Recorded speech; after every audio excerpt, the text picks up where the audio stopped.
Xin mến chào quý khán thính giả đã đến với kênh Lúa Vàng. Trong chuyên mục đọc truyện đêm khuya đêm nay, chúng tôi xin gửi đến quý vị truyện ngắn Kiếp Người Thơm Thảo của tác giả Duyên Phùng. Đây là bộ truyện được coi là siêu phẩm cực hay, cực lôi cuốn, gây được tiếng vang lớn trong làng văn học Việt Nam và đã được phát hành thành sách. Khi nghe chuyện, quý vị nhớ bấm đăng ký và bình luận dưới video để Lúa Vàng có thêm nhiều động lực sản xuất thêm nhiều video hay hơn nữa quý vị nhé. Và ngay sau đây, dưới diễn đọc của Thu Hà, xin mời quý vị chúng ta cùng thưởng thức. Bao giờ thì chị về với Bu? Bu nhẽ không qua khỏi đâu. Anh chị cố sắp xếp công việc mà về cho sớm. Đó là Mùi, em gái của chồng tôi. Mùi hơn tôi 28 tuổi. Vài bộ quần áo, một ít thuốc bổ cho Bu. Tôi vội vã bắt chuyến xe chiều về quê. Tôi là người dân tộc Thái. Từ nhỏ chỉ biết đến trường rồi về bản. Tôi là con út trong gia đình có 5 chị em gái. Học hết cấp 3 trường dân tộc nội trú thì tôi lấy chồng tôi bây giờ. Người đàn ông làm nghề xây dựng, nay đây mai đó. Người ấy làm chủ một toán thợ xây dựng khoảng 30 người. Vào bản tôi xây công trình thủy lợi. 16 tuổi 7 tháng, tôi làm vợ người ấy. Người đàn ông hơn tôi tròn 30 tuổi. Đó là một người đã có một đời vợ và một đứa con riêng. Con riêng của chồng tôi hơn tôi 4 tuổi. Điều ấy mãi sau này tôi mới biết. Chồng tôi và cô Mùi là con của Bu. Thầy tôi còn lấy thêm vợ hai và có thêm 5 người con, 1 trai và 4 gái nữa. Gần nửa đêm thì tôi về đến quê. Quê chồng tôi ở Hưng Yên, cái tên huyện thật mỹ miều, Tiên Lữ. Gió như vuốt mèo hoang cào vào đêm tưng tước máu. Gió rượt theo như roi da ngựa quất vào từng thớ thịt đã được sát muối. Đường làng vắng hoe, thỉnh thoảng có một đống trấu nhỏ, người dân đốt ven đường cho bớt cái lạnh. Trả tiền anh xe ôm. Cảm ơn anh, tôi gọi. Cô Mùi ơi! Chị về một mình đấy à? Bu ăn được gì không cô? Tôi đi qua gian bếp lên nhà. Bu nằm co quắp, hơi thở nặng nề như có gì vướng vít nơi cổ họng. Bu mới ngủ, lúc chiều ăn cháo rồi. Chị mới đi xa về thì nghỉ đi, tôi canh Bu cho. Sáng mai chị đỡ mệt thì trông Bu. Quê chồng tôi gọi mẹ là Bu và bố là thầy. Ngày 20 tháng 12 năm 1991, tôi về làm dâu Bu. Bu ăn trầu, răng đen, hay quấn khăn mỏ quạ và mặc áo bà ba. Sau cưới một ngày, Bu vào buồng khẽ khàng ngồi bên cạnh tôi. Giờ chị là con dâu nhà này rồi. Bu coi chị như cái Mùi. Có gì không biết thì hỏi Bu, hỏi em Mùi. Tiếng là cả, nhưng chị còn ít tuổi. Chị phải nghe Bu. Lấy chồng thì phải theo chồng. Chồng đi hang rắn, hang rồng cũng đi. 100 năm lòng dạ khắc ghi, nào ai thay nút đổi khuy cũng đừng. Chị biết chưa? Tôi chỉ biết cúi đầu vâng khẽ. Chị còn trẻ quá. Thằng Hưng lấy vợ trẻ là vất vả, chứ chả có sung sướng như người ta vẫn nói đâu. Các cụ xưa vẫn rằng có phúc lấy được vợ già, vừa sạch cửa nhà, lại ngọt cơm canh. Vô phúc lấy phải trẻ danh, nó ăn nó phá, đoạn đành nó đi. Nên chị phải biết lựa mà sống, cho hàng xóm anh em nhìn vào. Biết chưa? Các cụ vẫn dạy, có chồng bớt áo thay vai, bớt màu trang điểm, kẻo trai nó lầm. Còn cái chuyện Bu hứa với chị là sẽ cho chị đi học đại học, thì chị hỏi ý thằng Hưng. Nó đồng ý thì chị cứ đi. Cơ mà theo Bu thì sách rằng phu sướng phụ tòng, làm thân con gái, lấy chồng xuất gia. Tôi nhớ lời êm dặn trước hôm lấy chồng. May à, cái miệng nói ít thôi, cái tay làm nhiều. Ây già, nói thì không vừa lòng nhau, Không nói thì bảo khinh nhau. Cái gì không biết thì phải hỏi nhé. Không được ghét người bên nhà chồng đâu. Mày ghét nhà chồng là tự mày mở cửa cho con ma xấu nó chui vào bụng mình đấy. Tôi gõ mạnh cái đũa vào miệng chảo cám mà gắt lên. Con đã bảo con không lấy người ấy mà em cứ ép. Con muốn đi học, con chưa muốn lấy chồng. Em không ép, là các ông chú nói nhiều quá mày à. Mà không lấy lúc khơi thì em ải lấy đâu ra tiền công mà cho người ta xây cái bếp này. Con dê buộc dưới sàn, mình nhận rồi. Quả cau đem cúng ma nhà rồi. Mày cãi cũng không được đâu. Lấy cái chồng giàu thì ấm cái thân mày thôi. Mày đi học, cái chân không quen leo núi, cái tay bỏ hạt ngô cũng không nên. Vài năm nữa, thân mày như cái cây tre có hoa, thì ai còn thương mày nữa không? Bố nói không để tôi chen vào. Như ấm ức, cái giận muốn tràn ra như chõ xôi đang đun lửa to bị bật vung. Tuần trước Bu lên nhà tôi nói chuyện cưới xin. Đời người có mấy dịp để người ta được nói đâu. Bu thì lại có mỗi chồng tôi là con trai. Bu chỉ nói chuyện một lần thôi, nên có bao nhiêu vốn liếng từ ngữ khéo léo, Bu đều nói ra cả. Thầy Bu hứa sẽ cho con đi học đại học. Nhà chả có ai, nên tôi coi cháu như con gái tôi. Ngày đầu tiên về làm dâu, khi con gà le te cất tiếng gáy là tôi đã dậy. Cái lạnh như người đàn bà chửa khó ở. Cứ quay bên này lật bên kia mà gắt gỏng, ném những cơn gió cắt xa vào mọi nơi. Bu cũng dậy, ngồi cạnh bếp chỉ cho tôi cách đun rơm, cách vần nồi cơm cho chín đều. Bu là người đàn bà tần tảo. Ngoài việc đồng áng, Bu còn đi chợ nữa. Ngày ấy khi có nhà còn chưa đủ ăn, nhà lợp dạ chát đất sét, thì nhà chồng tôi đã có một căn nhà 5 gian lợp ngói đỏ, cũng bề thế thời bấy giờ. Về làm dâu, lấy người chồng mà mình không yêu.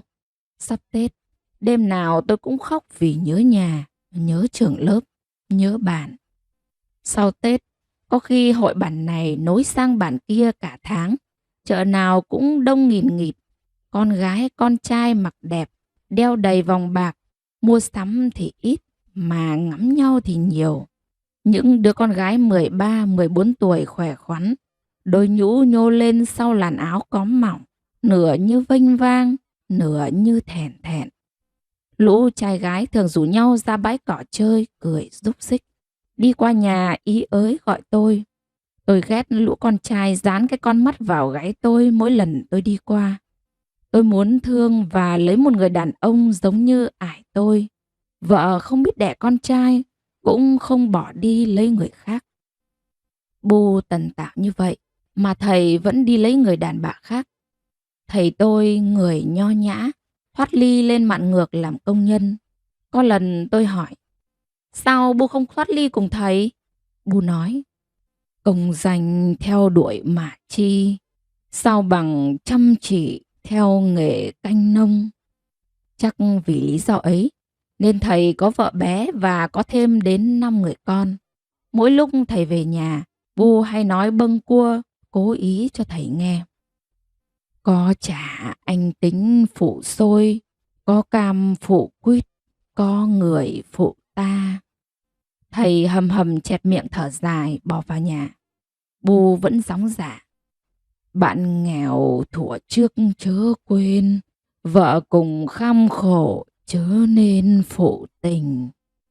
Những bữa cơm có thầy về, không khí nặng như cái cối xay đặt trước cửa bếp. Mẹ tôi sinh 5 chị em gái. Các ông chú là em ông nội tôi thường sang nhà tôi mỗi khi ải về phép. Bên bếp lửa, các ông chú dì dầm với ải một lúc rồi đập bàn. Mày là cái nóc nhà họ Phùng đấy. Cái chân cột chưa mục mà cái nóc muốn mục trước thế, có được không? Con vợ mày không đẻ được đứa trai nối dõi, không có con trai, khi chết sẽ thành ma đói. Cái đầu mày cũng phải nghĩ qua cái ngưỡng cửa chứ. Có ai trách mày không? Ải chỉ ôn tồn. Các ông chú à, không nói nữa nha. Cái cây nhà mình chưa héo, sao đi tìm cái cây khác được? Ông chú ngồi xếp hai chân to bè, nứt như ruộng hạn sát vào nhau. Không bỏ, để đấy, vẫn dùng được. Muốn có con trai, chỉ một con dê thôi. Sang bản bên kia núi một đêm đi. Sau 9 tháng thì bắt đứa trai về nuôi được mà. Nhưng không được đứa trai thì ông chú tính sao? Ông chú đập bàn. Cái đầu mày như con dơi trong hang tối rồi. Thầy lấy vợ bé cùng xã, thỉnh thoảng vợ bé mới về. Có bữa Bu đi từ sáng, tôi không dám hỏi Bu đi đâu. Giữa buổi thì bà tới gần nhà tôi chạy sang. Bà chạc tuổi Bu tôi, mặt vuông, đôi lông mày xếch lên, cái vết đen giữa trán, hệt như một con ruồi đang bơi ngửa trong bát phở gầu tàu. Bà tới ghé tai tôi thì thầm. Mày biết chưa, Bu mày đi đánh ghen đấy. Rằng thầy mày già mà còn đú đởn. Rằng vợ bé của thầy mày mất nết. Nói một hơi rồi bà ấy về. Non buổi chiều thì Bu về. Tôi đang lúi húi băm bèo thì Bu đá cái chậu kêu loảng xoảng. Tôi sợ lắm, đứng vội lên nhìn. Mắt Bu còn ướt, mặt Bu đỏ lên. Không biết vì tức giận hay mệt. Tôi lúng túng. Bu đi đánh ghen về có mệt không? Bu quắc mắt nhìn tôi. Khi ăn thì phải lựa nồi, khi nói thì phải lựa lời đúng sai. Ai bảo chị là tôi đi đánh ghen? Cụ người thì lại mới ta. Tao chê rách dưới, nó coi là gấm nhung. Cái bụng tôi thấy ghét bà hàng xóm ghê lắm. Tự dưng Bu tức mà mắng oan tôi. Đã quá nửa đêm, Bu vẫn ngủ ngon. Tôi thấy thương Bu đến quặn lòng. Thương êm tôi. Mỗi sáng lên nương thường đi tắt qua cánh đồng cho nhanh. Chân êm dẫm lên những gốc dạ mới cắt còn ướt đẫm sương đêm. Đống rơm nhà nào ủ dưới ruộng còn khói bốc lên. Tôi đã rất nhiều lần xin đón Bu về ở cùng, nhưng Bu không nghe. Bu nói, một ngày loi lẻ không chồng, dẫu ngồi cửa sổ chạm rồng cũng hư. Bu không nỡ rời xa những cái thân thuộc suốt một đời. Tôi cố gắng dỗ giấc ngủ đến trên mái nhà, tiếng hú của những cơn gió mùa thê thiết. Ngày 20 tháng 12 năm 1991, tôi về làm dâu Bu. Ngày 27, Bu cho tôi đi chợ Tết cùng. Bu tôi gánh đôi quang gánh. Bu nói, chợ Tết đông lắm, con phải đi sát Bu chẳng lạc đấy. Đoạn đường dọc ven đê không dài, chưa đủ cho chân tôi mỏi. Bu nắm tay tôi mà dắt đi trong hương nồng nàn của chợ Tết quê. Dao năng liếc thì sắc, người năng chào thì quen. Bu nói với tôi như thế. Tôi, đứa gái dân tộc lần đầu tiên được đi một phiên chợ nhiều thứ lạ lẫm đến thế. Mùi hương trầm thơm, mùi khói pháo tép, mùi thơm của những trái bưởi vàng rộm, hòa quyện đan xen với mùi người trộn rộn. Bu nắm chặt tay tôi. Vì Bu hàng ngày đi chợ nên quen rất nhiều người. Ai cũng cười thân thiện và hỏi thăm mấy câu, rồi lại vội vã trong những ngày cuối năm. Giờ này ở nhà, chắc em tôi đang đi phiên chợ cuối cùng trong năm. Ngày này bạn tôi vui lắm. Đàn bà tạm quên cái đũa cả ngoáy cắm lợn. Đàn ông quên cái cuốc con dao, cũng không ai cười. Bụng ai cũng vui như nước suối đầu nguồn. Gặp ai cũng mở lời mời. Tết về nhà mình uống rượu ngô mới. Ăn với mình miếng thịt lợn thơm. Cái đầu ít nghĩ về nhau thì tự dưng cái chân cũng mỏi thôi mà. Đến với mình đây nhé. Người Thái không biết hứa mà không làm. Ây da, nói thì nói thế, nhưng ngửi thấy mùi cơm mới mà bay sang nhà nhau đấy. Cái bụng muốn đi lắm, nhưng muốn đến cũng phải đi từ lúc mặt trời chưa mọc. Đến lúc mặt trời sắp lặn mới nắm được cái tay nhau.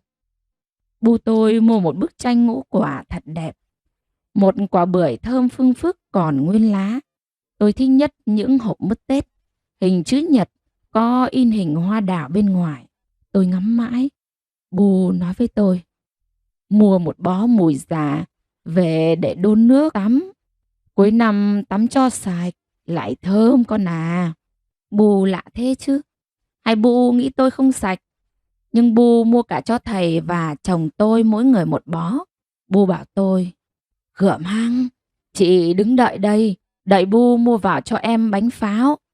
Em là con trai út của thầy tôi với vợ hai của thầy.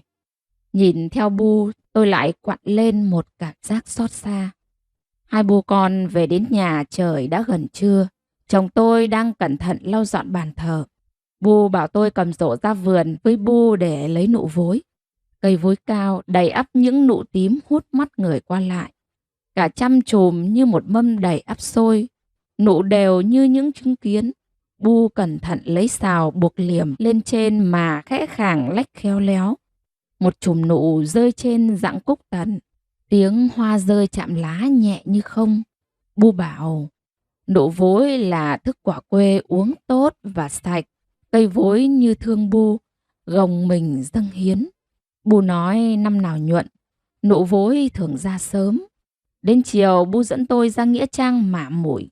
Bu nói nhỏ, tu đâu cho bằng tu nhà, thờ cha kính mẹ mới là chân tu. Bu chỉ cho tôi từng ngôi mộ, từ mấy đời nhà thầy, ngôi nào cũng được xây và chăm sóc chu đáo. Tôi lại thương ông nội tôi quá. Ngày ông mất, tôi đang học trường nội trú thì Ải đón về. Ông tôi nằm trên giường. Bà nội ghé sát mặt ông mà thì thào, không được ngủ nhé, ông chồng già. Không được ngủ đâu. Chắc là ông đang nghĩ mình chẳng còn ở bên mọi người được bao lâu, mà ngủ thì tiếc quá. Ông không ngủ. Bà nắm lấy tay ông mà ngồi đến gần nửa đêm. Khi Ải thấy bà đứng dậy thì hỏi, Ải ngủ rồi à em? Bà nói, ngủ rồi, thức mãi cũng phải ngủ chứ. Ông nội ngủ và không bao giờ dậy nữa. Thầy Mo lật trái cái chiếu lên và đặt ông nằm trên. Ông được đặt giữa thân cây gỗ khoét rỗng. Cả 3 đêm, thầy Mo cũng đến nửa đêm. Thầy đọc nhanh như con sóc chạy, đọc dài như cái đường đi lên bản. Trước khi ông được đưa vào rừng, bà nội và ải êm tôi chia của cho ông. Đủ tất cả các vật dụng cho một người: nồi, bát, đũa, cuốc, dao và nỏ. Có cả chó và gà nữa. Những thứ đồ dùng và con vật đều phải cuốn khăn trắng như để tang ông. Con ngựa kéo nhà của ông vào rừng. Nó dừng chân chỗ nào thì dân bản đào huyệt đặt người chết ở chỗ đó. Thầy Mo bảo, người chết ưng cái bụng nên kéo chân con ngựa đứng lại. Những đồ dùng được xếp trong nhà mồ. Lạ kỳ thay, những con vật được chia cho người đã khuất, chúng không bao giờ đi đâu mà chỉ quanh quẩn ở đó. Mỗi lần qua một cánh rừng, khi đi chợ phiên buổi sáng, tôi vẫn nghe thấy tiếng những con gà eo óc, gáy thường sớm hơn gà nhà một canh. Tiếng gáy day dứt, cô độc, lạnh sống lưng, và cả tiếng con chó chu dài náo nề. Chiều 30 Tết, vợ chồng cô Mùi sang biếu thầy Bu một con gà. Chồng tôi đang vớt bánh chưng thì thầy tôi về đến nhà. Bu vẫn không nói, nhưng nhìn mắt Bu, tôi thấy ánh lên như cười. Bóng tối phủ xuống từ đỉnh đống rơm đầu ngõ, tướp ra những sợi ngắn dài lòng thòng. Thầy tôi mặc áo trùng thâm. Bu và tôi sắp một mâm cơm cúng tất niên. Tiếng mâm bát khua nhẹ nhẹ. Mùi thơm của thức ăn kéo con mực lân la. Nó nằm cách chừng 5-6 sải chân, xẹp bụng xuống, gác móng chân lên trước nhìn chủ. Cái vung nồi gang đen bóng, mở ra lớp tro trắng rơi nhẹ quanh thành nồi. Mùi cơm thơm ngọt bốc lên ngào ngạt.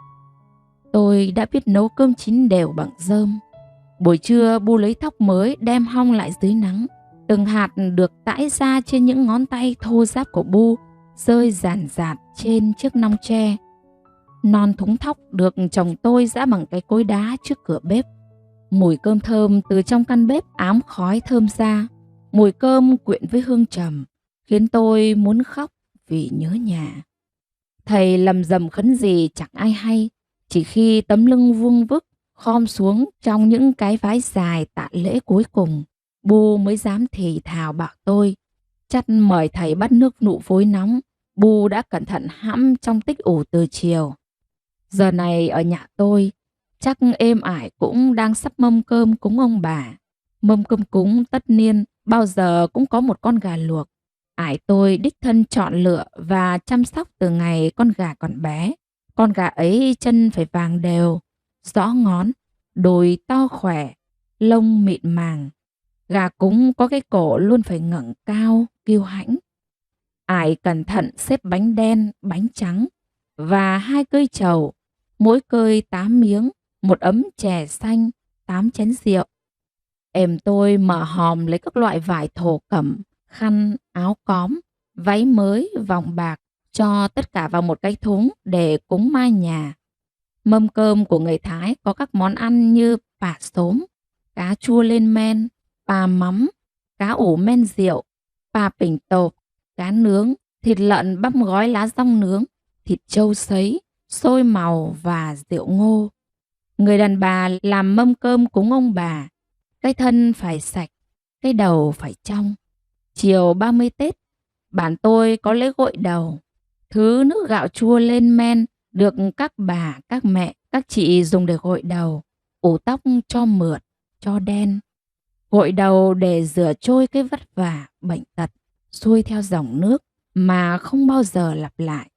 Gội đầu và tắm xong mới được làm mâm cơm cúng để thầy mo gọi hồn.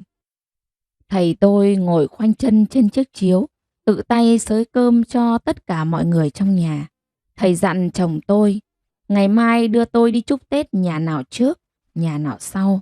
Thầy không quên dặn vợ chồng tôi, phải sang nhà bà ngoại của các con mẹ hai, sang chúc Tết mẹ hai. Bu tôi im lặng, nhìn ra khoảng sân hun hút tối. Ăn xong tôi dọn dẹp rửa bát, bu tôi ngâm gạo để sáng mai đổ xôi. Hình như bu khóc. Bỗng dưng tôi muốn ghì siết lấy tấm thân lạnh lẽo của bu. Đâu hết rồi những nồng nàn đầy đặn và âm ấp sức sống. Ngày tôi xách túi đựng mấy bộ quần áo ra trường nội trú học cấp 3. Ông chú hầm hầm bước lên sàn. Vào đêm trời đầy sao cuối tháng 8. Ông chú có lưng gầy như cái cây đang khát nước. Ông chú nói như đang có đám rượu cháy trong đầu. May à, ngôi sao xa thít kia là ngôi sao sinh ra đứa con gái khó bảo như mày. Lớn lên chỉ thích làm theo ý mình. Mày đi xa thì đau cái chân mày. Cái mắt mày không nhìn thấy đường thẳng. Mày quên cách thắt cặp váy. Cái đầu mày như con dê, con ngựa buộc trong góc chuồng tối à. Trâu đen mà đẻ ra được nghé trắng à. Mày bỏ sách đi, học cách trụm lửa mà lấy thằng chồng tốt chứ.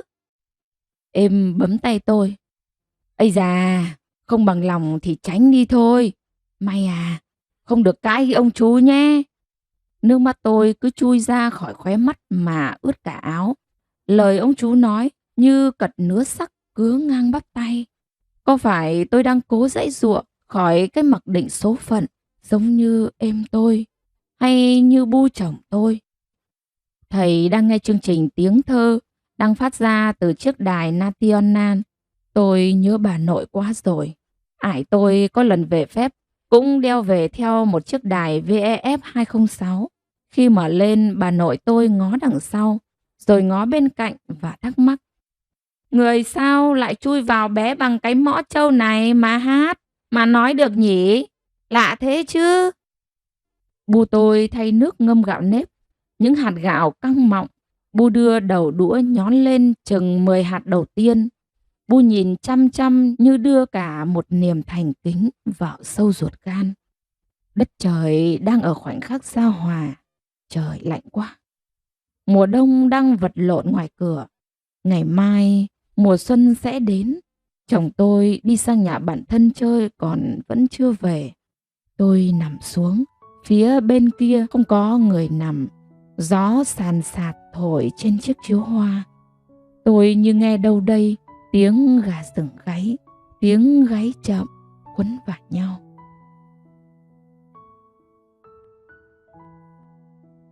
Đã 3 năm về làm dâu Bu. 19 tuổi, tôi không còn lạ lẫm với cuộc sống quê nhà chồng nữa. Chồng đi làm, có khi một tuần về một lần, có khi cả tháng mới đảo qua nhà vài ngày, rồi lại tất bật với công việc. Sáng nào bố cũng dậy từ 5 giờ đi chợ. Tôi biết xay thóc, giã gạo, nấu cám lợn và nấu nồi cơm chín thơm nức bằng rơm. Chăm cả vườn hoa nhỏ và rau đủ cho 2 bu con ăn. Có khi cả nhà bà tới ăn cùng nữa. Thích nhất là buổi trưa khi bu quẩy đôi quăng gánh đã hết hàng, về đến đầu ngõ bu gọi. May ơi! Ơi May! Ra bu cho quà này! Quà của bu khi là một đĩa bánh khúc với nhân lạc bùi bùi ngậy ngậy, khi là một quả trứng gà chín cây hay một miếng chè lam ngọt lịm và thơm phức mùi gừng. Tôi thích nhất là chiếc bánh đa giòn rụm, rắc vừng đen 2 mặt, nổi li ti những nốt phồng vàng vàng như hoa. Bu có nghề làm tương rất ngon. Bu nói, không phải ai cũng làm tương ngon, không phải ai cũng biết đánh mốc tương. Hình như ai có duyên với nghề mới làm được ngon và bán đắt hàng thì phải. Thỉnh thoảng Bu cho tôi đi chợ cùng.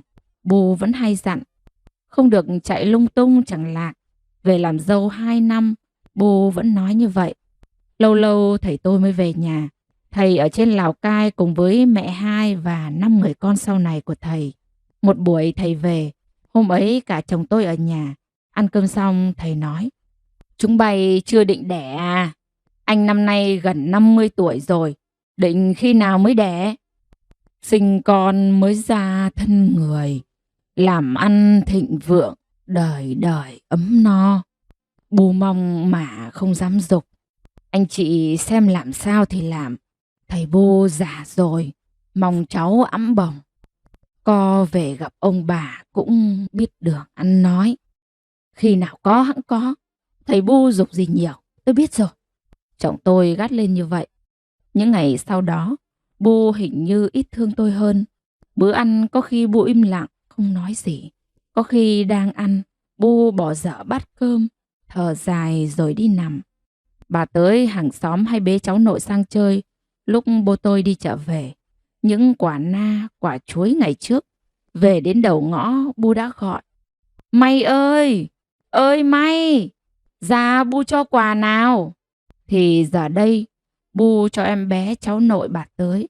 Có hôm bà tới hỏi, cái May chưa có gì hả bà? Bu tôi lại thở dài thườn thượt. Có võng mà chẳng có đòn, có chồng mà chẳng có con bế bồng. Nước mắt tôi cứ muốn chui ra mà nức nở. Tôi nhớ lời ông chú nói khi còn ở nhà.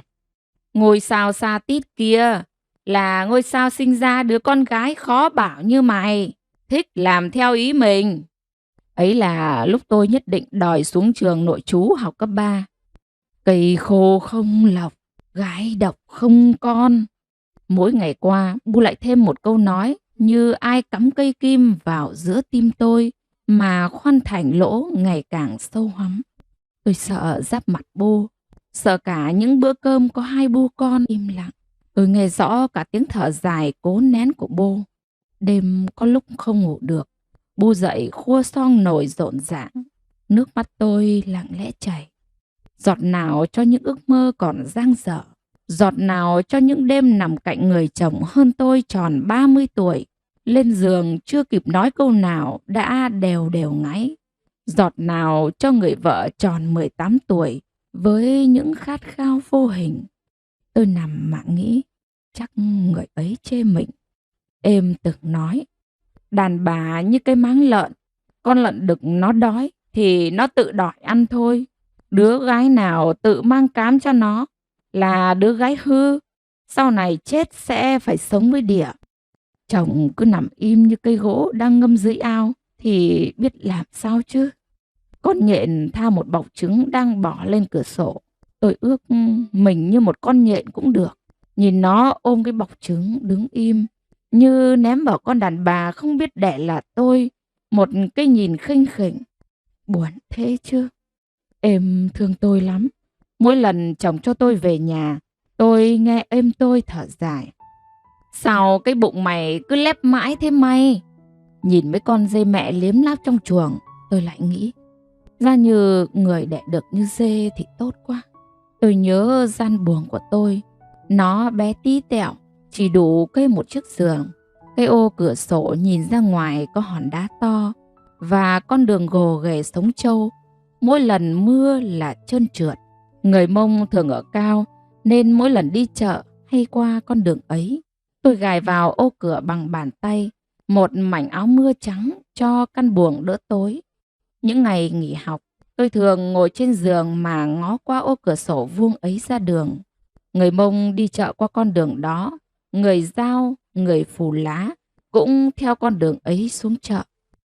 Tưởng nhìn nhiều thành quen sẽ chán, nhưng mỗi ngày con đường nhỏ xíu ấy lại thêm bao nhiêu điều mới. Sáng hai vợ chồng người Mông đi chợ, người vợ điệu con. Trưa khi về, người vợ điệu một cái chảo to như một con rùa úp cái mai nặng nề nhích từng bước. Chân như con tắc kè bám vào đá, người chồng điệu con. Đàn bà ở vùng này, dù là dân tộc nào thì cũng cúi mặt cả ngày. Khi ra khỏi nhà cúi mặt trên nương, lúc ông mặt trời đi ngủ thì đàn bà về nhà cúi mặt vào chảo cám, vào bếp, vào tàu ngựa. Chỉ được ngửa mặt khi ngủ thôi. Cả ngày cúi mặt thế nên khóc hay cười cũng có khác nhau đâu. Ây da, không vừa bụng cũng không được cãi. Không ưng nhìn mặt nhau thì tránh đi thôi. Em vẫn bảo thế, thì nghe thế. Ở bản con gái bằng tuổi tôi đã lấy chồng hết. Chỉ cổ tay tôi đã tháo mấy năm rồi. Mỗi mùa ngô tôi lại cao hơn một chút. Mày học nhiều làm gì? Học nhiều có làm con dê, con ngựa đẻ được nhiều con không? Làm hạt ngô đầy ca lếp không? Làm thóc đầy xà giống không? Ông chú nói thế, bà thím nói thế, cả em cũng nói thế. Kệ, bộ đội Phong bảo có nhiều cái chữ trong đầu mới mong thoát cái nghèo. Học giỏi về làm cô giáo, cái gót chân hồng, cái da trắng, cái tay cầm phấn viết bảng thôi. Không phải cầm đũa ngoái cắm lợn, không phải cúi mặt cả ngày. Nghe thế biết thế thôi, cố gắng mà học. Những ngày nghỉ tôi theo mẹ lên nương. Mẹ gieo ngô, tôi gieo hạt cải trong nương anh Túc. Cải mèo gặp đất tốt xanh mướt. Hàng tuần khi xuống trường, tôi mang bán rau cải cho xe người Kinh từ Lai Châu, Phú Thọ lên. Lạ thay rau cải được các mối lấy hết và rất đều đặn. Mỗi lần anh bộ đội biên phòng tên Phong gùi sau giếng giúp, tôi vẫn cho anh một bó to. Có hôm anh chẳng cần rửa mà ăn sống luôn một hai cây cải. Bộ đội Phong đóng quân trên đồn biên phòng Triềng On. Một chiều ải tôi về vẻ mặt tức tối hoang mang. Mày, con có biết thằng Phong nghiện thuốc phiện không? Nghiện thuốc phiện? Con không tin. Bằng chứng rành rành mà không tin gì chứ. Mày tưởng ải không biết đêm nào nó cũng ngồi ngoài hòn đá thổi kèn lá gọi mày à? Tôi biết cái tàu bé như con rắn xanh ấy biết nuốt cả con trâu to, nuốt cả cái nhà lớn, cái nương rộng và nuốt cả người nữa. Tôi biết, không những biết mà anh Phong còn hẹn tôi cố gắng sau này học làm cô giáo. Anh ra quân sẽ xin êm ải lấy tôi. Tiếng khèn hàng đêm cũng ra diết, nhưng chưa bao giờ tôi dám ngang qua phây cốc mà xuống cầu thang. Để chứng minh mình không nghiện, anh Phong đã lấy đá đập vào ngón tay. Anh được đưa vào viện thay vì bị bắt đi cai nghiện và kỷ luật. Chiều 3 ngày hôm sau, khi tay còn băng kín ngón trỏ, anh lại dắt ngựa xuống thổ rau cải giúp tôi. Tôi nhìn anh như một người có cái bụng xấu. Anh là một người lính biên phòng cơ mà. Sao lại nghiện chứ? Chưa để tôi kịp thắc mắc, anh nói. Công an sáng nay đã thử lại. Anh không nghiện thuốc phiện. Công an còn xin lỗi anh đấy. May tin anh nhé. Sao không nghiện thuốc phiện mà kết quả lại là nghiện thuốc phiện? Tôi bàng hoàng. Nhớ lúc anh ăn những đọt cải non xanh mỡ màng tôi đã gieo trong nương anh Túc tận dưới khe mà ít ai biết. Nương anh Túc với màu hoa tím mụ mị, đẹp mê mệt. Khi mùa hoa nở mỗi chiều, tôi lại muốn về để vào nương hít thật no cái mùi hương ấy. Rau cải mèo là vợ của anh Túc thì phải. Cải mèo chồng lẫn anh Túc, non mơn mởn, không cần chăm sóc. Tôi đã hiểu, dễ hiểu thôi. Tôi phải nói với anh. Nói ra rồi bộ đội bắt ẻm tôi phá anh Túc đang kỳ ra hoa. Có khi còn bị kỷ luật nữa. Ải tôi mà biết em làm việc này khi ải vắng nhà, chắc sẽ to chuyện. Cái bụng tôi như có ai đem lửa vào đốt trong đó. Chuyện em tôi chồng anh Túc chỉ tôi, anh Phong và em tôi biết. Sau đó em phá anh Túc và không dám chồng lại nữa. Trước 2 đêm tôi lấy chồng, tiếng khèn xé màn xương dày đặc mà lao vào căn buồng nhỏ của tôi. Đêm đen như bị ai cầm lọ mực mà đổ lên trời. Tôi buộc thêm một nút dây vào cửa, sợi dây dài xộ ra rối tung. Tôi gõ chảo cám thật mạnh. Em tôi thở dài. Tiếng thở ấy nặng như ai đè tảng đá. Chiều hôm sau tôi gặp anh Phong ngoài suối. May, lấy chồng à? Ừ, ải em nhận quả cau người ta đem đến cúng ma nhà mình rồi. Mình phải lấy thôi. Không học nữa à? Không tiếc à? Sao lấy người bằng tuổi ải thế à? Người ta giàu, có xe máy. Thôi mày lấy đi. Người ấy thúc chân vào hông con ngựa vọt qua. Lời nói như dao sắc cứa một nhát ngang ngón tay. Mắt tôi ẩn ực, nói với theo trước khi òa khóc. Sao anh không bảo bố mẹ lên bản? Người ấy đã đi một đoạn xa. Buổi tối có cá bình tộp, món ăn mà tôi thích ăn. Ải về nên ông chú mang một bó măng rang sang. Trong ống nứa nút chặt, chú cầm theo kia là ngoé. Tôi chưa bao giờ dám ăn món này, món ngoé ôm măng. Đổ ngoé vào nước sôi, làm cho sạch, mổ bụng, rồi thả vào nồi măng những con ngoé duỗi thẳng 4 chân. Khi nào chân chúng co lại, ôm lấy cây măng là chín. Những con ngoé bắt dưới suối vàng óng ánh, hoặc bắt vào những đêm trời mưa vừa tạnh. Tôi thèm lắm. Những ngày về thăm nhà như thế này, đầm ấm thân thương. Tối ngủ cùng tôi, em hỏi. Mẹ chồng con có nói nhiều không? Con nói nhiều cũng phải im thôi, May à. Cãi lại là tự mở cửa, cho con rắn độc chui vào bụng mình. Nhà có vui vẻ, có ấm như bếp lửa hay không? Là tại người đàn bà hết, May à. Tôi muốn nói rằng, em ơi, không phải tại con. Đã bao nhiêu lần con muốn nói với Bu là con muốn có cháu cho Bu. Con biết Bu khát cháu như ruộng hạn khát mưa. Nhưng mỗi tối chồng con cứ chê con mà im như khúc gỗ ngoài suối. Thì con biết phải làm sao? Tại sao cái gì sai cũng là do đàn bà? Lạ thế chứ. Chính tôi cũng không dám nói với em tôi như thế. Bu tôi đáng thương. Tôi cũng không muốn em buồn. Cả hai người không nên buồn. Một mình tôi buồn thôi. Ngủ đi con. Mai còn về chuyến xe sớm. Vâng, em đừng lo cho con nhé. Con sống tốt mà. Ừ, em không lo. Tôi thấy vai em run rẩy khe khẽ. Tôi không nói gì nữa. Chỉ sợ nước mắt không giữ được. Với em, tôi vẫn là đứa gái chưa lớn. Nghe tiếng thở đều đều của em, tôi khẽ ngồi dậy, bó gối nhìn ra ô cửa bé xíu. Ánh trăng cuối tháng đang tràn khắp bàn, len cả qua mảnh áo mưa trắng mà vào gian buồng bé tí của tôi. Ngày mai, tôi về với Bu, tôi sẽ đem theo ánh trăng về cùng.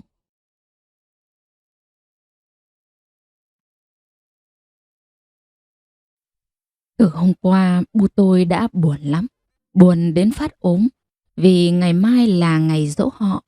Ngày mai, các trường chi, họ và con cháu đều phải có mặt.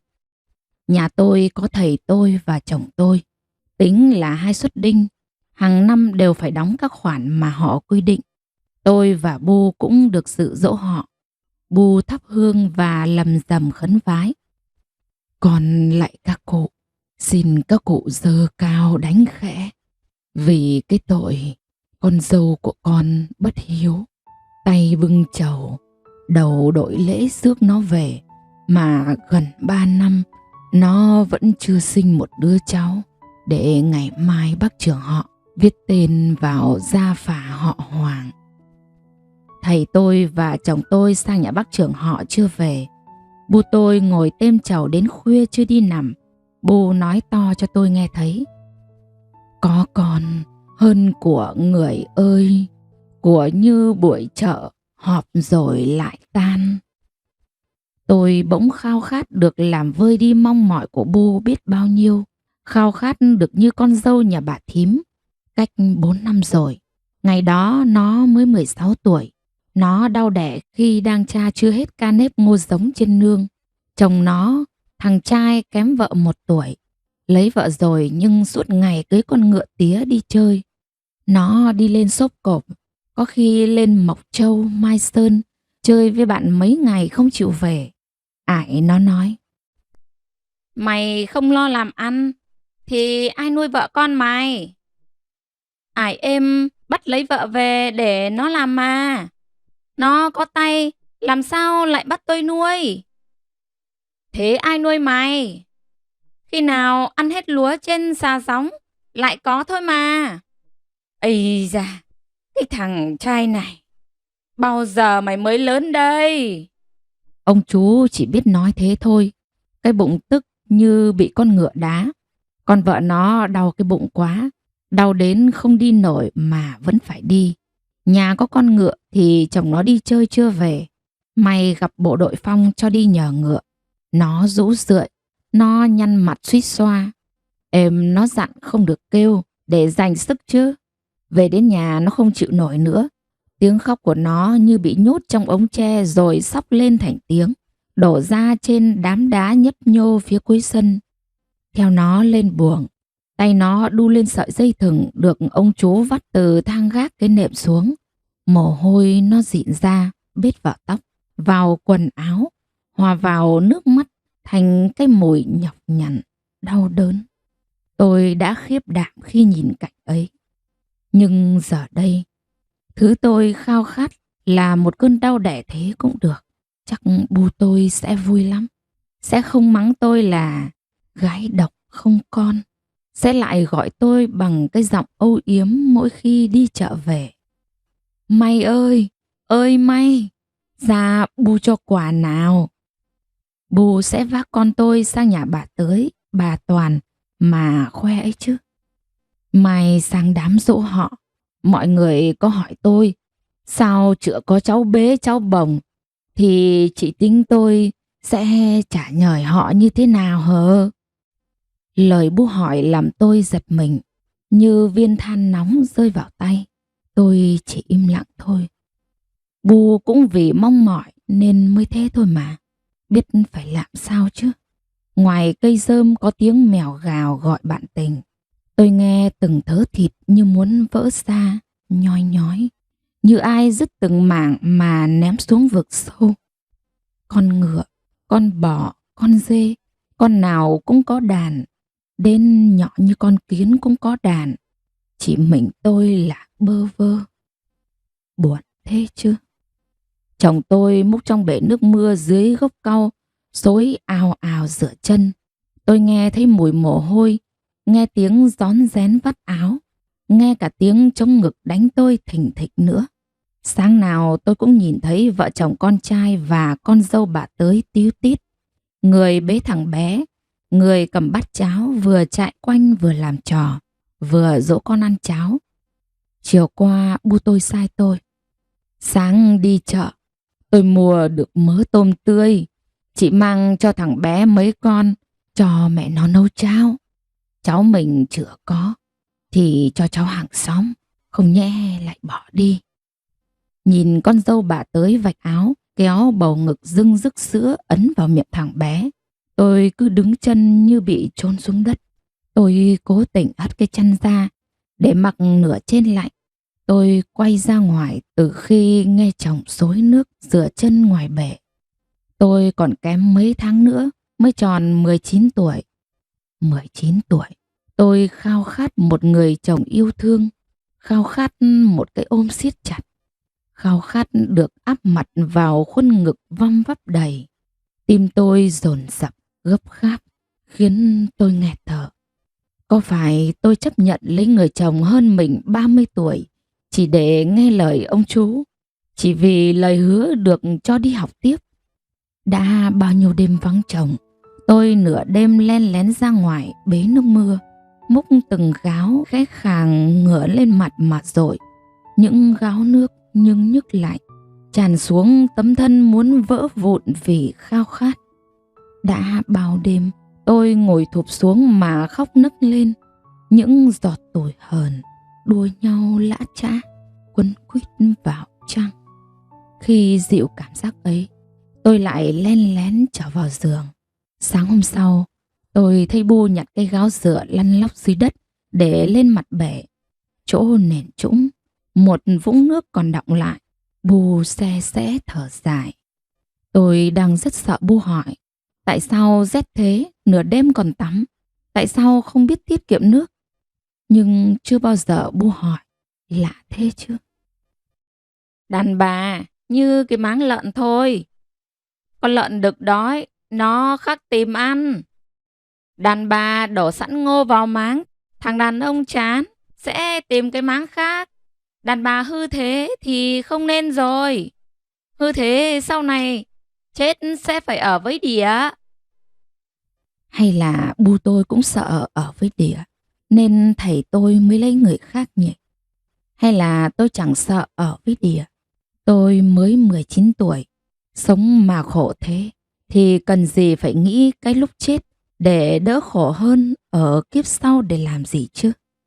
Cái gì cũng là tự con người nghĩ ra mà thôi. Ngày tôi lấy chồng, thầy Mo quay con gà trên đầu tôi 3 vòng. Cái vía đã được tách ra khỏi sự quản lý của ma nhà. Đứa gái được gả đi, nếu bị nhà chồng đuổi về mà còn ở với ải ềm thì trời sẽ mất mùa 3 năm, hạn hán 3 năm và lũ lụt 3 năm. Nếu bỏ chồng cũng không được ma nhà nhận nữa, phải bước qua cây muống, phải vào rừng ở. Chồng tôi khe khẽ ngồi xuống cạnh giường, tim tôi lanh canh như hạc va vào vách núi, nhưng nó lại rơi ngay xuống vực sâu hun hút và vỡ ra dưới đó. Chồng tôi kéo chăn đắp lại cho tôi, vừa lầu bầu. Ngủ đi, mai dậy sớm sang đám dỗ họ, làm với mọi người. Dậy muộn Bu lại chửi cho. Tiếng con thạch sủng tăng tắc, nước mắt tôi trào ra như mỏ nước đã thông mạch từ bao giờ. Sáng, Bu và tôi sang nhà bác trưởng họ từ 5 giờ, nấu nướng nhà bác trưởng. Buổi trưa mới mang lên nhà thờ họ và ăn ở đó. Chi phí tổ chức ngày giỗ tổ là số tiền đóng góp của con cháu trong dòng họ. Những người trẻ thì đãi gạo, đãi đỗ, nấu xôi, nấu các món. Người già thì cùng nhau bổ cau têm trầu. Các cô trung tuổi thì cọ rửa đồ thờ, lau dọn. Bu dắt tay tôi xuống cạnh một đám các chị mà nói: đây là chị May, vợ anh Hưng. Các cô bảo chị nó làm cùng. Chị nó còn dại lắm. Các em tuy lớn nhưng ở chi dưới, còn có gì chưa biết thì hỏi các em. Bu lên têm trầu với các bà nhé. Bu tôi dịu dàng, hệt như chưa thể bao giờ khó chịu với tôi. Mọi người nhìn tôi, chỉ bảo việc cho tôi làm. Có người hỏi: Bu chị có tiếng đanh đá đấy, ở chợ ai cũng phải sợ. Một người nói: ôi dào, mẹ chồng già mẹ chồng chết, nàng dâu có nết thì nàng dâu chừa, cãi rồi lại mang tiếng lao toét. Tôi chỉ biết cười và vâng thôi. Liệu mà để cho bà nuôi thằng cháu đi nhá, gần 3 năm rồi, bà cụ mong lắm đấy. Tôi cúi nhìn giọt máu vừa bị con dao nhỏ cắt phải ngón tay. Trên sập cụ là mâm của các cụ cao niên dòng họ, từ các chi họ phân chia ra thành nhiều phái, xuống cành, nhánh và chi nhánh. Một tuần tự rất tổ chức và quy củ. Tôi xin phép Bu được ngồi cùng ăn với người trẻ cho tự nhiên và thoải mái hơn. Bu ngồi chiếu trên, nhưng vẫn bảo ngồi lên đầu mâm dưới để cạnh Bu. Những chị có con nhỏ được xếp ngồi cùng một mâm trải dài để vừa ăn vừa trông con. Buổi chiều tôi xin Bu ra đồng xem thả diều cùng mấy đứa cháu.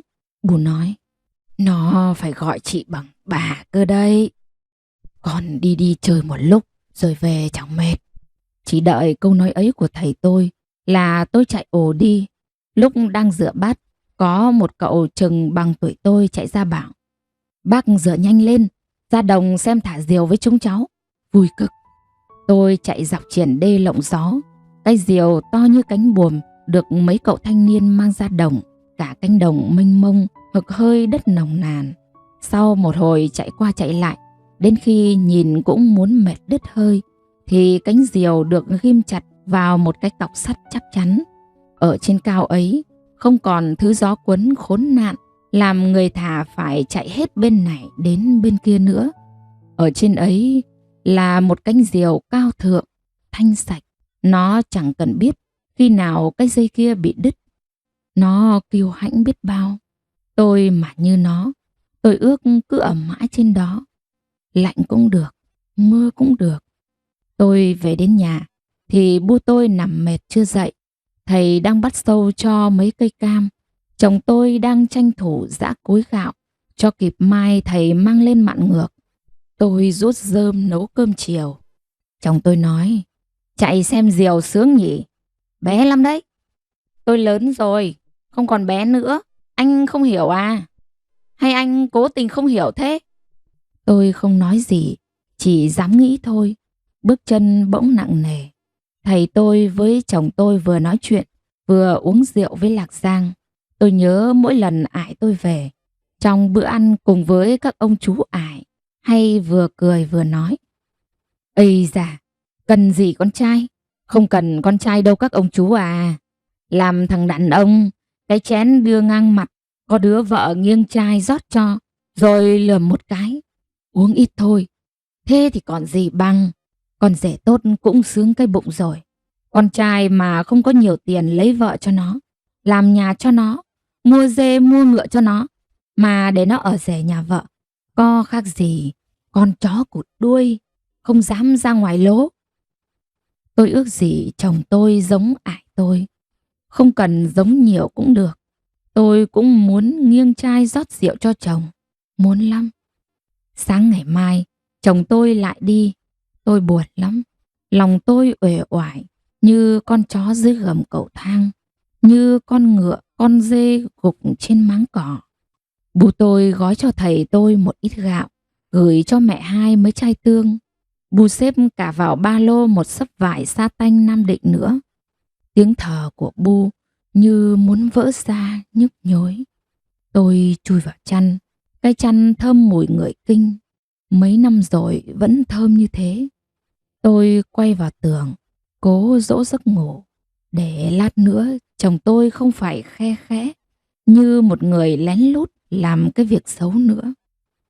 Tôi nhớ về dòng suối bạn tôi. Mùa này nước đang luồn dưới gầm đá nên gọi là suối ngủ.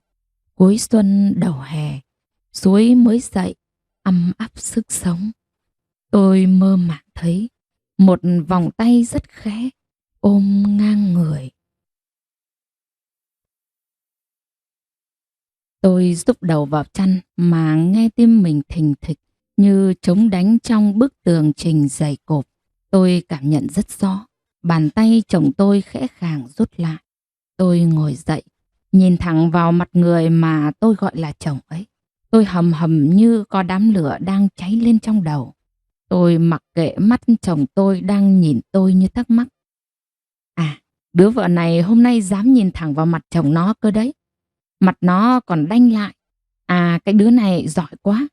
Kệ, bụng tôi cũng đang như có nước sôi đổ vào. Tôi đè cái tức xuống. Anh, cho bù một đứa cháu đi. Mai anh đi rồi.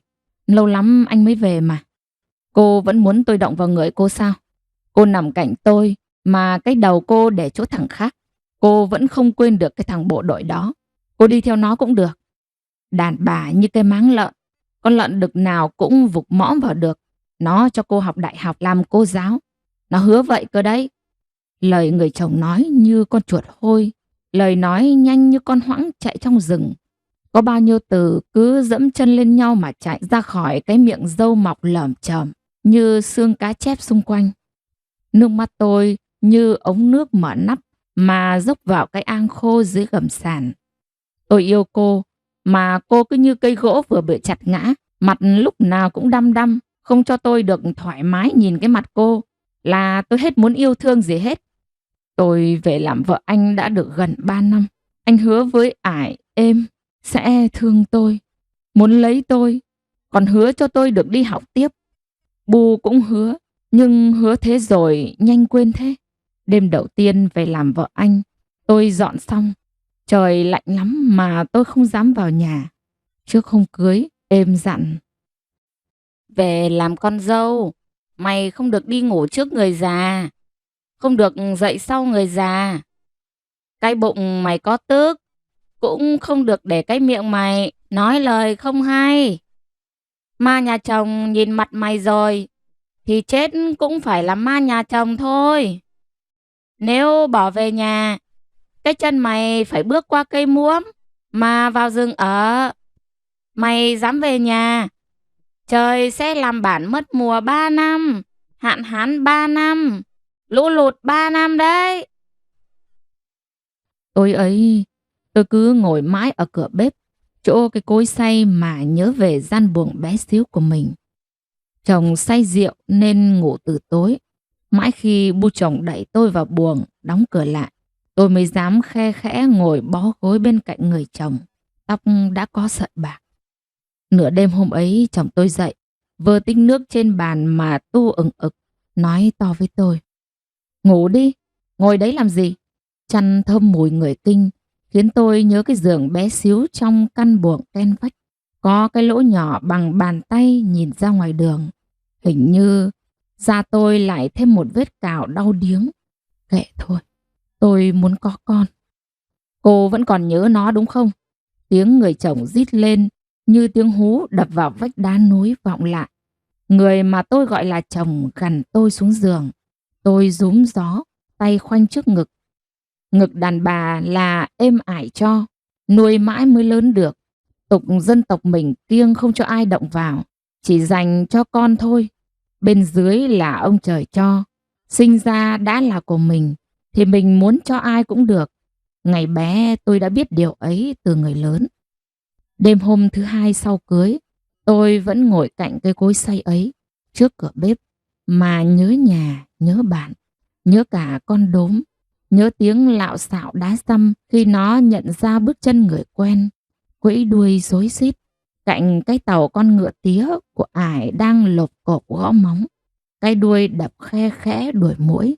Tôi ngồi học bên ngọn đèn dầu, cái bụng như có ai mang lửa vào đốt trong đó. Vờ như không nghe thấy tiếng khèn lá ngoài hòn đá to xé màn xương. Vướng vít leo lên cầu thang mà chui vào buồng. Tôi mặc kệ. Cái đầu súng kíp chọc lên sàn.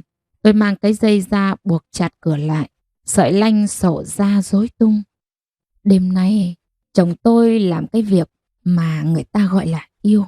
Như có cái gộc củi đỏ lừ đang khắc khoải bỏ trong đầu. Sau gần 3 năm lấy nhau, số lần tôi làm vợ anh đếm một bàn tay vẫn còn thừa. Tôi bị chồng cướp yêu trong đêm thứ hai làm vợ. Chồng tôi cũng nói nhiều như đêm nay. Tôi còn nghe chồng tôi gằn giọng sau khi vơ lấy tích nước vối ổ trên bàn uống một hơi. Khóc lóc cái gì? May cho cô chưa có thằng nào ngủ thăm đấy. Không thì bị bu tôi bắt về trả lại êm ả rồi. Bản lại tha hồ phạt vạ. Tôi nghe nhức nhối những đêm mưa. Nước luồn từ mái nhà thủng lỗ chỗ, bò theo cột, ướt từ xà gióng xuống phay pai. Tôi khổ cũng được. Cái mái nhà lợp ngói đỏ, cái bếp xây giống người Kinh, đổi bằng những giọt nước mắt của tôi. Mà ông chú, bà thím, có khi cả các chị tôi, ải êm tôi, gọi là cái ấm no về nhiều. Đàn ông người Kinh lạ thế chứ. Đứa nào vợ nhớ thằng trai khác mà đêm đêm lại quên luôn có đứa vợ nằm bên cạnh. Làm như thế là tự mình mang cái mầm đen trồng trong đầu vợ mình rồi. Nghĩ như thế làm tim tôi bỏng rát. Sáng chồng tôi dậy ăn sáng, rồi cũng đi cho kịp xe lên mạn ngược. Cái dáng lầm lũi như có ai đuổi đằng sau. Bố đã đi chợ từ rất sớm. Tôi đang quét sân, bỗng nhìn thấy một mầm hoa hồng bụ bẫm mọc từ cây mẹ. Tay đặt lên bụng mình. Tôi mong mỏi một đứa con mau về. Bữa trưa của hai bố con có canh rau nhút nấu cua, tôm rang khô và một bát cà pháo muối chua. Bu nói: ăn nhiều vào, bù thấy chị gầy đi đấy. Rồi bữa nào về ải êm, lại bắt đền bu thì bỏ bố. Bu cười, hàm răng nhưng nhức đen đẹp lạ lùng. Lâu lắm tôi mới thấy Bu cười. Bu bảo mai đi chợ với Bu. Bu mua cho cái áo KT. Tôi thấy cái bụng mình không cần ăn nữa. Cái vui về làm no rồi. Bà nuôi ơi! Ơi bà nuôi! Bà sang xem con cái Hoàn nhà em với. Nó đau bụng quá bà ạ. Chạm thì xa. Thầy nó đi làm chữa về. Không ai võng đi cho. Nhẹ nó trở dạ rồi. Chị có đi với Bu thì đóng cửa vào rồi thủng thẳng đi sau nhé. Bu khoác thêm cái áo cánh mỏng. Rồi tươm tả vừa đi vừa chạy. Hoàn là con cô Hảo. Cách nhà bà tới 3 nhà. Hoàn không được khôn nên chẳng ai gọi tên nó. Tôi thấy cả xóm gọi nó là con ngẫn ngờ. Lúc tôi sang đến nơi thì nghe cô Hảo nói: em đã hứa là cho người ta rồi bá ạ. Nó thế này không lo nổi bản thân nó, làm sao lo được cho con nó nữa. Cách mấy tháng trước, khi thấy cái bụng nó lùm lùm trong tiếng xì xào của hàng xóm, bố nó gầm lên: thằng nào? Mày chết với tao! Mày khai mau! Giời ơi là giời! Con ơi là con! Trong xót xa tận cùng của nỗi đau, người mẹ vun vút cái roi xuống đất. Nó nhìn rồi hành hạch cười. Trên nó có một anh trai đi làm đâu mãi trong miền Nam, cùng người nhà lâu lâu mới về. Thấy nó hiền như đất, cặm cụi sáng đi làm đồng, chiều về. Những lúc nông nhàn thì đan rộ giá, thúng nong, bán ở chợ Hoàng Cát. Có người hỏi xin rồi hả cô? Bu tôi hỏi có vẻ tiếc nuối. Vâng bá ạ, người ta cũng khá giả nhưng hiếm muộn. Cái Hoàn đang nghe Bu nó nói, nó cười hành hạch. Hình như một cơn đau quặn lên khiến nó tắt cười. Nó bấu chặt tay vào thành giường, chờ cơn đau qua đi. Mồ hôi mướt mắt. Nó chưa kịp định thần thì cơn đau khác lại ập đến dữ dội hơn. Nó nhăn nhó. Nó bò lê bò cảng ra đất. 10 đầu ngón tay bào xuống nền nhà đến bật máu. Cơn đau khác lại sầm sập tới, làm nó tối tăm mặt mũi. Nó vơ tay Bu nó mà cắn nghiến ngấu. Một dòng nước nhờ nhờ rỉ rả chạy dọc ống chân. Bu tôi quýnh quáng đỡ nó lên giường, kéo phăng cái quần bê bết bẩn vì nó lê la dưới đất. Cái kéo nhỏ, một lọ nhỏ đựng gì trong đó tôi cũng không biết. Một sợi chỉ được xe đôi, một cái chậu sạch, cái khăn xô màu cháo lòng cắt ra từ cái màn cũ, được gấp đôi và viền vội những mũi kim vụng về. Bu sai tôi rút rơm đun mải ấm nước. Hoàn thở hồng hộc. Dặn đi con, hít vào sâu nào, cố lên nào. Hoàn có thương con không? Nào. Nó hét lên như dồn hết chút sức lực mà đẩy ra ngoài. Những vật vã mỏi mệt và đau đớn đến cùng cực. Được rồi, giỏi quá. Con bé khóc to quá. Tiếng khóc của một bé gái phá tan cái ngột ngạt lo lắng. Bu nó ghé sát vào tai nó khe khẽ. Có đau không con? Nó nhệu nhại cười. Từ hai khóe mắt, 2 giọt nước to tròn vỡ ra. Bu tôi cuốn con bé gọn gàng, đặt nó nằm cạnh Hoàn. Như vô thức, nó đưa tay ôm núm ruột của mình. Nhìn con, nó lại nhệu nhạo cười, quên cả cơn đau vẫn đang giằng xé để đẩy nốt nhau thai ra ngoài. Mắt nó ánh lên niềm hân hoan. Cô Hảo cảm ơn Bu tôi và tiễn 2 bu con ra tận ngõ. Thôi, cô vào với cháu nó đi, rồi chừng nào người ta đón con bé đi. Hẵng biết thế ba, nó còn non quá. Em cứ thấy tội là. Tôi không muốn cô cho con bé đi, không muốn chút nào cả. 2 bố con về đến nhà đã non chiều. Bu nói, con bé kháu khỉnh đau đẻ cơ. Nhìn cứ yêu yêu là có chục trứng gà so. Con chạy ồ mang qua cho nhà cô Hảo. Bữa tối luộc thêm cho con bé Hoan ăn để sữa nhanh về cho con tí nó bú. Tôi nhìn 10 quả trứng hồng hồng Bu xếp trong cái giá nhỏ. Nắng vẫn còn vàng rực, nhưng đường làng tôi được lát gạch nghiêng mát rượi. Tôi đi chân trần thật chậm. Từ mai khi làm xong mọi việc mà Bu chưa về, tôi sẽ sang chơi và bế cái tí. Thơm khe khẽ vào cái má mịn như nhung của nó. Sợi khói lam từ bếp nhà ai bay lên, ấm áp lạ.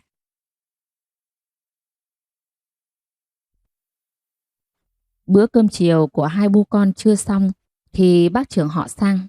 Thím nuôi có nhà không? Bu tôi mời bác ngồi ăn cơm nhưng bác nói: tôi vội quá, rồi còn lo việc ngày kia cưới thằng Dũng mọi, nhẽ ra phải chu đáo mới được. Anh Dũng là con trai út của bác, thì bác cứ ngồi lên ghế chĩnh chện cái đã nào. Tôi sang nhờ thím lo giúp tôi cái việc têm trầu cho các cụ ngày mai.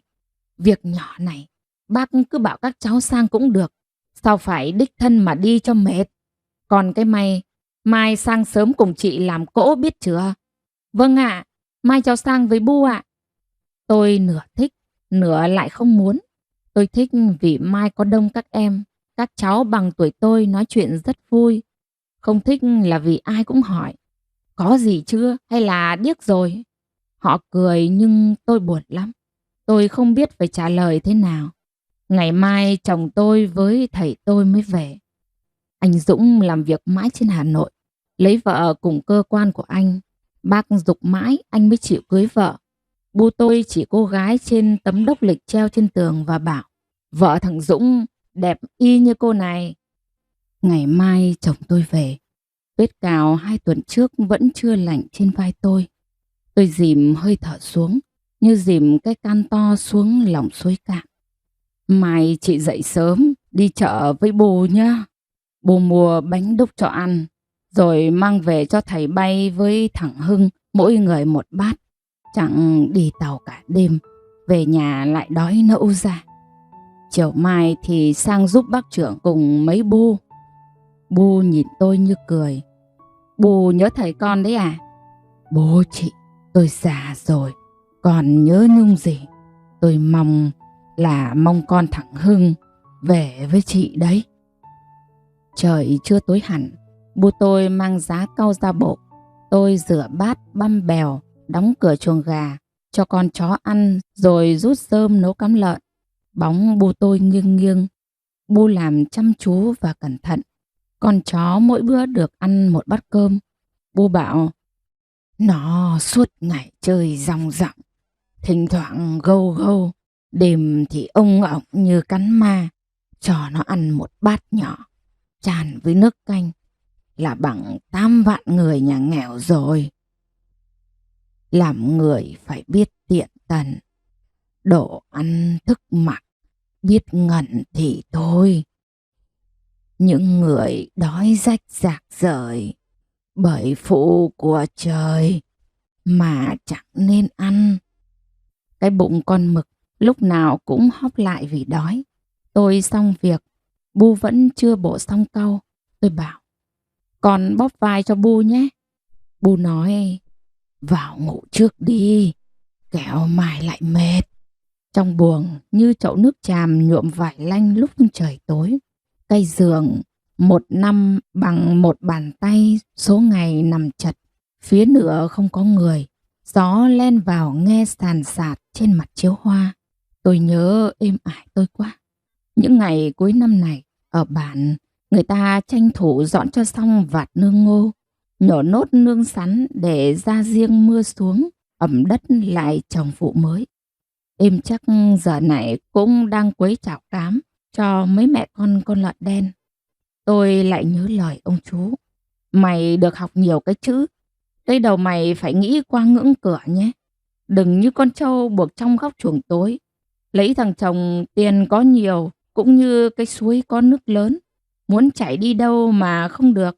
Mày còn đòi xuống Hà Nội, đòi qua cả dòng sông Mã, xuôi về đâu mà lấy thêm cái chữ. Rồi cái chữ có đổi được cho em mày cái mái ngói lập nhà này không? Cái chữ có đổi được cái ăn hàng ngày về nhiều không? Hay mày đi rồi quên cả cách thắt cạp váy?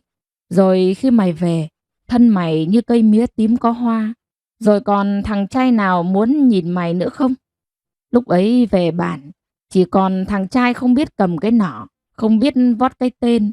Vì những thằng trai tốt, làm sao nó đợi cái cây mía tím ra hoa làm gì hả mày? Rồi mày sẽ khổ hơn con lợn nhà nghèo, bị xích dưới cây lê thôi. Ông chú nói miệng cứ há hốc như quả dẻ gai. Bụng tôi nóng như có hòn than cây lim đang đỏ ở trong đấy. Tao nói là muốn tốt cho mày thôi. Tao như quả dứa ngoài rừng, nói lời khó nghe, nhưng trong bụng thì ngọt đấy. Mày cứ nghe thì không sai đâu. Ông chú à, có phải nghe tiếng vỗ cánh trong hang mà chú tưởng trong đó có nhiều con dơi đâu.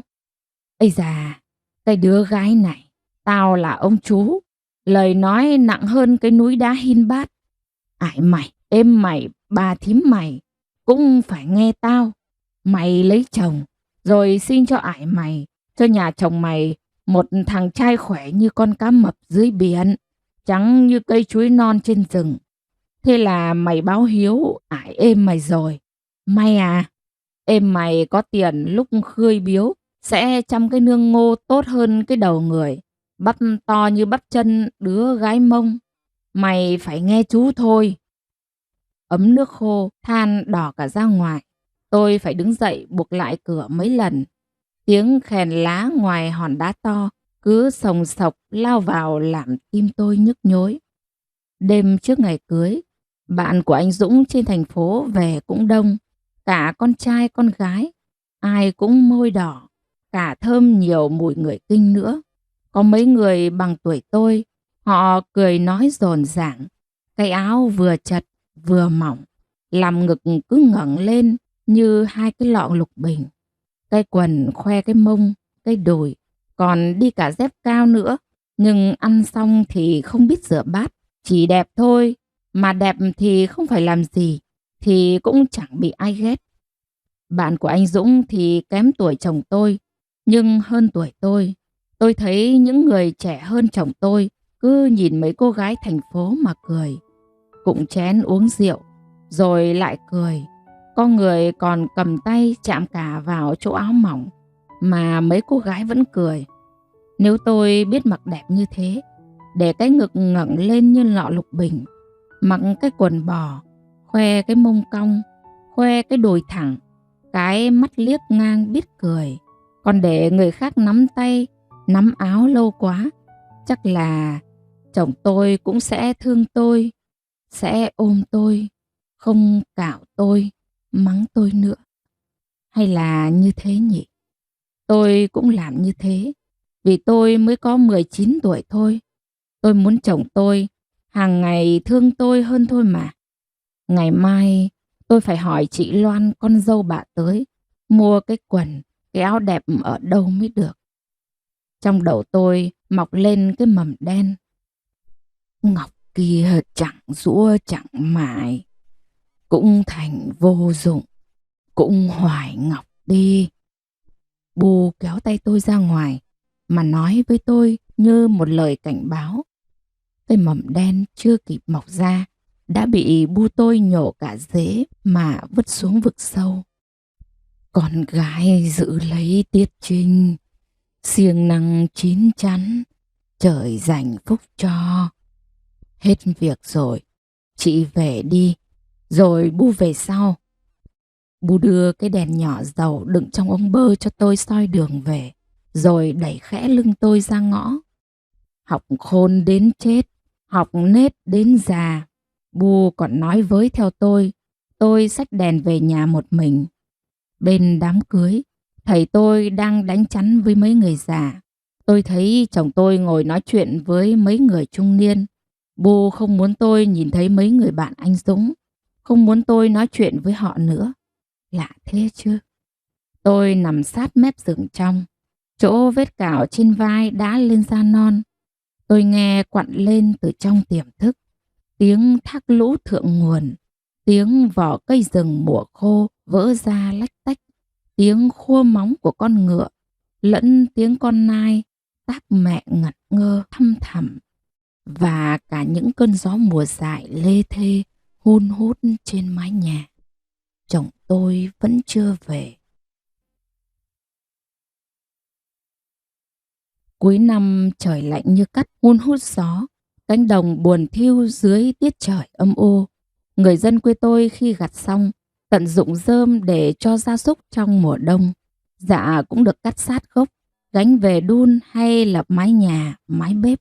Cả cánh đồng mênh mông, chỉ còn sót lại vài đồn dạ trên mặt ruộng nhà ai chờ khô chưa kịp đốt. Trẻ trâu trụm lửa vùi những củ khoai mót được trong lúc thả bò dọc triển đê. Khói trùng trình bay lên trong hoàng hôn tối sẫm. Tiếng chổi cọ của Bu rời rạc, chốc chốc Bu ngóng ra cổng, rồi im lặng nén tiếng thở dài. Tôi định hỏi, nhưng không biết bắt đầu từ đâu, nên im lặng vào sắp mâm cơm. 2 cái bát, 2 đôi đũa, 2 cái ghế gỗ hai bên. Trên chiếc mâm cũ, một đĩa tép kho với cả pháo. Bát canh rau tạp tàng tôi hái ngoài vườn. Bu bỏ thêm một quả trứng vào nồi khi cơm cạn. Bu nói, Bu chả thích ăn trứng, chị ăn đi, gà nhà mình đẻ khối. Tôi cũng tin là Bu nói thật. Ngày cô vui mới lẫm chẫm biết đi, thầy nghe bạn cùng làng rủ lên Mạn Ngược xin làm công nhân, chứ ở nhà cả đời cắm mặt vào ruộng, biết bao giờ mới mở mắt ra. Thầy đi để lại cho Bu 2 người con và ông bà nội. Bà nội bị mù, còn ông nội ở nhà đan thúng bán. Cuộc sống cơ cực biến Bu từ một người đàn bà hiền lành chỉ biết làm ruộng thành người đàn bà của công việc. Bu làm tương bần để bán mỗi buổi chợ phiên, nhưng cũng không đủ cho chồng tôi và cô Mùi có cuộc sống tốt hơn. Bu đong thóc, làm hàng sáo. Bu còn buôn cả nước mắm để trang trải cuộc sống. Thầy về không mang tiền cho Bu, mà dắt theo một người đàn bà và 3 người con riêng. Bu không ghen à? Tôi hỏi. Đau đẻ, ngứa ghẻ, đòn ghen. Nhưng phải người chồng như thế thì biết làm sao được. Ông bà nội lần lượt qua đời. Lần về nhà của thầy thưa dần, rồi hầu như chỉ có việc quan trọng thầy mới về. Thầy sinh thêm 2 người con. Chú em út của chồng chỉ kém tôi 3 tuổi. Bu vẫn tào tần với những hũ tương, mốc tương, chum nước mắm và thóc mua về xay rồi bán gạo. Thôn Hoàng Các của Bu hầu như nhà chát đất sét, mái lập dạ và nền đất. Bu tôi tự đóng gạch, xây một ngôi nhà 5 gian lập ngói hương canh trên bờ sông La Tiến. Bu còn trồng thêm khoai, cà và rau trên những mỏm đất nhô ra ven sông vào mùa nước cạn. Bu có thấy buồn khi thầy đi suốt thế không Bu? Dốc bổ thương kẻ ăn đong, vắng chồng thương kẻ nằm không một mình. Bu chẳng để cho chân tay được nghỉ ngơi. Bu làm để có cuộc sống tốt hơn. Bu như muốn khẳng định, không cần phải tha hương cầu thực, chỉ cần chăm chỉ sẽ làm cuộc sống thay đổi. Nhà tường mà lập tranh mây, thân anh 2 vợ như dây buộc mình. Bu vẫn nói như thế để tự an ủi, như thông cảm cho thầy. Tôi cười hỏi Bu, thầy đi vắng như thế, có khi nào Bu nghĩ Bu làm điều gì cho thầy hối tiếc không? Bu tôi thủng thẳng, không chồng đi dọc đi ngang, có chồng thì cứ một đàng mà đi. Tôi nhìn vào đôi mắt tối sẫm của Bu như có gì đó bỏng rát, ngấm vào tận cùng cái thương. Bu giục tôi đi ngủ để Bu nhặt nốt đỗ. Tôi bảo, hay anh Hưng đi vắng, Bu cho con ngủ với Bu. Bu nói, ngủ một mình suốt, có sao đâu, đi ngủ đi, mai đi chợ về, Bu mua cho cái bánh đa vừng của bà Hoành vừa dày, lại rắc nhiều vừng nhá. Không ai chết vì khổ cả, chỉ chết vì lười thôi. Em tôi vẫn nói thế, đàn bà có chồng rồi, cái đầu phải cúi cả ngày thì cái ăn mới về nhiều. Em vẫn thế, bà nội cũng thế, sợ sự thay đổi. Nghĩ mặc nhiên làm đàn bà, cái đầu cứ cúi cả ngày, chẳng biết lúc nào họ cười. Và khi những giọt nước mắt có rơi thì cũng ngấm rất nhanh xuống đất. Có lần bạn của Ải đem về cho cái bàn và 4 cái ghế cao. Lúc ông khách người Kinh về, bà nhất định bắt Ải mang bàn ghế đi đâu thì mang, chứ nhất định không cho kê trong nhà. Mày còn muốn mang cả bàn ghế về cơ à? Họ này, nhà này, êm mày, vợ mày quen ngồi cái ghế mây rồi. Mày bảo mày phải tiếp khách nên cần lịch sự à? Lịch sự mà khách đến không biết bỏ cái giày ở dưới cái thang à? Đi cả giày lên sàn à? Lịch sự mà quay cả cái lưng vào chỗ thờ ma nhà à? Lịch sự mà cái mắt không biết nhìn đi chỗ khác khi con vợ mày cúi đầu đi qua. Lịch sự mà thế à? Tao bị con ma bắt vía. Tao bảo mày gọi thầy mo cúng để bắt cái vía mải chơi chưa về. Mày sợ mày phải bán con dê. Mày đưa một nắm hạt xanh hạt đỏ. Mày bảo ốm thì uống thuốc. Vía đi chơi mà uống hạt xanh hạt đỏ thì có gọi vía êm mày về được không? Tao vứt ra tàu ngựa. Con ngựa cũng chê không ăn đấy. Mày mới bước qua cái ngưỡng cửa mà còn đòi khôn hơn cả quả bầu mẹ à? Lồng ngực gầy của êm giá căng lên. Những nhịp đập hối hả ngắt quãng. Tay bà run run vịn vào vách đá mà khóc. Nước mắt người già cũng cạn như dòng suối mùa đông. Ải im lặng, cúi đầu không dám nói câu nào. Bữa tối bà nội đi nằm sớm. Co má ngã mẹ phần. Bà bỏ nguội không ăn. Từ ấy Ải không bao giờ dám làm trái ý bà nữa. Tôi nhớ quay quắt mái nhà nhỏ như cây nấm. Nơi đó tuy nghèo, nhưng có những người thương yêu của tôi. Tôi nhớ con đường đi qua đầu suối. Đầu nguồn con suối Triềng Cang nước mát rười rượi. Đàn bà trong bản đi nương về hay tắm ở đó rồi mới về nhà. Đám con gái bản thả vai trần, tóc búi cao, da khỏe và trắng như núi đá vỡ. Ngực căng tràn nhưng nhức, lấp ló dưới làn nước trong vắt. Chẳng thằng trai nào đi qua mà không ngập ngừng đứng lại khi nghe tiếng cười vỡ ra khúc khích. Anh vào bản em tìm ai? Anh tìm cô gái xinh đẹp phải không? Chân anh bước nhầm rồi, vì bản em cô gái nào cũng đẹp. Chỗ ấy là con đường vòng đi từ nương về bản, mảnh như sợi lanh vắt qua đỉnh hòn đá mồ côi. Con đường bé xíu như con dê trượt chân ngã, bị vỡ một miếng dài, dựa vào núi đang nhuốm màu cỏ úa. Thế mà thằng trai nào cũng chọn đường ấy để đi về bản. Lạ thế chứ. Con Mốc chắc đã lại đẻ lứa con thứ 3 rồi. Tiếng lạo xạo bước chân của nó đang cuống quýt mừng người quen mỗi đêm. Tiếng gõ móng lộp cộp nhát gừng của hai con ngựa chừng đã quen nhau lâu lắm. Người ta chọc sàn bằng bạc trắng êm vui. Người ta chọc sàn bằng nhiều con dê êm giá vui. Anh chọc sàn 7 đêm nọng không vui.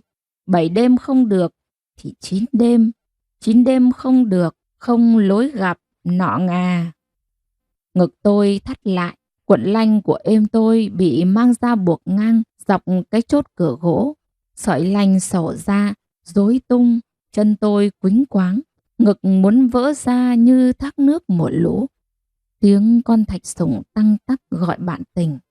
Tôi nghe đầu phía giường bu, có tiếng trở mình nặng nề. Thương nhau thì mở cửa, chẳng cần đèn, mình tìm tay nhau. Bước chân mềm hơn gió, rượu chẳng làm người say. Tôi nghe rõ tiếng khèn ở nơi nào đó xa thăm thẳm, xuyên qua trăng, lăn tròn xuống 9 bậc cầu thang vỡ vụn. Ngày sang để cây non bật mầm, mặt trời lặn nơi đâu, làm ngực anh dâm gian cơn sốt. Tiếng khèn như vết cắt ngang cánh tay của con dao sắc được thợ mài tới nửa buổi.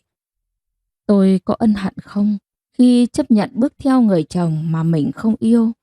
Không, tôi bước ra khỏi bản.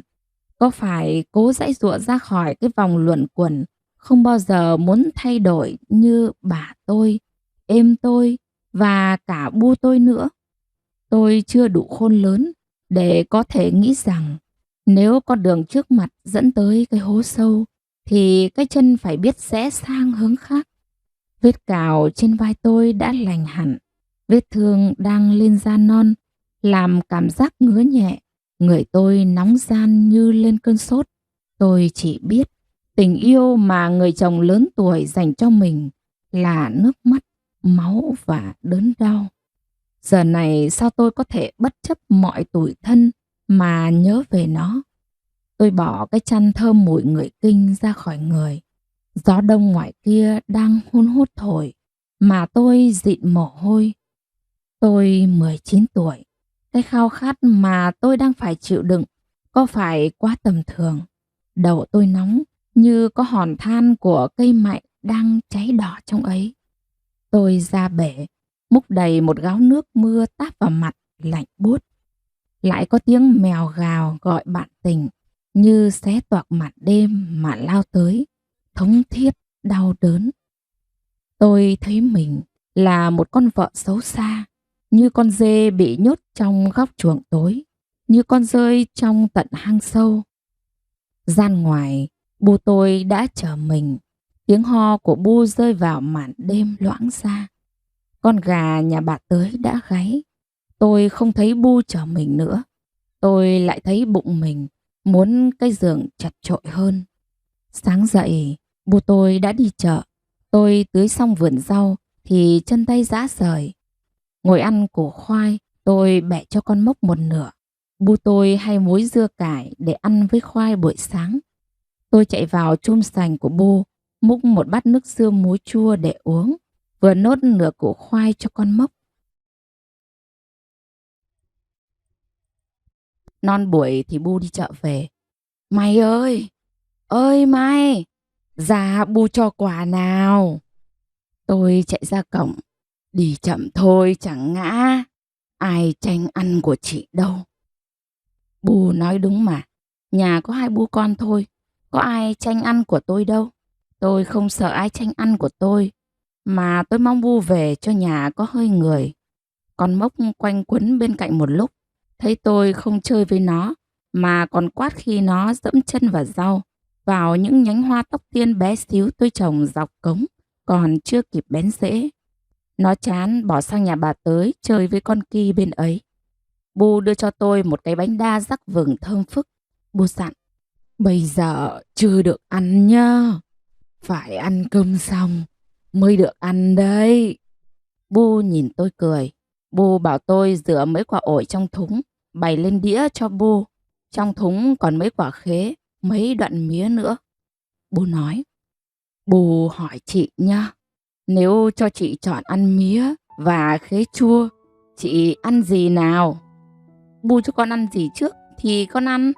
Bu lại cười, ăn khế hay ăn mía cũng tốt. Bu rửa tay, nói tôi xuống sắp cơm. Bu lên nhà thành kính thắp hương lên bàn thờ tổ tiên, lầm rầm khấn vái. Xong Bu xuống ngồi ăn cơm. Sao không cho thêm quả trứng vào nồi cơm mà ăn? Gà nhà mình đẻ khối ra ấy. À, Bu bảo nhá, từ mai nấu cơm thì đổ dư một bát nước. Lúc cơm sôi sắp cạn thì chắt nước cơm ra cái bát con. Khi Bu trở về, bụng đói thì xúc một cùi dìa đường trong cái lọ Bu để sát góc chạn. Đổ vào nước cơm, ngoáy tan ra rồi uống. Ngon đau đẻ đấy nhá. Đường thầy tôi mang về hồi Bu ốm mà Bu không ăn, cứ để dành mãi. Chị tháng này không thấy hành kinh phải không? Con không biết. Chết chửa, đàn bà mà chả biết gì rất. Chị nghe Bu nói nhá. Cái cổ ngẳng, lông mày dựng đứng, mạch đập tanh tách ở cổ tay. Đêm Bu có ngủ được đâu, thấy chị đi đổ dế suốt đây như. Bu tôi gọi đi tiểu là đổ dế. Một con so, lo bằng 10 con dạ. Bu vừa báo cáo tổ tiên rồi. Xin các cụ phù hộ cho thằng cô hay cái tí trong bụng chị được khỏe mạnh. Tôi cứ ngồi im nghe Bu nói, mặt Bu rạng rỡ. Trai mà chi, gái mà chi, sinh ra có nghĩa, có nghĩ lạ hơn. Gái chữa cửa mà, qua đợt nghén này, khỏe chân mạnh tay, Bu cho về trên nhà, thăm ông bà trên ấy. Nhân thể báo tin cho ông bà vui nhá. Thằng Hưng trở về, chị thích đi thì Bu nghỉ chợ dẫn đi.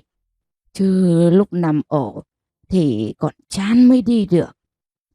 Ân sâu nghĩa nặng chớ quên, làm con phải giữ lấy nền phong gia. Tôi nghe Bu nói sẽ cho về thăm ải êm thì vui lắm, không cần ăn. Nhưng Bu nói, cơ mà phải ăn cho khỏe, Bu mới cho đi. Chừng chị ngoài đôi mươi, còn Trọng Trọng, Bu ở nhà giữ cháu, chị đi chợ thay Bu. Bu nhổ nước trầu vào cái ống rồi nhìn tôi.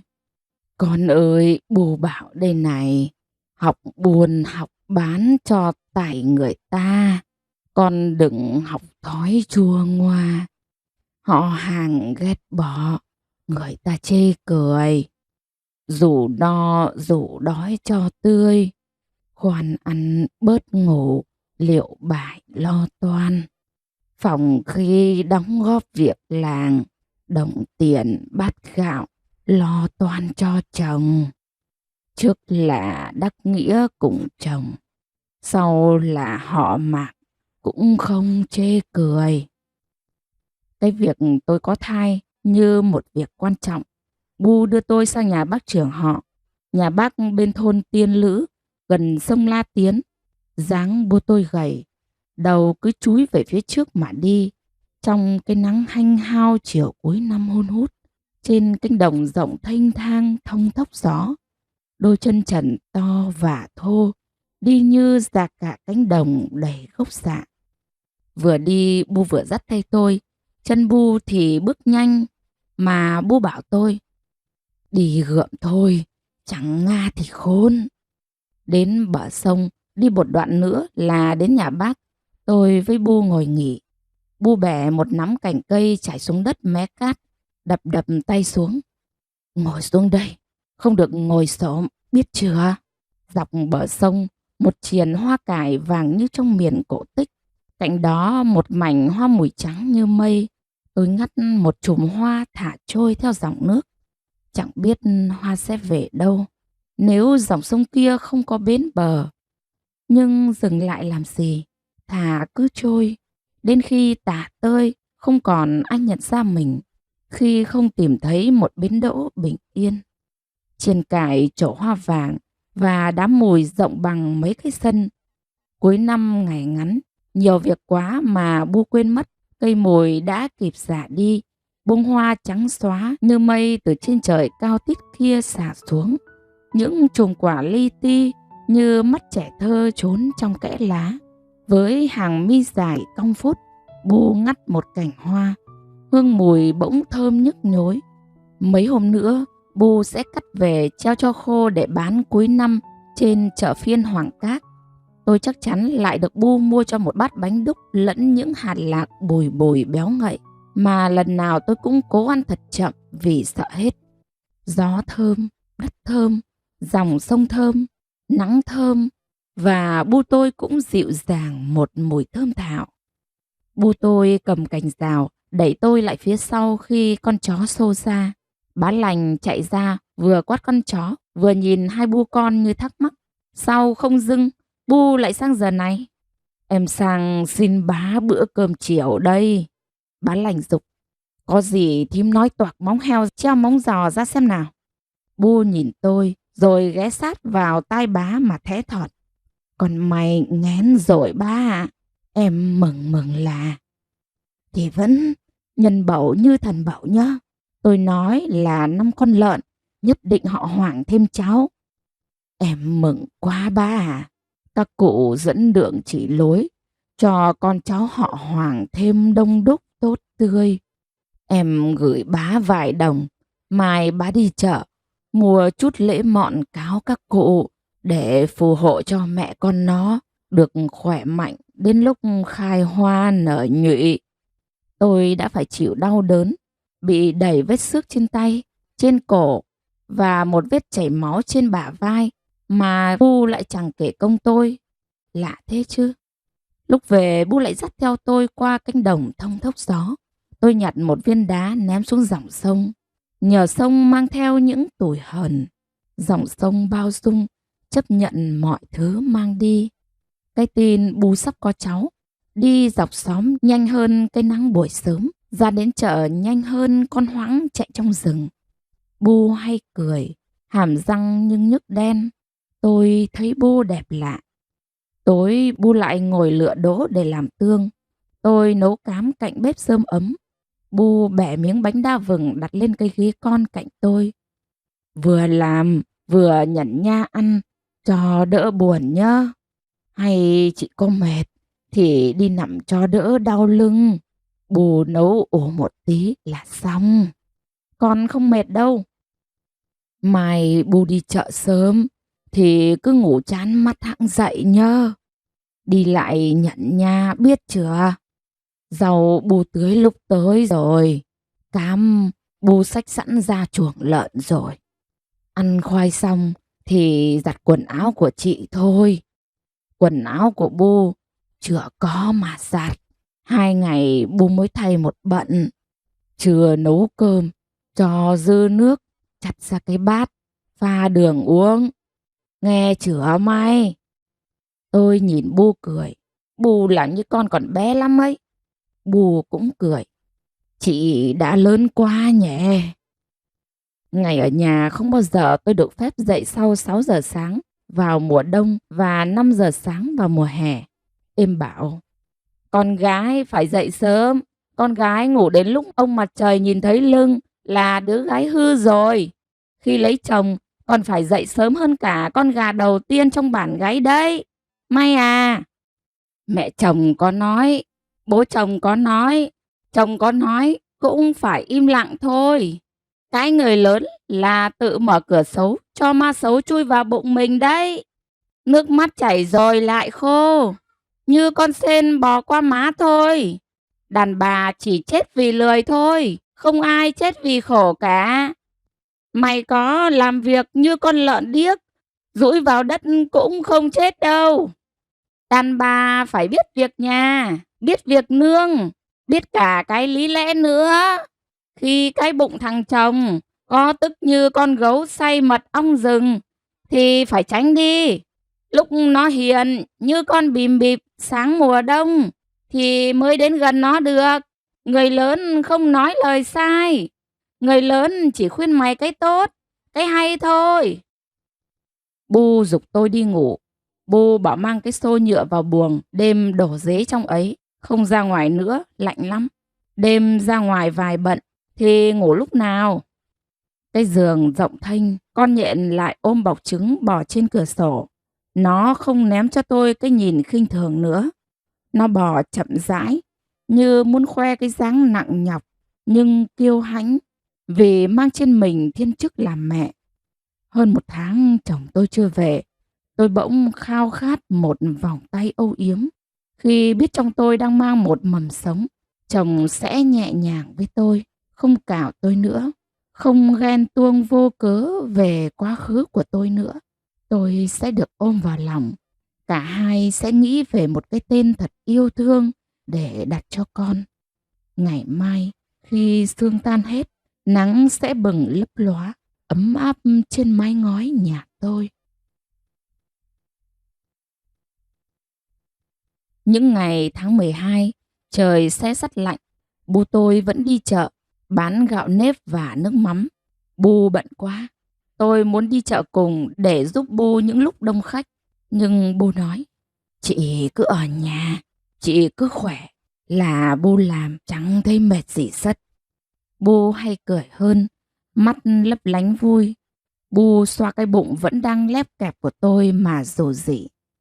Em của bà đang ngủ phải không? Phải ngoan, không sau này ra ngoài nó đánh cho là bỏ bố. Bà chả bênh. Mấy bữa thằng thầy bay về, bà bảo nó đập cái hiên bếp kia cho thấp xuống. Chẳng sau này giống bà vấp ngã. À, mai bố sang Văn Giang bảo cái nhà ông nghé đàn cho em cái nôi. Ông mát tay đàn nồi cho trẻ nằm, mà đứa nào cũng lọc vọc nhanh lớn, như con ngan con ngỗng, chả không đau gì sất. Cái bụng tôi vẫn lép kẹp, mà ngày nào đi chợ về bố cũng hỏi, em đã may chưa? Này, chị chịu khó ăn nhiều trứng gà, mấy uống nước cơm, để sau này da em trắng nhá. Ai gặp Bu cũng hỉ hả, đứng lại mà kể mà khoe, rằng thật phúc cả mạ đầy, rằng con cái may nhà tôi chả biết nôn ọe, nghén ngẩm gì sất, rằng sau này tôi phải đưa con cái may lên tận tỉnh mà đẻ cho dân làng nhìn vào. Bu sửa cái quần láng đen của Bu, nới chun rộng, cái ống cũng rộng thùng thình như cái váy đục. Bu ngồi cẩn mẫn khâu lại cái cạp bị bung, chốc chốc lại hối. Ra sâu chỉ cho Bu, rồi hẵng xuống bếp. Tôi hỏi, Bu ơi, con mặc quần này của Bu á? Nhẹ bụng to, lại để phơi cái bụng ra phải không? Bu khối vải đẹp nhá. Cơ mà các cụ dặn rằng con so phải mặc đồ cũ, sau này con trẻ mới dễ nuôi, biết chưa?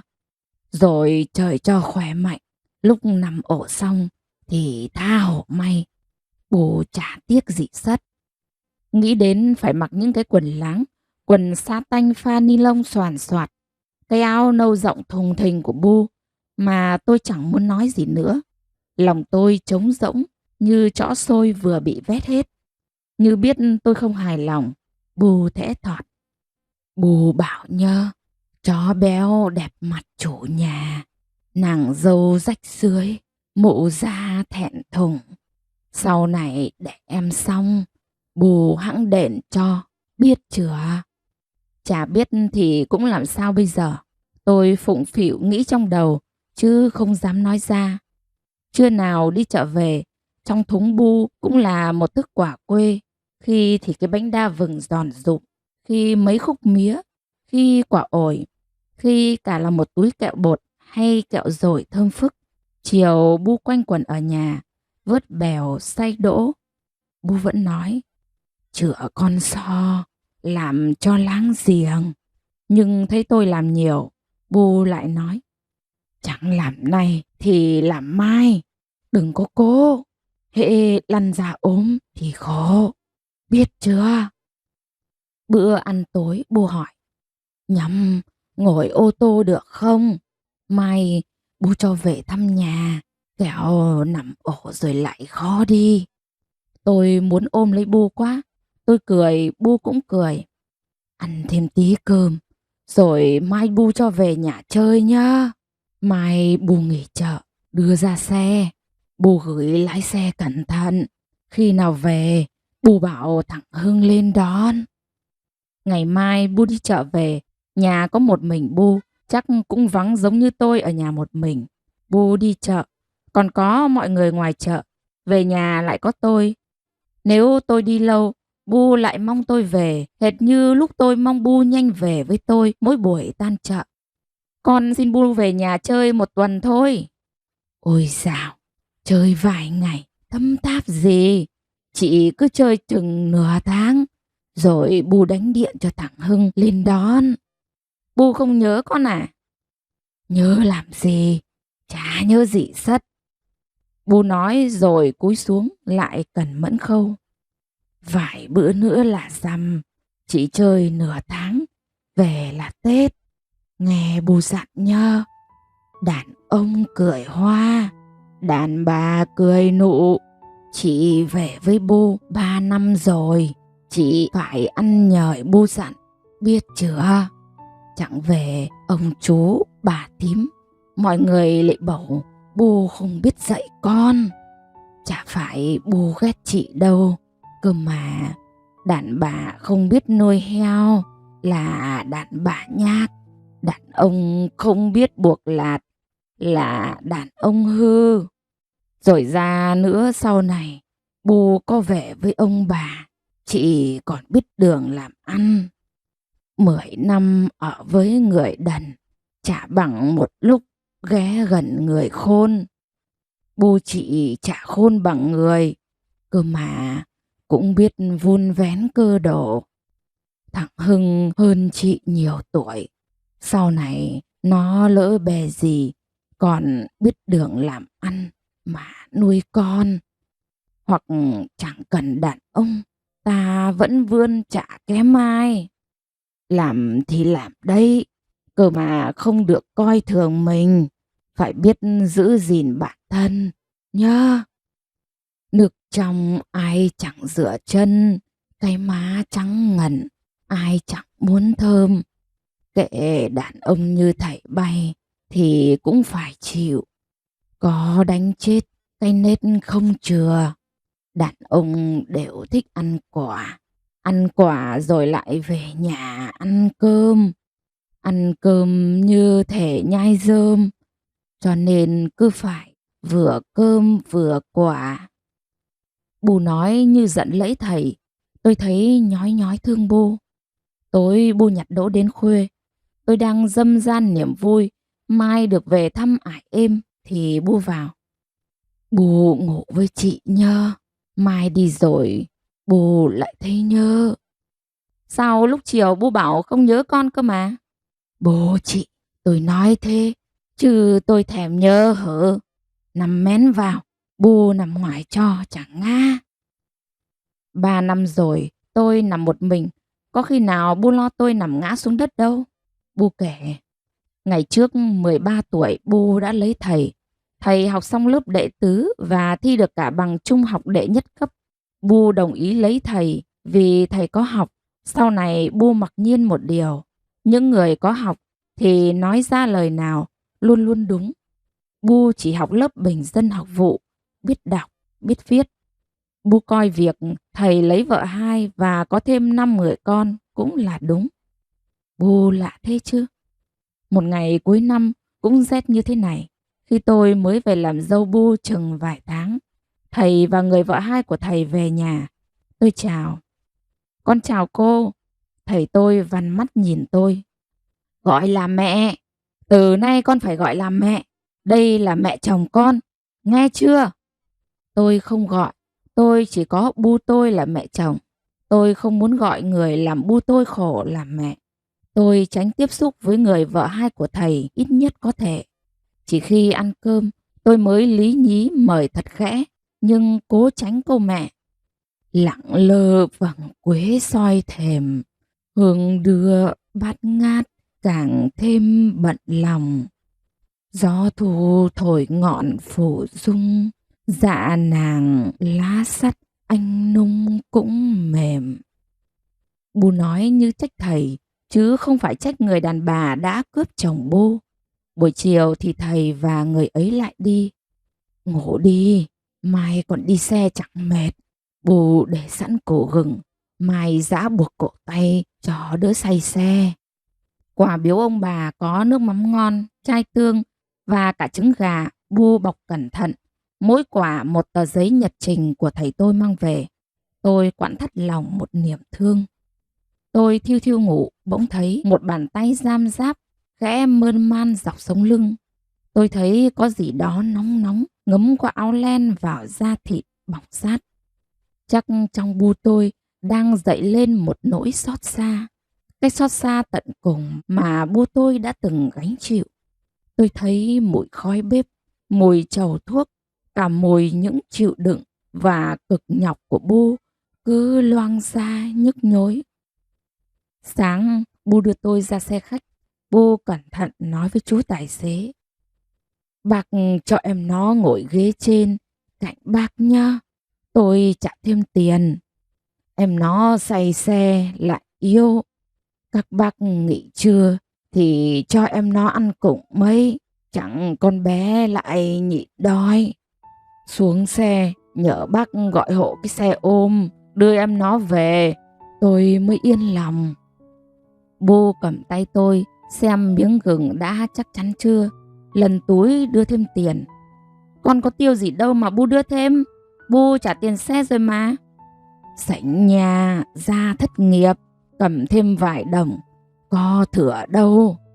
Nhớ đưa tiền phụ ông bà, tiền ăn những ngày ở đây. Bu cho thêm đây, thích ăn gì còn mua. Bu hay gọi tôi là chị. Hôm nay bu lại gọi là con. Bác nhớ để ý con bé đây nhớ. Bu lại dặn. Mỗi mình con gái bà là khách phòng. Chú tài xế gắt khẽ. Bu về nhớ. Đi một tuần rồi về với bu nhớ. Hôm qua Bu bảo chơi 1 tuần ít quá. Giờ Bu lại bảo đi 1 tuần thôi. Bu lạ thế chứ. Nhưng Bu không dặn, tôi cũng chỉ đi 1 tuần. Chồng tôi không lên đón, tôi tự khắc về được. Ngoái nhìn dáng Bu đang đứng vẫy tay, nhìn theo xe lăn bánh khuất qua khúc ngoặt, Bu mới đội nón quay về. Tim tôi như có bàn tay vô hình bóp nghẹn lại. Về đến bản trời đã quá nhá nhem tối. Tôi gặp người quen cùng đi.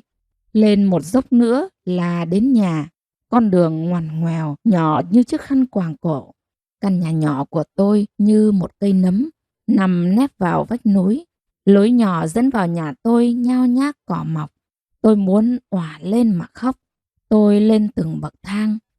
Êm giá, bà nội đang ngồi trên ghế mây sát bếp lửa, hơ đôi tay gầy khẳng khiu như rễ cây si mọc trên mỏm đá. Con May về, con May về thăm êm giá. Bà nội đứng dậy, ôm lấy tôi.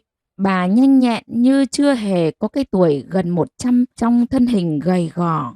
Êm ngước lên nhìn tôi, như đang soi xét xem con gái có khác nhiều sau 1 năm rồi không về thăm nhà. Ngồi xuống đây con, ngồi xuống. Con dâu à, nấu cái gì ngon ngon cho con gái mày ăn nhé. Nhanh cái tay lên, con bé đói rồi đây. Bữa cơm tối có thịt sấy, canh ngải đắng mà tôi ăn rất ngon miệng.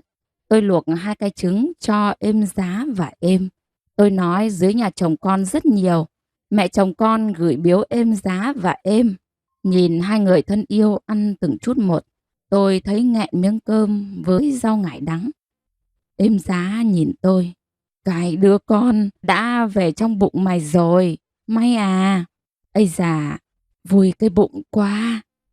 Con dâu à, ngày mai mời Mo về giữ cái vía. Đứa con được khỏe mạnh trong bụng con May. Êm tôi vừa khẽ khuấy chảo cám vừa cười. May à, cái tay mày còn biết ngoáy chảo cám không? Cái chân mày còn biết leo 2 cái dốc mà không mỏi không? Tôi kể cho bà và Êm nghe về Bu tôi, về hàng xóm, về nhà bác trưởng họ. Êm kể vợ thằng Dành, con nhà trưởng bản bị con ma nước bắt đi từ mùa lũ trước. Chưa đến mùa lũ sau, nó đã lấy đứa gái khác trên Hủi một làm vợ. Thằng Dành ải nó là trưởng bản. Ông nội nó dắt 3 con ngựa xuống núi, thì chú nó làm chủ tịch xã. Nhà nó trâu, ngựa, chen chân cửa sau, lúa ngô chen chân cửa trước. Ai nó muốn nó học cao để làm chủ tịch giống chú nó. Nhưng cái chữ không ở trong đầu nó. Nó về cái chữ ở lại với cô giáo người Kinh, chứ không về theo nó. Nó chán học rồi bỏ. Cả bản chỉ có mình tôi là được đi học. Ải êm của những thằng trai bản thường cấm con họ đến chọc sàn nhà tôi. Con mày không nên lấy làm vợ đâu lố. Con mày không biết tra hạt ngô, không biết lượm cụp thóc, không biết ngoáy chảo cám cho con lợn đen ăn. Con mày cũng không biết lên rừng hái cái lá về ủ men, nấu rượu cho nhà chồng uống. Lấy con mày thì không nên người lố. Con mày suốt ngày đi học không chịu làm. Lấy đứa vợ như con mày chỉ như con gà rừng, bới sỏi mà ăn thôi. Một buổi trưa, tôi đi học về thì tiếng khèn của thằng Dành léo đéo theo sau. Tôi đi nhanh, tiếng khèn theo nhanh. Tôi đi chậm, tiếng khèn theo chậm. Đến hòn đá to bên suối, tôi ngồi nghỉ thì thằng Dành đến nơi. Nó ngập ngừng mãi rồi cũng nói. Mày à, mày đừng học nữa. Mày làm vợ tao nhé. Nhà tao nhiều ngô, trâu đầy đàn, dê đầy chuồng. Mày làm vợ tao không cần phải biết bỏ hạt ngô đúng lỗ, không cần phải biết lượm cung thóc đâu. Mày à, tôi còn đi học, tôi không lấy chồng đâu. Kệ mày, mày phải lấy tao. Mày chui vào đầu tao, rồi mày ở mãi trong đó. Mà nhà tao muốn nhìn mặt mày nên mới làm thế. Mày phải lấy tao thôi. Năm ấy tôi 14 tuổi. Nó về bảo bà mối sang, tôi nhất định không lấy. Năm ấy tôi đã biết lấy lá ngón ra để không phải lấy thằng Dành. Nhà nó còn mấy lần nhờ bà mối sang nữa, nhưng êm giá kiên quyết. Không được rồi, giờ bảo con Mai bỏ học lấy chồng. Còn khó hơn vào rừng sờ vú con hổ đẻ. Không được đâu, bà mối à. Về bảo nhà trưởng bản xin đứa gái nhà khác làm dâu thôi. Sau 3 năm, thằng Dành đã kịp 2 đứa vợ. Êm giá giục tôi đi ngủ. Tôi bó gối, nhìn qua ô cửa nhỏ bằng bàn tay. Trăng lễnh lãng chảy cả xuống nửa sân. Trăng tràn qua tán cây lê, giáp hòn đá phía sát con đường gập ghềnh qua hông nhà, rơi xuống từng giọt lỗ chỗ dưới nền đá săm. Đã 1 năm, tôi mới lại ngồi trong căn buồng nhỏ của mình. Bên ngoài trời hun hút gió. Đêm đã ủ men lá thơm phức để chuẩn bị nấu rượu ngô Tết. Những ngày này, thằng trai bản chuốt lại cây sáo, sửa lại cái nỏ. Đứa gái má đỏ như trái táo chín, chăm chỉ làm nệm bông, làm gối. Trăng giữa tháng lơ lửng, nhuộm cả một khoảng sân rộng phình ra, chui qua lá của cây lê trước ngõ, rơi xuống lốm đốm sáng như một vũng sao rơi. Sương đặc quánh trào lên như nồi cơm sôi chưa kịp mở vung. Tiếng dế ri rỉ, sương và trăng xoắn lại. Rét thế mà tiếng khèn của thằng trai vẫn xé xương mà vút lên. Muộn thế này chắc tận trên pú bầu hay nà nghịu xuống. Tiếng khèn da diết khiến đứa gái bồi hồi mà khó ngồi yên. 15 tuổi tôi đã biết nghe khèn, chỉ nghe vài lần thôi sẽ biết tiếng khèn ấy dành riêng cho mình. Đi chợ khèn theo xuống chợ, lên nương khèn theo lên nương. Đêm khi ngọn đèn nhỏ leo lét sáng trong buồng đứa gái chưa ưng bụng thằng trai nào, thì tiếng khèn réo rắt một hồi lâu. Khi đã khuya lắm, êm ải ngủ say, thằng trai dừng thổi khèn, đứng dưới gian buồng đứa gái nằm mà chọc sàn khe khẽ. Đứa gái ưng cái bụng sẽ trở dậy, quấn tóc gọn gàng, gác chăn lên sàn, ra bậc cầu thang để nói chuyện với chàng trai. Nhưng buồng đứa gái không thắp đèn, đồng nghĩa với việc đứa gái ấy đã ưng cái bụng thằng trai khác rồi, hoặc chưa muốn thằng trai nào chọc sàn. Khoảng cách từ bước chọc sàn đến khi đứa con gái chấp nhận cho thằng trai ngủ thăm là một đoạn đường dài và gian nan. Thằng trai được phép ngủ thăm khi đám cưới nhỏ diễn ra. Người Kinh gọi là đám hỏi. Ngủ thăm là để tìm hiểu nếp sống nhà vợ tương lai. Ngủ thăm là ngủ gian ngoài cạnh ải. Khi đứa gái cho phép thằng trai chung buồng, cũng là ngủ đúng nghĩa. Em đặt chăn nẹp đỏ ở giữa, anh khoanh tay trước ngực mà ngủ. Tất cả những động chạm quá giới hạn đều được đứa gái cho là sự xúc phạm nhân phẩm. Những đứa gái trong bản tôi thường được êm cho vào đầu những điều này từ khi chưa biết gieo hạt ngô. Trong bản tôi, con gái 13 tuổi đã có đứa thắp đèn trong buồng để chọn chồng. Tôi đi học phải học nhiều con chữ thì cái mặt mới không phải cắm mặt xuống đất cả ngày. Phải học thì cái tay mới không cầm đũa ngoáy cám lợn buổi tối. Bộ đội phong trên đồn Triềng Om nói thế. Cô giáo người Kinh của tôi cũng nói thế. Bộ đội nói thì phải đúng chứ. Những chiều cuối tuần, khi tôi ở trường nội trú về, bộ đội phong xuống bản, thường lên nhà tôi. Bọn trẻ trong bản xúm quanh anh, nghe anh kể những câu chuyện không đầu không cuối. Anh thường chỉ tay xuống khoảng không mênh mông, nơi mà buổi tối có những quầng sáng suốt đêm. Quầng sáng như cả cái bản tôi mang hết cốm non mà vãi cả xuống ấy. Nơi ấy với tôi là cả một khát vọng được đến. Tôi vẫn nghĩ sáng suốt đêm thế ấy, chắc người ta quên cả mặt trời mọc. Anh Phong vẫn bảo, mày học đại học, cuộc đời sẽ sáng hơn vầng hào quang dưới kia. Khi tôi học lớp 12, hàng đêm tiếng khèn lá vụng về từ hòn đá to đầu ngõ, xé toạc màn sương đặc quánh, len lỏi vào buồng. Tim tôi nhoi nhói, tôi muốn học. Tôi đẩy tiếng khèn ấy lăn xuống 9 bậc cầu thang, vỡ vụn. Tôi chưa bao giờ thắp ngọn đèn dầu trong buồng mình khi trời khuya. Đồng nghĩa với việc tôi chưa cho phép ai chọc sàn cả. Thằng trai bạn sẽ biết điều đó. Người ấy sống cùng bạn đã lâu mà không biết điều đó. Lạ thế chứ.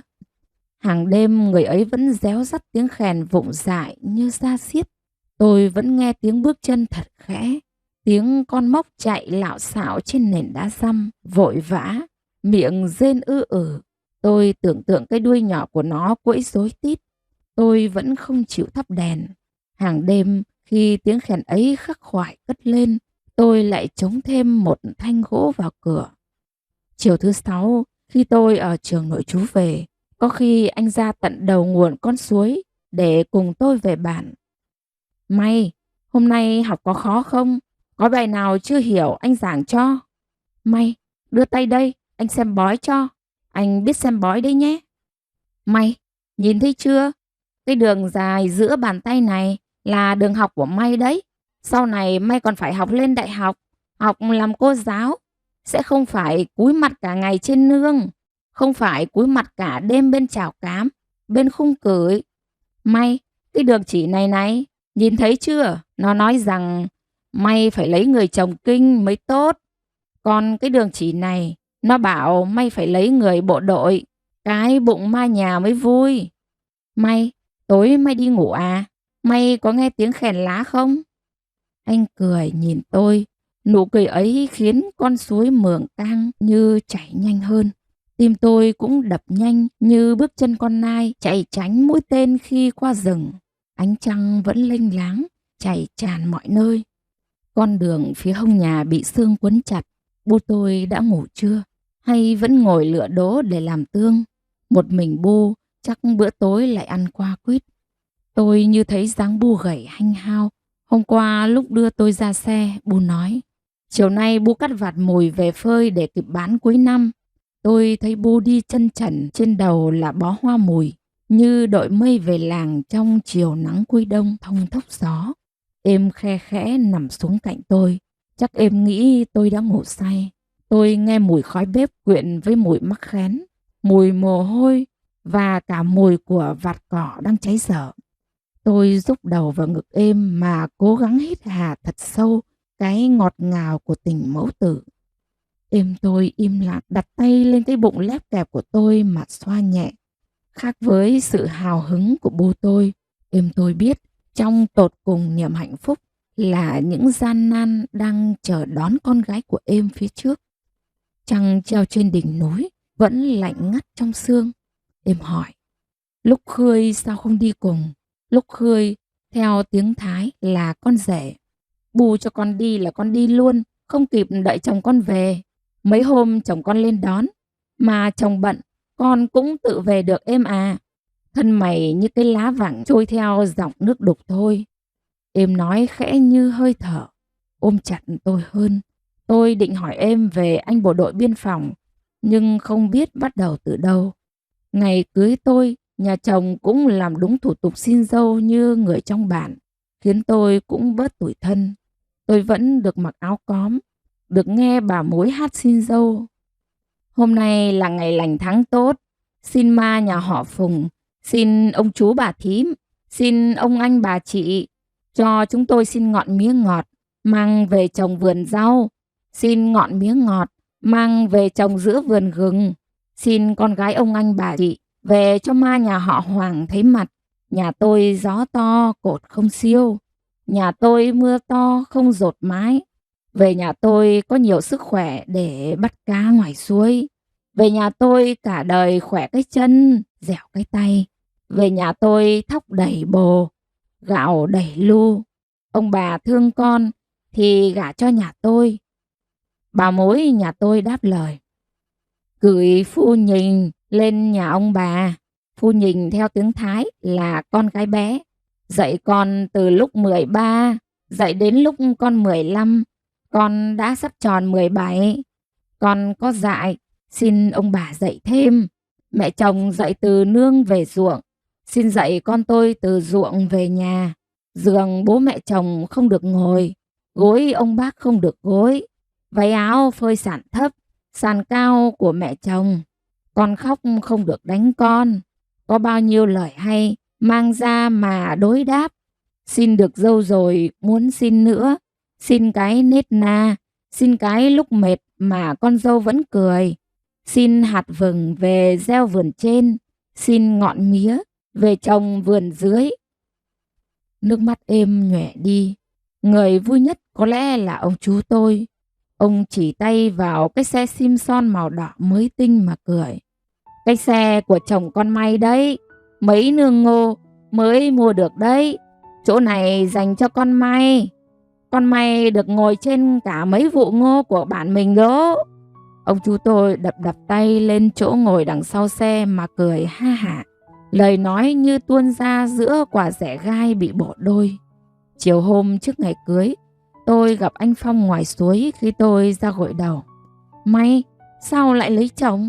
Sao lấy người chung giường bằng tuổi ái? Ông nội mất rồi, người có quyền quyết định mọi việc lớn nhỏ trong dòng tộc là ông chú. Ông chú quyết định rồi, phải gật cái đầu thôi. May không muốn học làm cô giáo nữa sao? Người nhà chồng hứa, lấy chồng rồi vẫn được đi học đại học đấy. Lời hứa như nước lớn mùa lũ thôi, May à. Hứa rồi thì phải làm chứ. Lời nói ra như dao chém cột nhà rồi mà. Ở bản này có ai coi May là người bình thường đâu. Coi May như một đứa con gái lười biếng, không biết làm, chỉ biết cho nhiều con chữ vào đầu. Trong đầu nhiều con chữ, không những lười mà còn biết cái chồng, không ai thương cả. Mày có biết là tôi thương May lắm không? Tôi không có cái xe máy như ông Hưng. Tôi không có cục tiền dắt trong lưng quần như thằng Dành. Tôi chỉ biết thương May. Vẫn ngồi trên lưng ngựa, tiếng bộ đội vội vã, ngắt quãng, mắt đỏ lên. Lời sau cứ dẫm chân lên lời trước mà chui ra, như uất ức, như đổ cái nóng vào bụng tôi. Lạ thế chứ. Mày có còn muốn đi học nữa không? Có chứ. Mày hãy lên đây. Anh đưa ra đón xe về Hà Nội. Mày cứ ở nhà anh. Khi nào nhập học thì đi học. Nhanh lên, không kịp nữa đâu. Chân tôi như chôn chặt xuống tảng đá. Tôi chưa bao giờ nghĩ mình dám làm cái việc lớn như thế. Mày không đi được đâu. Tôi dứt khoát. Mày chọn nằm chung giường với người bằng tuổi ải sao May? Vì lấy người ấy, May sẽ được đi học. Trong đầu May không nghĩ ra được cái gì hay hơn thế à? Tiếng bộ đội Phong gào lên, vọng vào vách núi, bị gió đánh bật lại. Mày về mà lấy người đó đi. Những tiếng ấy làm tim tôi vỡ vụn, rơi lạ tả, rồi tắt lịm. Sao anh không bảo bố mẹ anh lên nhà May? Tôi cố gào lên trong những tiếng bất lực mọng nước. Chân bộ đội thúc mạnh vào hông ngựa vọt đi, để lại đằng sau một lớp bụi ngai ngái. Đêm ấy, tiếng khèn lại xé màn sương mà leo lên 9 bậc cầu thang. Tôi gõ mạnh cái đũa cà vào miệng chảo cám.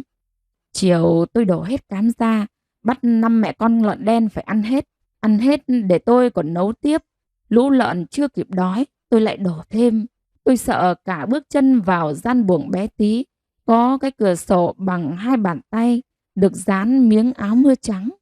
Quả cau người ta đem cúng ma nhà rồi, vào ngủ thôi, mai về xuôi làm dâu người Kinh rồi, May à, không khác được rồi. Tôi như rơi mất vía. Không được rồi, tôi muốn chạy ra mà bảo người ấy về đi. Lạnh thế này ốm mất thôi.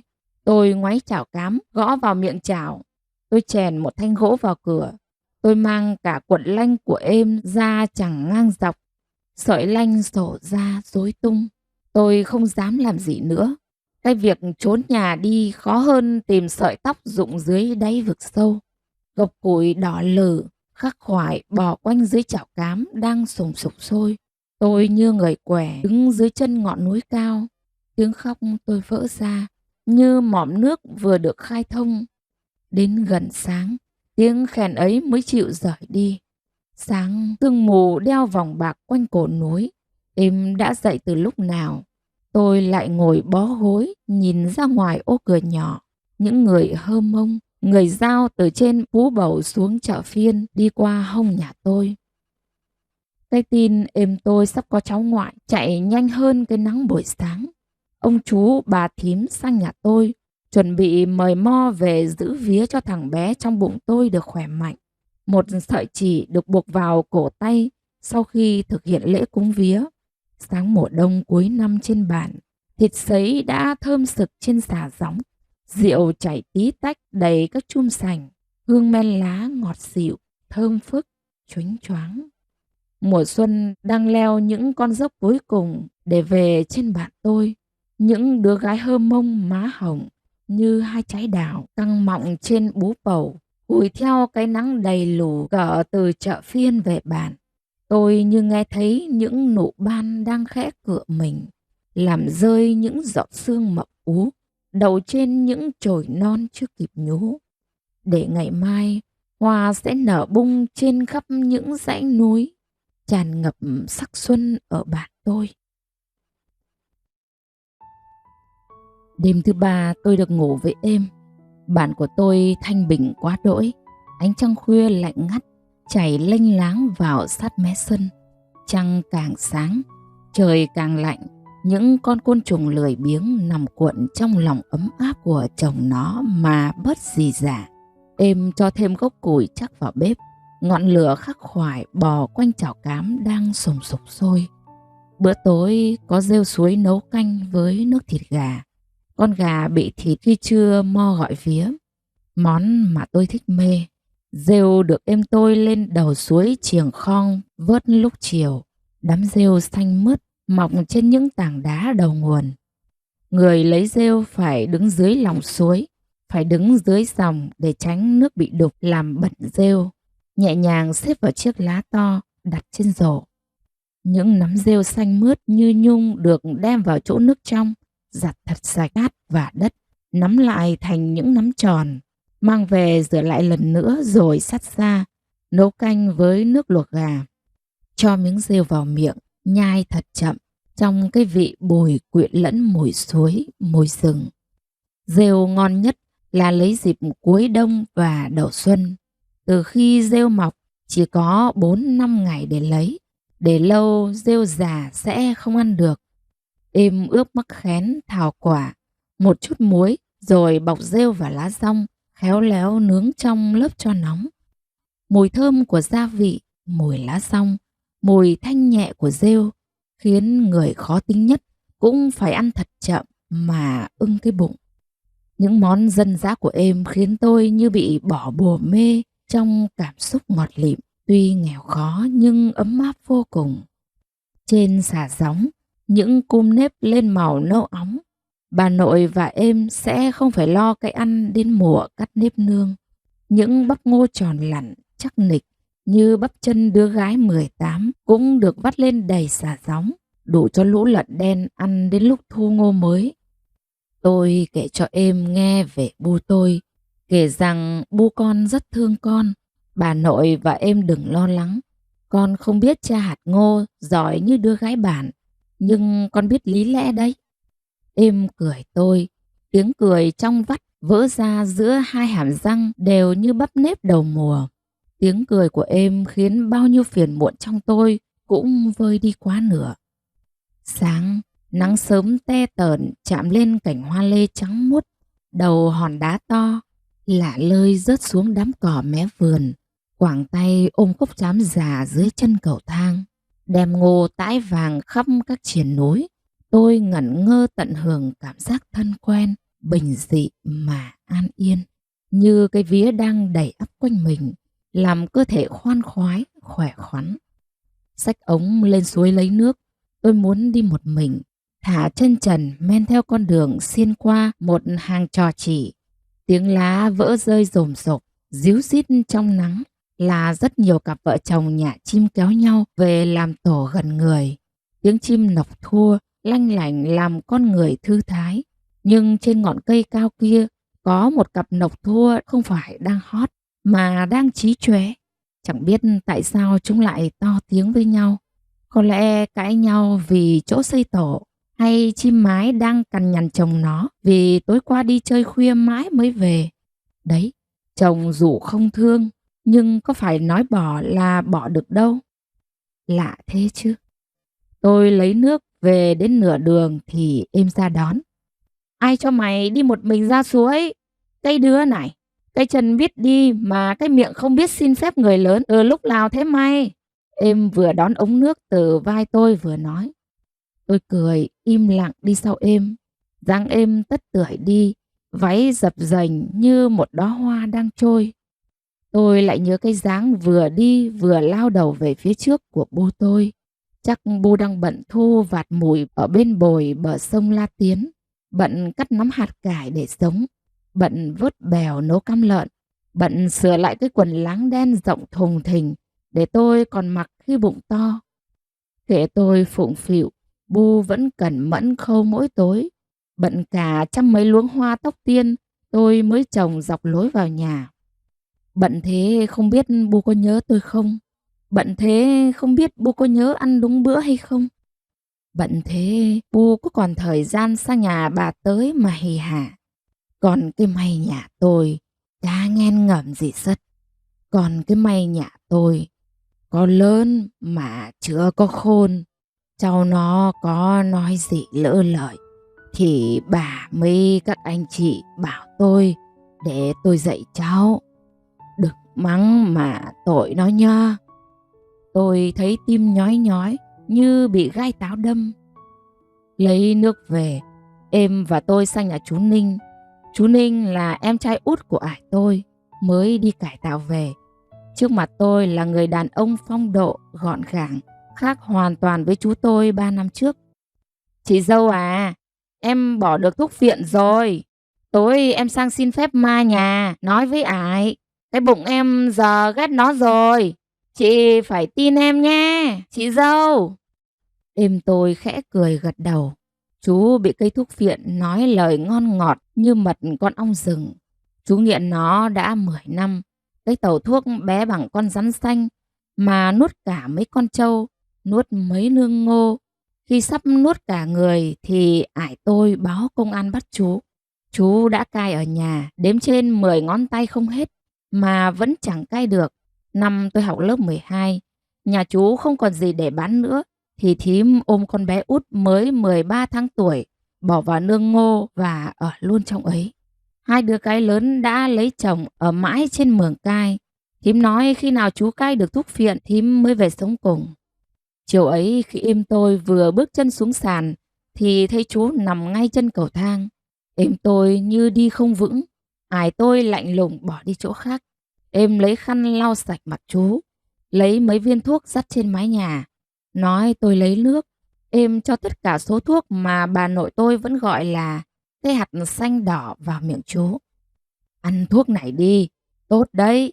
Y tá ngoại xã cấp cho đấy, ăn hết đi.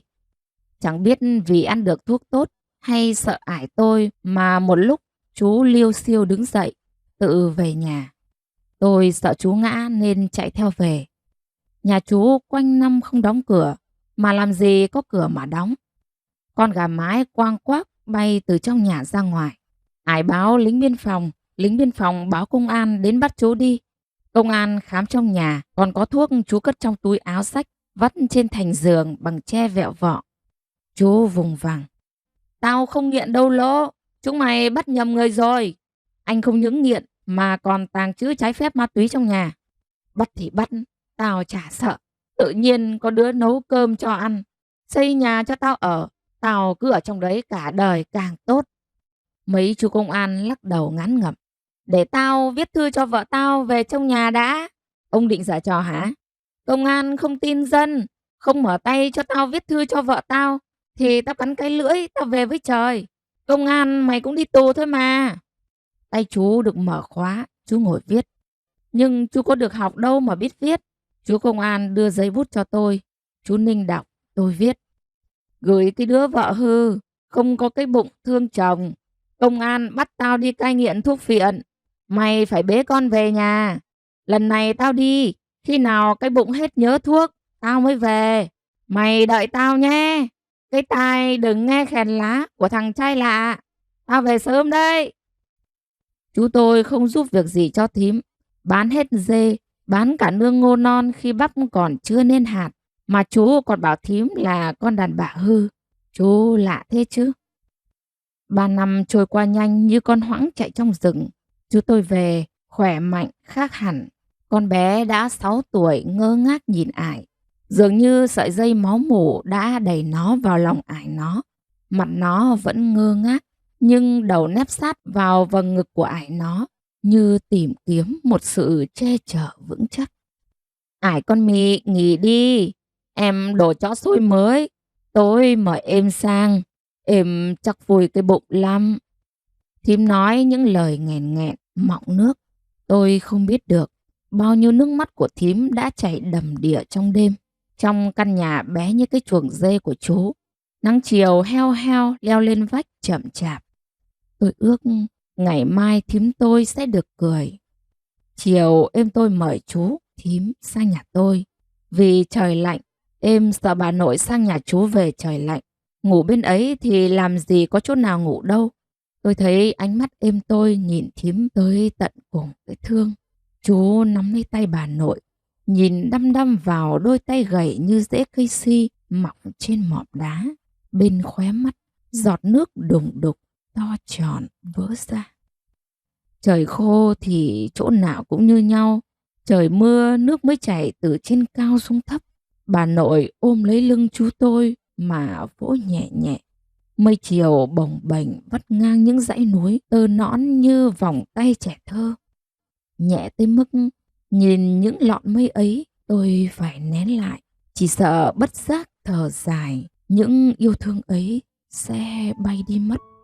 Tôi nhìn bà tôi, em tôi, thím tôi, thấy long lanh những đôi mắt biết cười. Cái gió xe sắt không kịp làm ai hờn dỗi đã mang về ngập sắc xuân trong gian nhà nhỏ của tôi.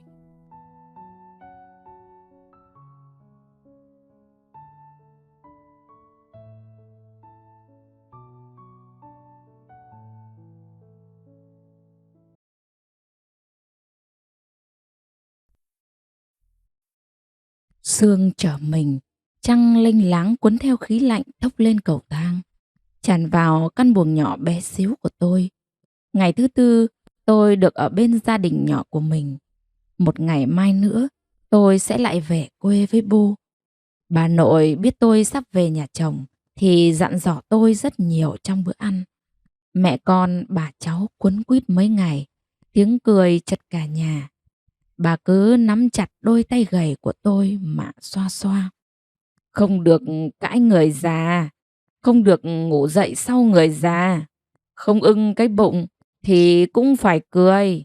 Cái đầu nghĩ không tốt là tự mở cửa cho con rắn độc chui vào bụng mình. Mày làm vậy là không tốt bao nhiêu rồi mày à. Con biết nghe lời mà, con lớn rồi. Em nhìn tôi. Mày à, bỏ cái lời êm giá vào cái đầu mày đi. Những lời người lớn nói không bao giờ làm chật chội cái đầu mày đâu. Tối nay người tôi mệt như cái cây nhổ đứt rễ rồi đem trồng lại.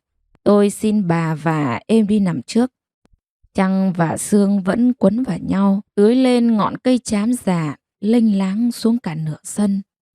Thương nhau thì mở cửa, chẳng cần đèn tìm nhau. Bước chân mềm hơn gió, rượu chẳng làm người say. Tim tôi nhói lên một cảm giác kỳ lạ, như xót xa, như cố chấp. Cái người này lạ thế chứ. Lúc chiều tôi đi từ nhà chú Ninh về thì gặp người ấy. Mày à, cơm người Kinh không ngon à? Sao gầy mãi mà không chịu lớn thế? Tôi cứ im lặng mà đi. Khi còn một con dốc nữa là về đến nhà thì người ấy nắm tay tôi mà kéo lại. Mày à, cơm người Kinh không ngon à? Sao gầy mãi mà không chịu lớn thế? Mày, nói cho tôi nghe, mày khổ lắm đúng không? Mày đã hối hận chưa? Tôi không khổ, tôi không hối hận. Tôi đã nói là không khổ đâu. Anh đi tìm người có học mà lấy làm vợ đi. Tôi nhớ lại lần cuối khi gặp anh Phong ngoài bờ suối. Tôi đã cố hét lên rằng: sao anh không bảo bố mẹ lên nhà may? Anh không nói gì, chỉ thúc mạnh chân vào hông con ngựa mà vọt qua tôi. Hôm nay anh còn nói tôi có hối hận không? Con người anh lạ thế chứ. Tôi làm ma nhà người Kinh rồi, tôi không được hối hận. May, sao lại gầy thế này được chứ? Bụng tôi như ai mang muối vào mà sát trong đấy. Tôi cứ lẩm lũi bước trong cái im lặng như muốn vỡ ra. Tôi chỉ nghĩ trong đầu thôi chứ không nói ra. Trời lạnh thế này ốm mất thôi. Trăng vẫn cứ quấn vào xương mà chảy tràn khắp sân. Ây da, cái thằng trai này, làm thế này không nên rồi.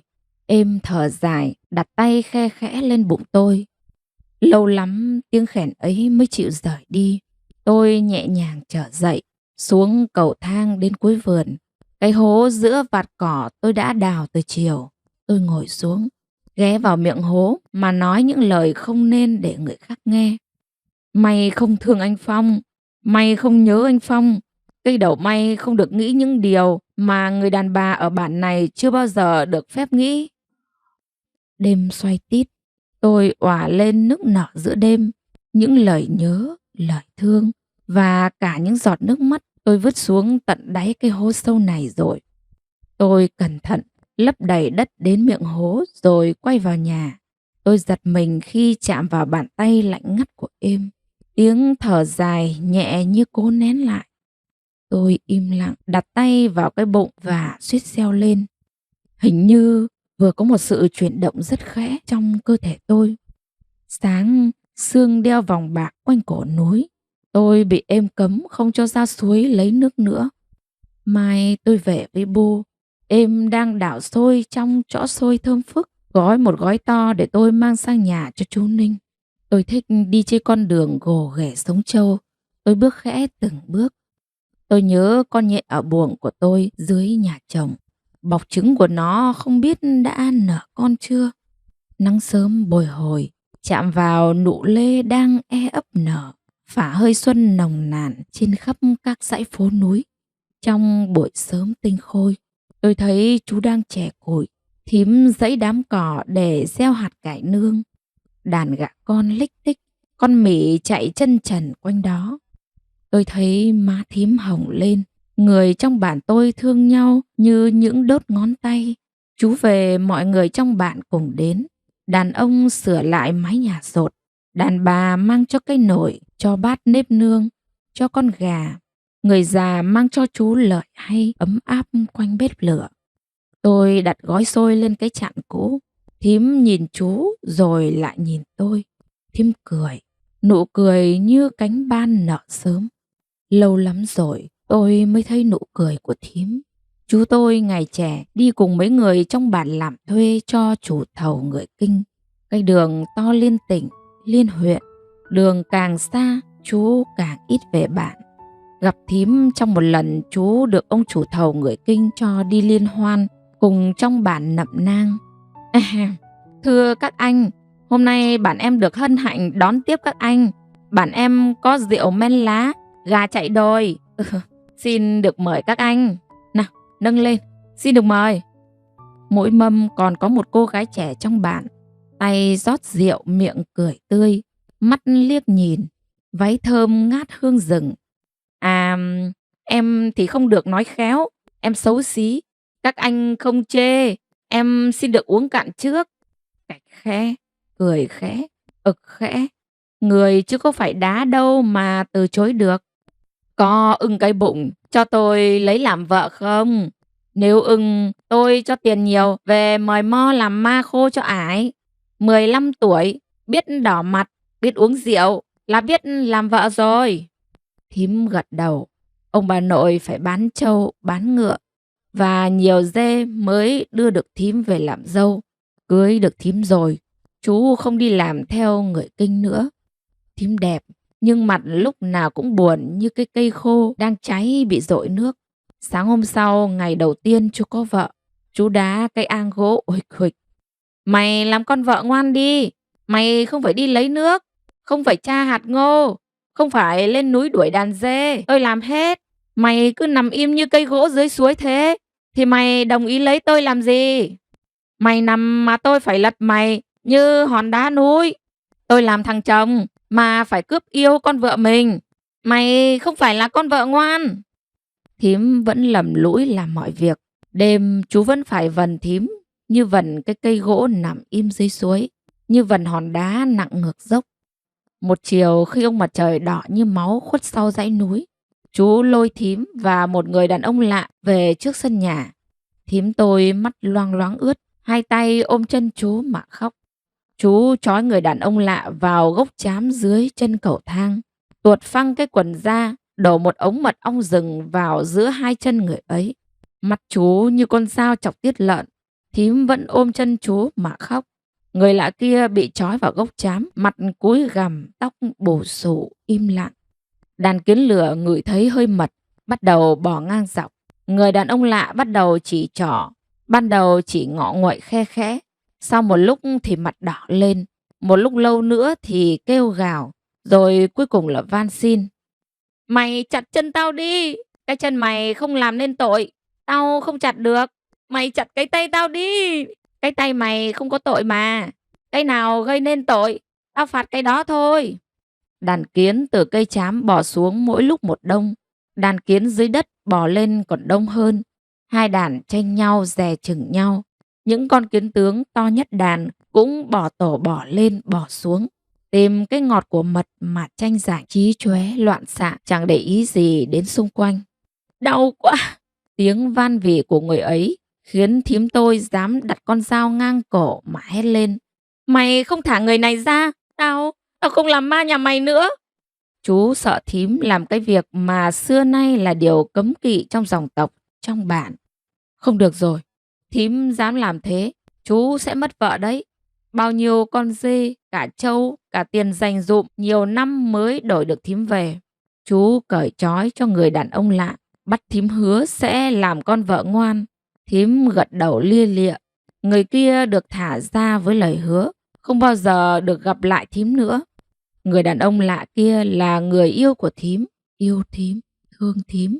Nhưng người ấy không có ải. Người ấy được sinh ra từ người êm, như một cái măng lợn bỏ hoang. Nên nhà thím không cho lấy. Nhà thím nghèo, ải thím cũng chết hơn 1 năm, không có tiền làm ma tươi. Lúc lấy chú có tiền, nhà thím mới làm ma khô cho ải. Sau ngày ấy, thím làm người vợ ngoan, nhưng cả ngày vẫn cúi mặt không cười với chú. Cuộc sống của thím không bình yên khi chú bị cây anh túc dỗ lời ngon ngọt. Chú cai nhiều lần, nhưng lần nào cũng tái nghiện. Sau bao nhiêu năm, tôi mới thấy chú và thím cùng cười. Cây mận cuối vườn rắc lấm tấm những nụ nõn trắng tinh trên cành khẳng khiu. Nắng rỉ rả đổ mật gọi những chồi non đang cựa mình thức giấc. Chú nghỉ tay bổ củi. Tôi chào chú để sáng mai về lại nhà chồng. Chú nói mai đưa tôi xuống bến xe. Tối êm gói cẩn thận gạo nếp, thịt sấy để mai tôi mang theo về nhà chồng. Bà nội lại dặn dò. Mày à, không được tự mình vần hòn đá to ngăn cách mọi người. Mày phải ăn lời người lớn. Người lớn chỉ muốn tốt cho mày. Chỉ có lười mới chết, chứ làm việc không chết được. Cái ngạch chắn cửa buồng tôi đã bung ra. Cái vạch còn sót lại vẫn in dấu thời gian. Bóng trăng rơi xuống đúng chỗ đó, nằm yên bên tôi, dịu dàng. Đêm nay không nghe tiếng khèn nữa. Ngày mai tôi sẽ mang cả hương rừng về với bô. Những khóm tóc tiên tôi trồng dọc hai bên ngõ chắc đã bén rễ.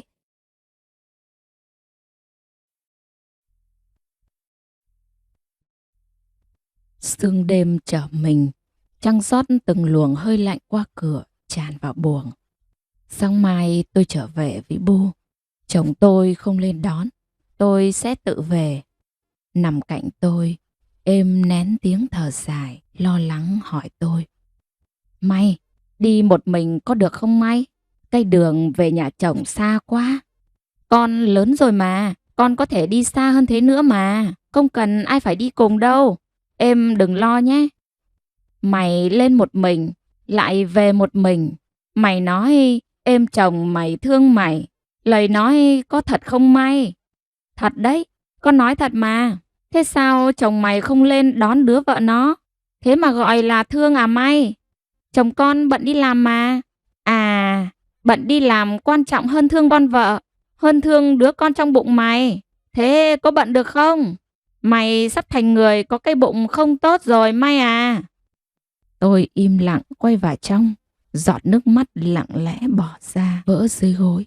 Cái xót xa trong êm như hực lên, giống bước chân con ngựa bị nhốt lâu ngày. Nhưng em cố nén lại, dồn vào cái ôm ngang người tôi. Tối qua con thấy cái bụng động khẽ em à. Đứa con sẽ làm mày khó ở đấy. Tôi chẳng thấy thế. Hàng ngày tôi theo từng sự chuyển động lạ lẫm diễn ra trong cơ thể mình với cái tò mò, háo hức và yêu thương.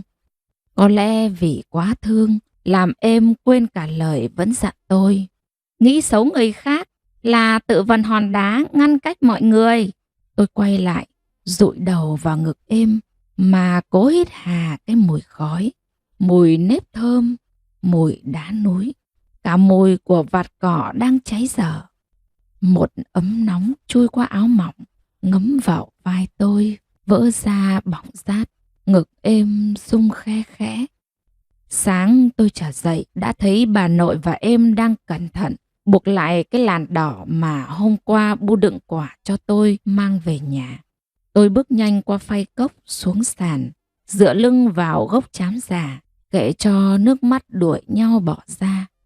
Bao lâu nữa tôi mới được trở về ngôi nhà nhỏ mà chật chội tiếng cười mấy ngày qua. Thương cây lê đang bung hoa trắng muốt, gồng mình dâng hiến một mùa quả ngọt. Thương cây trám già cẩn mẫn, gom tiếng chim mỗi mùa xuân để bà nội tôi, em tôi được vui hơn trong cái heo hút của đại ngàn này. Thương hòn đá to, suốt mùa đông với cái lạnh đến mòn cả rêu mà mỗi đêm vẫn cẩn mẫn để người và đá cùng những cơn gió mùa từ đỉnh núi đưa tiếng khèn vụng về vào gian buồng nhỏ. Nhưng bị tôi đẩy ra, ngã xuống 9 bậc cầu thang vỡ vụn. Thương con chó nhỏ mỗi sáng, chỉ cần nghe tiếng nhấc ống nước là hăm hở chạy trước. Cái mũi đen bé xíu khẽ rung lên vì lạnh. Con đường lên nương mỗi sáng, sương lập lệnh trôi ngang mặt người. May à, thương cái nhà quá à. Thương thì cũng phải về nhà chồng thôi, không được làm đứa vợ hư đâu. Nhanh lên May, không lát nữa muộn xe. Chú Ninh sang đưa tôi đi. Tôi ngẩng lên giữa cầu thang, mắt em tôi cũng đỏ hoe. Chị dâu à, con May lấy được thằng chồng nhiều tiền như nước suối mùa lũ, muốn chảy đi đâu mà chẳng được.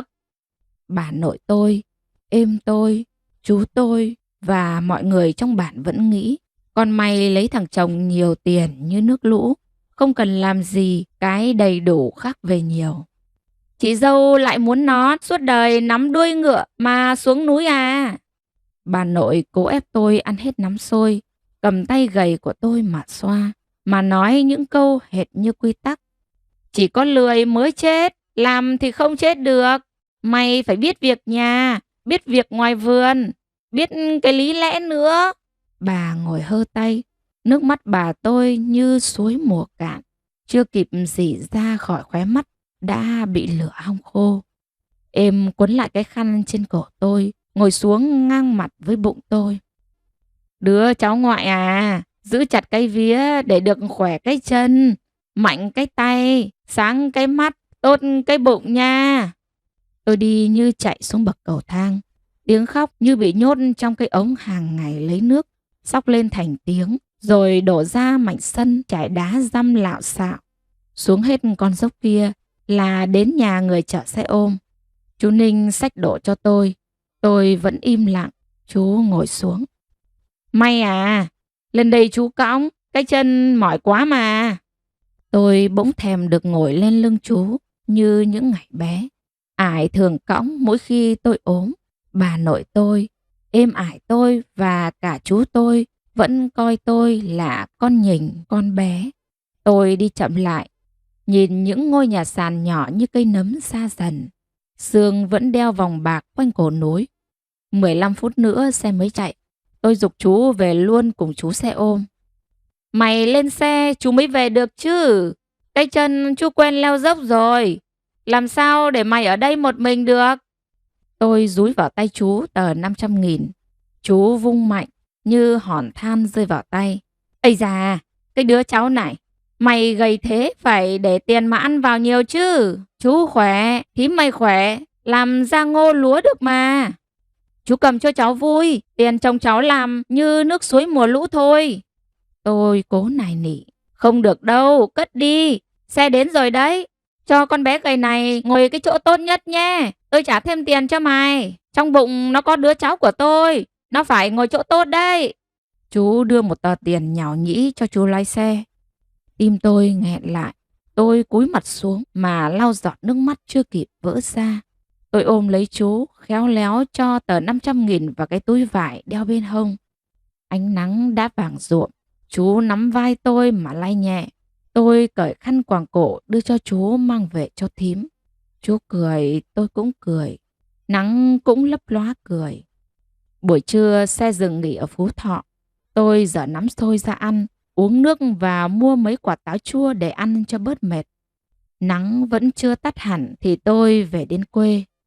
Chị đã về đấy ư? Bu tôi, là bu tôi thật đấy. Sao bu biết con về mà ra đón?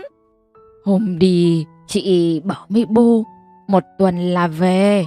Sách nặng thế này, bu không ra đón, chưa chắc biết gọi xe về nhà. Bu lại giống bà nội, giống êm và giống chú tôi, coi tôi như là trẻ con. Lạ thế chứ. Bu dành xách cái làn, trong đó có gạo nếp, có thịt sấy êm gói cẩn thận, xếp vào từ tối qua. Cái túi quần áo của tôi bu cũng xách. Bu đi như chạy mà luôn miệng nói: đi nhặt nha, kẻo ngã thì khôn. Ra đến nơi có xe ôm, bu nói: ngồi sau bu nha, ôm chặt vào bu nha. Anh xe ôm nói để tôi ngồi giữa. Bu lấy tay phủi mông quần xoèn xoẹt rồi nói: nhạc chồng con mắt đáng chăm, má lúm đáng chục, hàm răng đáng nghìn. Đây là con dâu đấy nha, dễ để nó ngồi sát vào lưng anh. Anh xe ôm cười: con dâu bu ôm thì con lấy 1.000, bu ôm là con lấy 3.000 nhá. Bu anh, tưởng nhõn anh biết lái xe phải không? Tôi kéo tay bu: anh thông cảm cho bu em. Bu hứ một tiếng rồi nhổ bãi nước chậu xuống đất. Tôi ăn muối còn hơn anh ăn cơm, đừng có bỡn với tôi. Ngồi sau bu, tôi thấy mùi ẩm chậu thuốc, mùi cám xay, cả mùi của những nhọc nhằn tần tảo. Về đến ngõ, con mốc nhảy lên người tôi mà mừng quính. Nó nhơn nhơn chạy lăng xăng. Bu tôi quát nó: Nhân với chó liếm mặt đấy phải không? Vào ngay, bẩn hết áo chị rồi. Bày làm cháu tao đau. Tao gọi lão Vạn bán cho người ta riềng mẻ mắm tôm thì bỏ bố. Những khóm tóc tiên đã bén rễ, mầm hồng nở ra chùm hoa thơm phức. Tôi nôn nao một cảm giác thân thương đến lạ. Chị mệt lắm phải không? Có quả bưởi hôm qua bu mua, gọt ra mà ăn. Bu chất mải nổi nước lá, tí nướng quả bổ kết, đổ nửa ra gội đầu, nửa pha nước tắm cho nhẹ người. Biết chưa? Bu nấu ù tí là xong cơm. Tôi ngồi sát bu. Bu tôi khẽ khàng đặt tay vào cái bụng vẫn lép của tôi như sợ đau. Giống bà cũng mệt phải không? Tí ăn cơm xong đi ngủ sớm chả mệt nhá. Bà tới chắc nghe tiếng bu tôi rộn ràng thì bế cháu sang. Còn cái mày đã về đấy hả? Gớm, đi có tuần mà tôi thấy cũng lâu lâu là. Bu chị nhớ đáo để đấy chứ. Bu tôi ở nhà một mình có hàng xóm, tôi cũng bớt lo hơn. Tôi lấy kẹo cho cháu nội bà tới. Bu tôi cười nói: còn cái mày nhà tôi chẳng nghen ngẩm gì sất. Nó thương tôi nên cứ khỏe. Bà ngồi đây chơi nhá. Tôi nấu ổ nồi cơm cho con bé May tắm táp rồi ăn luôn. Chắc hai mẹ con nó đói nẫu ra rồi. Sáng tôi mới mua được mớ tép sông, kho mới khế khô. Món mà con cái mày thích ăn đấy. Tôi chơi với cháu bà tới một lúc thì bu giục tôi gội đầu. Nước lá hương nhu, lá bưởi bu nhặt từ trưa. Bu tôi nướng quả bổ kết, vò vào chậu nước lá, bỏ bã và lấy gáo rửa múc từng gáo mà khe khẽ dội. Bu để con gội. Hẵng yên nào, bu gãi cho. Bu gội đầu cho tôi, từng gáo nước hơi nóng, bỏng rát, tay bu gãi. Tôi bảo đau mà Bu vẫn liên tục hỏi. Đau phải không? Đau mới sạch. Bu coi cái sự chăm sóc tôi như là niềm vui hay nhiệm vụ của Bu vậy. Mặt tôi phụng phịu, Bu vẫn gãi, vẫn hỏi. Nước nguội chưa? Đau phải không? Đau mới sạch. Tôi tắm xong, ăn cơm xong, Bu băm bèo, tôi rút rơm nấu cám lợn. Bu nói vọng vào bếp. Chữa chồng nón thúng quay thao, chồng rồi nón rách, quay nào thì quay. Dậy trở đi, hễ đi đâu phải ngồi xe ôm, thì ngồi xa cái bọn hóm mới ra, biết chưa? Tôi vừa buồn cười, vừa thương Bu quá. Bu giục tôi đi ngủ, tôi cũng mệt nên nằm sớm. Tôi nhìn lên cửa sổ tìm con nhện ôm bọc trứng, không thấy nó đâu cả. Chắc bọc trứng của nó đã nở con. Tôi ôm gối ra định xin ngủ với Bu. Tối nay Bu không nhặt đỗ làm tương. Bu đang áp cái áo bé xíu lên mà hít hà. Mấy cái bao tay, cái mũi nhỏ, chắc mấy cái quần láng rộng thùng thình, Bu đã khâu xong. Nhìn thấy Bu, những bất an và hoài nghi về cuộc sống không vui của tôi bỗng vơi đi quá nửa. Đã 2 tháng, chồng tôi và thầy tôi vẫn chưa ai về.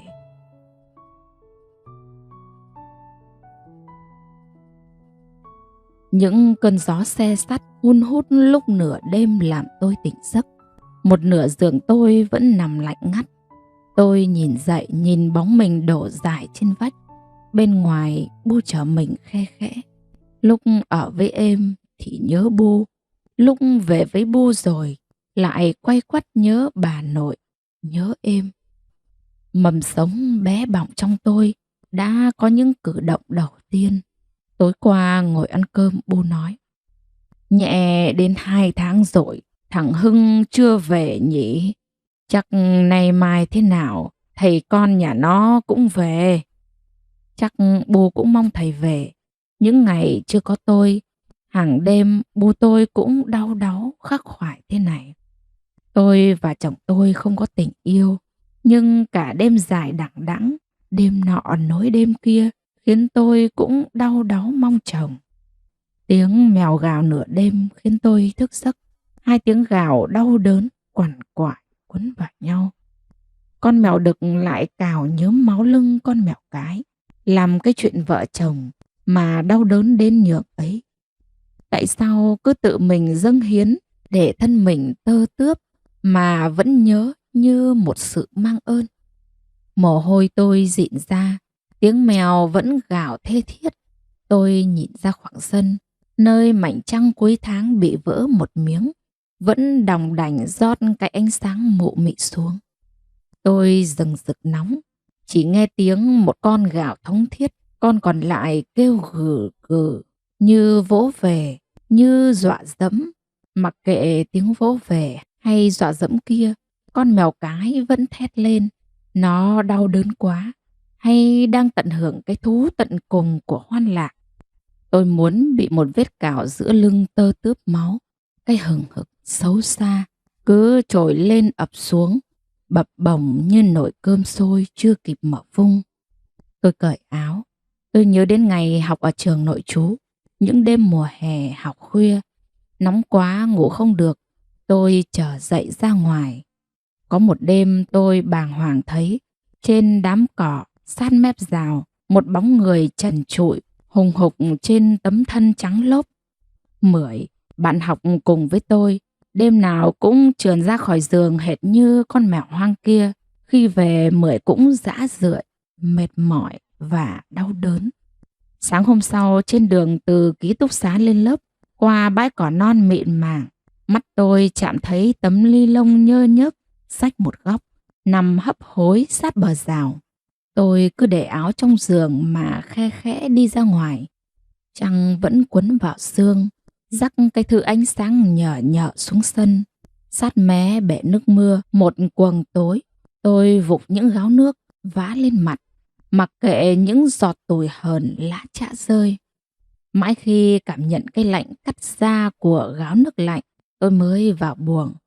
Tiếng mèo đã im lặng, chỉ còn tiếng gió rít khe khẽ, tiếng gáy cụt ngủn của những con gà bà tới, làm cái hừng hực trong tôi lễnh loãng trườn theo những cơn gió ngoài cửa sổ. Trời sắp sáng, tôi dậy thì Bu đã đi chợ từ lâu. Một bát cơm nếp Bu nấu với lạc phần tôi bữa sáng, được úp trong cái rổ nhỏ trên nóc chạn gỗ. Cám lợn Bu tôi cũng xách ra chuồng. Nghe tiếng động, hai con lợn chồm chân trước lên thành chuồng mà la hét như bị chọc tiết. Tôi thương nó lạnh, nên thường rút rơm đun một ấm nước pha cám cho nó ăn. Lũ gà chưa được thả chí chóe mổ nhau.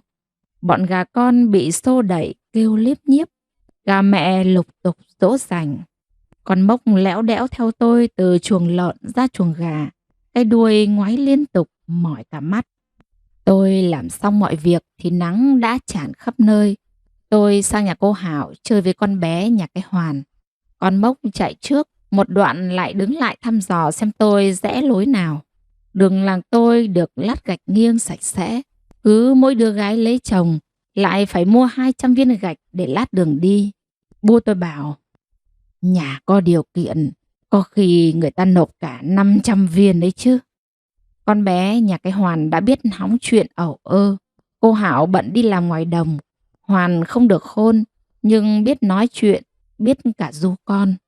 Hình như khi làm mẹ, người đàn bà nào cũng bộc lộ hết thiên chức vốn có của mình. Người bạn tôi coi việc sinh con của phụ nữ là một việc lớn trong gia đình. Đứa trẻ được đón với nhiều nghi lễ. Ngoài bà đỡ ra còn có một bà đón. Bà đón hội đủ những điều tốt. Cái bụng tốt, cái tay khéo, cái chân khỏe, leo được nhiều con dốc không mỏi, cái miệng hay cười, gọi là mẹ học. Người đầu tiên đón đứa trẻ từ tay bà đỡ. Một cái nong nhỏ được chuẩn bị sẵn, đặt cạnh bếp lửa. Đứa trẻ được đặt vào nong, đầu quay ra ngoài, chân quay vào bếp lửa. Đặt con vào nong này, con sẽ nhanh dài, nhanh rộng. Sau này lớn, cái chân leo dốc đến già không mỏi, cái lưng cong như cái nong vẫn khỏe. Bà nội là người đọc những điều giáo huấn đứa trẻ khi làm lễ đặt nong. Chân đứa trẻ quay vào bếp lửa, để nhau thai của mẹ mau ra. Người mẹ đẻ ngồi chứ không được nằm. Khi đã mẹ tròn con vuông, người mẹ là người đầu tiên quấn tã cho con, để tình mẫu tử được gắn bó. Vừa ôm con, vừa hát cho con nghe. 5 ngày thì người mẹ được làm lễ rời bếp lửa. Một mâm lễ nhỏ đặt ngay cạnh bếp, cầu thần bếp phù hộ cho con ngủ ngon, lớn nhanh. Nửa tháng đứa trẻ được mo cúng vía điệu, vía võng. Lễ gồm xôi, trứng gà luộc bóc vỏ và cá suối kẹp que tre nướng.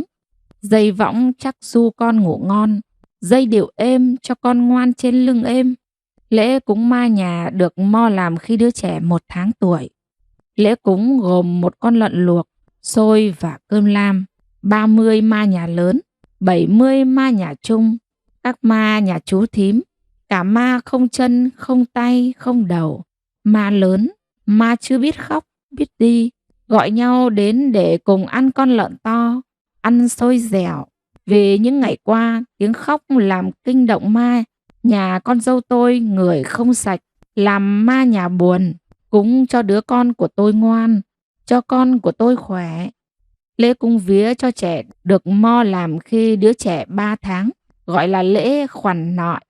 Lễ gồm có xôi, trứng gà luộc bóc vỏ và cá nướng. Ông bà ngoại của đứa trẻ sẽ chuẩn bị vòng bạc điệu cho cháu của mình. Lễ đặt tên được mo cúng vào lúc này. Xin một cái tên không ốm, một cái tên con ma rừng không nghe, con ma đường không biết. Cái tên dùng để gọi sau này cúng cơm gọi là chư một. Hoàn nhận ra tôi thì cười, ôm khư khư con bé. Cô Hảo đã không cho người ta nuôi. Trong nhà có tiếng trẻ, mọi người lớn như gắn kết nhau hơn. Bà ngoại đi đâu cũng có khi vơ vội nắm sải đất tắm cho con bé. Ông trước khi ra đồng cũng phải vứt cây cuốc ngoài sân mà chạy vào ngó con chó con một lúc rồi mới đi. Thêm một đứa trẻ, căn nhà rộn rã tiếng cười. Cô Hoàn gặp bu tôi ở đâu là mau mắn. Ghét lắm cơ bà ạ. Cứ ăn no là lăn ra ngủ, như con lợn con bà ạ. Bữa này cái miệng hóng chuyện nhiều bà ạ. Bu tôi khi đi cho mớ tôm mua của người đánh dưới sông lên bán buổi sớm, khi thì vài quả trứng gà. Bu vẫn nói: "Sợi lợi trời cởi cho." Tôi và con Mốc về nhà, giặt xong quần áo của hai bu con thì Bu về. Hôm nay Bu đưa cho tôi một nắm kẹo vừng bọc trong lá chuối khô. Tôi bảo: "Con lớn rồi, Bu đừng mua quả nữa." Bu ngừng nhai trầu, nhìn con Mốc chứ chẳng nhìn tôi mà nói: "Gớm chửa, nhớ ngày nào mà Bu đi về chị cũng vạch thúng tìm quà. Lần nào Bu cũng dặn: Cất đi, nhát ăn đủ 2 lượt sới, rồi hẵng ăn nhớ." Chiều đến Bu nói: "Xỏ kim cho Bu, xỏ mấy cây dài, để Bu khâu cho đỡ phải gọi chị." "Bu lại khâu quần láng cho con đấy à? Con không mặc đâu, kệ Bu, con không xỏ." "Bố chị, tôi khâu tã, khâu áo cho cháu tôi, chẳng không kịp." Bu trải chiếu ra: "Cái áo của con tôi Bu cũng khâu từ vải áo nâu cũ của Bu." Như biết tôi tủi thân, Bu nói: "Con trẻ, phải mặc áo cũ mới mau nhớn. Sau này mặc đồ mới biết giữ không nhanh rách. Trẻ con mặc áo mới, vải cứng cọ vào da non lại đau. Biết chưa?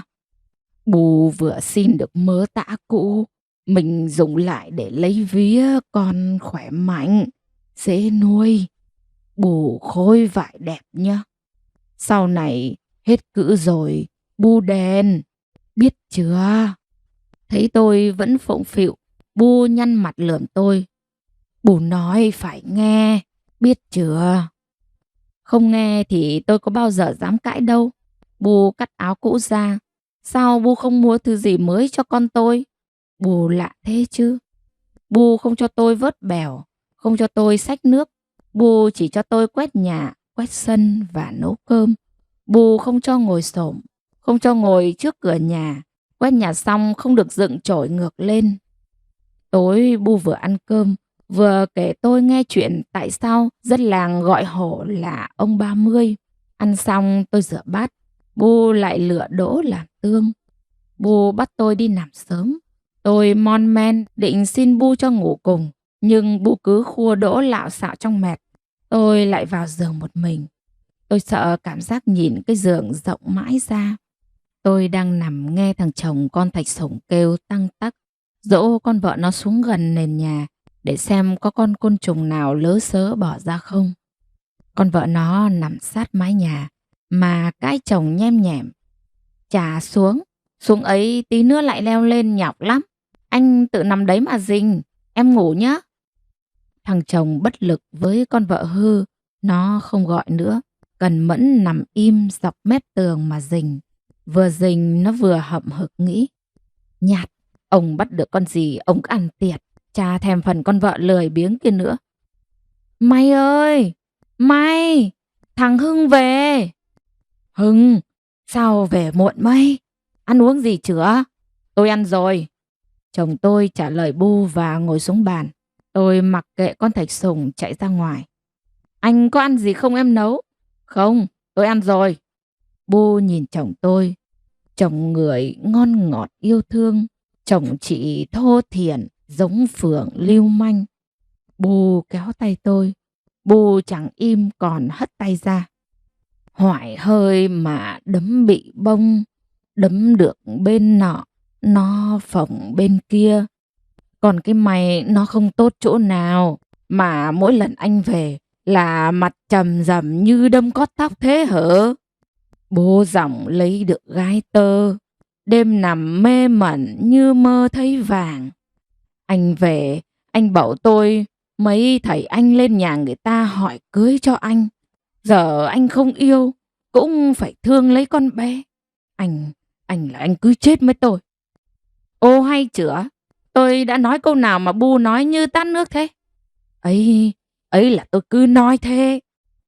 Tôi vào giường nằm. Hai vợ chồng con Thạch Sủng đã về ôm nhau ngủ từ lúc nào. Tôi quay vào trong, nghe tiếng bước chân chồng tôi đi vào. Gian ngoài Bu tôi đã đi nằm. Con mèo đực đêm qua lại gào lên những tiếng thê thiết.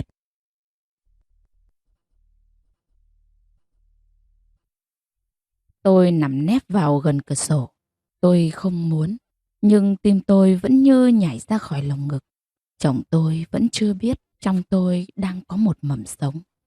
Tôi nói để được anh nhẹ nhàng yêu thương, hay không nói để hứng vài vết sức nhớm máu trên da thịt, đau đớn để có thể giết chết đi cái hừng hực mỗi đêm. Chồng tôi ngồi xuống cạnh giường, gõ nhẹ nhẹ xuống mặt đệm hoa. Ngủ rồi à? Em chưa ngủ. Anh về được lâu không? Bao giờ anh đi? Em xuống chơi, mang thịt sấy xuống cho à? Chồng tôi không trả lời mà hỏi lại tôi. Bu cho em về chơi với em một tuần. Em mới về chiều hôm qua. Có gặp thằng Phong không? Em có. Gặp một lần thôi. Nhưng em không nói gì đâu. À gặp nhau rồi thì cần gì phải nói. Nói nhiều làm gì? Anh à, em về làm dâu của Bu. Về làm ma nhà anh rồi. Cả đời này làm ma nhà anh thôi. Cái chén giáng xuống đất vỡ tung tóe. Tôi ngồi dậy trong ánh sáng lờ mờ. Tôi vẫn thấy mắt chồng tôi quắc lên những vằn máu đỏ lựng. Nó có còn dụ dỗ cô bỏ tôi để nó cho đi học đại học không? Học đại học để thành cô giáo. Mà cô giáo cắm cái bản này chỉ có đói giá họng ra. Chồng tôi rít lên như con thú hoang cào móng vào căn buồng nhỏ tối đen như vừa đổ lọ mực. Tôi cắn răng lại mà cố kìm dòng nước mắt. Chẳng hiểu sao tôi trở nên lì lợm, không còn sợ mà muốn hét toáng lên. 3 năm làm vợ anh, có ngày nào em được hạnh phúc chưa? Anh hứa cho May đi học tiếp, anh cũng quên. Anh nói cho May đi cùng vì công việc của anh cũng cần những người có học như May. Anh hứa với êm ải sẽ thương May khi dòng suối Mã cạn, khi núi đá không còn nữa. Anh không thương, sao lại làm như vậy với May? May à, lúc thằng chồng mày nóng như lửa đốt nương giữa trưa nắng thì không được cãi. Khi nào nó hiền như con bìm bịp sáng mùa đông thì nói. Cái chồng là tự mở cửa cho con rắn độc chui vào bụng mình. Nói thế thì biết thế thôi, không cãi. Tôi cũng không muốn cãi. Tôi muốn một người chồng như ải tôi. Khi giận quá cũng không nói ra. Buồn hay giận cũng cố giấu đi. Không bao giờ muốn đổ cái giận vào lòng người khác. Nhất là người đó lại là em tôi. Người trên bàn bảo, chồng con May tiền nhiều như nước suối triển khong một lũ. Biết bao người cần đến tiền. Người ta cần đến tiền thì người ta đi làm thuê cho chồng tôi. Làm thuê thì sợ chủ. Tôi không phải là người làm thuê cho chồng tôi. Tôi cũng chẳng cần tiền của chồng tôi, nên tôi không sợ. Nhiều lần chở tôi ngồi sau xe máy, đi qua chỗ anh Phong đang dắt ngựa chở thực phẩm về cho đồn biên phòng. Chồng tôi bóp còi inh ỏi rồi vèo qua. Mặt anh Phong đỏ gay, mắt anh vằn lên, ném vào tôi cái nhìn nửa như trách móc, nửa như hờn giận. Lúc ấy không còn là anh Phong bộ đội biên phòng hay nói với tôi những lời dịu dàng nữa. Chồng tôi vẫn nói những lời không hay, tôi vẫn nằm im. Tôi đang nghĩ đến anh Phong, chính chồng tôi muốn thế. Một người chồng muốn con vợ chỉ là của mình, nhưng hàng đêm lại quên con vợ đang nằm cạnh mình. Như thế là tự tay trồng cái mầm đen trong đầu con vợ mình rồi. Đàn ông người Kinh đấy. Lạ thế chứ. Những hình ảnh lớp lớp chồng lên trong màu tối đen của căn phòng thơm mùi người Kinh. Đêm xoay tít, tôi không cựa quậy. Tôi sợ mình chỉ cựa nhẹ thì căn buồng nhỏ nơi mà hàng đêm tôi làm bạn với con nhện ôm khư khư bọc trứng và vợ chồng Thạch Sùng đêm nào cũng tăng tác gọi nhau sẽ biến mất. Những lời nói rì rả hệt như một đàn yến chui vào đục rỗng quả lê ngọt, hút hết những ngọt ngào trong ấy. Ngủ rồi đấy hả? Chồng tôi hỏi gằn từng tiếng. À, cái con vợ hư không muốn ăn nhờ chồng nó dậy đây mà. Nó lại dám im lặng mà ngủ đi như thế cơ đấy. Chồng tôi bỗng nắm đôi tay gầy của tôi, ghi lấy tấm thân nhỏ của tôi mà siết. Tôi cố gắng vùng ra khỏi đôi tay ấy. Tôi xoay lưng lại. Chồng cào xước lưng tôi cũng được. Tôi sẽ không để ai làm con tôi đau. À, còn dám làm thế với chồng nữa cơ à? Cái con vợ hư này.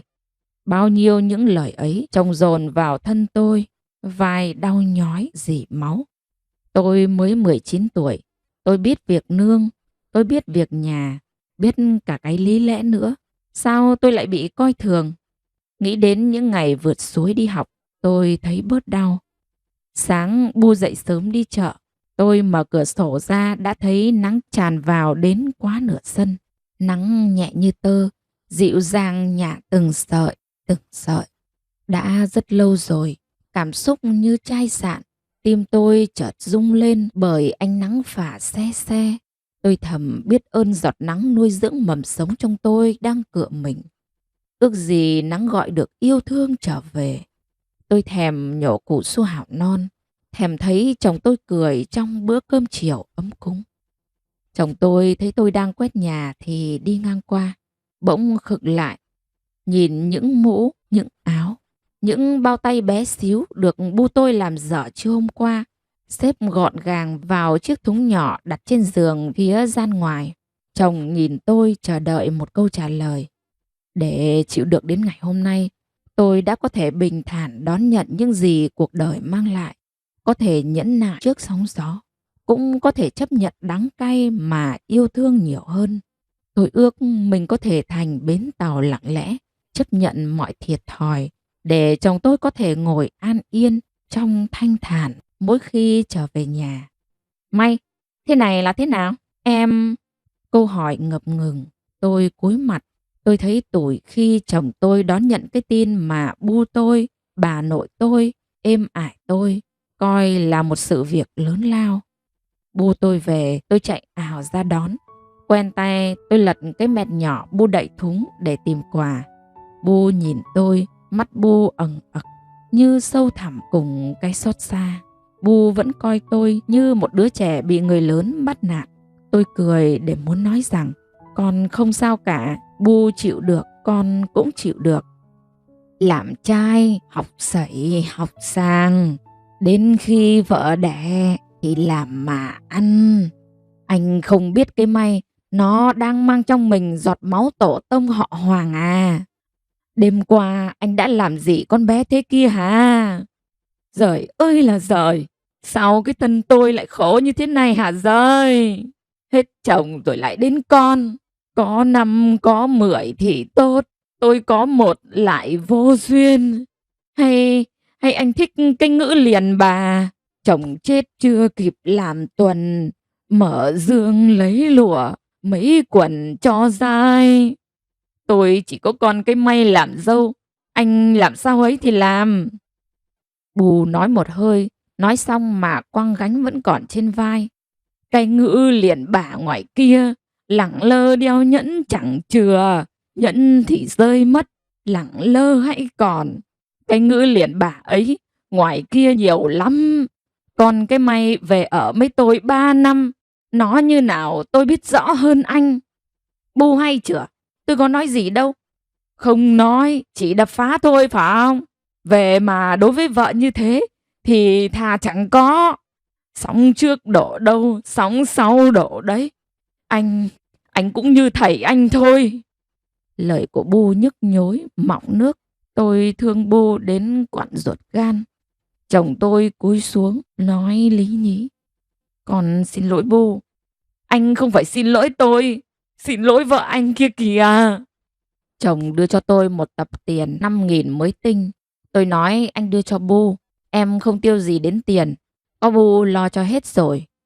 Hôm qua tôi quá nhời, đừng nghĩ nhiều mà ảnh hưởng đến con. Tôi sẽ năng về nhà hơn. Tôi cười nhìn Bu, vết sưng ở lưng bớt nhức nhối, nắng như cái nhìn đắm đuối, gọi yêu thương ấm áp trở về. Chiều tôi đưa lên chợ huyện, mua quần áo cho hai mẹ con nhá. Mua cả quà cho Bu nữa. Tôi cắt ngang lời chồng. Tôi bước xuống dưới sân. Nắng đã dịu. Trời chiều lãng đãng sương phía đằng đông.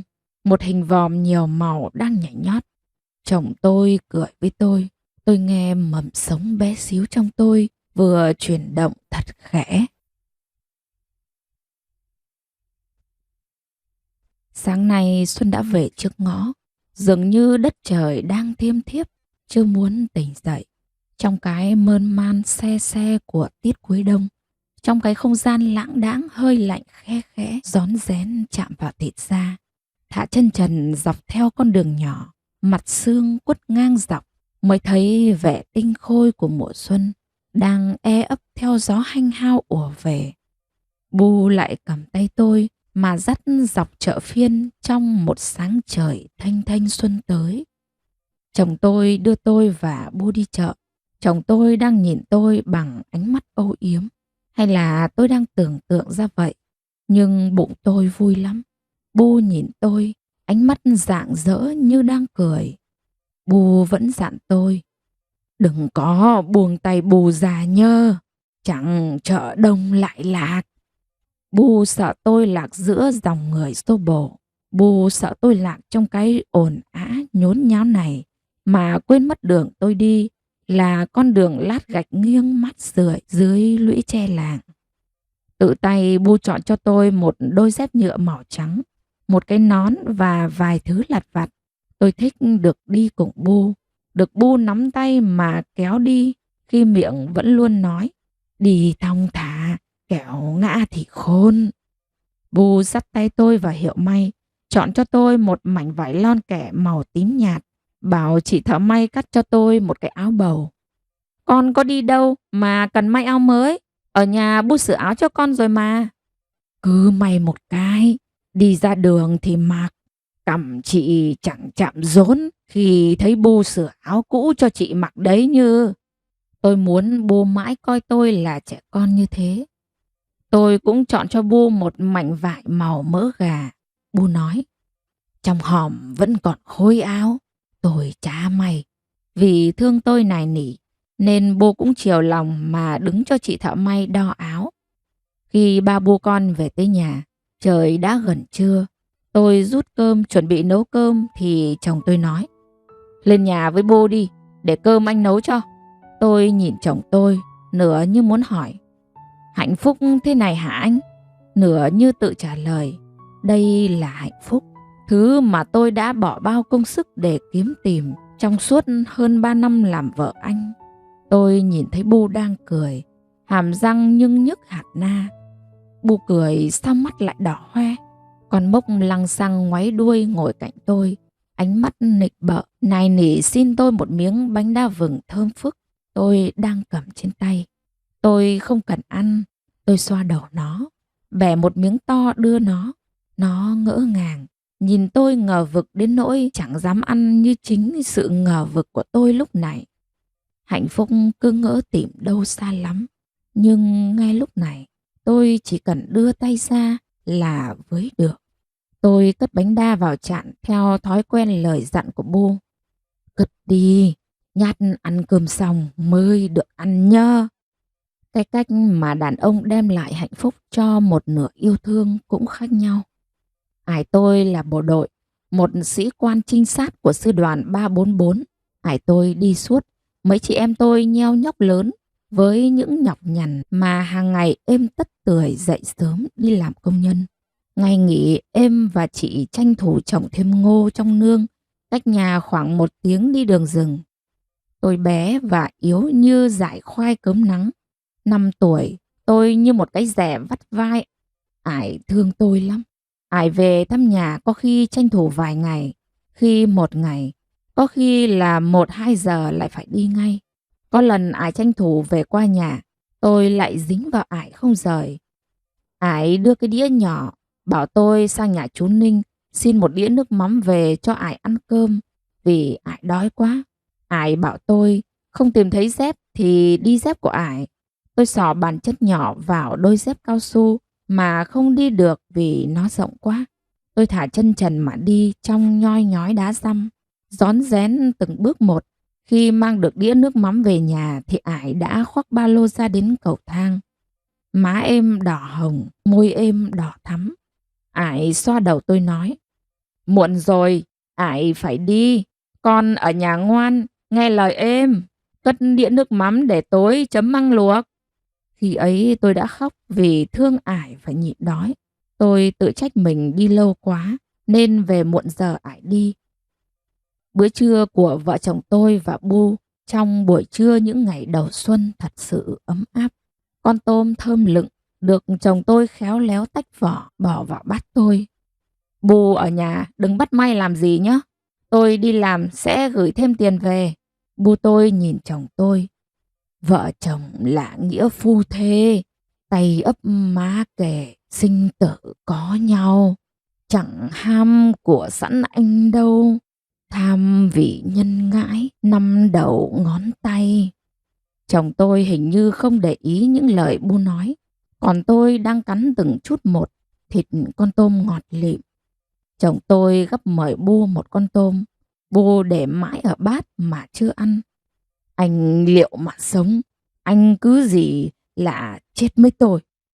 Mọi lần Bu nói thế chắc chồng tôi đã cáu, vì chồng tôi không thích Bu hay thầy nói nhiều trong bữa ăn. Nhưng hôm nay chồng tôi nhìn tôi cười hiền, còn nhỏ nhẹ với Bu. Con biết rồi, anh đừng có cái thói. Buổi chợ đông con, cá hồng anh chê lạt, tan chợ rồi còn tép bạc, anh khen ngon. Ăn xong chồng tôi bảo, mày mới Bu lên nhà nghỉ chả mệt, để tôi rửa bát cho. Bu đẩy khẽ lưng tôi khi tôi bảo để em rửa.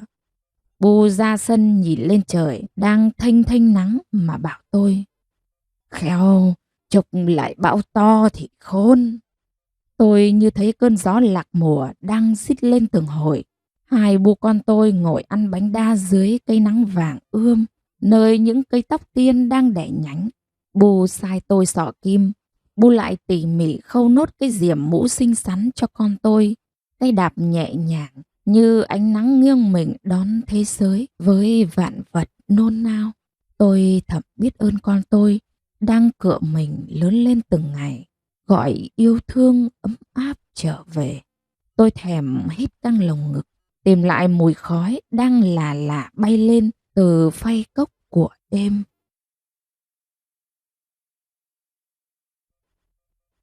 Chiều Bu rủ tôi ra bờ sông La Tiến, chỗ nhô ra của bên bồi, phù sa màu mỡ. Lúa quê tôi đương thì con gái. Những cơn gió trườn lên từ phía bên kia bờ sông, làm tôi thèm cảm giác úp mặt vào vạt lúa nưng nức thơm.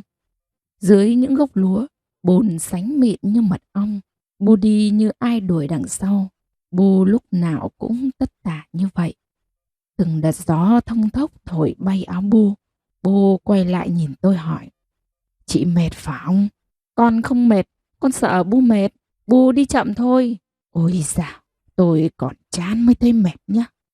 Những vết chân chim xô nhau lại trên khóe mắt Bu. Bu bảo tôi ngồi chỗ mát nghỉ, đợi Bu cắt hạt cải về phơi làm giống, để tháng 10 lại gieo hạt lấy rau ăn. Nhà mình có vườn, ăn có bao nhiêu mà Bu gieo xa thế này? Mình không ăn, thì người làng, người nước ăn. Độc đất thế này, bỏ không hoài qua. Bu vừa nói vừa xếp những cây cải với những quả bé xíu chắc mẩy. Bu cắp bó cải ngang hông, tôi cầm mấy cây xả lách. Bu bảo về đun cà chua ăn với rau này cho mát ruột. Nhìn dáng hanh hao của Bu, chân trần đi trên bờ đê những chiều thông thốc gió, tôi thấy mình quặn lại. Chồng tôi đang sửa lại một bên cánh cổng bị bung ra. Hai Bu con ở nhà ít khi tôi đóng cổng. Nhà tôi ở giữa xóm, những người xung quanh đều thật thà đôn hậu. Tôi rút rơm nấu cơm, vạt nắng chiều ương bướng còn sót lại nơi cuối sân, kéo cái bóng Bu tôi đổ dài đang đưa chổi cọ trên sân. Cứ mỗi chiều thấy Giang Bu nghiêng nghiêng, nghe tiếng chổi cọ quét sân xoàn xoạt, là tôi thấy ngập tràn một cảm giác bình an. Giờ này trên bản tôi, chắc trời đã bắt đầu nhập nhoạng tối. Em cũng đang nấu bữa tối. Bà nội tôi hơ những ngón tay gầy trên gọc củi than, mắt nhìn ra ngoài khoảng sân đang tối dần, mong bước chân của ải gõ trên cầu thang lên nhà. Ải lâu lâu mới về.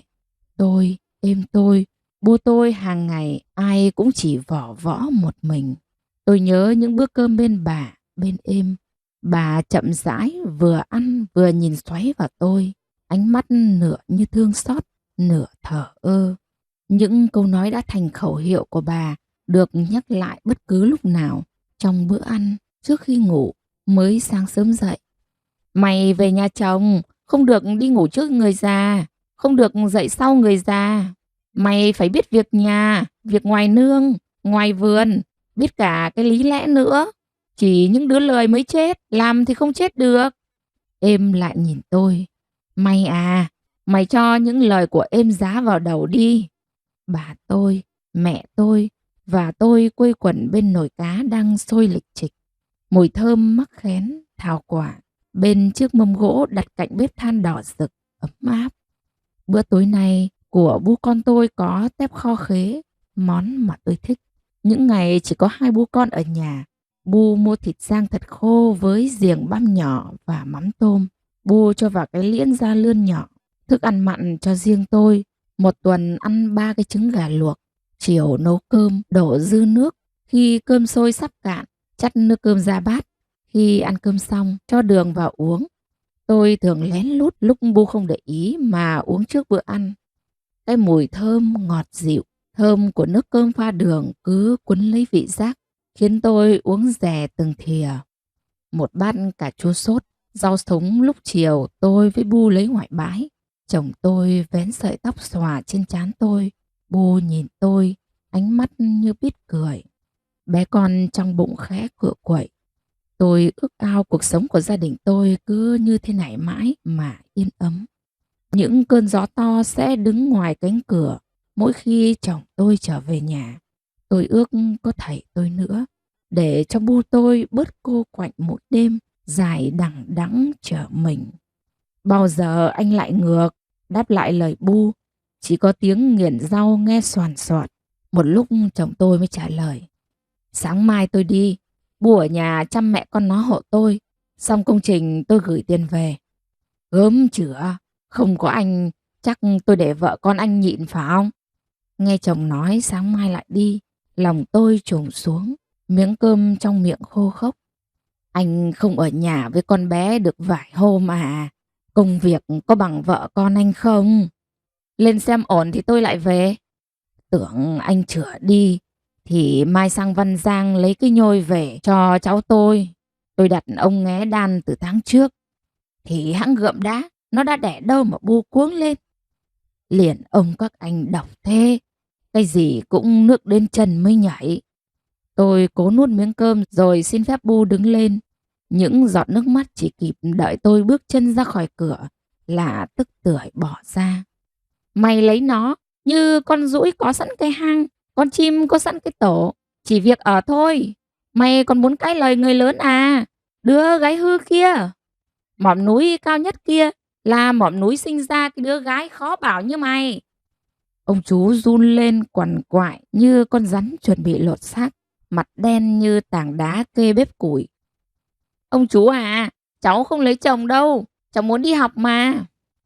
Con gái mà đòi bước chân qua khỏi ngưỡng cửa à? Mày có ăn con chữ mà no được không? Hay đi học rồi về quên cả cách nhóm lửa, quên cách thắt cặp váy? Ây già ông Mo ơi, có cái chuyện không tốt về đến cửa nhà họ Phùng rồi. Ông chú vừa ôm đầu rên rỉ vừa nhìn tôi. Mày lấy cái người mà tao đã ưng là ma nhà cũng ưng. Người ấy bằng tuổi ải cháu ông chú à.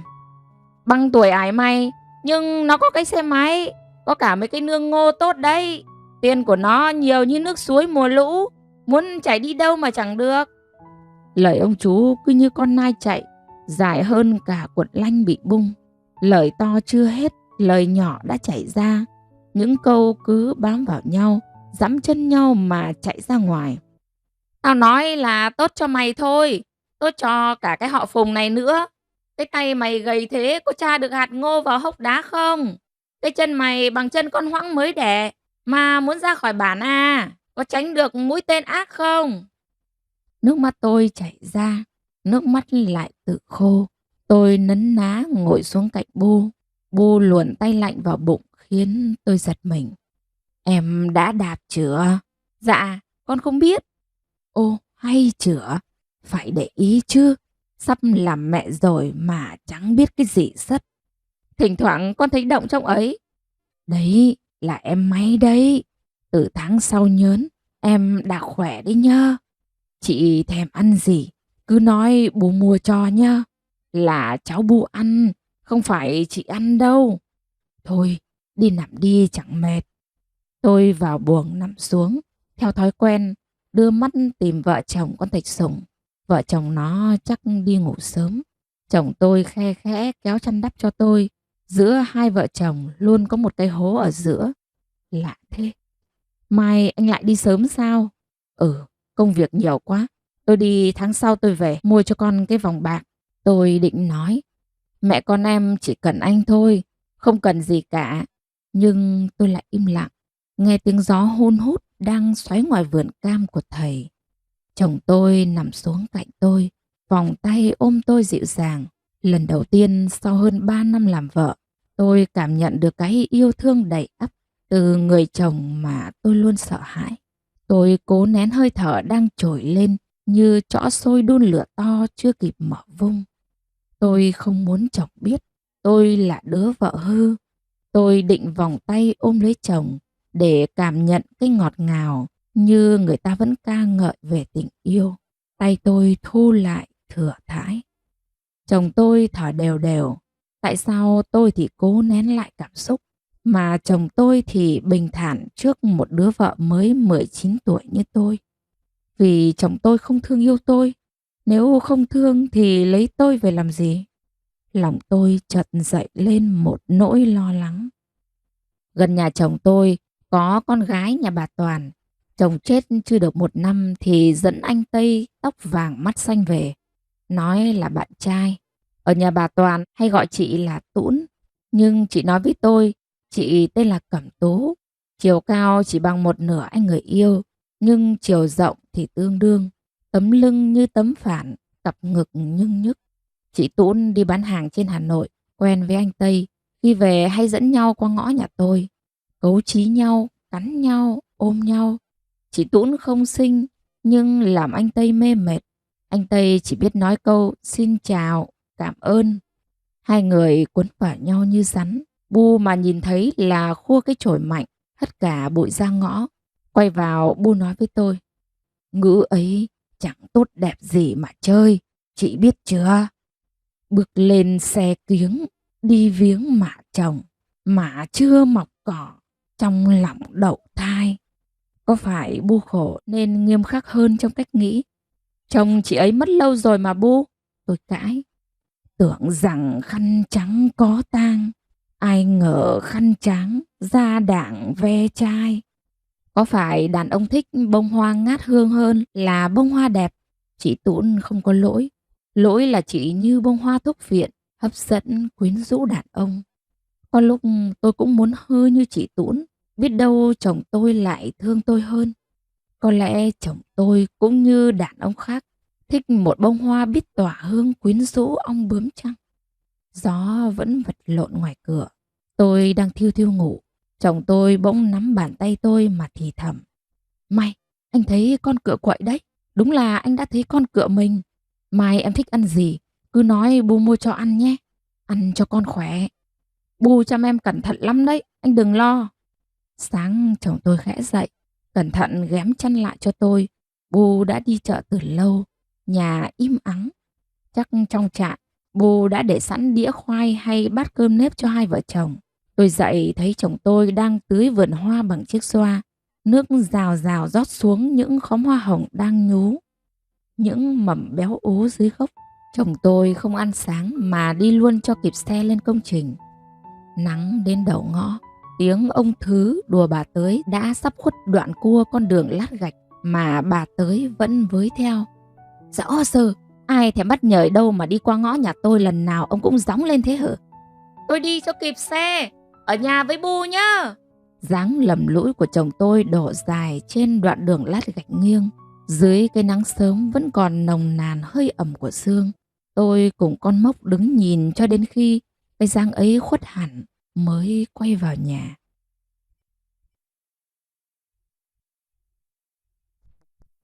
Nắng tháng 4 nhễ nhại, cái bụng tôi lùm lùm sau lớp áo nâu non. Bu đã khâu xong cho con tôi nào khăn, nào tát chéo, những chiếc áo lọt lòng xinh xắn. Bu giặt sạch sẽ, gấp gọn gàng để trong một ngăn tủ. Ngày đầu Bu đưa cho tôi chiếc quần láng đen. Tôi đã mặc mà không dám cả quét sân vì sợ người qua đường nhìn thấy. Bu đi chợ về sớm hơn. Có khi tôi chưa nấu cơm, Bu đã tong tả quẩy quang gánh về đến ngõ. Để tất đấy, Bu nấu ồ tí là xong. em hôm nay đạp nhiều không? Bu xem cái bụng nào. Bu luồn hẳn vào trong bụng tôi mà xoa, âu yếm dịu dàng. Giống bà ngoan nhơ, không được quấy mẹ. Sau này nó tét đỏ mông là bỏ bố. Bà cha bênh. Bu vừa làm vừa nói rộn ràng. Tôi léo đéo theo Bu nghe kể ngày xưa. Nghe Bu đọc thơ. Hai bố con cứ quấn quýt như vậy. Bu biết tôi thiệt thòi nên thương tôi nhiều hơn. Chiều thầy tôi về. Đi cùng thầy là thằng Dũng, con trai út của thầy với mẹ hai. Mặt nó lầm lì. Bu với thầy dì dầm nói chuyện trên nhà. Nó ngồi ở bậc thềm bếp dưới, nhìn tôi đang xỉa đất cho hàng hoa tóc tiên dọc bên cổng. Tôi không nhìn nó, tôi ghét nó. Mẹ nó cướp chồng của bố tôi.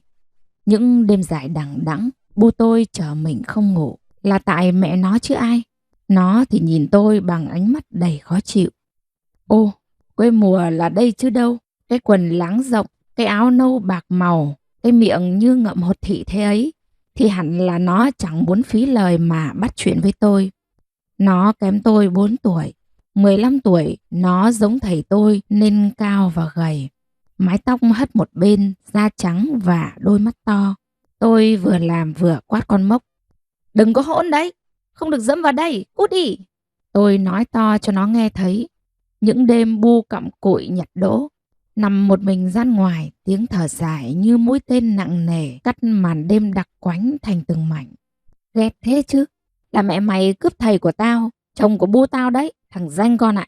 Tôi ném vào nó cái lườm sắc lẹm, bất giác gặp ánh mắt tròn đen láy của nó đang nhìn. Nó bối rối nhìn ra chỗ khác. Từ nay con ở đây nhá, hết hè lại về đi học. Bu tôi nhìn nó bằng ánh mắt dịu dàng. Tôi tròn xoe mắt ngạc nhiên, nhưng sợ thầy nên không dám hỏi. Nó là con út, được chiều quá nên ham chơi, thì trượt vào cấp 3. Thầy sợ nó lêu lỏng theo lũ bạn hư nên định cho về ở với bà ngoại. Nhà bà ngoại nó cách nhà tôi con sông La Tiến sang bên Thái Bình. Bu nói với thầy tôi. Bà ngoại thằng Dũng cũng già rồi, lại bận mấy đứa cháu nội. Về bên ấy không ai quản, có khi thằng Dũng còn hư hơn. Thôi, thầy em cứ để nó ở đây, tôi trông nom thằng bé. Chừng nào nó muốn sang bà ngoại nó chơi thì sang. Rồi năm sau thầy em về đón cho nó ôn thi lại vào cấp 3, để con có nghề chứ. Tôi nhờ Bu em với con cái may nhá. Tôi sẽ gửi tiền Bu em nuôi nó. Bu im lặng, nhìn ra khoảng trời chiều. Gió ồ ồ qua tai, nắng ngả nghiêng trước mặt. Con đi tắm đi. Bu nói với thằng Dũng. Chị phải bảo ban em nó đây nhá. Cùng là máu mủ ruột già. Nói bỏ là bỏ được như. Tiếng Bu trùng xuống mọng nước. Còn cái mày tháng mấy năm ổ. Gặt vụ mùa xong, khoảng hơn 4 tháng nữa. Bu trả lời thầy. Con ở nhà thì giúp chị nhé. Thầy đặt tay lên vai thằng Dũng. Không khiến. Tôi ném ánh mắt ghét về phía nó. Có việc gì thì con bảo em nó làm nhớ. Thầy nói với tôi. Tôi vâng thật khẽ. Nhìn cái dáng phong lưu của thầy mà quặn lòng thương Bu. Bữa cơm tối nhà tôi có thịt gà rang với lá chanh thơm phức. Tôi nhổ củ su hào nấu với cổ cánh. Một đĩa rau muống luộc xanh non. Bu bảo tôi đong lưng bát lạc để Bu rang cho thầy uống rượu. Cả bữa cơm, có lẽ vì thằng Dũng mà những câu chuyện của thầy và Bu không đầu không cuối, ngắt quãng, gượng gạo. Bu gấp cho tôi quả tim gà, Bu gấp cho thầy cái ức trắng phau, gấp cho thằng Dũng cái đùi, gấp vào bát mình một gắp sau. Ăn đi con, chị May thổi nhiều cơm lắm, thanh niên phải ăn thúng uống thùng mới mau lớn. Cái đùi này Bu phần chị May nhá. Tôi im lặng, cảm giác bị san sẻ tình thương. Tôi thấy mình thật ích kỷ. Tôi nhớ lời êm dặn. May à, không vừa lòng thì im thôi. Cái mẹ chồng là tự mở cửa cho con rắn độc chui vào bụng mình. Là tự mình vần hòn đá ngăn cách mọi người. Nghĩ vậy mà sao cái bụng tôi như có hòn than đang đỏ trong ấy. Lạ thế chứ. Mùa xuân ngắn như cái chuôi dao quắm. Chẳng mấy chốc mùa hè bỏ xuống lưỡi dao, mang về bản những cơn gió giận dữ. Những cơn gió không ưng cái bụng khi có mái nhà nào giữa lưng đồi chắn đường đi của nó. Có nhiều nhà bị gió hất lên mái quăng xuống vực, dễ như lúc gió sàm sỡ hất tung váy đứa gái đang ngược dốc. Ngay ngày hôm sau, mái nhà sẽ được cả bản góp vào lợp lại ngay. Nhà ai chỉ có một con dê chẳng may bị chết, dân bản cũng sẽ góp tiền mà mua ngay con dê mới cho nhà ấy. Tiếng gió cho tôi gặp lại những đêm nước luồn từ Xà Gióng xuống Phai Pai, cho tôi gặp lại thằng con trường bản. Một chiều cùng gió tơ tước, mưa quần thảo, những mái nhà rải rác quanh núi như người cầm một nắm đỗ đen mà vãi lung tung khắp nơi. Có hai người đàn ông cầm ô mà xòe ngay trước cửa nhà tôi. Xin ông anh bà chị, xin ông chú bà thím, xin cái con ma nhà, xin được cho phép chúng tôi mời người qua, xin được thưa câu chuyện lớn. Mời hai ông ngồi xuống đây đã. Ông bà anh chị chưa đồng ý, chúng tôi chưa dám ngồi. Hai ông cứ xòe mãi cái ô, đến khi êm ải tôi đồng ý, họ mới cụp cái ô xuống. Mời ông chú sang, hỏi tôi cho thằng Dành con trai trưởng bản. Năm ấy tôi 14 tuổi, đã biết lấy lá ngón ra để được đi học tiếp và không phải lấy thằng Dành. Nó léo đéo theo sau tôi mỗi buổi chợ phiên, léo đéo ra bờ suối đón mỗi khi tôi đi học về. Mày trả cái vía cho tao. Vía mày ma nhà mày giữ, mày để nó đi chơi xa. Mày bảo êm ải mày bán dê, mời thầy cúng gọi vía mày về. Mày giấu cái vía của tao dưới cái lỗ trên má mày. Giấu cái vía của tao dưới cái cười của mày. Cái vía tao theo chân mày đi học, theo chân mày lên dốc. Mày phải trả lại cái vía cho tao. Cái mắt mày, cái người mày ở trong đầu tao. Lúc ăn, lúc ngủ, cứ ở như tảng đá to trong bụng tao. Đuổi cũng không chịu đi. Thế là mày giữ cái vía tao rồi. May à, trả vía cho tao. Về nhà tao ở thôi. Thằng Dành lăn ra đòi ải nó nhờ ông mối sang nhà tôi. Tôi không lấy. Nó nói với những thằng trai khác. Con mày không nên lấy làm vợ đâu. Con mày lười, không biết bỏ hạt ngô. Sau này không biết nấu rượu cho thằng chồng đâu. Học nhiều làm con vợ hư thôi. Thằng Dũng ở với bu con tôi đã được 1 tháng. Tôi thân thiện với nó hơn. Sáng nào đi chợ bu cũng gọi nó dậy. Dũng, dậy đi. Không đi học cũng phải dậy sớm cho quen. Những ngày đầu nó tức tối ra mặt, nhưng giờ thì nó đã quen. Tôi đã không còn xấu hổ khi mặc quần láng và áo nâu của bu. Mỗi buổi đi chợ về, bu vẫn mua quà cho cả hai chị em. Tối qua bu bảo nó. Sáng mai con dậy ra đồng cắt lúa cho nhà ông Thìn nhá. Người ta trả công, hết mùa gặt, bu cho thêm tiền, đủ mua cái xe mới, mang về đi học. Tôi cười vì nhìn nó làm sao biết gặt lúa. Mặt nó đỏ lên nhìn tôi cười. Chắc nó thấy như một sự khinh miệt. Nó đồng ý đi gặt thuê. Trưa bu đi chợ về, bu nói với tôi. Ai thừa tiện mà thuê cái ngữ chói gà chưa chặt như nó. Bu bảo cái nhà ông Thìn rằng tôi cho nó đi cắt lúa không công cho nhà ông. Vừa làm, ông vừa bảo ban nó. Cho nó làm để nó biết quý sức lao động. Ăn hạt gạo mà không biết làm ra hạt lúa thế nào thì có biết quý hạt ngọc thực đâu. Cơm ăn 1 bát sao no, ruộng cày 1 vụ sao cho đành lòng. Sâu cấy lúa, cạn gieo bông, chẳng ươm được đỗ thì trồng ngô khoai. Nó thấy bu nói cho thêm tiền mua xe mới, nó bừng lắm. Đi gặt khoảng 1 tuần là quen việc. Nó ăn 3 lượt xới cơm thật đầy mà chưa no. Chẳng biết từ lúc nào nó cũng gọi bu tôi là bu xưng con, chứ không gọi là bác như ngày đầu mới về nữa. Chiều mát bu nói. Dạ động xem thằng bé có làm nên cơm cháo gì không nào. Tôi đi theo bu dọc triền đê ra đồng. Cơn gió trườn từ phía bên kia sông, rung khẽ những vạt lúa vàng chắc mẩy nặng trịch. Ôi chao, cái vị nưng nức sánh như mật ong, thoang thoảng như mùi da thịt, mùi mồ hôi của em tôi. Tôi muốn ôm lấy cả khoảng mênh mang mà hít hà non nê, cho vơi bớt nỗi nhớ bà nội và em. Thằng Dũng quệt mồ hôi, nhoẻn miệng cười, tay chụp gọn một chiếc cánh xanh béo mỡ. Nó sâu được một chuỗi, Bu cầm sâu muỗng béo ú, nhìn nó cười hiền. Dưới ánh trăng chiều, Bu tôi đẹp đến nao lòng. Bu gom rơm lại đốt ngay đầu bờ ruộng, rút những con trâu chấu ra từ từ, khéo léo nướng trên vàng rơm cháy loe cả mép. Trong trời chiều ngọt lử, hương trâu chấu thơm ngậy ngậy, ứa nước miếng. Bu đưa cho tôi một con, ánh mắt Bu cười, nhìn hai chị em âu yếm. Ăn nhặt nha, mới thấy hết cây ngọt. Dũng, ăn đi con. Bu nói với em tôi, tựa hồ như lời nhắc nhở của em. Dân bản còn quý nhau như những ngón tay. Anh em sao nỡ giận lâu? Hay như Bu vẫn nói với tôi, một giọt máu đảo hơn ao nước lã. Con Mốc liếm cái mũi ướt nhèm. Trời chiều tím sẫm lối Bu con tôi về. Thằng Dũng đi trước, xài những bước chân dài dọc bờ đê mơn man gió. Con Mốc tơn tớn chạy tung tăng, thè cái lưỡi xinh xinh như đang cười.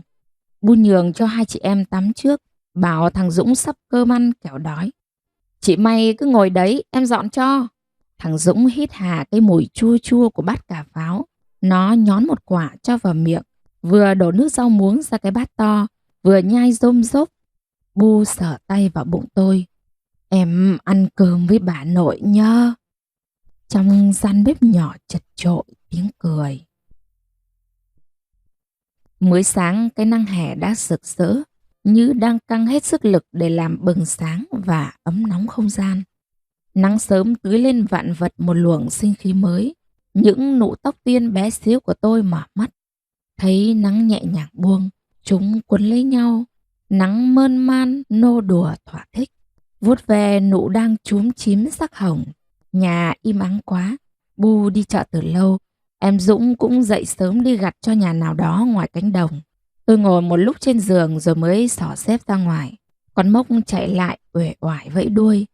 Từ ngày Dũng về ở cùng với hai Bu con, sáng nó xách cám để cửa chuồng lợn, quét nhà và rửa ấm chén sạch sẽ trước khi đi làm. Bu thương tôi nhưng tương đối nghiêm khắc với nó. Buổi sáng nó biết tự giác dậy, làm mọi việc giúp tôi. Tắm xong nó tự giặt quần áo, ăn xong nó không cho tôi rửa bát nữa. Lúc rảnh tôi giúp nó ôn lại những bài học. Có nó tôi đỡ buồn. Bu tôi cũng không phải trả lời tôi hàng tá câu hỏi khi thời gian ít ỏi của Bu ở nhà với tôi. Ngày nào đi chợ về, Bu cũng xoa khẽ lên cái bụng bắt đầu nhô lên ồm ồm của tôi mà nựng nịu. Em của bà ngoan nhớ, bà thương em. Tôi múc từng gáo cám đổ cho hai con lợn đang háo ăn, đang rít lên như bị chọc tiết. Bu bắt về một đôi lợn, nuôi lớn bằng cám Bu chạy hàng sáo. Bèo vớt ở dưới ao và cái nhỏ Bu mua về mổ sạch ướp muối. Mỗi lần nấu cám cho vào mấy con cá, lợn to Bu gọi hàng rát vào bán, rồi lại mua đôi khác về nuôi. Gà nhà tôi nhớn bé đến gần 100 con, giống gà di chắc nịch, đẻ sai, nuôi con khéo. Buổi sáng chưa kịp thả ra là chúng mổ nhau chí chóe.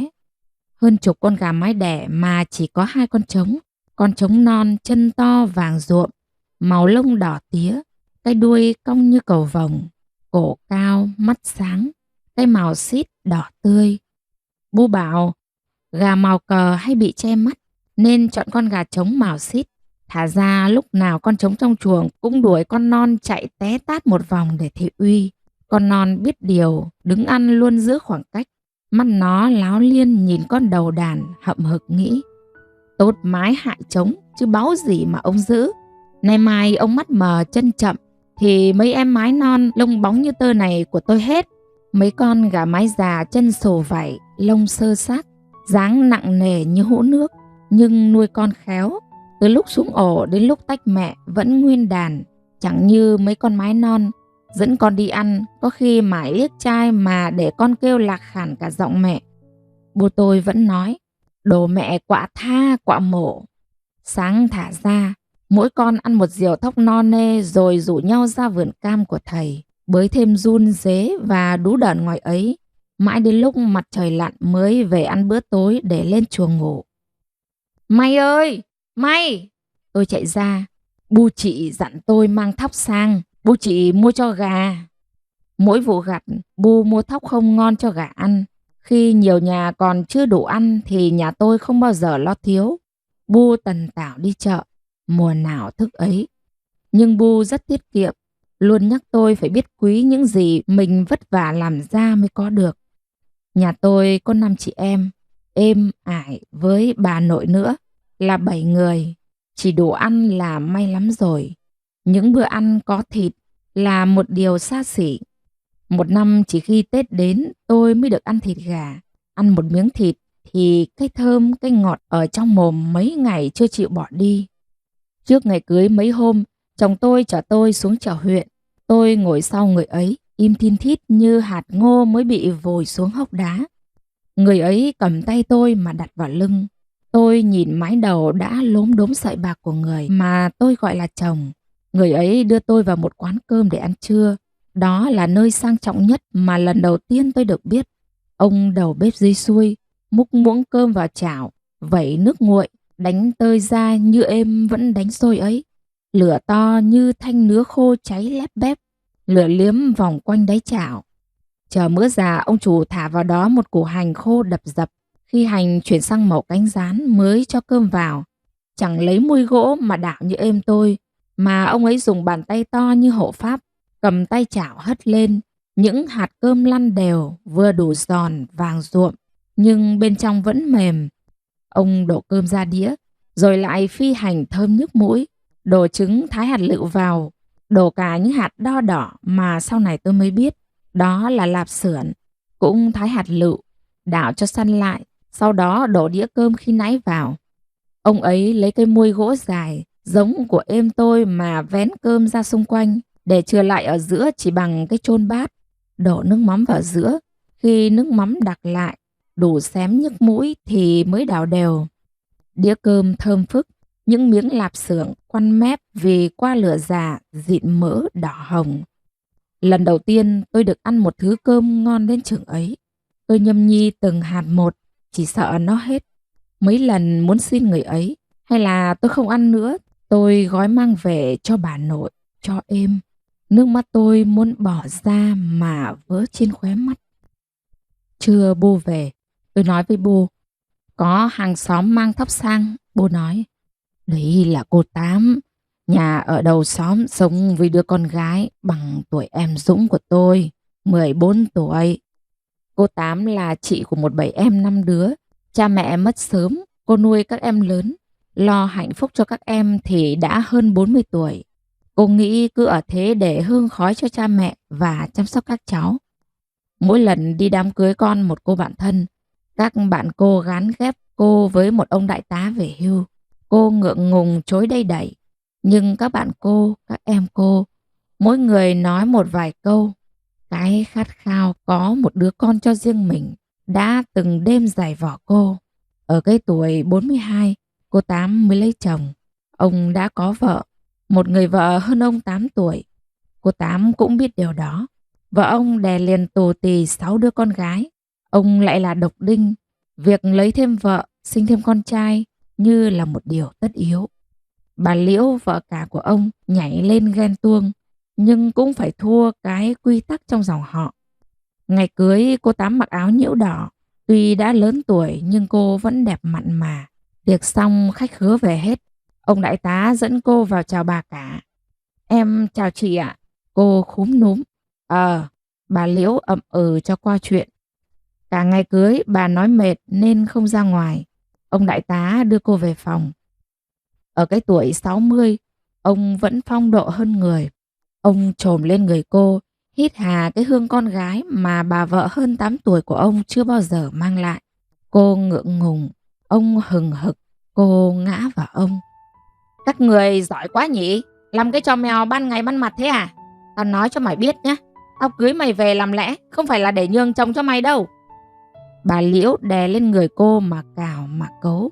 Cô tưởng ông đại tá sẽ cho bà cái tát này lửa, hay ít ra cũng đuổi bà về phòng vì cái tội phá rối.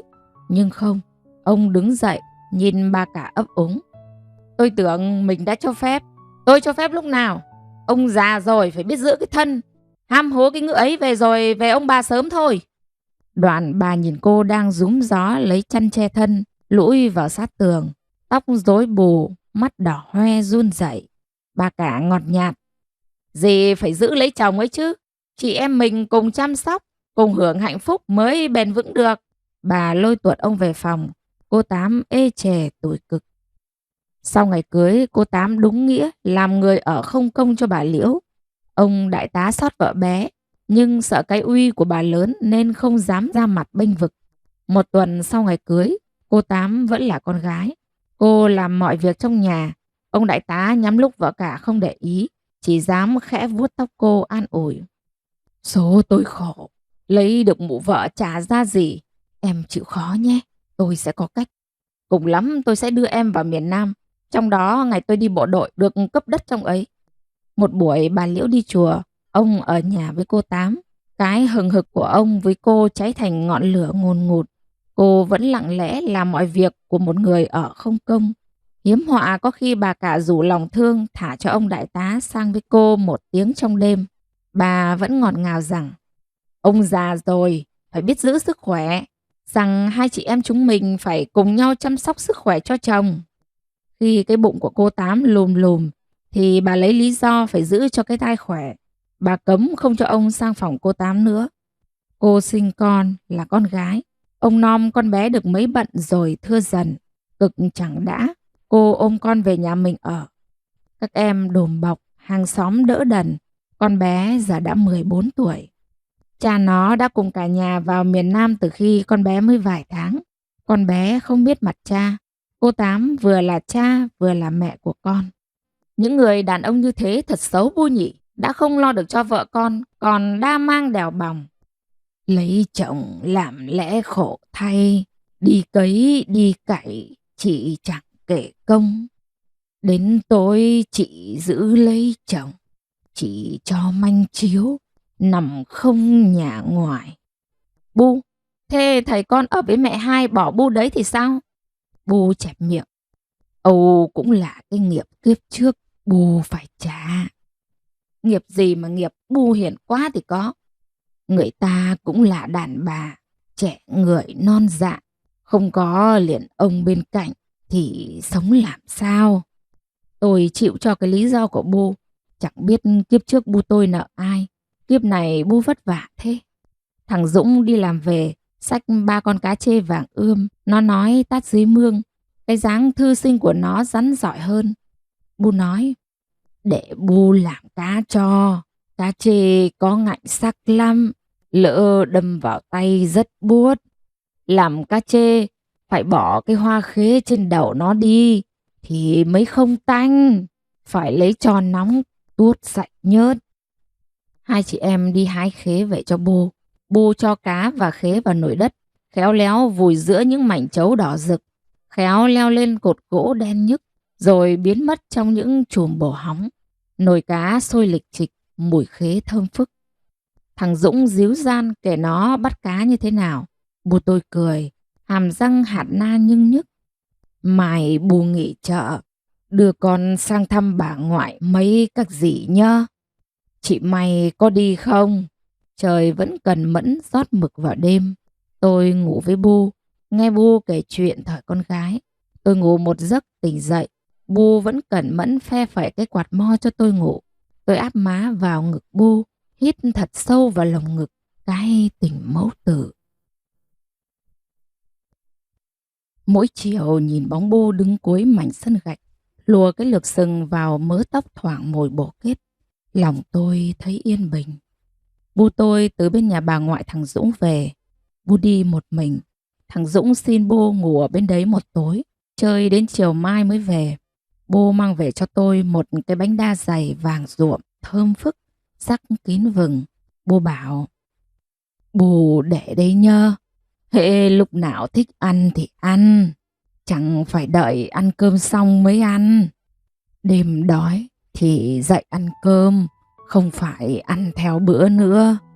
Giờ phải ăn nhiều mới có chất, nuôi thêm một đứa con trong bụng nữa. Bà tới nghe tiếng bu tôi thì bế cháu nội sang, bà khoe: Vợ chồng thằng Tuấn, con trai em mua nhà mãi tiện trên thành phố rồi bà ạ. Thế bà lại lên ở mấy chúng hả? Ôi dào, phố gì mà nhà hoen hoẻn, chỗ ăn chỗ ị sát nhau. Em cứ ở đây, chả đi đâu sất. Đêm muốn ra ngoài thì cũng phải rón ra rón rén, y như buôn bạc giả ấy. Mà ngoài ấy rõ hay bà ạ. Cùng người làng người nước mình cả, mà hỏi họ cấm bất nhời. Tệ tệ là... Bu tôi cười: Thì vưỡn, người ta chả có tiếng là dân thành phố đấy nhơ. Ngoài ấy thì đèn nhà ai nấy dạng, đâu như nông thôn mình, tối lửa tắt đèn có nhau. Bà nay đi chợ chiều hả? Không, tôi dẫn thằng Dũng sang thăm bà ngoại nó bên Thái Bình. Chết chưa, bà dẫn nó tiện sang đấy hả? Nhẹ, tôi không dẫn, lại để nó đi một mình sao được. Bà tới liếc ngang như sợ ai nghe tiếng. Nhìn thầy thằng Hưng nho nhã thế mà, ai ngờ đổ đốn ra vậy. Bà tới nói thế, bu tôi có vẻ không hài lòng. Với bu, thầy tôi là một người nho nhã, có học thức. Mà có học thì nói gì cũng đúng cả. Như cái sự có vợ hai của thầy, bu cũng nói là đàn ông 5 thê 7 thiếp, gái chính chuyên, chỉ biết một chồng. Thầy nó học nhất cái làng này đây nhơ, học hết lớp đệ tứ kia. Bu tôi tự hào. Bà tới chép miệng cong cớn: Rõ là văn chương chữ nghĩa bể bể, thần lờ nó ám thì mê mặc lòng. Tôi cười khúc khích, mặt đỏ lên. Bà tới nhìn tôi vóng vót: Nhẹ, tao nói sai phải không? Thầy mày nửa dại nửa khôn, đi theo con đĩ lỏ tôn. Bu tôi nhổ toẹt miếng nước trầu: Thì vưỡn, đàn ông thấy lờ lạ như quả thấy gả con. Bà có nhõn vợ chồng con cái mày, nhà ngói cây mít chĩnh trện rồi, để sức tang nghỉ bà. Còn cháu mình nữa chứ, cả như chỉ có bu con tôi thì cơm ăn mỗi bữa một niêu, tội gì bắt ốc cho rêu bám lờ. Bà tới bồng thằng cháu về đến hẳn ngoài ngõ. Bu tôi mới dệu dã bước qua sân. Tiếng thở ầng ọc của bu cào vào tim tôi dịn máu. Bà tới vô tình choàng tay chạm vào nỗi đau của bu tôi. Nỗi đau như bị phanh xé từng mảnh, làm bu chới với, từ tướp như mặc một áo mỏng trong chiều đông cứng gió. Tối nay tôi không dám xin bu cho ngủ cùng. Bu lại đổ mẹ đỗ ra bới lạo xạo, nhặt bằng kỹ những hạt không ưng ý. Bu không dám cả nhìn tôi. Bu sợ cái đau, cái buồn của bu chạy sang tôi. Bu vuốt nhẹ nhàng vào bụng tôi mà nựng nịu: Giống bà ngoan nhơ, mai bà mua cá chép về nấu cháo em ăn. Bu đi cả ngày rồi, bu ngủ sớm đi. Sáng mai bu đi chợ, con ở nhà con nhặt cho đỡ buồn. Để bu nhặt, làm cái anh tương bẩn này chỉ một người làm từ đầu chí cuối mới ngon. Tôi không biết có phải bu nói thật không, hay vì thương tôi mà bu nói thế ấy. Tôi vào nằm, thằng chồng con Thạch Sùng đang nằm sát cửa sổ, còn vợ nó ưỡn ẹo trên sát mái nhà tăng tắc vọng xuống: Không mang được bữa tối về thì đừng có động vào người con này nhá. Anh thử ra gian ngoài xem có mồi ngon không. Suốt ngày quanh quẩn trong xó, đàn ông gì rõ chán. Thằng chồng Tịnh không dám cãi một câu, nằm im rình mồi sát song cửa sổ. Thì ra dạy con từ thuở còn thơ, dạy chồng từ thuở nó chưa dạy mình. Gió từ vườn cam leo vào thổi sàn sạt nửa mặt chiếu hoa. Mùa gió đến rồi, mùa gió lại đi. Có những sự hiển nhiên lâu ngày bỗng trở nên khắc khoải, day dứt. Những mùa gió chất trên mái nhà, trong bản tôi, trên những phiến đá. Trong lòng tôi cũng có một miền ký ức chồng chất, đầy dần. Tiếng gió đưa tiếng khèn xuyên qua màn đêm đặc quánh. Tiếng khèn vụng về như đang thôi miên man giữa những đêm gió ồn ào ấy. Bỗng bị tôi phạt ngang, đứt lìa rụng xuống, lăn vào ống nứa, xóc lên thành tiếng đổ lênh láng dưới lớp đá răm cuối sân, nhoi nhói. Tiếng khèn ấy làm tim non nớt của tôi bỏng rát mỗi đêm. Ông chú của tôi gương mặt xồ xỉ, mắt sắc nhọn, hàm răng có một cái răng bọc vàng, nghiến lại. Mày à, đầu mày là con dơi trong góc hang tối à? Thằng bộ đội biên phòng, nhà nó tận dưới xuôi. Mày dám ngồi trên lưng con ngựa để mà nó dắt từ suối về nhà đấy à? Đứa gái hư kia. Mày muốn cả cái bản này coi mày là cái máng lợn bỏ hoang. Con lợn rừng, lợn nhà nào cũng vụt mõm vào được hả? Đứa cháu hư kia. Mày muốn đi theo nó, bước qua ngưỡng cửa nhà này, mày muốn đi học. Cái cặp đầy chữ của mày cũng chẳng bằng được cái giường có mùi nước đái trẻ con đâu. Mày đi học về, mày như cây tre già có hoa. Còn thằng trai nào muốn lấy cái tre già về nhà mình không? Con dê buộc dưới sàn nhà kia mình nhận rồi. Quả cau lá trầu đem cúng ma nhà rồi. Mày không cãi được đâu.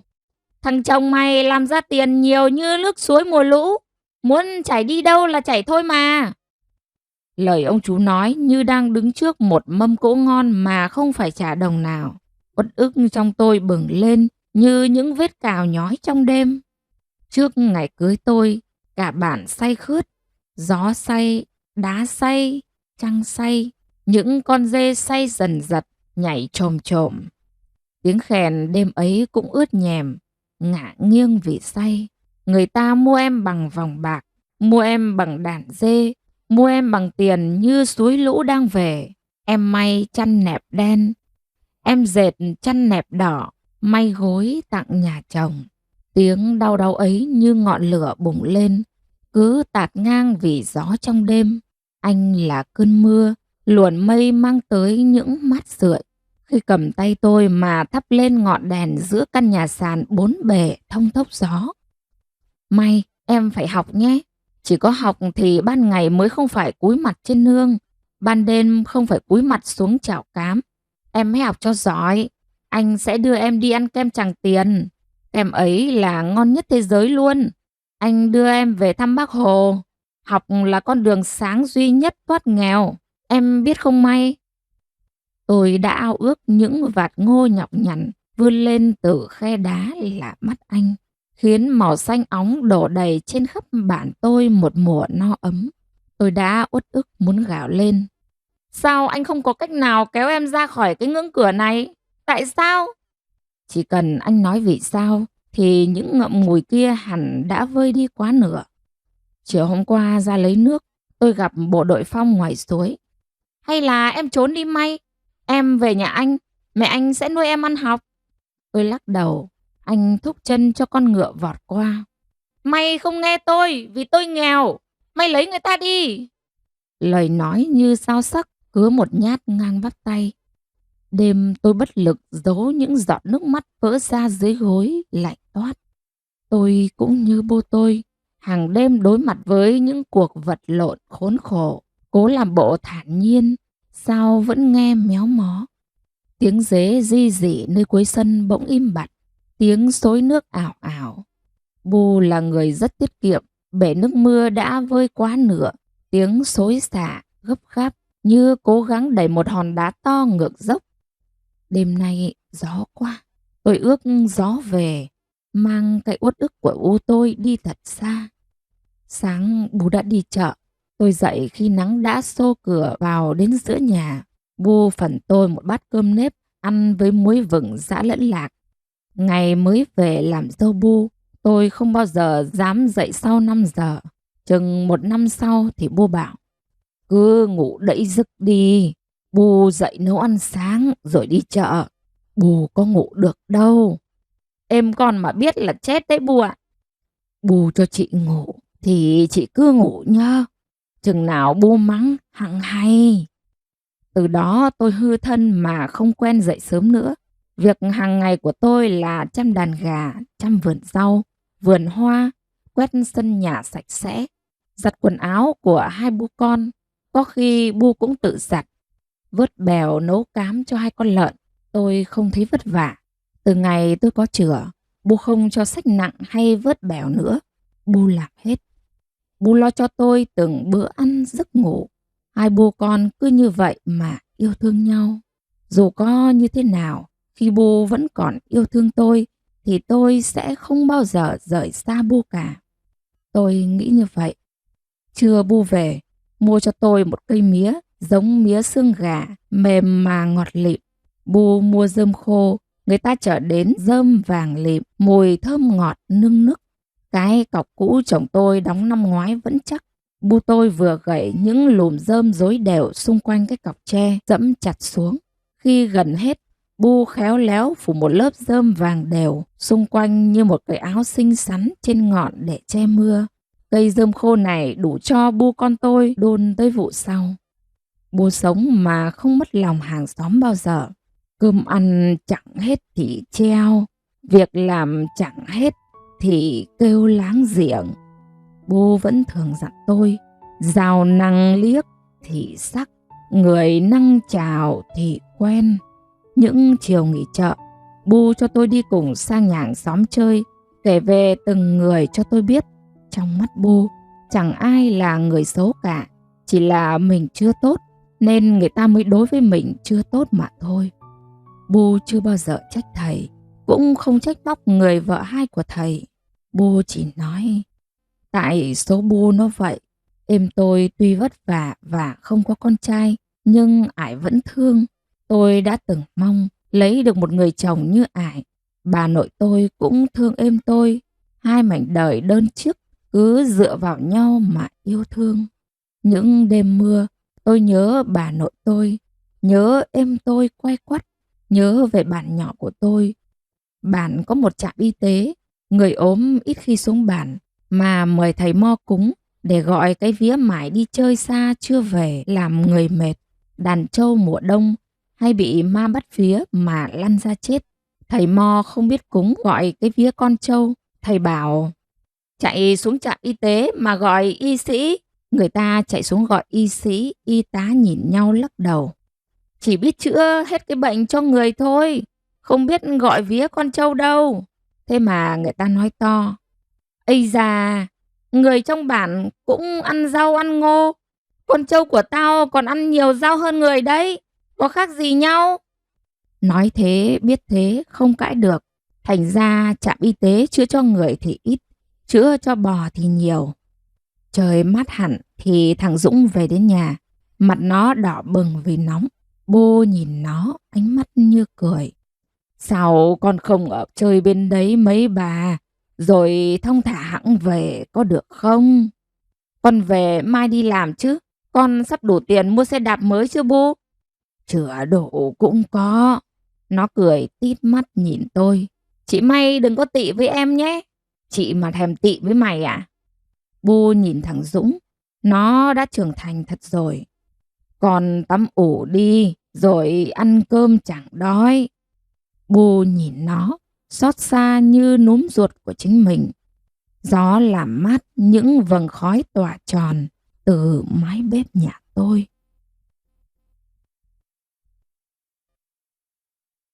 Nửa đêm tôi giật mình tỉnh giấc. Tôi cảm thấy có ai đó đang mơn man những ngón tay trên da thịt mình. Tôi nghe rõ cả tiếng hơi thở mềm mại như gió. Tôi muốn đưa tay lên để tận hưởng cái cảm giác ấy. Nhưng sợ nó biến mất nên tôi nằm im. Tôi vẫn nghe gió ào ào thổi từ vườn cam, sàn sàn qua cửa sổ. Chẳng phải mơ, cái dịu dàng ấy vuốt lọn tóc mướt mồ hôi của tôi. Một hơi thở sát vào mặt, nhưng rồi hơi thở ấy lại chạm khẽ vào bụng tôi.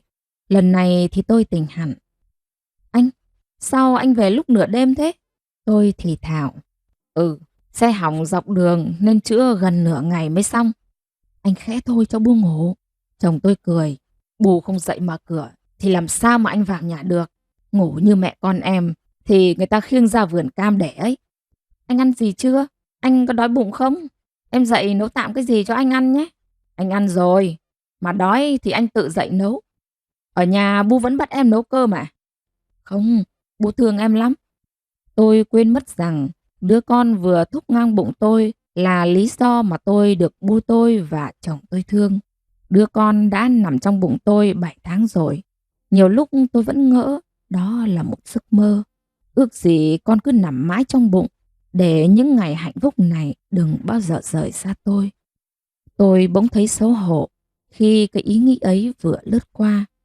Đúng là cái đầu như con trâu trong góc buồng tối. Em có đói bụng không? Chồng tôi hỏi ngược lại. Hay là tôi cứ bảo đói nhỉ? Tự dưng thèm cái cảm giác muốn được người khác yêu thương quá. Em không đói.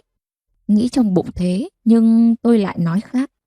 Cũng vì từ nhà em tôi và mấy năm về làm dâu của Bu, tôi chưa thấy đàn ông về nhà chiều vợ mình như thế bao giờ. Bàn tay chồng lại khẽ đặt lên bụng tôi mà xoa xoa dịu dàng. Tôi nằm áp sát cái bụng tròn ồm của mình vào lưng chồng. Ây chà, thầy có làm gì đâu mà con đạp vào lưng thầy thế? Tôi thích thú với cái cảm giác hạnh phúc bất ngờ này. Tiếng thở nặng nề của chồng tôi mệt mỏi, đều đều. Chồng tôi đã ngủ say. Tôi tỉnh hẳn và không ngủ lại được nữa. Con gà trống chuồng gáy những tiếng dài khỏe khoắn, dứt khoát và uy lực. Bao giờ con trống non cũng gáy sau. Tiếng gáy vang nhưng chưa dài, như dè chừng, như hậm hực. Tôi chạm vòng tay ôm lấy lưng chồng. Cảm giác hạnh phúc cứ len lỏi. Tôi cười một mình. Giấc ngủ trốn đâu mất, mãi không về. Mùa này trên bản tôi đang là mùa giã cốm, lễ hội kin lẩu khẩu mẩu. Bản chọn một ngày đẹp trong tháng, mời mo về cúng làm lễ rước thần lúa về bản. Những cô gái được cử ra đồng vào buổi sáng tinh khôi, khi những hạt nếp còn ngậm xương, cắt cả lá và bông còn thơm ngát hương đất trời mà mang về bản. Khi đi và về, ai hỏi cũng sẽ im lặng, thể hiện lòng tôn kính với mẹ lúa. Những bông lúa được dâng lên cúng các trâu, thần rừng, thần đất, thần núi, thần cây. Xin thần ruộng về ăn hạt lúa mới. Xin thần nước về uống chén rượu ngọt. Xin thần rừng về bốc miếng thịt lợn thơm. Xin thần đất về ăn hạt cốm mới giã. Xin phù hộ cho bản những mùa sau bông lúa chĩu hạt, nặng cum đầy xả gióng, xòe như hoa. Những bông lúa mới được nướng đều tay khéo léo. Khi những hạt chớm nứt, dậy mùi thơm thì cho vào giã. Những hạt cốm dẻo, thơm nức được bọc trong lá rong xanh, cúng thần linh và tạ ơn trời đất là nghi thức cuối cùng trong buổi lễ. Những đồ cúng được chia cho dân làng, cầu mong một vụ mùa no ấm. Sau phần lễ là phần hội như nhảy sạp, múa xòe, ném còn, kéo co, gắn kết dân trong bản như những đốt ngón tay. Tối những trai gái trong bản tập trung đến giã cho nhà nọ, xong sang nhà khác. Những đứa trai không cần ăn, vừa giã cốm vừa nhìn sang đứa gái. Má đứa gái mọng như táo chín, những con mắt nhìn nhau bẽn lẽn. Giã xong cốm rồi mà tiếng khèn gọi bạn khuya vẫn réo sắt bồi hồi. Giấc ngủ của tôi đến vào lúc gần sáng. Ấy là tôi đoán vậy, vì đã nghe con gà gáy mấy lượt, các lượt gần nhau hơn. Tôi đặt tên cho nó là giấc ngủ hạnh phúc, vì không phải thấp thỏm lo dậy sớm. Ngủ đến lúc cái nắng tràn vào cửa cũng không sao. Bu tôi vẫn nói, cứ ngủ đẫy mắt hạng dậy nhơ. Ấy là con nó muốn ngủ. Ngày xưa Bu còn ngén ngủ cơ, nằm đâu cũng ngủ, chẳng cần chăn chiếu gì sất. Đang say thóc, gục vào cần say mà ngủ. Bu dặn thế, nhưng mỗi sáng tiếng gà mổ nhau, tiếng lợn réo rắt đòi ăn. Vườn rau đầy sâu ăn lá, vườn hoa đang nở, ánh nắng ngập tràn, nhịp sống bình yên mà hối hả. Cuộc sống tươi đẹp thế mà dậy muộn thì tiếc quá. Nên hôm nào tôi cũng dậy để tận hưởng nó. Mỗi lần dậy muộn, tôi lại nghe như lời êm. Lấy chồng rồi, không được ngủ trước người già, không được dậy sau người già. Bu thì bảo, cứ ngủ no mắt, hẵng dậy, Bu dậy nấu ăn sáng cho. Có hôm Bu xoa bụng tôi mà cứ dặn từ tối hôm trước. Mai dậy thì hai mẹ con thong thả ra chợ mấy Bu. Bu đợi chị ra, hai bố con ăn bánh đúc nhá. Miếng bánh đúc giòn, có lạc bùi và béo ngậy, làm tôi thích mê. Bu vừa ăn vừa nhìn tôi mà cười. Cái cỏ là cái cỏ kia, ăn cơm nhà dì, uống nước nhà cô. Đêm nằm thì ngáy o o, chửa đi đến chợ đã lo ăn quà. Đây là hai bố con mình đấy nhá. Vài năm nữa, bố ở nhà bế em, chỉ đi chợ. Mình làm ra tiền, mình ăn. Cứ thách anh nào dám nói. Sáng nay khi nắng đã sộc vào nhà như đòi nợ, tôi mới dậy vì thấy im ắng quá. Dũng đã về nhà nó, tôi không thấy chồng đâu. Dậy ra ngoài, hai con lợn đã no căng bụng, đang nằm ụt ịt nói chuyện tầm phào. Lũ gà đã ăn no, đang rúc rích ngoài vườn cam. Con gà trống đầu đàn cưng nựng mấy con mái tơ lông vàng ươm. Mấy con mẹ già nheo nhóc đàn con, vừa bới mồi từ đám lá mục, vừa đề phòng diều hâu. Có con mái tơ đẻ sớm nằm im trên ổ. Anh trống non đứng dưới gật gù cái đầu động viên. Bu nó cố lên nhá, tí bới được giun, tôi ăn no rồi tôi cho. Con gà mái ức quá, hét vào mặt cái thứ chồng bất lương. Cục tác, vừa đau vừa rát, đồ đàn ông ác. Tôi chắc con trống bị con mái non chửi cho bạc mặt. Nó te tái, đỏ mặt lên, nhảy xuống, cung cúc ra vườn để mặc con trống non chạy sau nịnh bợ. Nhiều lần tôi để ý thấy nó có gì ăn, làm mời gọi ngọt nhạt, tử tế lắm. Khi gà mái le te chạy ra, thì miếng mồi đã nằm gọn trong diều của nó rồi. Khổ thân gà mái, tự dưng vác xác đến, cho nó đạp xong vừa mất sức, lại vừa nhịn đói. Nên nhẹ dạ cả tin là nguy hiểm lắm. Gà mái tơ mới đẻ con so vừa chạy vừa nghĩ thế. Làm cái việc không tốt chỉ được một lần là mất lòng tin thôi. Ngay cả loài gà khi nhận ra bị lừa thì đã bẽ bàng tủi hổ, dại dột nên cứ phải nuôi con một mình. Dắt đàn con thơ mà hậm hực nhìn thằng chồng ve vãn lũ gà mái non tơ ngay trước mặt mình. Vườn rau đã được tưới, một màu xanh mỡ màng của luống cải canh mơn mởn, hành ba chài một luống vừa, rau diếp, rau thì là. Tôi thích chồng nhưng ăn không hết. Bu hay gọi cho bà tới ăn cùng. Chồng tôi đi vào nhà, tay cầm một cái nôi bằng tre xinh xắn. Tôi thấy chồng mang ra cọ sạch sẽ rồi phơi dưới nắng. Đây là chiếc vòng bạc anh mua cho con. Một chiếc lắc tay bé xinh xắn. Tôi đỡ lấy. Cảm ơn anh. Chồng nhìn tôi khẽ cười. Con có làm em đau không? Nó đạp mạnh thế cơ mà. Tôi cũng cười theo. Không, chỉ nằm nhiều nó khó thở thôi. Tôi thấy trong ánh mắt người đàn ông của tôi ấm áp và bao dung. Anh đã cười với tôi. Những lo lắng, tủi hờn của tôi bị nụ cười của anh làm mềm ra. Nụ cười trong vắt, sáng bừng. Nụ cười ngọt hơn nắng, mềm hơn nước, đủ tưới cho nỗi buồn mấy năm của tôi bừng lên tươi tắn. Anh dở những chiếc áo bé xíu đã được tôi giặt sạch sẽ, bu gấp gọn để trong chiếc làn đỏ, sẵn sàng chào đón đứa con đầu lòng của tôi. Chồng tôi nhìn những thứ đồ xinh xẻo ấy, khiến tôi thấy một màu xanh óng, đổ đầy niềm hy vọng về một mái nhà ấm áp. Niềm tin mà ngay tối hôm qua thôi, mỗi lần nghĩ đến những vết cào nhuốm máu, tôi thấy tim mình lỗ chỗ, những mảng chằng chịt vết thương. Những vết thương làm cho một hy vọng mong manh cũng không thể đâm chồi. Anh không biết lưng tôi đã lên sẹo vì những vết cào. Trưa Bu quẩy ánh nắng giữa thu từ ngoài chợ về đổ đầy gian bếp nhỏ. Bu sai chồng tôi thịt một con gà. Con gà này lú mề chẳng biết đẻ gì sất. Mấy lần Bu định thịt mà nhà có hai Bu con ăn không hết. Trong thúng của Bu có một chai rượu nuốt lá chuối. Chồng tôi ít uống rượu. Thầy có về đâu mà Bu mua rượu cơ chứ? Nhát thầy về.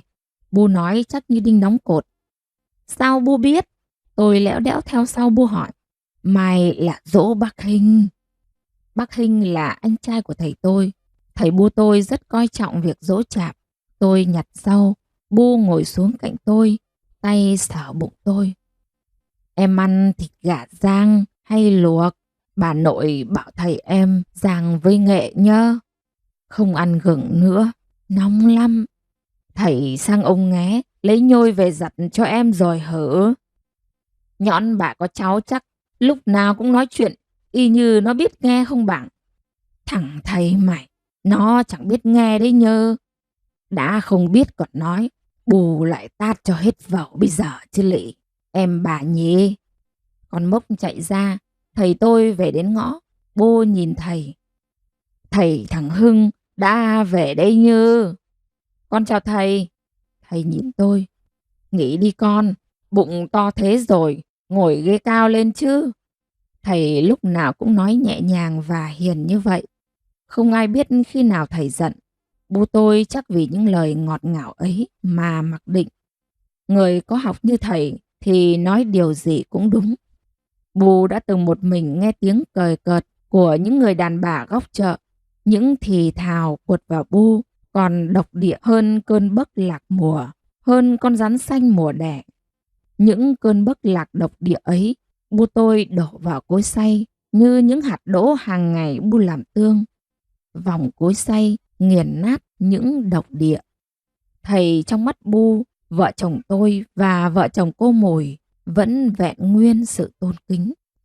Có cái lỗ hổng trong lòng bu dần tứa lên những mảng mây màu hồng. Nước mắt bu không chảy nữa, dù mùa vẫn còn gió. Bữa trưa của cả nhà tôi dưới trời heo heo của tiết chớm thu, thầy cẩn thận gỡ bỏ xương, đặt vào bát bu một miếng thịt. Khi nghe bu nói, mai thầy có ngược thì bắt con gà béo mang lên, thịt cho thằng Dũng ăn nhá. Nhà mình khôi gà ra ấy. Bu rót đầy rượu vào cái chén hạt miết của thầy. Tự dưng tôi thấy mặt mình đỏ lên. Lạ thế chứ. Cái đùi này của em nhá. Tôi thấy mình được yêu thương thực sự như giữa những người ruột thịt. Bu chiều may thế. Hay chưa? Nó là con tôi. Nó lại sắp sinh con cho anh đấy. Không chiều nó, nhẹ chiều anh phải không? Con Mốc nằm gác cái mũi đen ướt mềm lên hai chân trước. Nắng vẫn hong vàng mẹ đố của bố tôi. Một cảm giác bình yên quá đỗi. Cuối tháng trời tối như ai cầm lọ mực mà đổ vào đêm. Gió heo may se sắt từng cơn. Vườn cam xã Đoài của thầy đã treo những quả vàng ửng mọng nước từ những cây bói. Giọt vàng như mật ong. Bổ một quả cam ngoài cửa trước. Hương thơm nức bay vào ngọt lịm cả ba san, hai buồng trong nhà. Tôi nặng nhọc với cái bụng gần đến ngày sinh. Chồng tôi đã nghỉ hẳn ở nhà để chờ tôi nằm ổ. Lúa chiêm ngậm sữa nặng trĩu ngoài đồng. Bu tôi vẫn đi chợ, cẩn mẫn như một con ong. Mớ tóc dài của Bu đã có nhiều sợi bạc, được quấn gọn gàng trên đầu. Áo nâu non sờn vai. Đôi thúng hàng ngày theo Bu đi chợ, đựng cả 4 mùa gió sương, nắng mưa. Cái đòn gánh lên màu nâu bóng. Chỉ có tình thương của Bu với tôi là vẫn âm ấp đầy. Hàng ngày tôi vẫn mong ngóng mỗi khi Bu gánh cả hương thu dịu dàng về với tôi trong những buổi trưa. Tôi ra vào trông ngóng. Tôi ho và sốt từ tối qua. Bu để tôi ngủ với Bu ở gian ngoài. Nửa đêm hay bất cứ lúc nào Bu thức giấc là bàn tay lại khe khẽ đặt lên trán tôi, lo lắng. Tôi nằm im, Bu choàng tay qua tôi. Tôi không dám cụng cửa, hơi thở tôi nóng hầm hập. Bu cũng thật khẽ như sợ tôi tỉnh giấc. Bu ngồi dậy, cúi sát mặt tôi. Một giọt ấm nóng rơi vào má tôi, bỏng rát. Những ngậm ngùi của tôi vơi đi, những chao chát trong ánh mắt của tôi tan ra. Tôi giấu những giọt nước mắt từ sâu thẳm bỏ ra rớt xuống gối. Bu chườm khăn khắp người tôi. Tôi sợ chỉ khẽ cựa mình, cảm xúc trong tôi sẽ ảo ra vỡ trong đêm. Bu vuốt những lọn tóc mướt mồ hôi mà thì thầm thật khẽ. Tội nghiệp con tôi. Bu giã 5 lá cây dấp cá và nhỏ nồi, vắt nước hòa với đường cho tôi uống. Nhưng nửa đêm, cái sốt hầm hập vẫn làm thân xác tôi mệt mỏi, nhức nhối. Cái lạnh từ trong lạnh ra rất khó chịu. Cảm giác lạnh nhưng vẫn dịn mồ hôi. Tôi khẽ cựa mình, bất giác tiếng rên khe khẽ bật ra khỏi cổ họng khô khốc. Bu cúi xuống sát mặt tôi, áp má lên trán tôi khẽ thì thầm. Em mệt lắm phải không? Con khát nước. Bu bật dậy như một cái lò xo bị nén chặt vừa được thả ra. Để đây, Bu lấy ngay đây. Con xin. Tôi uống hết một ca nước. Bu nằm xuống ngủ đi, con không sao đâu. Bu cứ ngồi mãi thế. Thế hai Bu con cùng ngủ nhá. À, em bà muốn ăn gì không? Hay cố nuốt vài cùi dĩa cháo nhá. Tôi có ăn được gì đâu. Em đang đạp đây này. Thấy chưa? Cháo Bu vẫn ủ chấu trong nồi đất nóng. Không phải củi lửa gì sất. Nhá, ăn nhá. Như đoán được là tôi không muốn Bu phải nửa đêm rút rơm đun lại cháo, nên Bu mới nói một hồi. Tôi không muốn ăn vì bụng không có cảm giác đói và miệng đắng ngắt. Nhưng nếu tôi không ăn thì chắc chắn Bu sẽ không ngủ được. Nhưng Bu lấy ít thôi nhé. Ít chứ. Bu vội bước xuống giường như sợ tôi đổi ý. Bu cứ để con tự ăn. Nguyên nào, Bu bón cho. Nhiều thế Bu? Nhiều đâu, ít đây nhơ. Bu múc vào cái loa to cho dễ xúc thôi mà. Tôi chẳng cãi với Bu vì Bu luôn có lý lẽ riêng. Vừa không? Nóng không? Bu cứ vừa cho tôi ăn vừa nói, vừa hỏi để tôi phân tâm mà không để ý lúc Bu xúc một thìa to. Chồng tôi thấy hai Bu con rì rầm thì dậy ra ngoài, ngồi xuống cạnh giường. Nhẹ sáng mai, con bé vẫn sốt, là tôi nhờ người võng vợ anh ra trạm xá nhơ. Con không đi trạm xá đâu. Tôi hấp tấp cắt ngang lời Bu. Không muốn ra trạm xá thì phải ăn hết từng đầy cháo, chứ không thôi mai ra ngoài ấy hở, bác sĩ tiêm tay cho thì bỏ bố, Bu cũng chẳng bênh được. Bu nói với tôi như dọa ông ba bị với một đứa trẻ, nhưng Bu đã thành công vì tôi sợ thật. Hay con vào buồng con ngủ nhé, tôi muốn để Bu ngủ một chút. Ngủ đây với Bu, đang yếu mà nằm cạnh hơi đàn ông là lâu khỏi lắm đấy. Tôi muốn cười vì cái lý lẽ của Bu.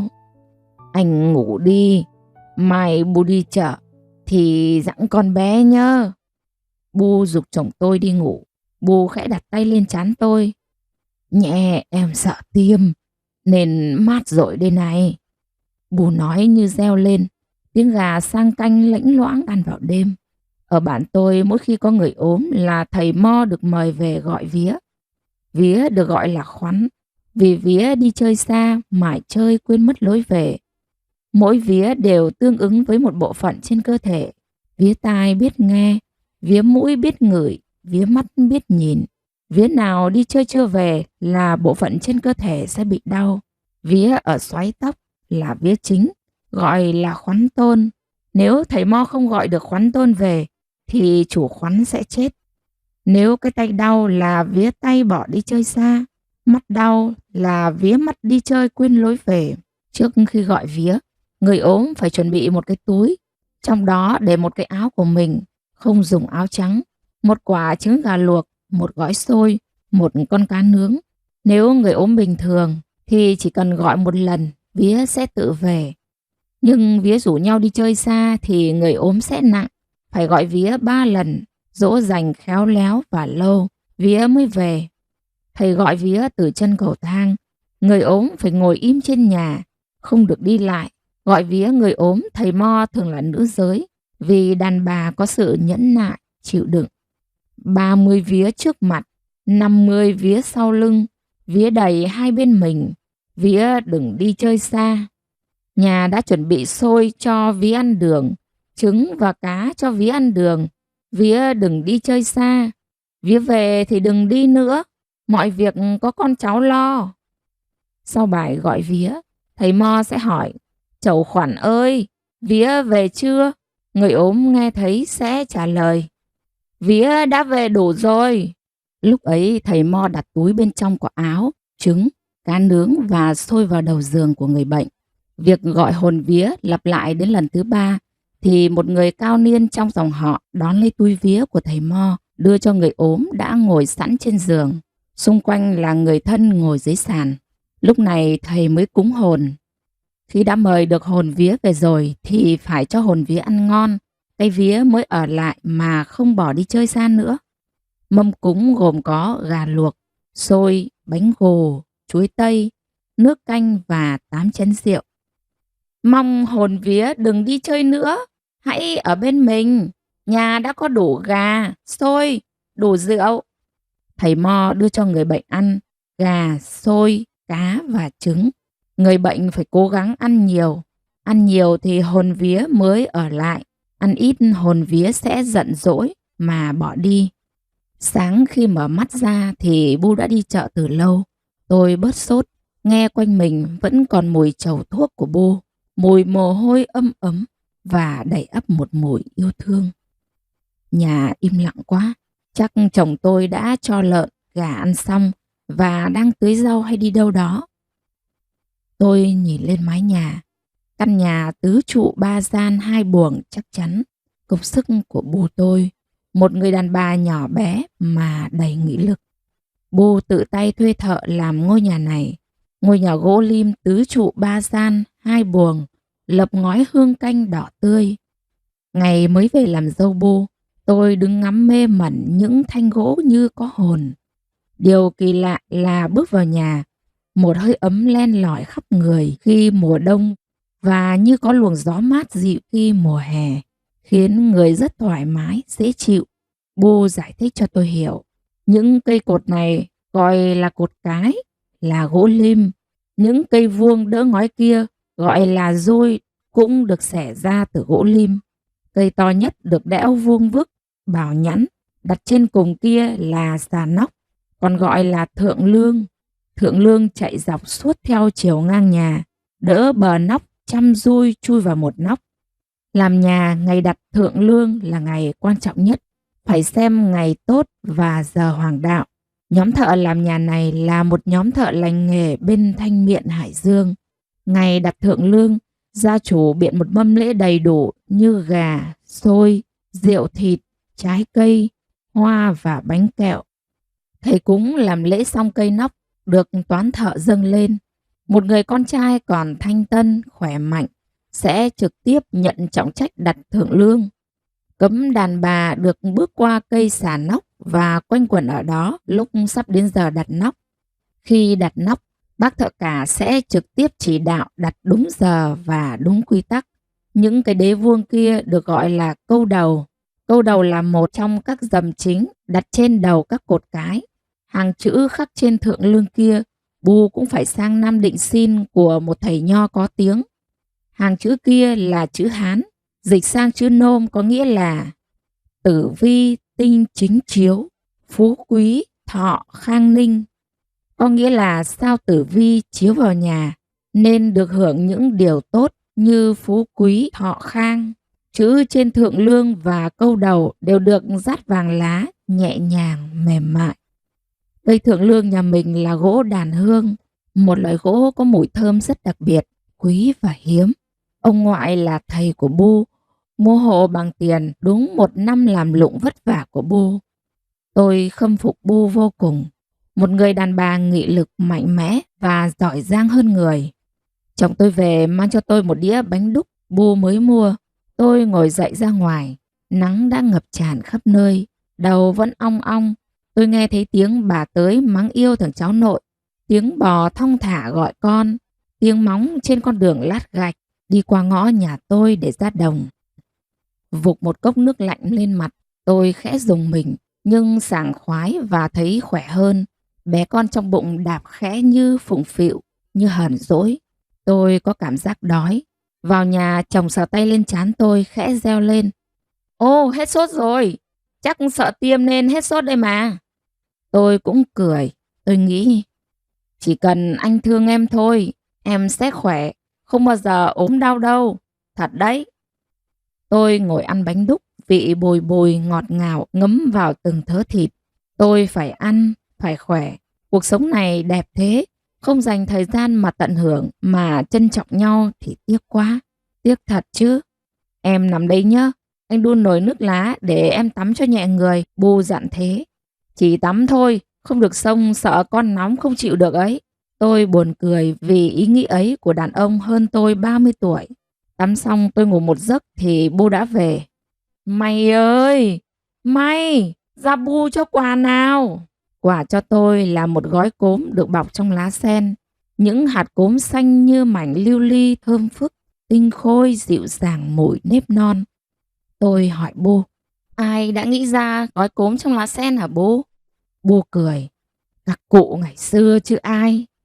Nhà bà Toàn có một ao sen, tôi có cảm giác sen vắt từ hạ sang thu. Lúc này thu lại gói hạ trong hương cốm. Hương bay theo từng làn gió nhẹ như tơ nõn lướt qua, làm không gian bỗng trong veo. Tôi muốn hít no cái mùi hương ấy, sợ nó bay đi. Bu nhìn tôi, một cái nhìn như cộng tất cả sự yêu thương của bà tôi, em tôi, ải tôi. Bu đặt quăng gánh xuống bậc thềm, ôm tôi vào lòng. Tôi nghe thấy mùi trầu thơm, mùi áo nâu bạc vai, mùi của cả những giọt nước đang bỏ ra ngoài khóe mắt tôi, thật mặn mỏi. Đừng ốm nữa nhá, bù xót ruột lắm.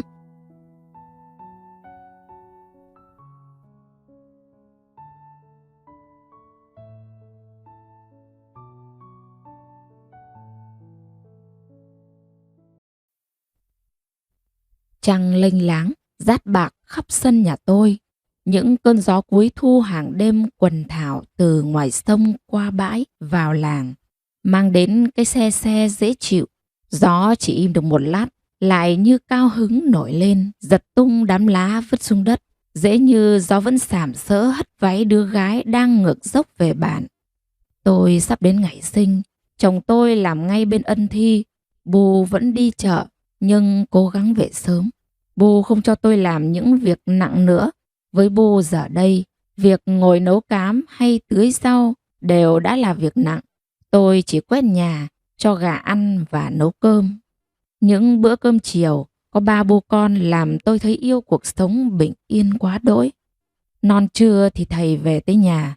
Thầy không phải ở Mạn Ngược về, mà là ở bên Thái Bình sang. Bữa trưa có thầy, Bu và tôi. Vì anh Hưng đi làm đến tối mới về. Cả bữa thầy không nói, chỉ thỉnh thoảng thở dài. Thầy giục tôi ăn nhiều. Ăn trưa xong, thầy và Bu lại rì rầm nói chuyện ở gian ngoài. Tôi vào buồng nằm. Lúc thầy đi rồi, Bu mới bảo tôi. Bu bảo con nhá, cơ mà con phải nghe Bu nói nhá. Tôi nghĩ là có việc gì quan trọng lắm, nên Bu mới dạo trước đón sau như vậy. Bu cứ nói đi ạ.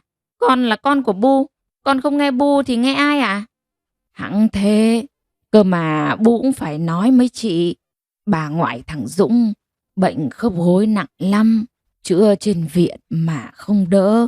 Bà cụ lại lẫn nên khổ quá. Nhà bà ở bên kia sông, ngày ngày sang 2 lượt thì nhọc.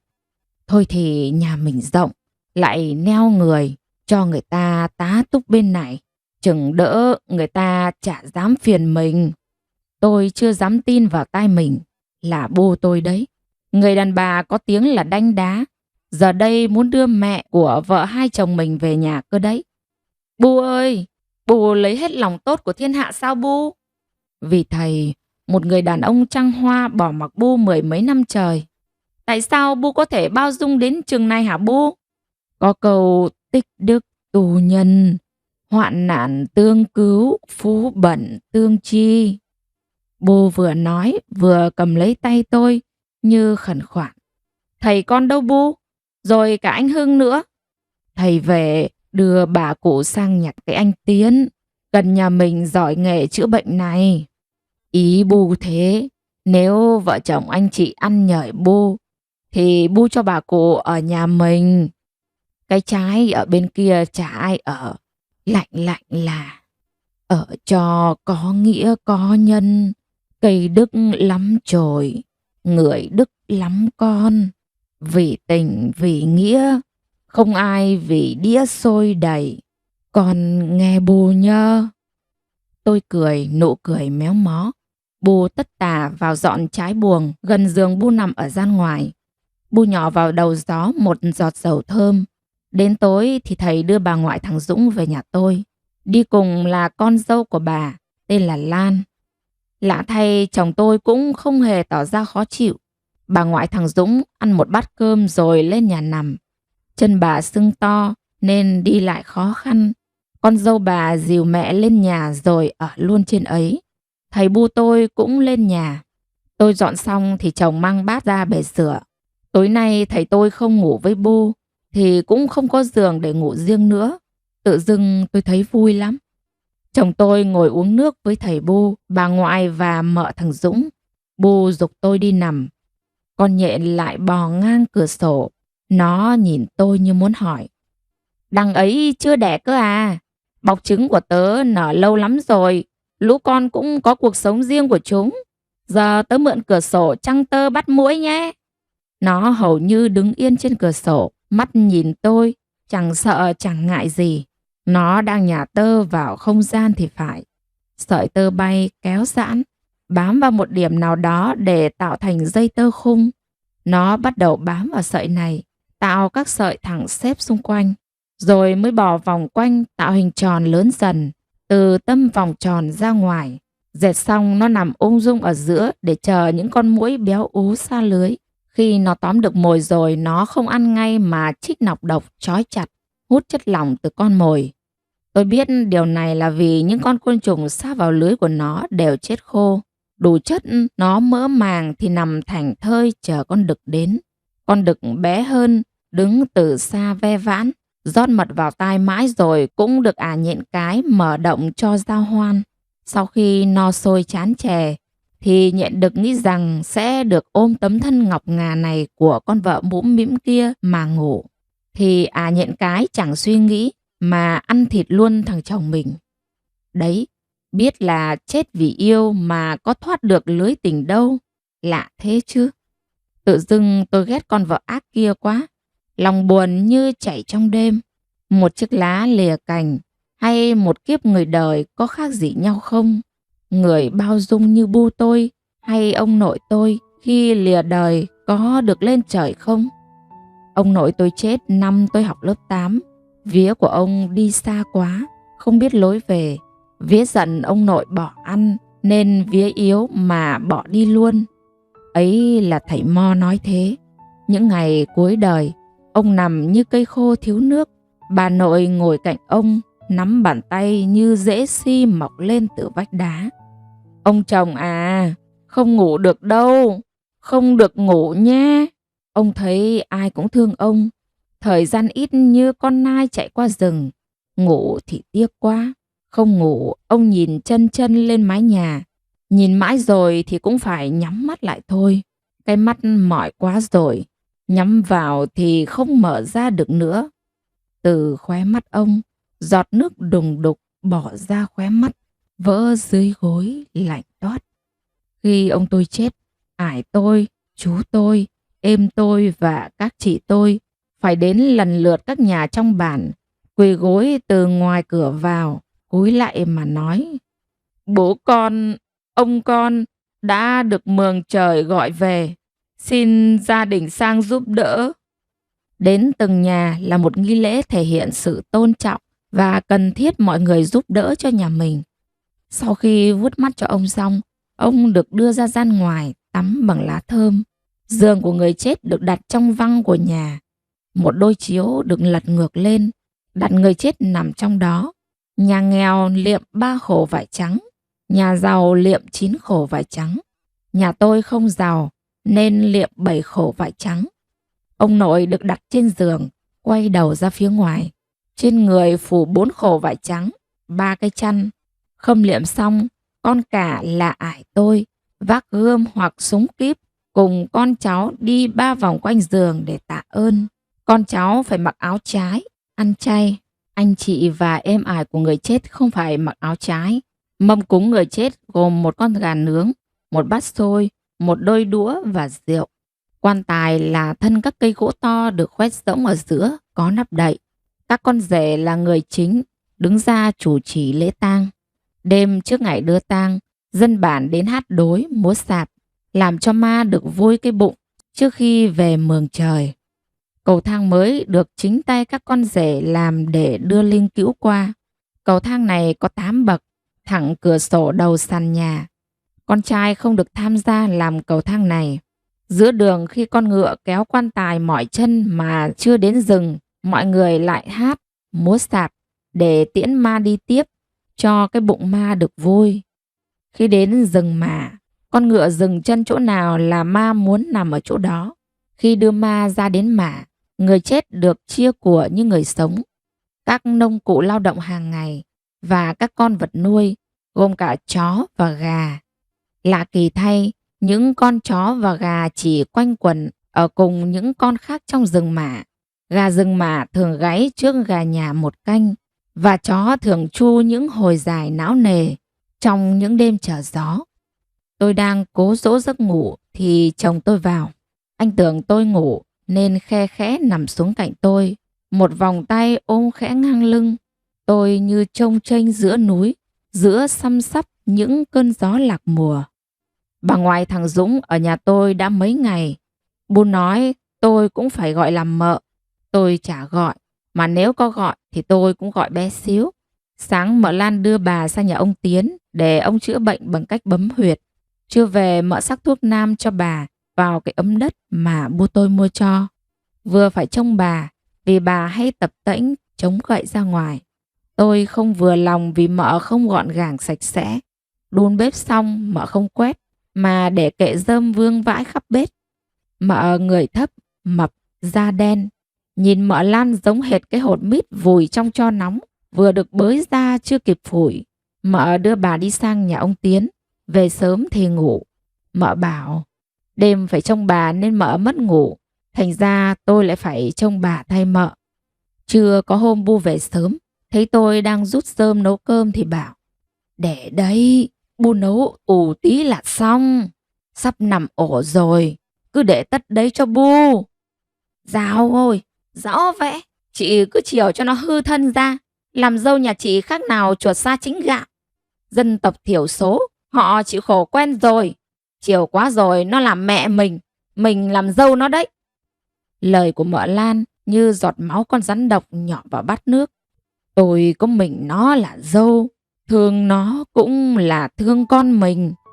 Rồi ra sau này tôi yếu, không làm gì được, chả trông vào nó thì trông vào ai. Nó mang giọt máu nhà mình sắp đến ngày vận ổ. Thương nó cũng là thương cháu mình. Mấy ai ở đặng hảo tâm, nắng hôn giúp nón, mưa dầm giúp tơi. Mợ Lan đi lên nhà, cũng không giúp Bu con tôi nấu cơm. Tối mợ bổ liền mấy quả cam Bu hái cho tôi lúc chiều. Trong bóng tối, mợ chẳng thấy mắt tôi lườm. Có thêm bà và mợ, tôi chẳng thấy nhà vui hơn chút nào. Mong chân bà nhanh khỏi để mợ đưa bà về cho Bu tôi đỡ vất vả. Sáng Bu đi chợ, chồng tôi đi làm. Hạt mít vùi trong tro nóng vẫn ngủ. Tôi dậy ra bể nước để rửa mặt. Hỡi ôi, không biết bằng cách nào mà bà đổ hết nửa bao đỗ của Bu mới phơi vừa thu vào chiều qua để trong bếp, mà múc đầy chậu nước và đổ số đỗ ấy vào mà ngâm. Mợ ơi, mợ ra xem bà này, đổ hết đỗ của Bu cháu vào chậu ngâm rồi. Tôi phải lên tận nơi gọi mấy lần mợ mới mở cái chăn phủ hạt mít ra. Mặt mợ hằm hằm. Ôi trời ơi là trời, bà ơi là bà. Con khổ với bà đến bao giờ nữa đây? Vừa ngơ đi có tí mà bà đã làm ra thế này. Hạt mít vùi cho nóng, vừa gào vừa vỗ hai tay vào cặp đùi ếch mà gào lên. Ai bảo bà đổ hết đỗ của chị Minh vào đây? Giời ơi là giời hứ. Tao có đổ đâu, nó đổ vào đây chứ. Mợ Lan nhìn tôi, bà nhìn tôi, mắt tôi đã đỏ hoe. Lúc ấy tôi chỉ ước bà là bó củi để tôi vác ngay ra bến đò mà trả bà về nhà bà. Trong đầu tôi như có hòn than đang cháy trong ấy. Trưa Bu về, tôi đem những ấm ức mà kể với Bu. Bu luồn tay vào bụng tôi mà cười. Không sao đâu, em của bà khỏe là không sao hết. Lúc ấy bà và mợ vì đi muộn nên vẫn bên nhà ông Tiến chưa về. Buổi tối ăn cơm xong, mợ Lan nói mai đưa bà về. Bố tôi hỏi, bà khỏi hẳn, hẵng về em mợ. Hạt mít vùi cho nóng nhìn sang tôi, mắt rưng rưng. Sáng nay em nháng đi một tí thì con cái may bảo bà đổ đỗ của chị vào chậu nước. Bà chân đau, làm sao mang được ra mà đổ vào ngâm. Nếu không muốn cho bu em ở thì chị nói một câu. Tôi đổ ra giá rồi bưng lên. Bà nói với bu tôi, hạt mít vùi cho nóng quát lên. Sáng bu chẳng bảo con cái may nó đổ đấy như. Ai ơi, ăn ở cho lành, tu nhân tích đức để dành về sau. Nếu bà đỡ thì mai em đưa bà về bên nhà cho thoải mái. Còn biếu bà 10.000, bà ăn chầu nhá. Bố tôi đứng dậy thả màn đi nằm. Hạt mít vùi cho nóng im lặng. Ăn đi con, chẳng mấy ngày nữa nằm ổ lại thèm. Bu đi chợ về, mua cho tôi một đĩa chè lam, ngọt thanh từ mật mía, cay dịu của gừng, bùi béo của lạc. Bu gánh nắng từ chợ về, đổ tràn khắp gian bếp, còn vương mấy sợi rơm vàng ươm.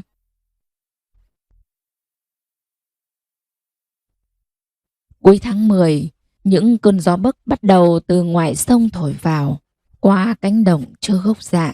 Cỏ trên bờ đê đã thưa, lũ trẻ lùa trâu bò xuống cánh đồng thả sau mỗi sáng đi học về. Thầy tôi vẫn đi biển biệt, chỉ những khi có việc quan trọng thầy mới ghé về nhà.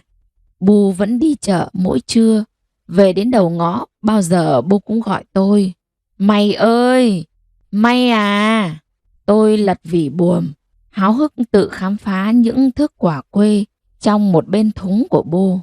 Khi thì bánh đa, khi thì mấy tấm mía xương gà mềm mềm, ngọt lịm, khi thì vài cái bánh rán ngào đường vàng ruộm thơm phức. Đêm nay tôi lật mình qua lại mà không ngủ được. Chồng tôi ban ngày đi làm mệt nên tối ngủ say lắm.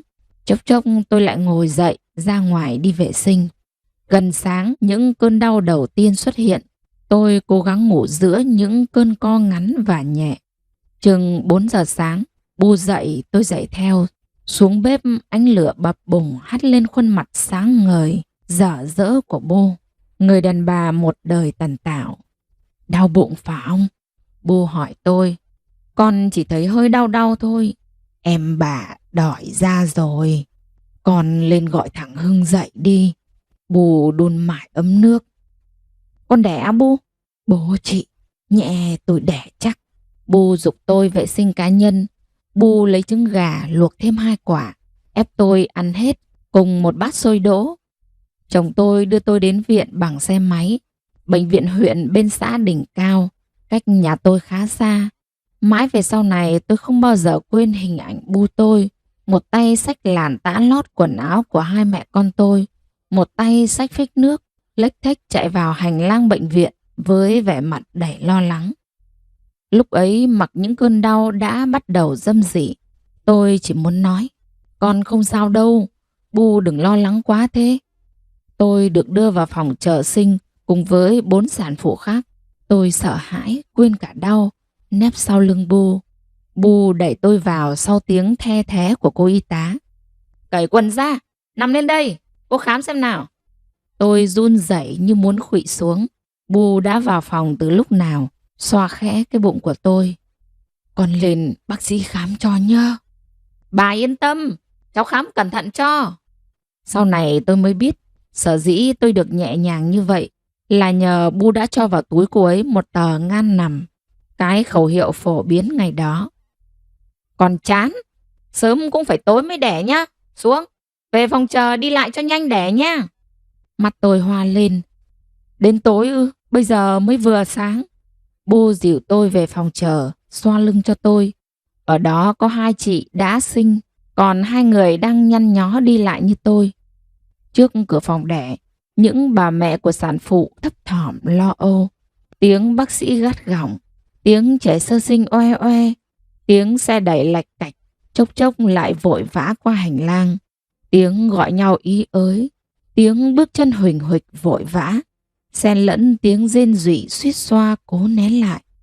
Có cả tiếng cười hạnh phúc lẫn trong tiếng khóc đau đớn. Tôi thèm cái bình yên của căn nhà ngói ba gian hai trái, thơm lựng mùi nắng, mướt mướt màu xanh của rau, lộn nhộn tiếng cãi nhau chí chóe của lũ gà, tiếng réo thống thiết của hai con lợn ham ăn mà sáng nay bu tôi đã phải chạy qua nhà bà tới, nhà bà qua giáng nhà hộ. Tôi thương cái tình làng nghĩa xóm, thương cái nghĩa của bu tôi với tất cả mọi người. Những cơn đau bắt đầu quặn lên, tôi muốn khóc. Tôi mong có êm ở cạnh tôi lúc này. Bạn tôi, những người phụ nữ trong thời kỳ thai nghén, cũng được những người thân thiết hết sức quan tâm. Khi mang thai, người phụ nữ tuyệt đối kiêng đào mương, đào hố. Vì người già nói, người có thai khi đào hố, lỡ đất lở là đứa trẻ sẽ bị sứt môi. Kiêng sát sinh, kiêng thăm người đẻ chưa đầy tháng, vì sợ dẫm phải dây sữa của bà đẻ sẽ làm tắc sữa của mình. Không đi đám ma, kiêng không ăn thịt những con vật bị nhốt trong lồng sắt. Người già bảo rằng ăn thịt của những con vật ấy sẽ khó đẻ. Khi mang thai tháng cuối, gia đình sẽ mời thầy mo về làm lễ giữ vía cho hai mẹ con. Lúc này người chồng sẽ làm một bếp riêng cho vợ mình. Sinh chưa được 1 tháng, người phụ nữ tuyệt đối không được đi qua gian có đặt bàn thờ. Khi ấy thân thể chưa sạch sẽ làm ma nhà giận mà không cho đứa trẻ ngoan. Thời gian này kiêng ăn cùng mâm với cả nhà. 9 giờ sáng, những cơn đau dài hơn, hai chân tôi muốn khuỵu xuống. Đau, ôi đau quá. Bố ơi, con đau lắm. Bố biết rồi, không đau thì làm sao có đứa con mà nuôi. Con ngồi xuống đây, uống nước nha. Con đừng kêu nữa, rồi mất sức không còn sức mà đẻ nữa đâu. Có khi phải mổ ở đây, con có sợ không? Bố biết rồi nhá. Sinh một đứa con, mất một hòn máu, không đau làm sao được hả con? Những yêu thương của Bu làm tôi thấy an tâm hơn. Tôi thương quá. Những người phụ nữ trong bản tôi khi bắt đầu trở dạ sẽ được chuyển xuống gian bếp, không được sinh trên nhà, vì máu bà đẻ sẽ làm bẩn bàn thờ tổ tiên. Bếp lửa sẽ là nơi sưởi ấm cho hai mẹ con. Ngày em sinh tôi, một ngày mùa hè giữa tháng 6, đêm em đau bụng, chị gái tôi chạy qua 3 nóc nhà trong bản gọi bà thím, ông chú sang. Một đoạn dây thừng buộc từ trên xảng ngang gian bếp thả thõng xuống, một đầu thắt nút lại để em vịn vào mà đi lại. Ông chú đi tìm bà đỡ. Cả ngày hôm sau cơn đau vẫn giày vò em, chắc cũng như tôi lúc này. Các ông chú bồn chồn đi lại, các bà thím nhìn em rồi lại nhìn bếp lửa. Họ cùng im lặng, vì họ đều khổ như nhau. Em đau muốn khuỵu xuống. Cái thân thể của người đàn bà gần 40 tuổi như bị chìm trong hú rượu. Chân tay run rẩy, mồ hôi tuôn thành dòng. Những người phụ nữ trong bản, ngay cả lúc vượt cạn, cũng vẫn phải tuân theo một quy tắc.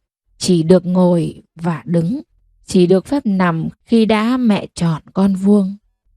Non buổi hôm sau thì cơn đau dành lên như chõ sôi kín bị đun lửa to. Em sinh tôi trong cái mệt mỏi cùng cực. Em sinh tôi một đứa gái bướng, bé như con mèo hen. Tôi biết mình chẳng phải là thằng trai, không ai thương cả, nên nằm im ngoan ngoãn. Nhưng bà đỡ đợi mãi mà cái nhau không chịu ra. Em đau đớn, mấy bà thím cũng đau. Đau với sự đồng cảm trong cái khổ cùng cực khi không sinh được một thằng trai. Thầy Mo được mời đến, cúng hết một bài, cái nhau không chịu ra.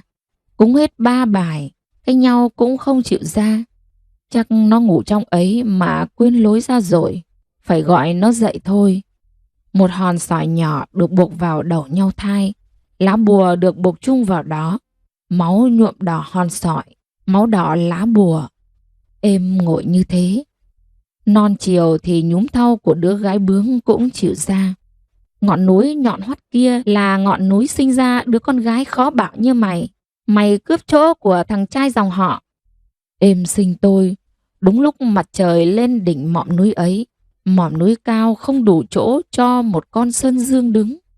Bà thím bón cháo cho êm, sau cuộc vượt cạn quá sức, êm nuốt từng thìa, những lời đay nghiến hỗn tạp, người êm rũ ra như tàu lá non bị lửa táp. Chiều ấy, nắng mãi không chịu tắt, nắng như cả bản mang hết ngô ra mà tái quanh gian buồng êm nằm.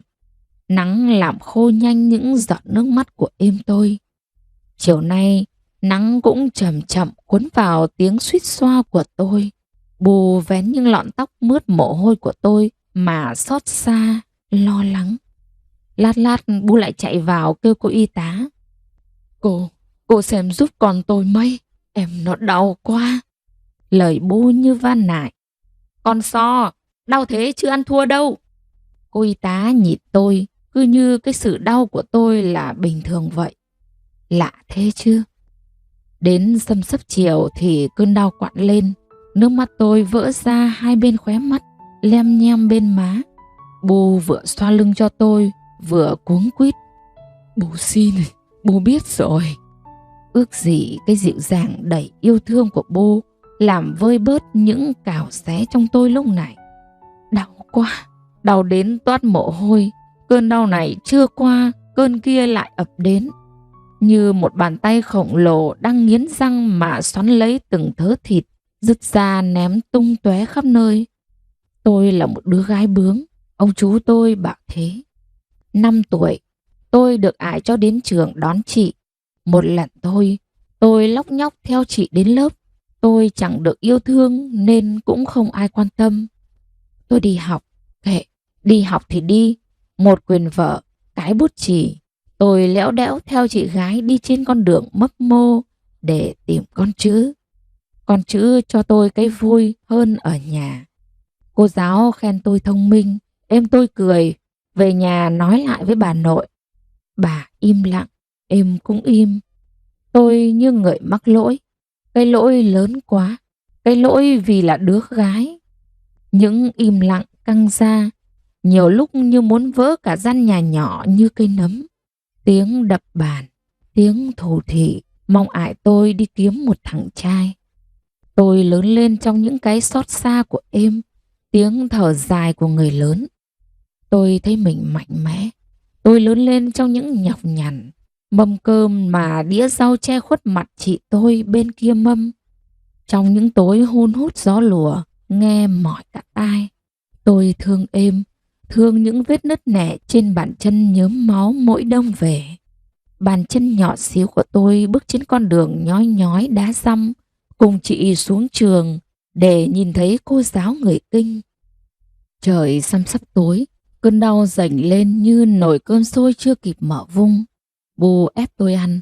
Bu nói nếu tôi không ăn, Bu cũng sẽ không ăn. Tôi cố gắng nuốt vào bụng những ân cần của Bu, nuốt cả những cơn đau đang trồi lên ập xuống. Thân thể tôi rã rời, bàn tay khổng lồ vẫn không ngừng cào xé. Cái đau như chông chênh giữa núi. Tôi sợ bị bàn tay khổng lồ hất xuống vực sâu hun hút kia. Mắt tôi hoa lên, thân thể như vỡ ra. Cả đêm tôi vẫn bị cơn đau quằn quại, dài vò. Sáng Bu lại ép tôi ăn cháo chồng mang vào. Những cơn đau đã làm tôi kiệt sức. Người tôi run rẩy, nhão ra như con rắn lột xác. Non chiều tôi đau quá. Có lúc tôi nằm mê mệt chịu đựng, thỉnh thoảng lại quặn bụng nén những cơn ho. Bàn tay vô hình vẫn bóp chặt thân thể tôi mà siết. Một dòng ấm nóng ri rỉ chạy dọc ống chân. Bu tôi hốt hoảng chạy gọi bác sĩ. Mái tóc Bu xổ ra bay ngang mặt tôi. Tôi nằm trên bàn lạnh ngắt. Bu và chồng tôi không được vào. Thân thể tôi như bị xé ra. Cháu bao nhiêu tuổi? Dạ, cháu 19 tuổi. Thở đều nào. Cô bảo dặn thì dặn nhé. Chồng cháu không đến à? Chồng cháu đứng ở ngoài kia. Dặn mạnh như lúc bị táo bón đấy. Dứt khoát nhá. Sao lấy chồng già thế? Vâng. Thở hít sâu vào. Lấy hơi nhé. Ông này lấy cháu lần đầu tiên đấy à? Đầu con cháu đây này. Phải dặn dứt khoát đi. Không phải như thế. Con ngạt thở là tại cháu đấy. Những khát khao được làm mẹ của tôi giờ này đang bị cơn đau phanh xé từng mảnh. Bu ơi, cứu con. À, à, à.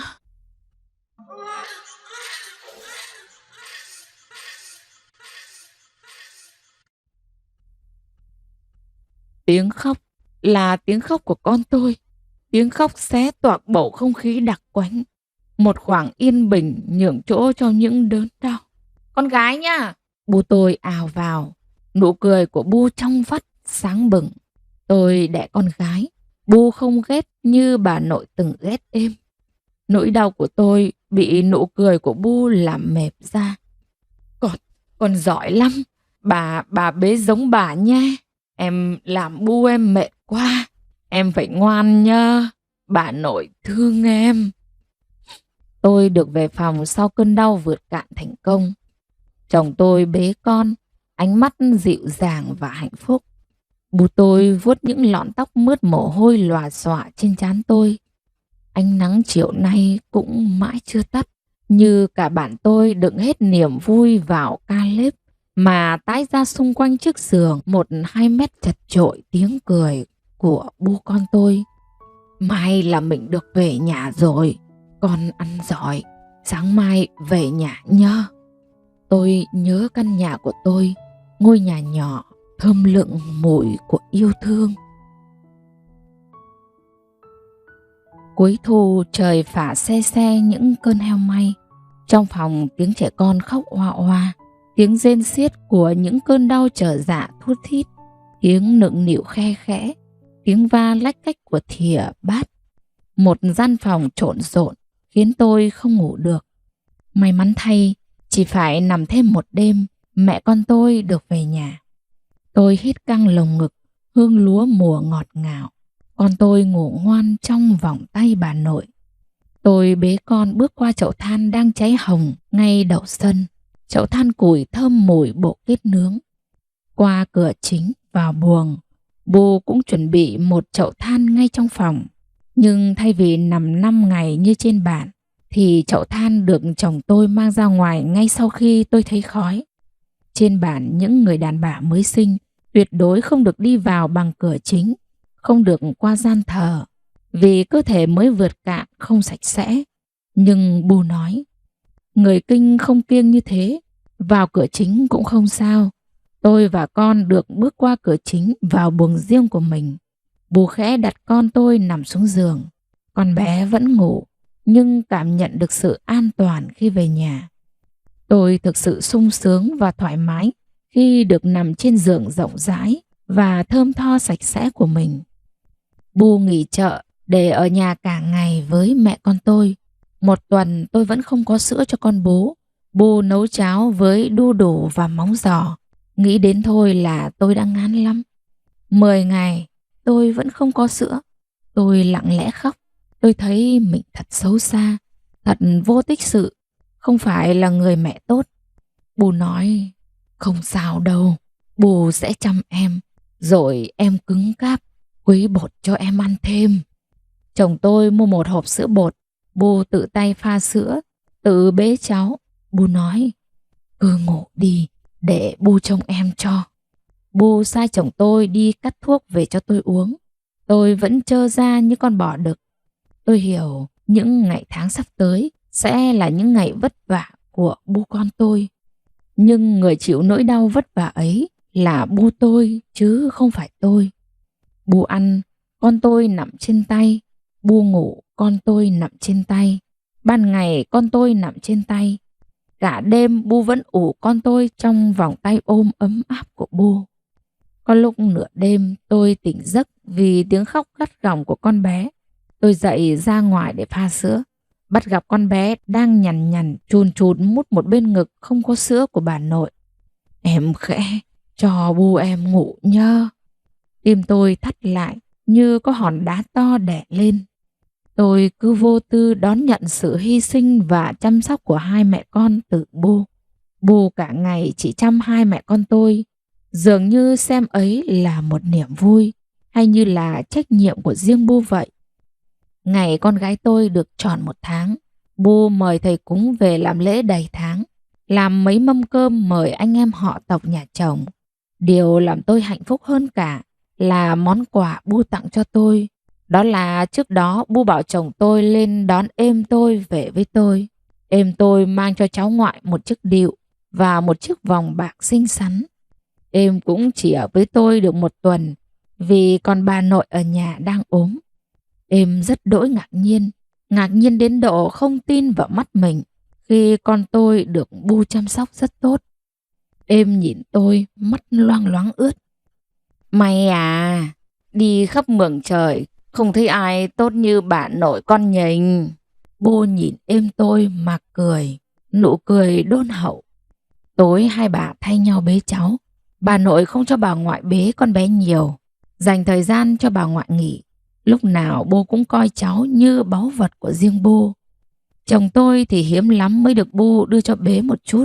Bu sai chồng tôi nấu những món ngon mời em tôi. Tối Bu và con bé ngủ gian ngoài để em có khoảng thời gian riêng với tôi. May à, mẹ chồng mày như cái hang che cho mày lúc trời mưa, như cái thân cây to che thân mày lúc trời nắng.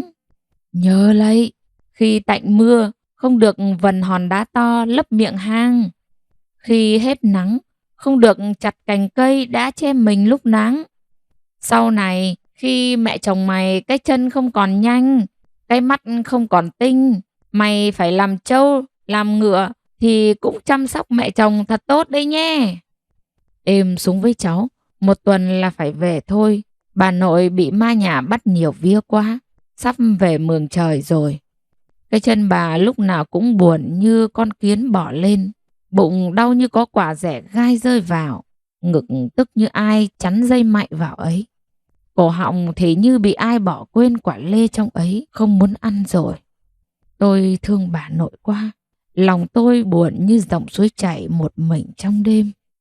Tôi thương em quá, nhớ về những con dốc như một tiếng thở dài trên bạn tôi. Em xuống đây chơi, ở nhà thím phải sang trông bà, thím chăm bà không quen. Ở với cháu mà đêm nào em cũng lo lắng. Thím tôi là vợ chú Ninh, một người đàn bà đẹp. Ngày ông nội mất, chú Ninh còn chưa có con, thím lấy chú vì không có tiền làm ma khô cho ải của thím. Lấy nhau về, chú thương thím lắm. Nhưng đêm nào cái việc vợ chồng mà chú cũng phải vần thím như hòn đá to ngược dốc. Tiếng bình bịch như chống đánh vào bức tường trình. Sáng nào tôi cũng thấy chú đá vào cái ang nước dưới sàn uỳnh huỳnh. Mắt thím lườm chú sắc như lá cỏ xanh trên núi ngày mưa. Tiếng chú lúc nào cũng tưng tức, khó chịu, như tiếng quát của người già hút thuốc lào. Ông nội hấp hối, chú quỳ sát mà chỉ nghe thều thào. Thằng anh mày không được thằng con trai, mày phải có con trai, phải có thằng con trai đây. 5 đứa gái hay 10 đứa gái cũng không bằng một thằng trai què, phải có thằng con trai. Khi về mường trời còn có thằng tung trứng. Khi chết con trai sẽ tung quả trứng lúc đưa ma để xác định chỗ đào huyệt. Quả trứng khi tung vào chỗ đất trong rừng mả, quả trứng vỡ ở chỗ nào thì người chết nằm ở chỗ ấy. Lễ dướn răng tức là dạm ngõ, chú tôi mang sang nhà thím một đôi gà, một con lợn và một can rượu to. Từ ngày dướn răng đến ngày cưới, tháng nào chú cũng phải có lễ pay ra mươn, tức là thăm tháng. Ngày cưới nhà thím thách 50 nén bạc và một con nghé. Ông đã phải bán nhiều dê mới đủ lễ cho nhà gái. Sáng ngày sang đón thím, sương dày quá, trời nắng như nước vo giá gạo đầu mùa. Cả đoàn người đi trên con đường nhỏ, giống cái khăn quàng cổ vắt ngang lưng núi. Ông chú bước đi phầm phập như con tê tê đang đào cái hang làm nhà mới. Cái bụng ông chú không vui.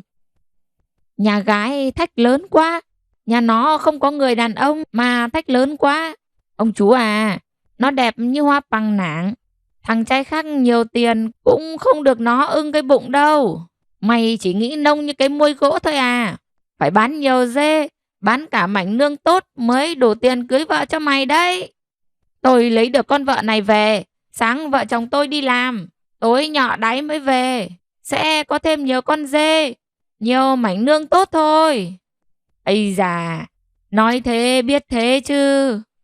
Khi ông mối nói lời xin dâu, thím mắt đỏ hoe. Cái đứa gái này, khóc cái gì thế? Còn khóc nữa đây à? 50 cái nén bạc còn ít à? Cái tức về nhiều trong bụng ông chú. Chú Ninh phải quỳ lại nhà gái để xin dâu. Nhà gái chừng biết ý ông chú nên không dám cho nhiều người xô ngã chú Ninh. Khi chú rể quỳ gối xin êm ải cô dâu cho đón vợ về, sẽ có người cố tình đẩy ngã làm khó chú rể. Khi chú rể quỳ thẳng lưng mới được phép đón vợ. Những mâm cỗ trong lễ cưới của nhà thím, nhà tôi phải cho người sang nấu từ hôm trước ngày cưới. Cái tục xưa nay vẫn thế mà cái bụng ông chú không vui. Rạng sáng hôm sau, đoàn rước dâu đưa thím về nhà chồng. Cái tục trong bản khi đưa dâu phải đi lúc trời chưa sáng. Khi ấy tất cả tinh túy đất trời còn chưa tan đi. Ánh đuốc như xé vào màn đêm một vệt dài. Thím tôi trùm khăn đỏ, được người cõng ra khỏi nhà, đi đêm và trùm khăn đỏ để thím không biết lối về nhà, để chung thủy với chú tôi. Đến chân cầu thang, ông mối làm lễ rửa chân cho cô dâu. Chân thím trắng như cây măng non mới bóc vỏ, rụt rè từng bước lên 9 bậc cầu thang. Những người xinh đẹp như thím mà vẫn khổ. Những người đàn bà ở bản tôi là như vậy. Đẹp hay không đẹp thì vẫn khổ thôi. Nhưng chú thì thương thím lắm, mặc cho bà nội không vui. Cái thằng trai này, cái việc lấy nước buổi sáng là việc của đứa vợ, mày không biết à? Kệ, chú cứ đi. Hàng đêm chú vẫn phải vần thím như vần hòn đá to ngược dốc. Và sáng nào chú cũng đã huỳnh huỵch vào cái ang gỗ dưới sàn. Mày không thương tôi thì mày lấy tôi làm gì? Kệ, thím cứ im lặng như con trâu bị buộc trong góc chuồng tối. Chú vẫn thương thím, nhưng tình thương ấy chưa đủ để thím cảm thấy đổi cái đẹp của mình cho xứng đáng. Chú ghen lắm, mà không phải một mình chú ghen. Đàn ông trong bản này ai cũng ghen vợ như thế. Người Kinh bảo nó có yêu nhiều, nó mới ghen nhiều. Nhưng đàn ông trong bản chỉ biết ghen vợ nhiều, chứ không biết yêu con vợ của mình nhiều. Lạ thế chứ. Sao cái má mày cứ hừng hực như cái hoa chuối rừng thế? Mày muốn làm con vợ hư rồi à? Gái ở bản nó chết hết rồi sao? Mà những thằng trai cứ nhìn mày lúc mày đi cùng tôi xuống chợ phiên thế. Chú cứ gắt lên, thím cứ im như cây chuối bị phạt ngang. Thấy thím im lặng, chú nói: Vợ à, cái bụng tôi như quả dứa ấy. Bên ngoài làm mặt giận, nhưng trong bụng tôi vẫn thương. Thím vẫn im như hòn đá dưới suối. Nước chảy xiết nhưng rêu bám lâu cũng dảy lên. Mùa đông trên bản lạnh lắm. Những cơn gió xuyên qua xương mà tràn vào nhà suốt đêm đến sáng. Chú tự cho rằng chú lấy được thím giống như người thợ săn khỏe bắt được con thú quý. Sáng trời rét quá, thím đi lấy nước về rồi chú mới dậy. Bà nội ngồi sát vào lửa mà vẫn suýt xoa vì lạnh. Chú xỏ đôi tay chai như da bò phơi nắng vào bụng mà cái rét vẫn đầy hai hàm răng va nhau lập cập. Thím bước lên sàn, bàn tay đỏ lựng vì lạnh. Có cách này, không cần than mà vẫn ấm đây.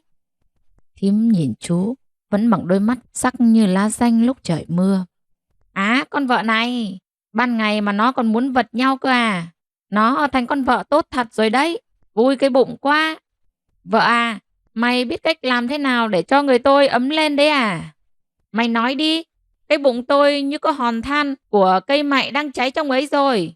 Êm ải cũng mong cháu rồi đấy. Mày nói xem. Thím ra phai cốc cầm hai con dao. Đi theo tôi, lên nương chặt củi. Leo một con dốc sẽ ấm, chặt một bó củi sẽ nóng đấy.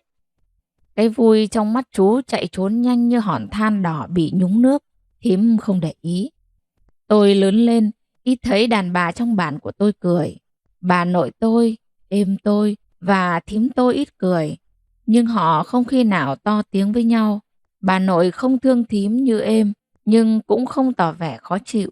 Họ dựa lưng vào nhau, lầm lũi sống như thế. Dù nhà chồng có nghèo hay giàu, thì đàn bà cũng như con dê bị buộc dưới gốc lê sau nhà thôi. Mấy ngày ở đây tôi thấy em tôi cười nhiều. Đêm Bu ôm con tôi ngủ gian ngoài. Bu tự dậy pha sữa cho cháu ăn. Con bé cũng bám hơi bà nội mà quên cả mẹ.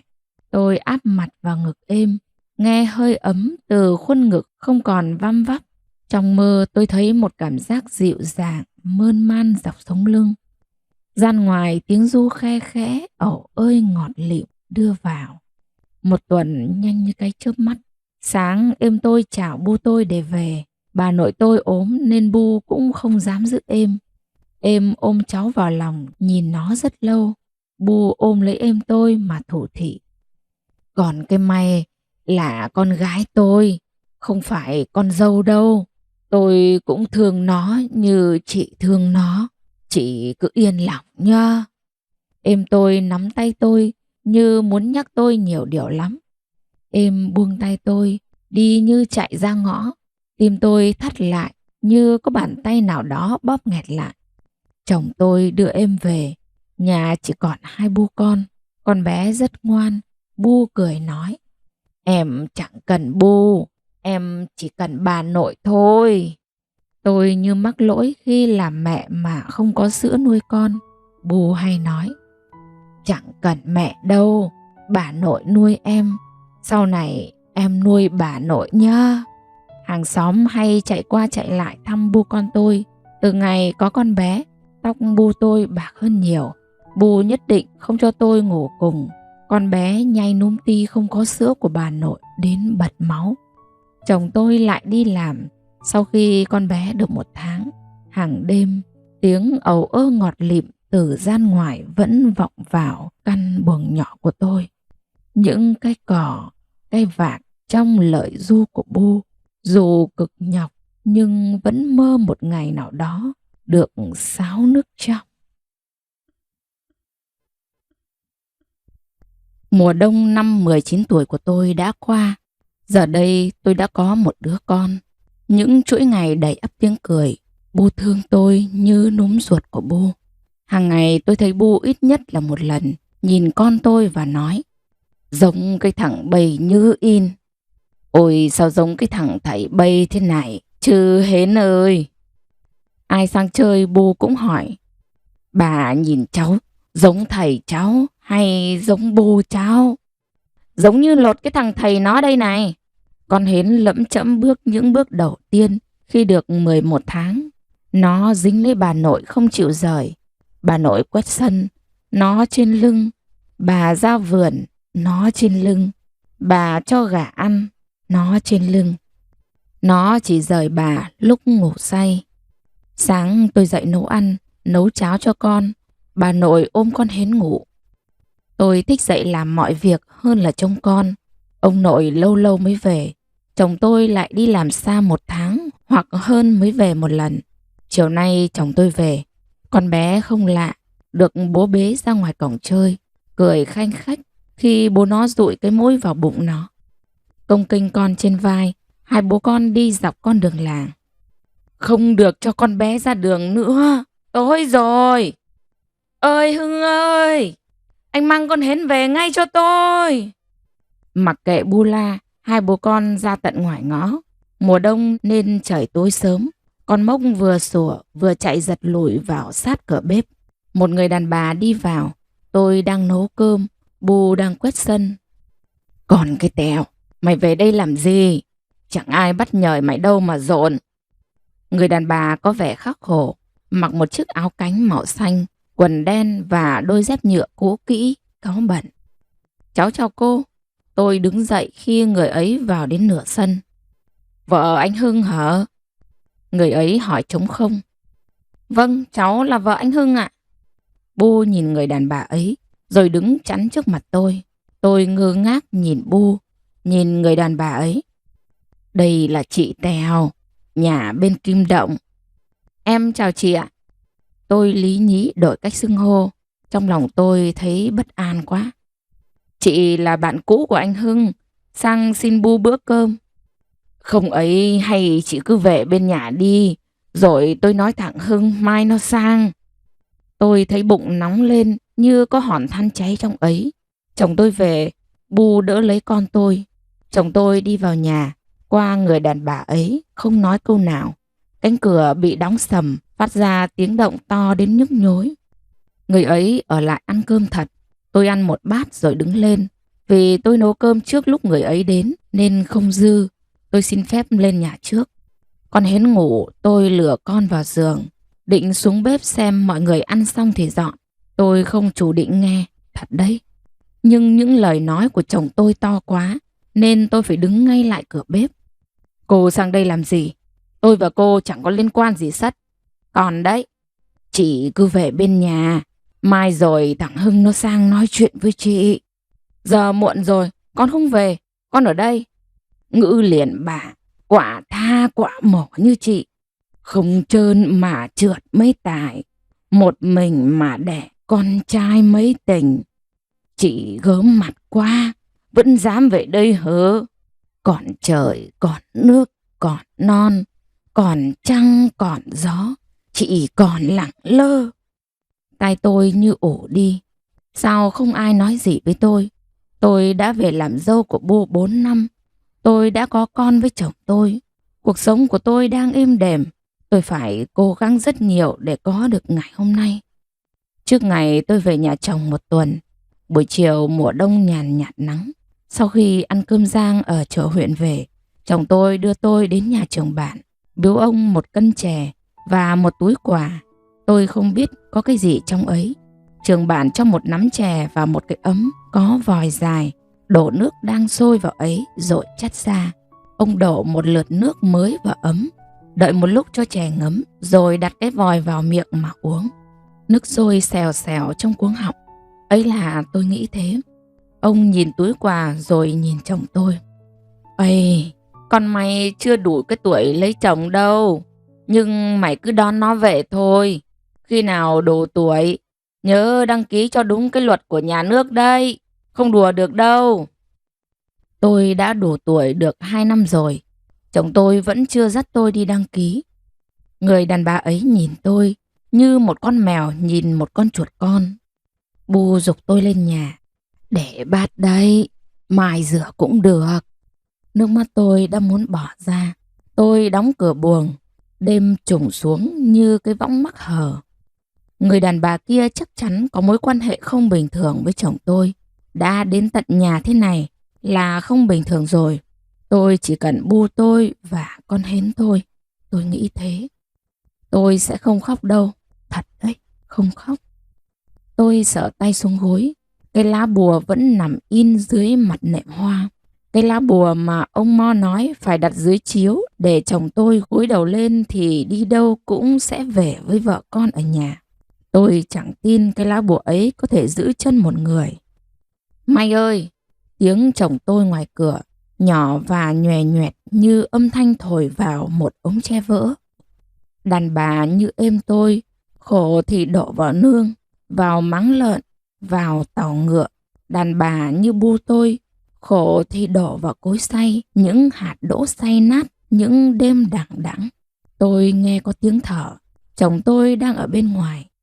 Chồng tôi sang bên buồng kia, tôi cũng không trách đâu, thật đấy. Tim tôi quặn thắt. Tôi như con chăn bị thương vặn mình, dồn hết sức lê thân lên khỏi vực đá. Mà cái vực chật chội quá, lại cao quá thế này. Tôi muốn trườn lên miệng vực mà hít một hơi thật dài cho vơi bớt cái ngột ngạt. Có lần chồng tôi nói, đường lên nhà may có nhiều con dốc, dù ai bịt mắt trong đêm, anh cũng chẳng đi nhầm được. Mày đừng nghe tiếng khèn của thằng bộ đội biên phòng, nó không tốt đâu. Giờ mắt anh đang mở to, không có con dốc nào, có cả đèn soi đường, mà lại muốn đi nhầm hay sao? Sáng tôi dậy nấu ăn cho cả nhà. Bố con Hến đang ôm con ngủ. Bu lụi cụi dưới bếp. Bu nhìn tôi cúi xuống im lặng. Tôi đang giận Bu. Tại sao Bu không nói chuyện gì đã xảy ra? Tôi không muốn hỏi Bu. Ngoài sân ngôi sao mai đằng xa chưa lặn, nước mắt ẩn ực. Tôi không cần Bu nói. Có một người sẽ giải đáp hết thắc mắc đang đè nén đến ngạt thở trong lòng tôi. Tôi xin Bu buổi trưa sang nhà ngoại, Bu nói sang ấy một ngày thì về. Không Bu và con Hến nhớ. Bữa ăn sáng nặng nề trong im lặng. Bức bối quá nhưng tôi không hỏi gì cả. Người đàn bà kia nhìn sang. Tôi cứ muốn khóc. Tôi đứng lên bế con Hến lên nhà. Bu lên theo. Mày ơi, Bu chỉ có con là con dâu, con Hến là cháu. Cây ngữ liền bạ hư hỏng kia không đáng để con nhìn. Hẵng bình thường, rồi Bu kể con nghe nhá. Tôi ôm chặt con vào lòng để mặc giọt nước mắt rơi trên nhúm tóc tơ của con bé. Chồng em mấy em là tình, anh đây là nghĩa, hỏi mình thương ai. Một mình em đứng giữa hai, bên tình bên nghĩa, em thương hết chứ bỏ ai bơ mình. Bô nhìn người đàn bà ấy đưa tay đón con Hến. Tôi xuống bếp rửa bát. Chồng tôi lảng tránh cái nhìn của tôi. Buổi trưa chồng tôi ngủ trong buồng. Chắc vì tối qua mất ngủ nên đặt mình một chút là tiếng ngáy đã đều đều. Bố tôi ôm con bé ngủ gian ngoài. Gian bên cạnh là người đàn bà ấy nằm. Tôi cần lắm một khoảng trời bình yên cho những đớn đau đang đè nặng ngay lúc này. Tôi đội nắng đi dọc đê, xuống cánh đồng thong thốc gió. Tôi ngồi trên bờ sông. Những cơn gió thốc vào tôi như trò đùa trẻ con. Tôi thả một cánh hoa dại xuống dòng sông. Nếu người như cánh hoa kia thì thà cứ tan nát theo dòng nước xoáy. Còn hơn là không gặp được một bến bình yên mà dạt vào đâu đó. Tôi gói tủi hờn vào vốc đá ném thật xa. Dòng sông bao dung nhận lấy những đau đớn ấy vào lòng, vùi thật sâu. Chân tôi dẫm lên những gốc dạ còn sót lại sau mùa gặt. Chiều hun hút gió, cái nắng hanh hao đuổi sau lưng tôi. Ngoại ơi, ngoại! Ngoại đang đứng giữa một mùa hoa vàng, nheo mắt nhìn tôi. Con vợ Hưng đây hả? Rồi bây đi một mình à? Sao để đầu trần thế kia? Sao mọc phong phanh thế kia hả? Con sang chơi với bà mà, bà ơi! Sao thế con? Sao lại thế? Con ơi! Vợ chồng một điều nhịn là 9 điều lành. Bà lau nước mắt tôi, đôi tay nhăn nheo vẫn dính cả phấn hoa. Bà cầm tay tôi, một mùi cỏ thơm thơm lạ, thứ mùi mà mãi sau này tôi còn khao khát. Bà ở với cậu mợ, cậu trồng cam, mỗi mùa cam cậu mợ bận bịu. Ngoại cẩn mẫn với từng mớ rau, con gà, quả trứng. Đêm cậu mợ ngoài bãi không về, các cháu đi làm, đứa đi học không ở nhà. Bà thổ thị. Còn đó là vợ thằng Hưng, hơn thằng Hưng 3 tuổi. Thầy bu bây hỏi cho, lấy nhau về, thầy con thằng Hưng đi làm suốt. Nó không hợp mấy bu bây, hai bố con tiếng bấc tiếng chỉ. Đận thằng Hưng đi mấy tháng không về, nó ở nhà không giữ được cái thân.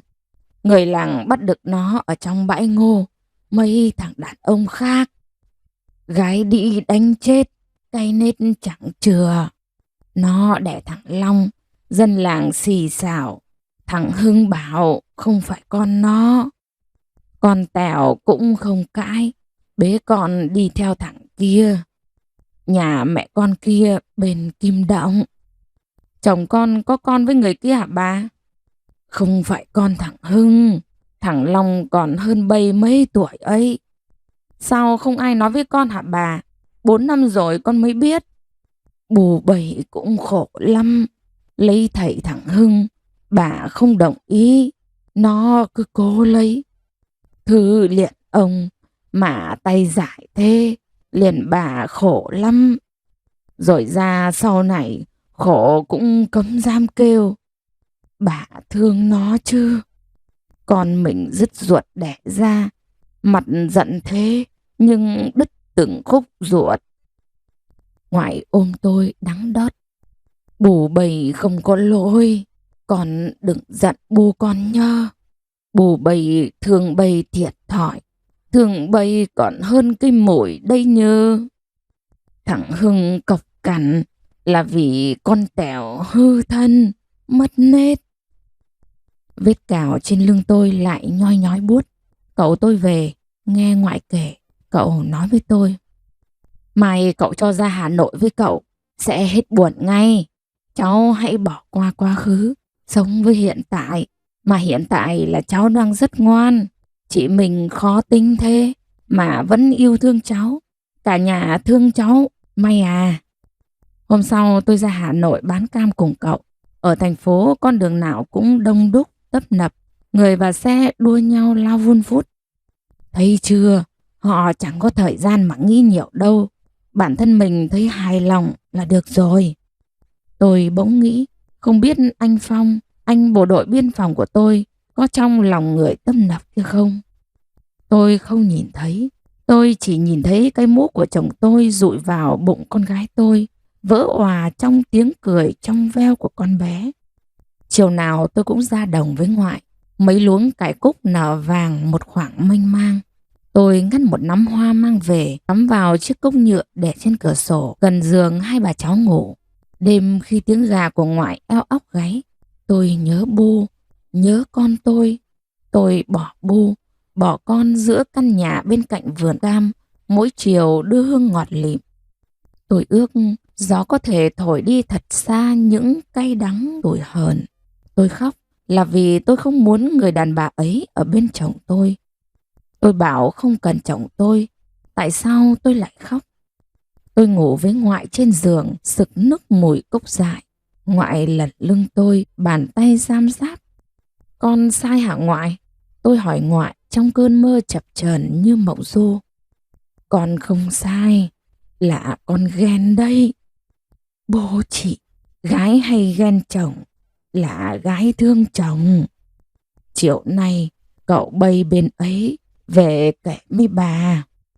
Con Tèo sang đòi Bu bay cho nó ít tiền, nó mới chịu bỏ thằng Hưng. Tội bay, ai cũng thương bay hết. Giờ thì tôi đã hiểu, những vết cào hàng đêm, những hằn học ghen tuông vô lý, những lạnh nhạt hàng ngày của chồng tôi là có lý do cả. Tình yêu thương vô hạn của Bu dành cho tôi. Cậu tôi từ bên nhà tôi về, nói vợ cũ của chồng tôi đã về. Tôi nhớ Bu tôi, đôi chân trần đi dạt cánh đồng đậy gốc dạ, nướng những con muỗng béo ú cho tôi và con riêng của thầy ăn ngay giữa cánh đồng. Tôi ở với bà ngoại trong căn nhà sực nức mùi hoa cúc ấy 5 ngày, thì chồng tôi đưa Bu và con Hến sang. Con bé nhao vào lòng tôi mà khúc khích cười khi bà nội ú òa. Chồng tôi nói với bà ngoại, với cậu xin phép đưa tôi về. Tôi ấm ức, bà ngoại đẩy tôi ra. Về nhà đi, ở đây bà hết gạo nuôi bây rồi. Về mang gạo sang trả bà, mấy ngày ăn ở đây nhá. Bù chỉ có mẹ con Hến là con thôi, Hến biết chưa? Bu cười, hàm răng nhưng nhức hạt na. Đêm ấy tôi ngủ cạnh Bu, con Hến đẩy tôi ra khi tôi ôm bà nội nó. Vẫn mùi thơm chậu thuốc, Bu ủ tôi trong nồng nàn hương cam. Cái rét ngúng nguẩy như đứa gái chưa chồng, gió vẫn hun hút thổi. Cái buồn như bám lấy tôi trong những đêm dài đằng đẵng. Hôm qua trời mưa nước đục, nhưng không đục mãi được. Giữ cái buồn, cái tức trong lòng, có khác gì tự mình vần hòn đá to, ngăn cách mình với mọi người đâu. Em tôi vẫn dặn thế. Những câu nói bập bẹ đầu tiên của con, những yêu thương của Bu, những quan tâm chăm sóc của bố con Hến với gia đình như một sự chuộc lỗi khiến tôi quên đi tất cả, đủ bao dung để tha thứ mọi chuyện của quá khứ. Chồng tôi vẫn đi làm xa, con Hến là sợi dây buộc chặt thêm tình cảm của tôi vào gia đình chồng. Bà ngoại, các cậu, các mợ, các bác và các anh chị ai cũng thương yêu tôi. Con Hến lớn lên với tình yêu thương của bà nội. Bố tôi ở nhà trông cháu. Tôi đi chợ. Bố nói với tôi, đi chợ cho khôn người ra. Sau này bố chết thì ở đâu cũng sống được. Biết đường làm ăn mà lo cho con. Đi chợ hay làm bất cứ việc gì cũng phải đặt cái tâm lên đầu. mới mong bền vững được. Cuộc sống của tôi cứ yên bình trôi qua trong căn nhà đầy ắp tiếng cười của bố tôi và con Hiến. Bà nội mất hơn 1 năm rồi. Ải tôi cũng về hưu, êm ải sống trong căn nhà nhỏ bình yên. Tôi về thăm bạn sau gần 2 năm. Thím tôi ốm nặng. Thím tên Song có nghĩa là nhẹ nhàng. Vợ chú Mon. Mon có nghĩa là ao ước. Chú Mon là em giáp ải tôi. Còn chú Ninh là út. Thím đau bụng lắm. Mời thầy Mo về cúng không khỏi. Ải tôi gắt lên. Tin vào thầy rồi có ngày mất mạng. Thím được đưa xuống bệnh viện huyện, bệnh viện tỉnh, rồi xuống trung ương. Không được rồi. Cái u ác quá. Ăn hết những thứ ở trong bụng thím rồi. Trung ương bảo thế. Trung ương trả về tỉnh, tỉnh trả về huyện, huyện trả về nhà. Thương quá. Ai cũng nói thế. Người tốt mà sao cứ khổ nhiều như thế. Lúc khỏe thì thèm ăn một bát cơm ngon cũng chẳng có. Lúc ốm thì cổ như có quả cam rơi vào không nuốt được. Khổ thế. Tôi về thăm thím vào một chiều.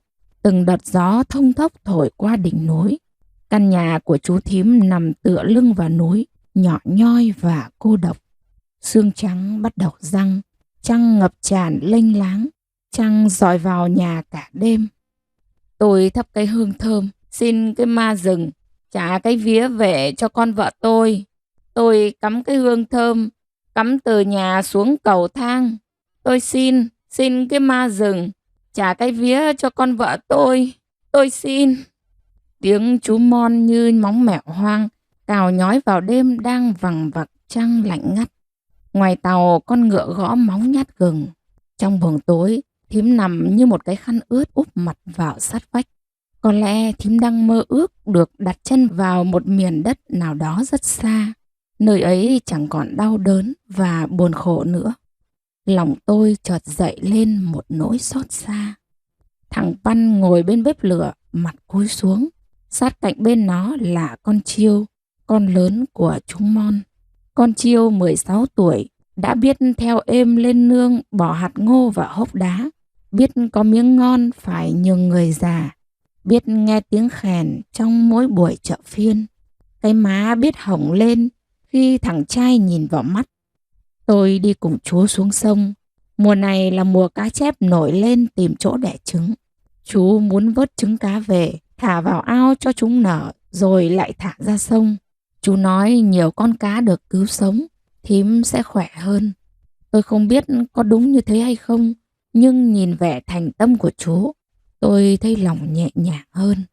Nếu cá đẻ trứng không được vớt sẽ bị cá ác ăn hết đấy. Cá chép thường sống ở tầng đáy, ăn rong rêu và phù du, nó không bao giờ nổi lên mặt nước. Vừa thì thào với tôi, chú vừa lấy tay che bớt nguồn sáng của ánh đèn pin. Bỗng tiếng óc ách khe khẽ. Chú thở gấp. Nó vào rồi, may à. Ma suối đã đưa cá vào chỗ này để đẻ. Sẽ nhiều đấy. Tôi xin con ma suối. Tiếng quẫy đạp rõ dần dần. Cá chép rất ít khi nổi. Vậy mà cái khoảnh khắc duy trì nòi giống thiêng liêng này, chúng lại muốn phô ra cho cả thiên hạ xem. Giữa khúc sông mênh mang ánh trăng, một cảnh tượng kỳ thú đang diễn ra trước mắt tôi. Hàng trăm con cá bơi thành vòng tròn, rất thứ tự, chen chúc nhau vào những chùm rễ cây sát mé sông. Người trong bản tôi không ăn cá chép trong mùa sinh sản. Đó như là một luật lệ bất thành văn. Tiếng óc ách lẫn tiếng quẫy tùm tùm. Phía bên ngoài, cá nối nhau thành một vòng tròn, mặc cho trăng lênh láng, mơn man những tấm lưng gỗ có khi nhô lên trên cả mặt nước. Những con cá chép đực uốn mình, hai thùy vây đuôi gần như hình số 8, đưa thân lên phía trước. Ấy là lúc nó gồng mình tưới lên trứng cá cái để duy trì nòi giống. Chúng quẫy đạp, vật vã, chẳng để ý đến xung quanh. Mang xô ra đây cho chú. Chú Mon thì thào. Những chùm rễ cây đầy ứ, những dải trứng trơn nhẫy được chú nhẹ nhàng đặt vào xô. Lũ cá cái đã tản ra, lờ đừ, mệt mỏi, rã rượi. Cá đực sau khi xong việc vẫn bơi sát cạnh vợ nó, vỗ về âu yếm. Nhanh lên nào, lát nữa lấy không hết, cái ác sẽ vào ăn trứng mất. Tiếng lóc tóc xa dần. Khúc sông được dát vàng mênh mang như trong miền cổ tích. Tiếng chú ho lục khục trong cổ. Tôi xách một xô trứng cá đi sau chú. Ánh trăng bàng bạc hắt xuống từ những vòm lá rậm rạp. Tiếng gà eo óc gáy. Tóc tôi dựng lên, chân díu vào nhau. Cả tôi và chú cũng biết mình đang qua rừng mạ. Đi đường này về nhà gần hơn. Một đốm sáng lập lòe như rơi trên vòm cây tối đen xuống ngay trước mặt tôi. Chú vẫn lẩm lũi đi. Không phải đốm sáng rơi, mà ngọn đèn nhà mồ được thắp suốt đêm khi có người chết mới đưa ra đây. Chắc là chiều nay thôi. Tôi nghe tiếng chú thở nặng như có đá chèn trong đó. Có lẽ chú muốn qua rừng mạ vào ban đêm để cảm nhận nỗi cô đơn khi thím sắp phải ra đây nằm một mình. May à, chú có chuyện này muốn nói. Có chuyện gì thế chú? Có chuyện lớn đây. Mày có học cao nhất họ nhà này. Chú hỏi mày thôi. Mẹ con Chiêu ấy. À, thằng Păn ấy. May à, thằng Păn không phải họ nhà mình đâu. Tim tôi muốn vỡ ra. Tay chân tôi rụng rời muốn xụm xuống.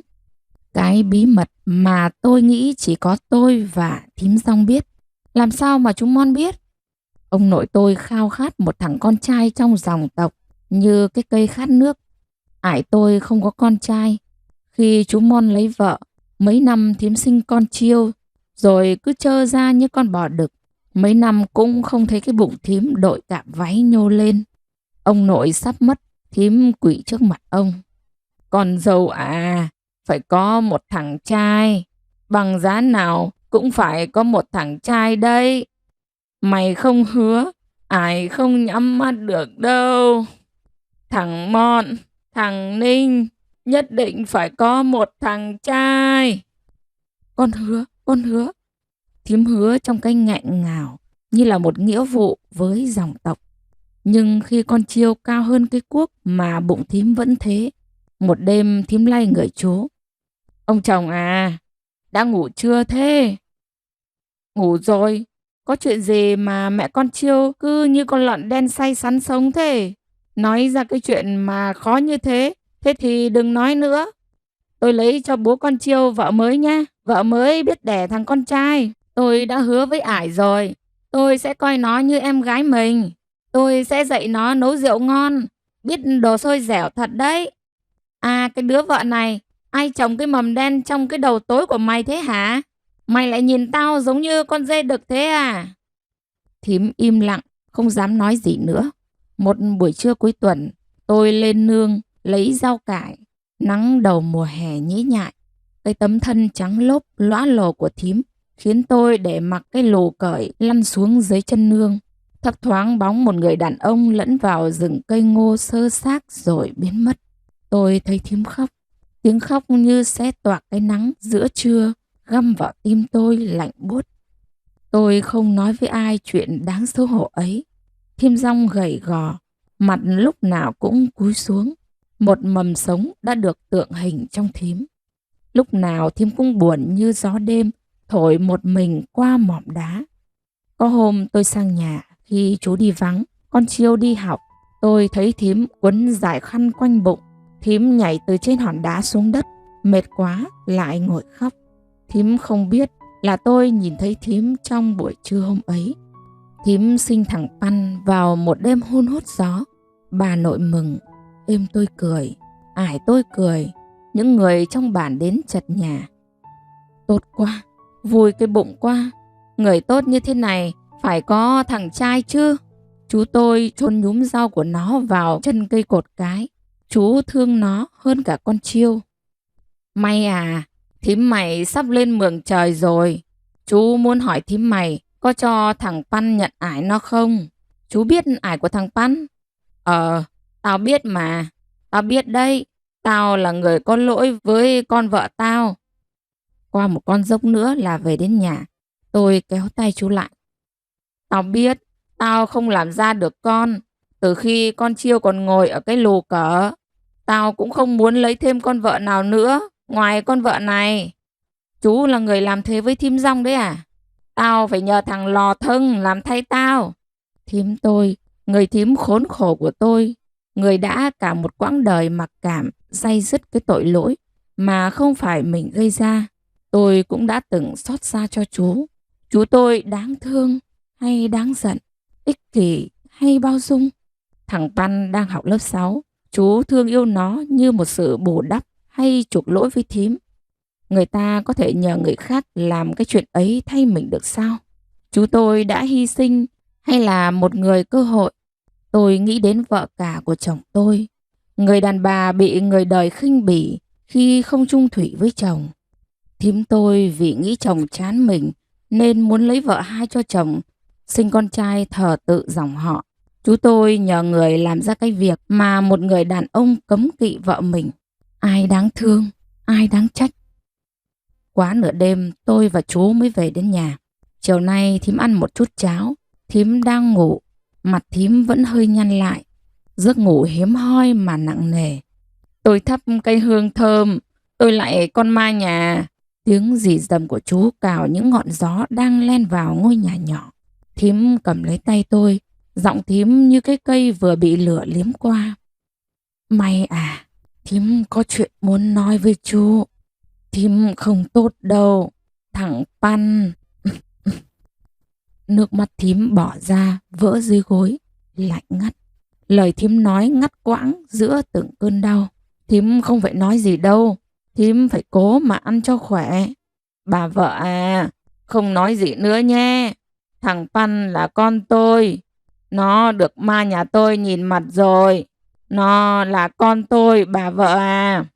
Chú siết chặt bàn tay gầy của thím vào giữa lòng bàn tay chai như da bò phơi nắng. Thím cười, nụ cười rạng rỡ giữa những cơn đau. Thím nghĩ là chú bao dung. Thím nghĩ chú là người ban phát cái ơn to lớn cho thím, cho thằng Pan. Thím ngủ đi, trời sắp sáng rồi. Tôi nhớ bu tôi và con hến quá chừng. Giờ này con bé đang ngủ ngon trong vòng tay bà nội. Hôm lên xã đăng ký kết hôn, bu bế cả con bé cùng đi. Chồng tôi ký vào phía có dòng chữ ký người chồng.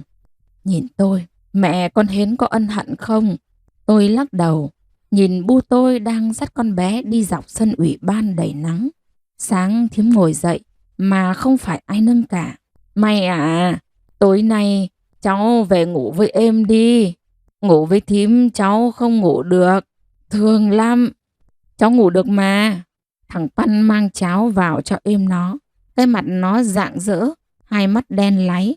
Mắt nó đẹp thật. Tên Pan có nghĩa là chia, chia nhau cùng hưởng. Cái tên mà chú Mon đặt cho nó. Thím tự xúc những thìa cháo nhỏ, tự ăn. Chú bảo sáng nay lên nàng Nghịu lấy thêm thuốc cho thím. Mẹ thằng Pan mà khỏe, tôi cho đi ô tô về nhà con May chơi. Thím vừa cười vừa xúc thêm một thìa cháo. Tôi thấy thím tôi đẹp quá. Cái cười trong vắt giữa hai hàm răng đều như bắp nếp non. Ngoài kia, mặt trời cong nắng xuyên qua lớp sương mù dày đặc. Nghe tiếng cười của thím, mặt trời giật mình đổ nắng xuống. Nắng vỡ ra, vàng như ai mang hũ mật ong mà trải khắp núi.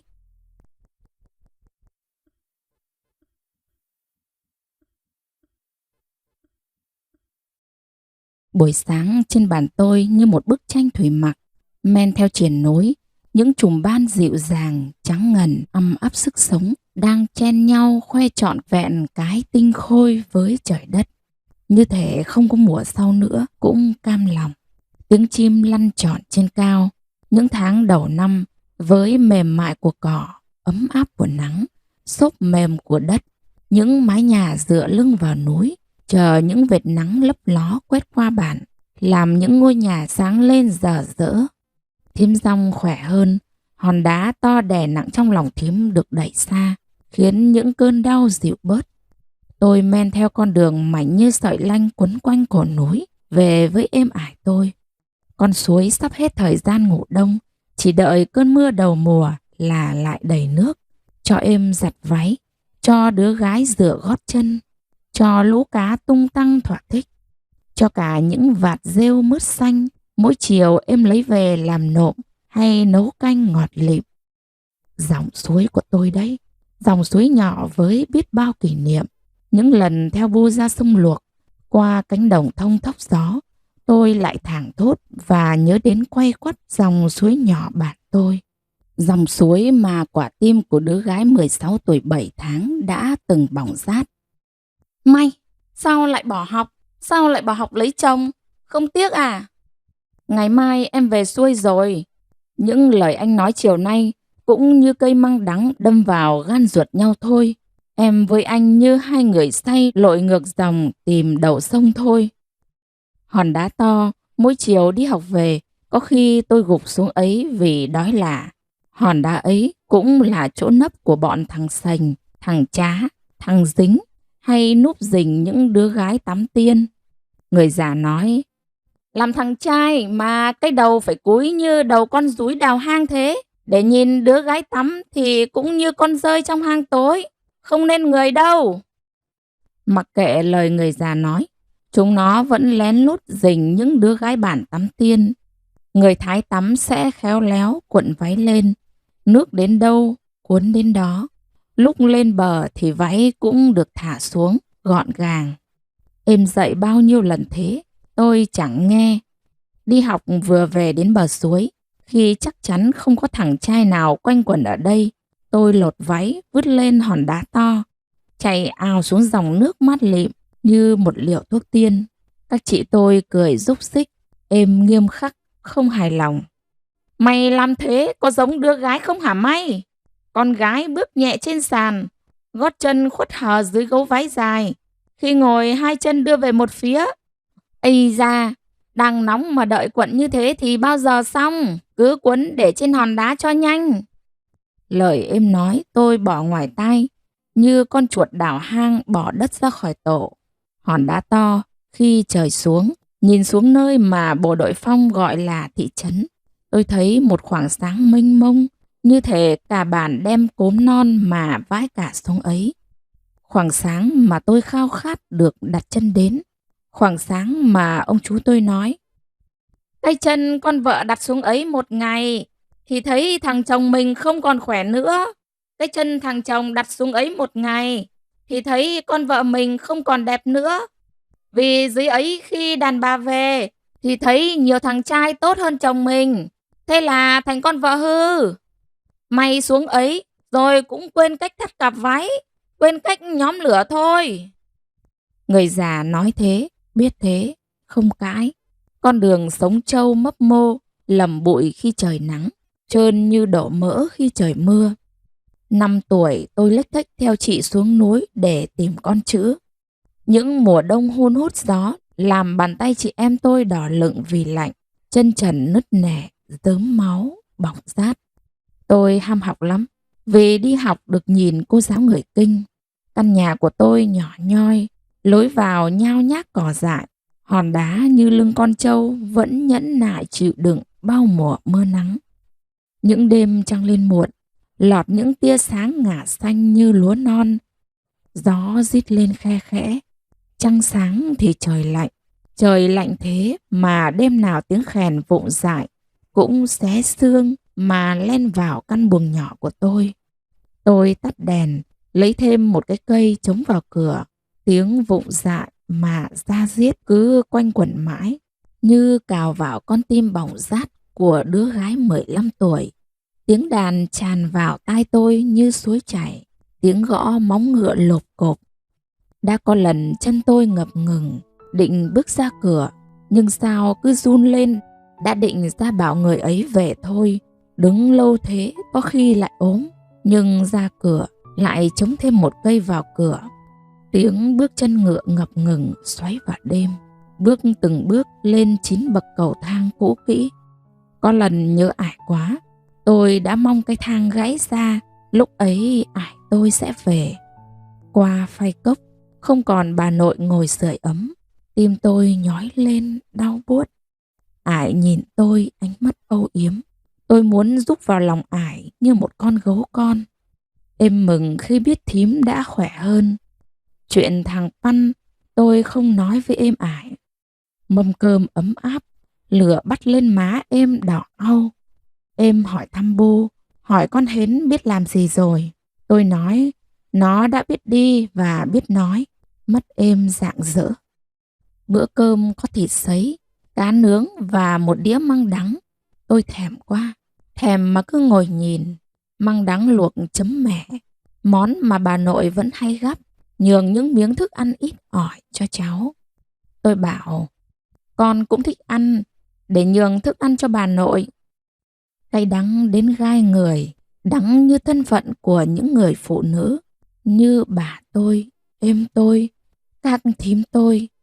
Tôi gắp một miếng, chấm vào mẻ, ăn thật chậm. Tôi không dám gắp, tôi sợ hết. Cổ tôi nghẹn ứ. Mày à, không ăn măng đắng à? À phải đấy, lâu quá rồi mà. Con mày không biết ăn cái đắng nữa, nó quên rồi. Giọng êm như hờn dỗi. Tôi im lặng, ải tôi nén tiếng thở dài khe khẽ. Đĩa măng đắng nhòa dần, nhòa dần. Tôi nghe quặn lên trong tiềm thức, tiếng khóc giấm dứt của thím dong, như tiếng phiến đá mồ côi vỡ ra lách tách. Tiếng giận dữ của ngọn lửa bừng bừng, liếm vào vết thương đang rỉ máu. Tiếng của một mầm sống đang cựa mình vươn dậy. Em không cho tôi rửa bát. Con gái về được lâu không?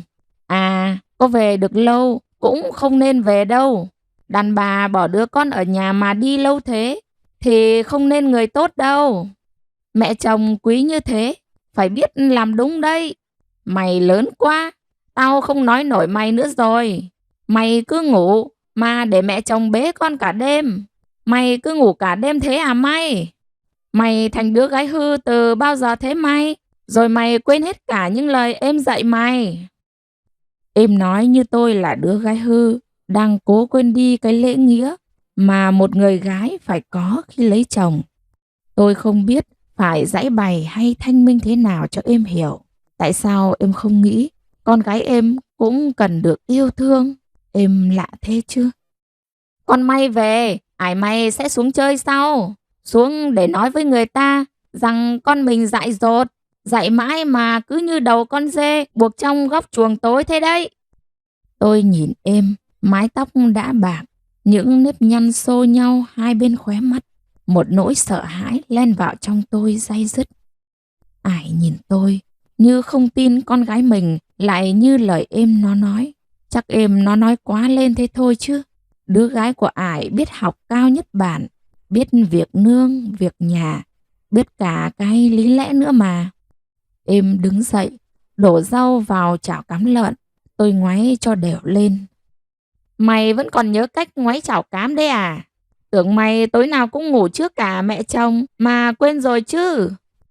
Em tôi, các thím tôi như sống trong một cái khuôn, không dám thoát ra khỏi định kiến từ những người già xưa trong bản. Những người phụ nữ quanh năm chỉ biết cúi mặt, sáng cúi mặt trên nương, tối cúi mặt xuống chảo cám, xuống tàu ngựa. Lúc mệt quá, còn không dám ốm nữa. Con ngựa, con dê đói là tại con vợ, rượu hết tại con vợ. Thiếu ngô cho đàn lợn ăn tại con vợ. Không có con cũng tại con vợ. Không có con trai cũng chắc chắn là tại con vợ thôi. Nửa mùa xuân rồi mà trời vẫn tối nhanh thế. Nửa mùa xuân rồi mà trời vẫn rét, lạ thế. Tôi ra cầu thang ngồi nhìn xuống cái quầng sáng mà tôi từng đi qua. Sao nhìn từ bậc thang trên bản cao tít này, quầng sáng ấy vẫn lạ mắt. Dưới ấy là thị trấn, giống như dân bản đem hết sao trên trời mà đổ cả xuống ấy. Má đứa gái dưới thị trấn mùa này hồng như quả đào căng mướt. Chắc là thế nên những ông chồng xuống ấy về lại thấy vợ mình xấu hơn. Lạ thế. Sao người Kinh biết sống ở nơi có quầng sáng ấy mà người bạn thì không? Người già nói, đàn bà được thần suối sinh ra, còn đàn ông được thần rừng sinh ra. Rừng bạn tôi thì nhiều vô kể, ngửa mặt thấy rừng, bước ra cửa là thấy rừng. Thế là đàn ông nhiều hơn đàn bà rồi. Thế mà những thằng trai mới 14, 15 đã lo ế vợ. Nhiều trai bạn tôi phải đi ở rể nữa. Ở rể còn khó hơn làm con dâu. Những đứa gái giống như bà, như em, cả ngày cúi mặt quen rồi. Về nhà chồng vẫn cúi mặt thế, chả ngại, chả khó gì. Làm thằng trai phải sang nhà con vợ ở rể, về nhà không đủ bạc trắng lấy con dâu về. Những thằng trai ấy ở trong nhà vợ không dám nói to, ra ngoài đường cái mặt cũng phải cúi xuống. Người già nói, đàn ông không chịu làm, sau này cưới vợ phải đi ở rể là giống con chó cụt đuôi rồi. Thế mà vẫn nhiều đàn ông đi ở rể, lạ thế. Con Sinh đang học lớp 8 cùng tôi thì bỏ học lấy chồng. Tôi tức quá, tức mà khóc, nó cũng không nghe. Mày bỏ học thế không tiếc à? Cũng tiếc mà, nhà tao không có người, phải nghỉ học, lấy thằng chồng về cho nó mang dê lên núi. Tôi đến thăm Sinh cũng đã mấy năm trước. Vợ chồng nó được ra ở riêng, được chia nương để làm, được chia dê. Sau 4 năm lấy chồng, nó đã kịp có 2 đứa con gái. Thằng chồng nó chỉ những bắp ngô treo trên sả gióng. Con gà, con lợn nhà tao cũng được ăn ngô, ăn lúa như người đấy. Mắt Sinh cũng ánh lên. Đàn bà bản tôi, thế thôi là cái no đủ về nhiều rồi. Cách đây 1 năm, tôi sang thăm Sinh, thêm 2 đứa gái nữa. Con bé ngồi trong lòng con chị, mắt tròn xoe không khóc.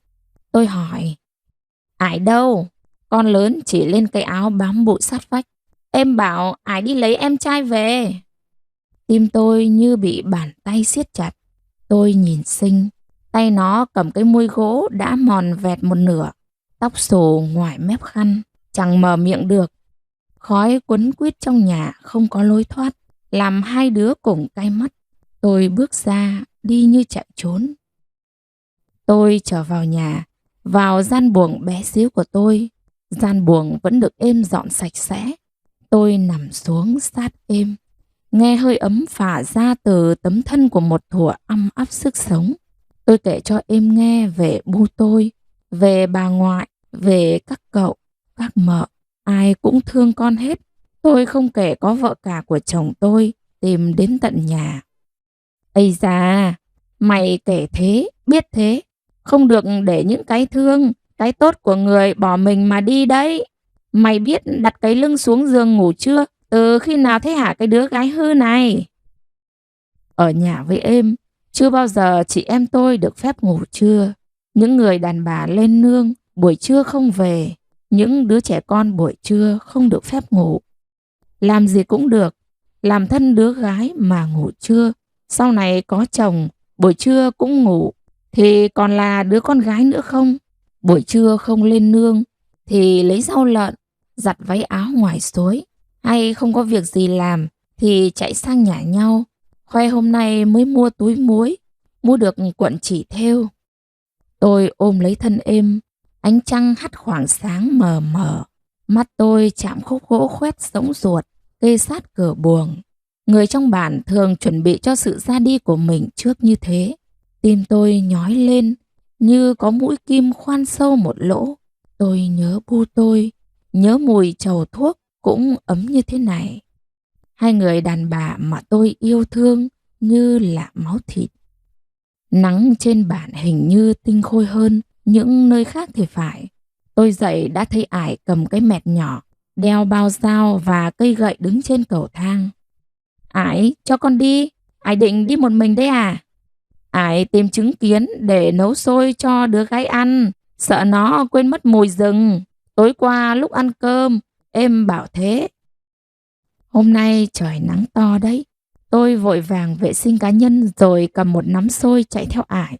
Kiến lấy trứng là loại kiến nâu hay kiến đen mà cái đít nó cứ chổng ngược lên rất ương ngạnh và tức mắt. Tổ kiến mẩy trứng là tổ có màu đen nhạt. Nếu làm trên cành nhỏ, khi tổ đầy trứng còn cong chĩu cả cành. Qua mấy con dốc dài đến lưng núi, có một tổ ngay sát đường mòn.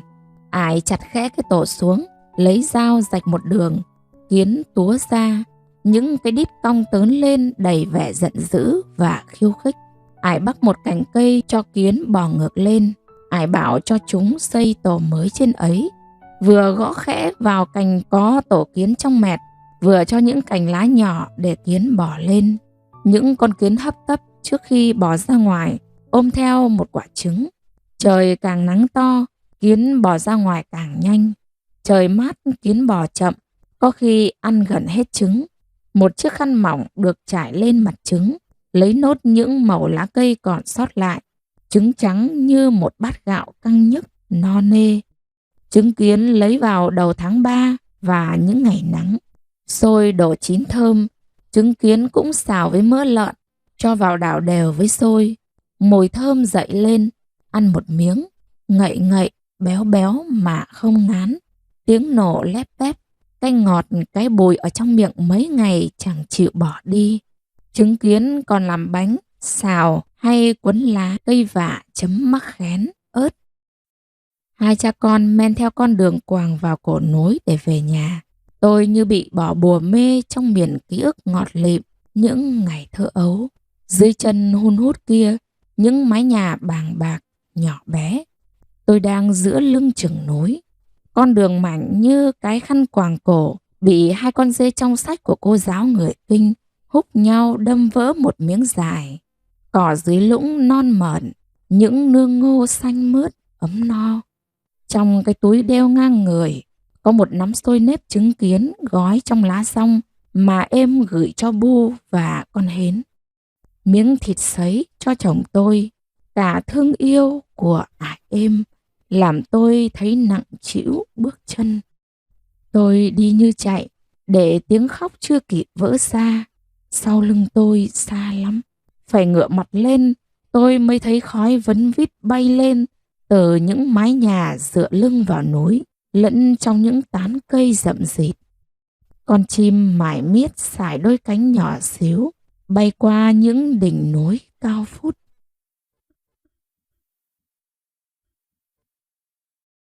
Chiếc xe khách lắc lư đến non buổi sáng thì đến trạm dừng nghỉ. Hành khách uể oải xuống. Tôi mệt mỏi vì say xe. Mọi người cố gắng ăn lót dạ một chút. Nắng tháng 3 chưa đủ oi bức, nhưng cũng khiến con người mệt. Tôi thèm cái không khí tinh khôi ở bản quá chừng. Bữa sáng ăn với êm ải vẫn no, nên tôi chỉ uống nước và nghỉ một chút. Những lần đi xe về bản, bao giờ bố cũng giã một củ gừng, cẩn thận buộc vào cổ tay tôi. Sáng nay em cũng giã một củ để buộc cho tôi. Xe về đến bến khi trời đã ngả chiều. Tôi chọn một chú xe ôm nhà gần chợ, người quen của Bu. Tôi xuống xe từ đầu ngõ. Chắc Bu nghĩ tôi phải chơi vài ngày nữa mới về. Nắng heo heo dọi vào đến nửa sân. Hoa nhãn đang rụng. Cây nhãn đầu ngõ năm nào cũng sai. Đầu tháng 8, những chùm quả căng mọng nâu óng ngọt lịm được Bu hái chùm đầu tiên thắp hương các cụ. Làng tôi hầu như nhà ai cũng trồng nhãn. Nhà ít thì vài cây, nhà nhiều thì cả vườn. Rủ ai buôn Bắc bán Đông, đố ai quên được nhãn lồng Hưng Yên. Con Mốc chạy ra đón tôi, cái đuôi ngoáy tít, miệng ử. Ở nhà với Bu, bữa cơm nào nó cũng chỉ được ăn một bát cơm nho nhỏ chan canh, có khi là chan cả nước lã. Cái bụng luôn lép kẹp. Bu bảo: mày tra được cái tích sự gì sất, loại chó dái ăn rồi lại chạy lông nhông, đêm thì sủa ông ổng như chó căn ma. Mỗi bữa ăn một bát cơm còn hơn 8 vạn nhà nghèo rồi. Mỗi lần cho nó ăn, tôi thương nó mà cho nhiều hơn. Bu nhìn thấy lại nói: phải tiết kiệm, cho nó ăn vừa thôi, nó có được tích sự gì đâu. Cả đêm nó canh nhà cho Bu con mình ngủ ngon đó Bu. Tôi nói thế, Bu lại bảo: giống chó dái, ăn cho lắm vào rồi đi đú. Nay con này, mai con khác. Nó biết Bu ghét nên thân với tôi hơn. Tôi vào đến nửa sân. Chà bố mày, tiếng của bà nội. Cha bố bà nội, cha bố bà nội. Tiếng bi bô của con Hến. À, Hến cãi bà nội phải không? Ai nuôi Hến bằng từng đây mà Hến lại cãi bà nội thế? Bà là bà mách cho nó tét mông Hến nhá. Bà chả bênh. Bu vẫn chiều cháu như thế. Tiếng một bà một cháu mà vang cả nhà. Bu về kìa Hến ơi. Sao con về sớm mấy? Mệt lắm phải không? Mặt đỏ lên rồi đây. Hến ơi! Hến! Lại đảo lỗ cóc móc lỗ ngoé gì trong buồng thế Hến? Con bé quấn bà nội từ nhỏ, nên thấy mẹ về thì ngoảnh lại cười, rồi say sưa với đống đồ chơi của bà nội. Nào giá, nào gáo dừa, nào cúc nhựa, nào bị cói. Về đến nhà, nhìn thấy Bu và con Hến là cái mệt chạy đâu hết. Bu hỏi thăm sức khỏe của thím Dong, hỏi thăm êm ải. Tôi kể rằng, con bị em mắng khi thấy con ngủ trưa. Em bảo Bu chiều con quá nên con hư. Bu cười, còn cháu mình không chiều, thì chiều con hàng xóm phải không? Bu kể cho tôi nghe về vợ cả của chồng tôi. Nó là con bà Tình, đi chợ cùng với Bu. Nó khỏe mạnh, cũng hay đi chợ. Nó bán những thức mà tự nhà trồng được. Bu nhận làm dâu. Nó im im, rồi thấy thằng Hưng cũng 24, 25 tuổi rồi, nên hỏi cưới. Đợt ấy khổ lắm, nhà ai cũng khổ, thầy đi theo người ta. Bu vừa buôn bán tảo tần, vừa lo làm lại nhà. Thằng Hưng không yêu, nhưng Bu cưới vợ cho nó thì nó cũng đồng ý. Lấy nhau về, hai vợ chồng cấy gần 2 mẫu ruộng. Bu đi chợ, nhưng cũng cấy mấy xào. Hai bố con cãi nhau, từ bao cho bao chấu. Thằng Hưng một bên là vợ, một bên là Bu, không biết bênh ai. Bu cũng thấy buồn vì thầy đi biền biệt. Thằng Hưng cũng đi theo bạn lên mạn ngược làm ăn. Mâu thuẫn mẹ chồng con dâu ngày một nặng nề. Nó là con bà Tình, đi chợ cùng với Bu. Nó khỏe mạnh, cũng hay đi chợ. Nó bán những thức mà tự nhà trồng được. Bu nhận làm dâu. Nó im im. Rồi Bu thấy thằng Hưng cũng 23, 24 tuổi, nên hỏi cưới. Đợt ấy khổ lắm, nhà ai cũng khổ, thầy đi theo người ta. Bu vừa buôn bán tảo tần, vừa lo làm lại nhà. Thằng Hưng không yêu, nhưng Bu cưới vợ cho thì cũng đồng ý. Lấy nhau về, hai vợ chồng cấy gần 2 mẫu ruộng. Bu đi chợ, nhưng cũng cấy mấy xào. Hai bố con cãi nhau từ bao cho bao chấu. Thằng Hưng một bên là vợ, một bên là Bu, không biết bênh ai. Bu cũng buồn vì thầy đi biền biệt. Thằng Hưng cũng theo bạn lên mạn ngược làm ăn. Mâu thuẫn mẹ chồng con dâu ngày một nặng nề. Mỗi lần về đứng giữa một bên Tình, một bên Hiếu nên rất khó xử. Thêm nữa chị Tèo hơn chồng 3 tuổi, lại không có tình yêu. Chồng ít về hơn, mối quan hệ ngày càng lỏng lẻo. Nhà có 2 bu con, nấu chung bếp, nhưng riêng Niêu, ai nấu người ấy ăn.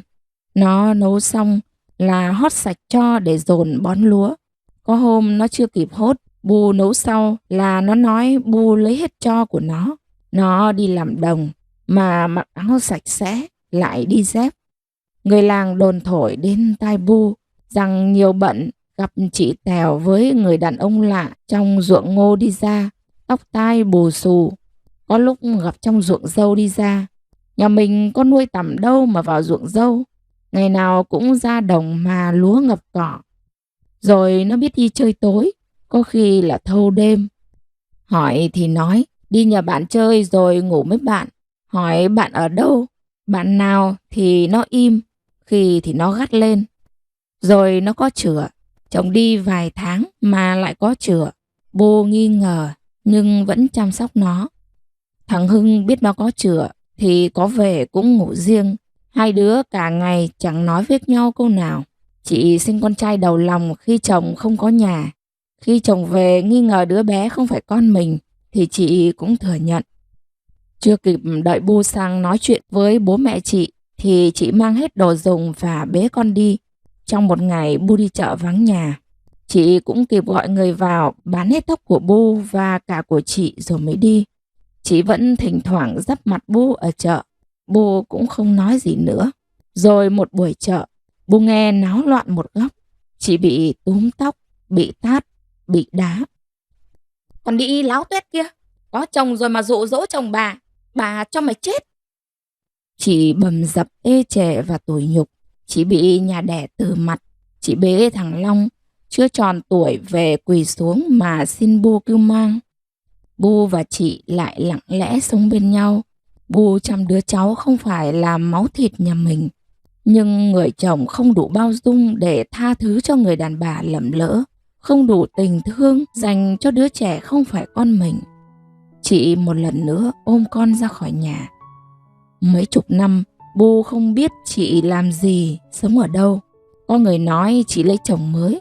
Có người lại nói gặp chị lúc ở Hải Phòng, khi ở Nam Định. Bu kể giọng xót xa, khiến tim tôi mềm lạ. Hôm nó về đây nói khó khăn quá. Bu cho nó 100 bạc. Nó cong cớn thế, mà khi Bu đưa tiền, nó lại khóc. Đến tội. Trước mắt tôi là một người đàn bà tảo tần, lận đận. Gặp ai cũng thương đến xót ruột. Đêm hôm ở nhà ngoại về, Bu ủ tôi ngủ say trong mùi trầu thuốc. Trong mơ tôi thấy dáng chị gầy, xác xơ, với chiếc áo cánh xanh cũ kỹ và vành nón bị gió chiều thốc ngược lại. Tôi đã đi qua những ồn ào của thành phố, chỗ cậu bán cam hay bến xe đông đúc người. Nơi ấy về đêm, những khoảng sáng mà tôi đã khao khát đặt chân tới. Nó rực rỡ thật, nhưng không hiểu sao tôi thấy trong đó ẩn nấp những nỗi buồn và sự sợ hãi. Tôi thèm nghe tiếng gọi trong vắt của con hến, cái cười nhưng nhức hạt na mà sáng bừng mềm như nước của Bu. Còn mệt lắm phải không? Với tôi, đây mới là chốn bình yên. Tôi rút rơm nấu cơm, Bu tắm cho cháu, dồn dàng tiếng cười. Tôi định nói, Bu chiều cháu vừa thôi, kẻo nó hư. Nhưng nghe tiếng cười của hai bà cháu, tôi biết người như Bu sẽ gieo vào tâm hồn đứa trẻ sự nhân từ và bao dung. Khi con người nhân hậu thì khó hư lắm. Bu và con hến ăn xôi trứng kiến của bà ngoại gửi. Tôi ăn cơm với rau muống luộc chấm tương. Cảm giác say xe hết hẳn. Bu bảo, vào buồng ngủ đi con. Con hến đêm nó giãy đạp lại khó ngủ. Tôi dỗ nó vào ngủ cùng. Nó cười khúc khích trốn sau lưng bà nội. Bu bảo, Bu bệnh hơi nó rồi. Không có nó, Bu không ngủ được. Nó xách cái bị cói của bà nội lên giường, bắt bà đắp chân lại. Nó đứng lên xách bị bảo bà nội, con ở nhà nhá, bà đi chợ, về bà mua bánh cho. Bà nội cười khùng khục trong chăn, cha con nhà Hưng. Cha con nhà bà nội. Nó xách cái bị cói xuống cuối giường rồi vòng trở lại. Con ơi, dậy ăn bánh đa đi. Hai bà cháu cứ thế, khi nó mệt thì lăn ra ngủ trong lòng bà. Gió từ ngoài vườn cam thổi vào ngọt lịm. Vợ chồng con Thịch Sùng đang ở giữa bức tường giáp cửa sổ. Mấy ngày tôi đi vắng, chắc vợ chồng nó làm mưa làm gió trong này rồi. Nó tắc tắc như khiêu khích tôi. Nó có cái đầu linh hoạt, đuôi dài hơn so với đầu và thân cộng lại. Các móng vuốt được mở rộng, các ngón chân nó chắc chắn, có miếng đệm ngón chân dính. Mắt nó cho phép có thể nhìn rất rõ trong bóng tối. Chắc mắt nó có tỷ lệ hội tụ thấp và mật độ tế bào thị giác cao. Chiếc lưỡi linh hoạt để tóm gọn những con mồi đang di chuyển gần. Con đực bắt mồi, chạy quanh con vợ nó như nịnh nọt, đớp khẽ vào đuôi con vợ để vuốt ve. Con vợ nó nhìn thằng chồng bằng ánh mắt nghiêng nghiêng không thèm chấp. Tôi chưa no, bắt thêm vài con nữa, không thì đừng động vào đuôi tôi. Khổ, thằng chồng lại bò xuống sát cửa sổ mà rình mồi, cung phụng con vợ béo múp, lười biếng. Hai vợ chồng con Thạch Sủng ve vãn quấn quýt. Rồi thì con vợ cũng không còn khó chịu cằn nhằn. Chỉ cần được chồng yêu thương thì vợ sẽ ngoan và dịu dàng thôi. Thật đấy. Gian ngoài Bu và con hến đã ngủ. Trăng rạng rỡ, tràn lênh láng thứ ánh sáng như một luồng huyền ảo. Không khí đặc quánh và ẩm ướt. Mùi thơm lựng những trái cam cuối vụ còn sót lại. Mùi ngai ngái, nồng nàn như mùi lá non. mùi xương hay mùi da thịt người. Tôi bỗng muốn cái giường chật chội hơn. Gió sàn sạt trên nửa chiếu hoa. Sáng tôi dậy nấu ăn sáng cho bà cháu bé Hến rồi mới đi chợ. Những công việc hàng ngày làm tôi yêu thích. Bao nhiêu mệt mỏi đều tan biến khi nhìn hai bà cháu chạy dọc con đường lát gạch nghiêng. Dưới tán nhãn mát lành, những buổi chiều êm đềm. Thằng Thóc, thằng Chấu, con cô Mùi mỗi lần sang là chạy trước. Con Hến lũn tũn chạy sau, mỏi chân nó ngồi xuống mếu máo. Bế chị, Chấu ơi, bế chị. Thằng Thóc đã đi làm ngoài thị trấn, thỉnh thoảng mới về. Thằng Chấu cũng học cấp 3 ngoài ấy. Thằng Chấu chun mũi. Chị Chíp Hôi, chị Chíp Hôi. Không phải chị Chíp Hôi, chị Hến chứ. Nó thấy nội quanh đấy thì gào lên. Thóc, Chấu, không được chồng chị. Tôi đi chợ về thì thấy nhà có khách. Một người đàn bà chừng ngoài 50. Tôi chưa gặp người này bao giờ nên nhìn bu. Thím Dần, vợ chú Nhị. Con chào thím ạ. Người đàn bà ấy không nói gì. Tưởng thím không nghe thấy, tôi chào to hơn. Con chào thím mới tới chơi. Thím ngồi chơi với bu con xin phép nấu cơm ạ. Vẫn không lời đáp. Đã nóng, đã mệt thì thôi, lại thêm tức nữa. Qua chỗ khuất, tôi mới quay lại lườm một cái cho bỏ ghét. Bu cả thím, không ai nhìn thấy. Tôi cứ lườm cho bụng bớt tức. Có lần tôi nghe bu kể về thím. Chú Nhị là con của ông nội, nhưng là con bà hai. Lạ thế, ông nội tôi lấy vợ hai khi bà nội mất. Thầy tôi lấy vợ hai. Giờ bố con Hến lấy tôi làm vợ hai. Một cái sự lặp lại không hay ho gì. Thầy tôi là cả, nên việc thờ tự là của thầy. Và dĩ nhiên, thầy Bu được thừa kế nhà ông bà nội để lại. Ông nội tôi làm nghề coi tiếng số, nhưng dao sắc không gọt được chuôi. Ông lấy bà hai, sinh được chú Nhị thì bà cũng yểu mà chết. Ông nội nuôi chú, khi chưa kịp lấy vợ cho chú thì ông nội đi theo bà. Không biết xuống ấy, ông nội ở với bà vợ lớn hay vợ bé. Khi sang Cát, thầy Bu đặt hai bà và ông cạnh nhau. Tôi mong hai bà đừng ghen tức mà đánh nhau. Ông nội lại khó xử, lại tội cho ông. Chú Nhị lấy thím Dần về ở cùng thầy Bu tôi. Khi Bu cho ra ở riêng, thím nói: giàu con út, khớ con út, chị mới là người phải ra bãi làm nhà riêng. Bác trưởng họ phải họp họ thím mới chịu. Vì ông nội đã chia đất ai cũng có phần. Hai chị em dâu từ mặt nhau. Ngày cưới tôi cũng chỉ có chú Nhị đến, thím không đến.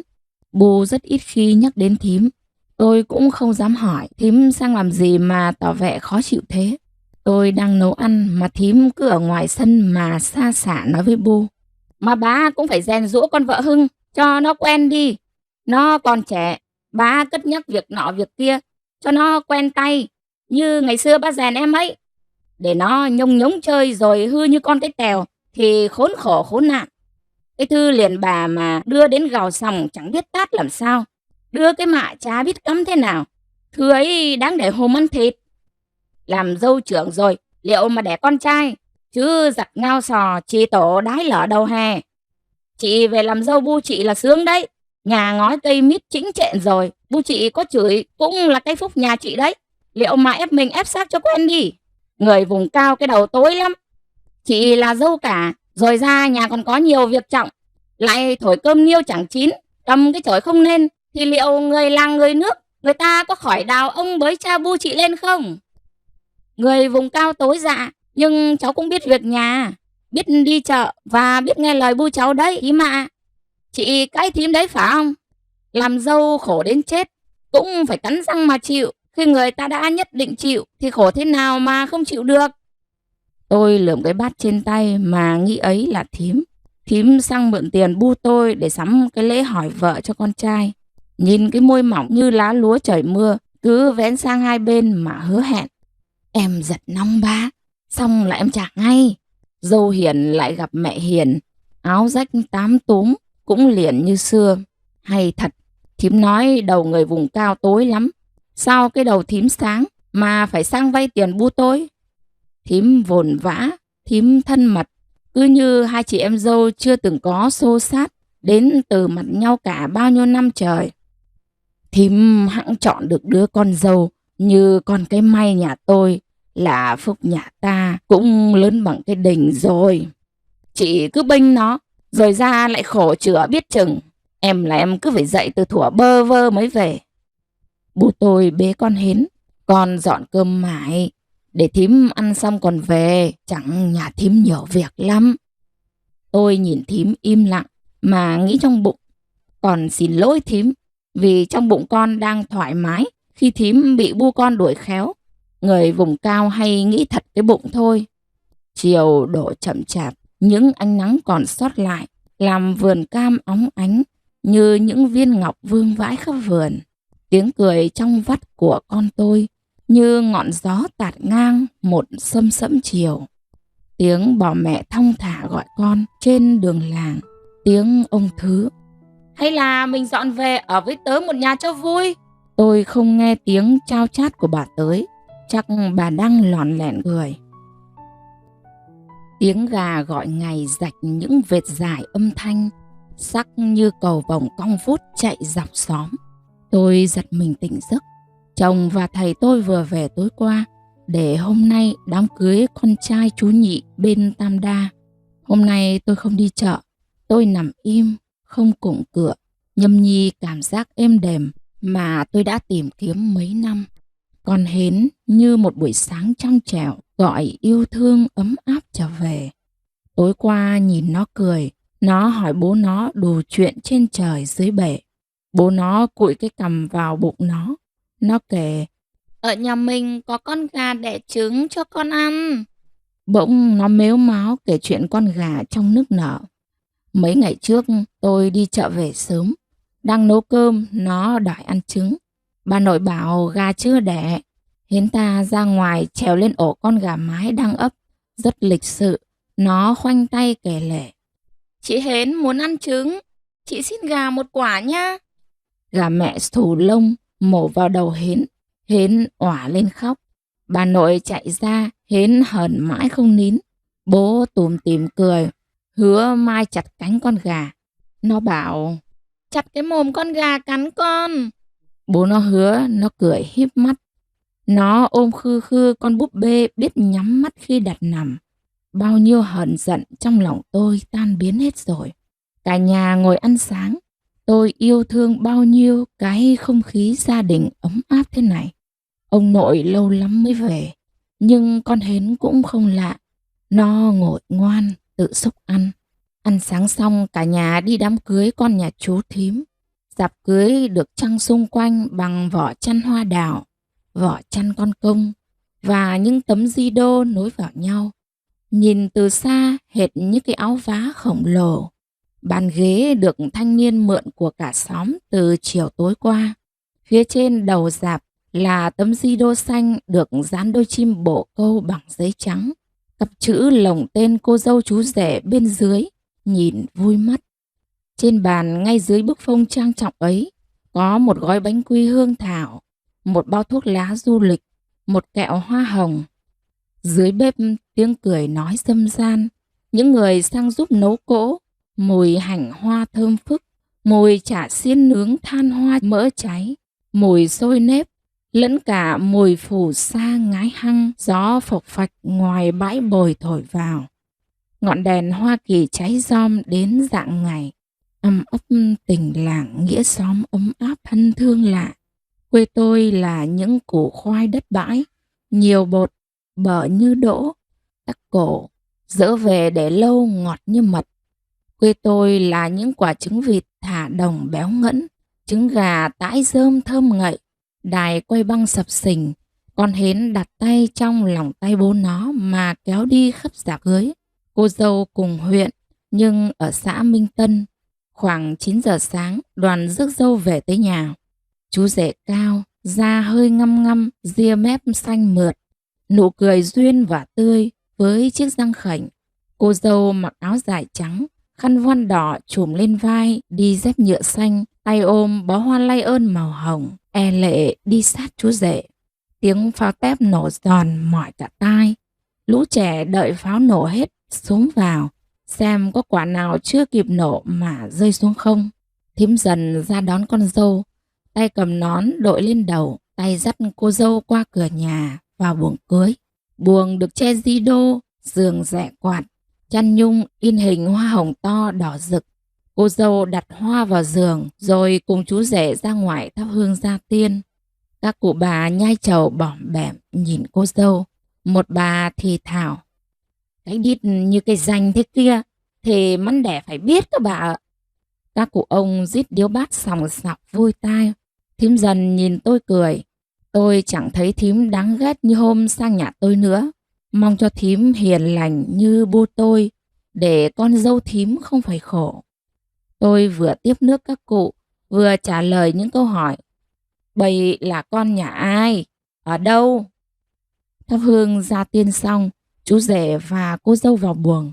Cô dâu ôm hoa ra ngoài phông chính. Chú rể sửa khăn cho vợ, tranh thủ thơm má qua làn von đỏ. Cô dâu ý tứ nghiêng tránh, đẩy khẽ chồng ra âu yếm. Tôi bắt gặp ánh mắt của thím lộn ruột với cái màn trơ trẽn vừa xảy ra ngay trong cửa buồng. Cô dâu chú rể đứng trước cái bàn dưới bức phông chính. Ông đại diện hai bên giao gái nhận dâu hì hả bắt tay. Cháu có nhớn mà chưa có khôn, mong ông bà bên nhà dạy thêm để cháu thành dâu thảo. Thím dần cười như muốn nói: yên tâm, tôi sẽ dạy cháu đến nơi đến chốn. Mấy cô gái len vào hàng ghế chật chội để mời nước từ các cụ trên đầu dạp cưới trở xuống. Áo hoa ca tê, áo phin trắng, sơ vin xanh tuya thắt eo, ngực vòng căng, chạm tay các chú, các anh, mặt đỏ lên cười hi hí. Làng ta còn khối gái non, mà chả ma nào rước, giai làng làm ăn xa vãn. Lo gì cụ ơi, chúng cũng chẳng ế đâu mà rộn. Bạn của chú rể lên sân khấu trao quả cưới. Những món quà được bọc trong giấy đỏ. Hai người mua chung một cái phích, chậu nhôm, cái to để giặt, cái bé để rửa, cái nồi nhôm để nấu cơm, nồi bé xinh có cán cầm để sau này quấy bột cho em bé. Những nụ cười rạng rỡ, tiếng nhạc sập sình phát ra từ đài quay băng, tiếng nói cười rộn rã, mắt trai gái liếc nhau tình tứ. Dưới bếp mùi hành hoa nức rồi nóng, mùi cơm chín thơm, những chai rượu nút lá chuối được chắt ra từ cái vỏ to, tiếng bát đũa lách cách. Đám cưới trên bàn tôi theo một tuần tự và các thủ tục rất nghiêm ngặt. Khi thằng trai đến chọc sàn mà đứa gái ưng cái bụng, sau đó thằng trai về nói đại diện gia đình sang thưa cho mình được tìm hiểu. Lần sang đầu tiên này không cần mang gì cả. Nếu nhà gái đồng ý thì một thời gian ngắn sau, nhà trai sẽ mang sang nhà gái dê hoặc lợn, gà và rượu, ngô và thóc nếp. Thủ tục pay đu là thủ tục tiếp theo nhà trai cho người sang đón đại diện nhà gái sang nhà mình để bàn ý kiến thống nhất. Nếu nhà gái sang, coi như bước đầu suôn sẻ. Thủ tục to bác, cách thủ tục pay đu khoảng 3 tháng. Nhà trai mang lễ vật và thực phẩm sang nhà gái, làm vài mâm cỗ mời họ hàng nhà gái ăn và cùng bàn đến tương lai của đôi trẻ, có thể hiểu như một lễ ăn hỏi của người Kinh. Thủ tục khới quản, đây là thủ tục cho phép thằng trai được đến nhà đứa gái ngủ thăm. Ngủ thăm là tìm hiểu, làm quen nếp sống nhà vợ tương lai. Có chỗ ngủ riêng, gian ngoài dành cho thằng trai. Trong thời gian này, đứa gái vẫn có quyền thắp đèn trong buồng để dẫn đường thằng trai khác đến chọc sàn. Nếu thấy đứa gái làm thế, thằng trai sẽ biết nó ít thích mình rồi, hoặc bỏ cuộc, hoặc kiên trì như một sự thử thách. Thời gian này nếu chú rể lén lút ngủ với cô dâu đến có thai, thì nhà trai sẽ bị phạt, làm trâu ngựa cho nhà gái 3 năm. Thời gian này chú rể cũng tuyệt đối không được để ý đứa gái nào khác. Thủ tục ở rể. Sau thời gian ngủ thăm là thời gian ở rể. Thằng trai sẽ cùng ăn, cùng ở, cùng làm bên nhà vợ. Thời gian từ 2 cho đến 3 năm. Thằng trai ngoài công việc hàng ngày còn phải thể hiện được sự kính trên nhường dưới, với gia đình vợ tương lai. Một thằng trai chăm chỉ lao động, biết tôn kính, chăm sóc người già, yêu thương vợ, sẽ được nhà gái quý mến mà rút ngắn thời gian ở rể. Thời gian này nếu nhà gái thấy không ưng cái bụng, đám cưới sẽ hủy bỏ. Sau thời gian ở rể là lễ cưới chính thức.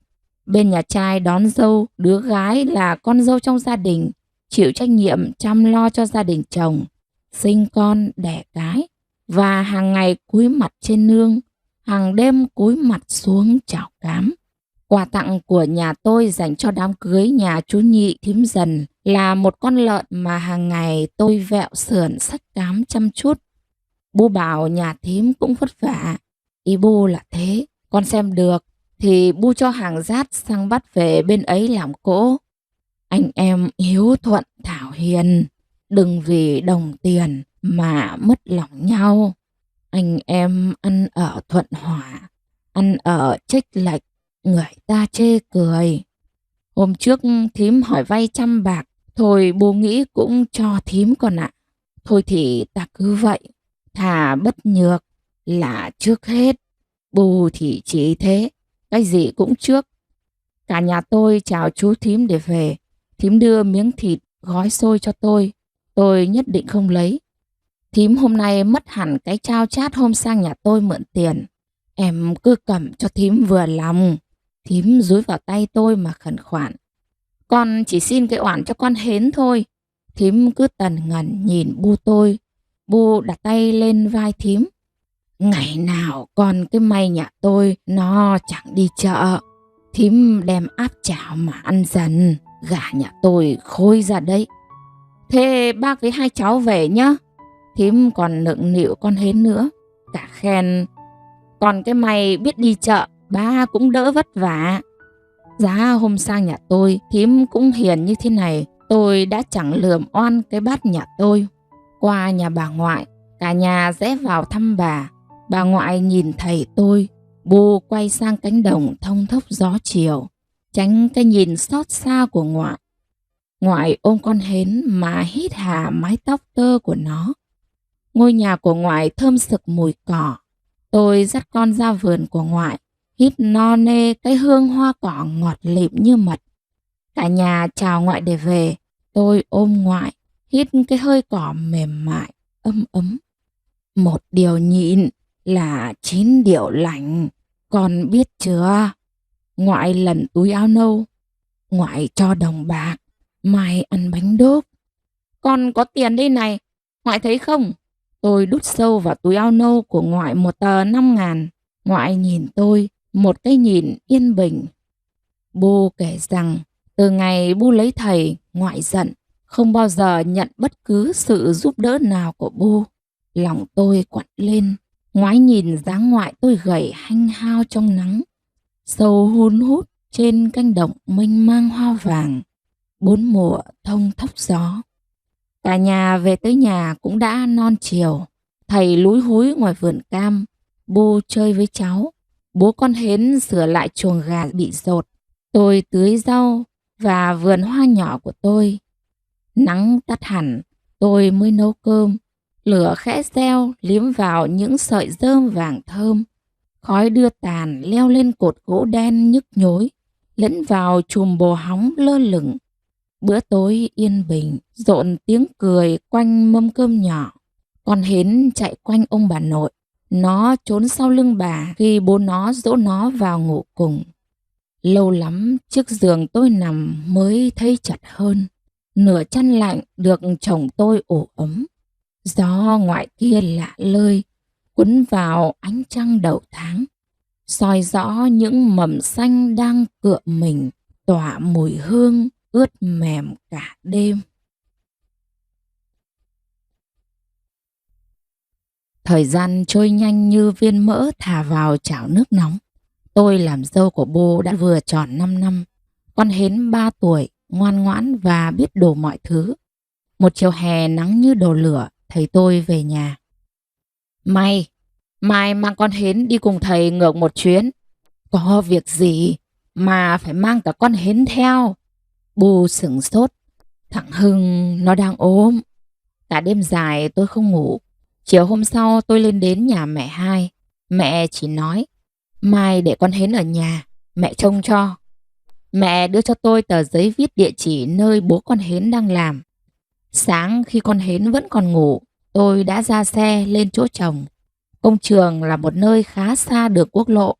Tôi được một anh xe ôm đưa vào tận nơi theo địa chỉ mẹ hai viết trong tờ giấy nhỏ. Lán ở cho thợ xây được làm bằng tre và lợp lá cọ. Một phụ nữ bước ra, nhìn tôi từ đầu đến chân. Dạ, em chào chị. Cô đi đâu vào đây? Đi tìm việc làm phải không? Chị cho em hỏi anh Hưng đâu ạ? Sao cô biết chồng tôi? Chúng tôi đủ người rồi, không nhận đàn bà. Cô là thế nào với chồng tôi? Quen thân hay sơ? Là con cháu anh em họ hàng không?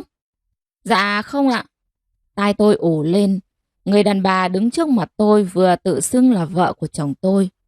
Chị cho em ngồi đây một chút. Em đau bụng quá. Trời lại nắng nữa. Cô ra ngoài kia bắt xe ôm mà về. Người ấy nhất quyết không cho tôi ở trong lán nữa. Có đói không? Cơm chín rồi. Tôi cho cô ăn tạm cho đỡ đau bụng rồi đón xe về nhá. Tôi ngồi ở gốc cây, cách lán thợ một đoạn ngắn. Những câu hỏi cứ xoắn trong đầu tôi. Chồng tôi, thương con nhất mực cơ mà. Tôi có chỗ nào chưa xứng đáng với chồng tôi? Tại sao cuộc đời tôi phải chịu nhiều cay đắng tủi hờn như vậy? Chị tìm ai? Sao ngồi đây? Tôi tìm ông Hưng. Chị quen với ông Hưng à? Vâng, chị vào lán mà ngồi cho mát. Tí nữa tôi gọi ông Hưng về cho. Em ngồi đây đợi. Anh đừng nói với chị cấp dưỡng là em ngồi ngoài này nhé. Người đàn ông vào lán thợ, cầm theo quyển sổ rồi đi ra. Một lát thì cả toán thợ chừng 20 người về đến. May, sao lên đây? Em không lên đây thì có biết được anh đối xử với mẹ con em như thế này không? Anh tệ đến thế này sao? Em đã gây ra tội gì chứ? Tôi muốn òa khóc mà hét vào mặt người đàn ông phản bội như thế. Nhưng tôi cố gắng nuốt cái uất ức vào trong, dìm nó xuống. Trước mặt tôi là người đàn ông với bộ quần áo bụi bẩn, giữa trưa chang chang nắng, mái tóc đã nhiều sợi bạc. Những đồng tiền lo cho mẹ con tôi phải đổi bằng mồ hôi cực nhọc. Tim tôi nhói lên một cảm giác xót xa. Thầy bảo anh ốm, em lo quá. Em cho con lên thăm anh. Nắng quá, mẹ hai không cho con bé đi. Sao em lại ngồi ở đây? Sao không vào lán ngồi? Em ra ngoài đợi anh, trong lán cũng nóng. Chồng tôi không một chút nào bối rối cả. Tôi đang đứng trước mặt một người đàn ông trơ trẽn, hay tôi đã trách nhầm rồi? Tôi theo chồng tôi vào lán. Người đàn bà khi nãy nhìn tôi. Đây là vợ tôi, dưới xuôi lên. Vợ anh? Vâng, em là vợ anh Hưng. Chị ấy dọn cơm cho thợ ăn. Tôi vẫn im lặng, không nói với ai những lời chị ấy nói khi nãy. Lúc nãy chị đùa em đấy, em đừng để ý nhé. Vâng. Có lần chồng tôi kể, tìm được một người khỏe mạnh, vừa biết phụ vữa, gần trưa về nấu ăn cho anh em. Quạnh quẽ mọi việc là rất khó. Cái gì của mình thì vẫn sẽ là của mình thôi. Người đàn bà đang đứng trước mặt tôi, gần 50 tuổi, mặt rám nắng, bàn chân bàn tay thô ráp phải vất vả mưu sinh. Có đáng để tôi ghen tuông không? Tìm được một người biết việc rất khó. Tìm một người quen việc lại càng khó hơn. Chị trẻ quá. Chắc những lời nói ấy làm tôi thấy an tâm hơn. Tôi vui vẻ ngồi ăn cùng đám thợ. Chị ấy cúi mặt ăn từ tốn. Ăn xong dọn dẹp gọn gàng. Đó là một bước ngoặt trong đời tôi. Chồng tôi đã chuẩn bị mua nhà ở đây. Không thể hai vợ chồng mỗi người một nơi mãi được. Bu ở nhà đã có vợ chồng cô Mùi. Chồng tôi nói thế. Sự việc vừa xảy ra như một cú huých với tôi. Hai vợ chồng và con Hến về quê. Chồng tôi nói với Bu về việc gia đình nhỏ của tôi sẽ ra ở riêng. Bu nói với tôi. Cũng nên thế con ạ. Tôi thương Bu đến quặn lòng.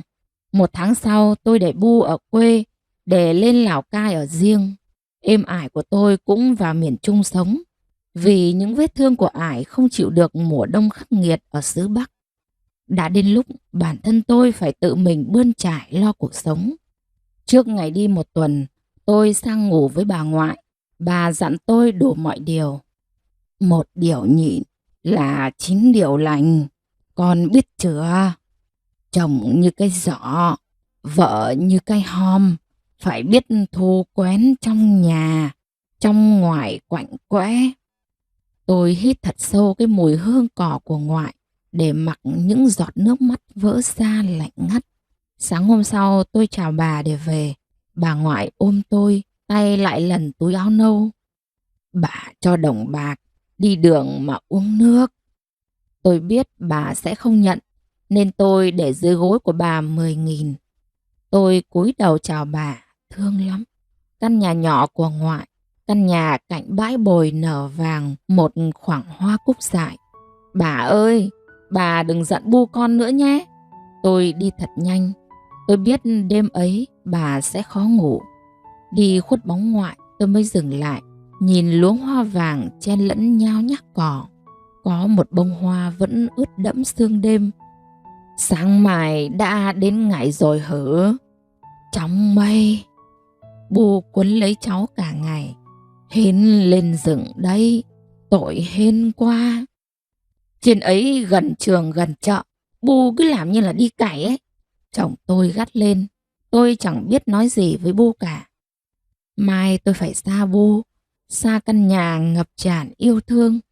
Vợ chồng cô Mùi sẽ về ở cùng Bu.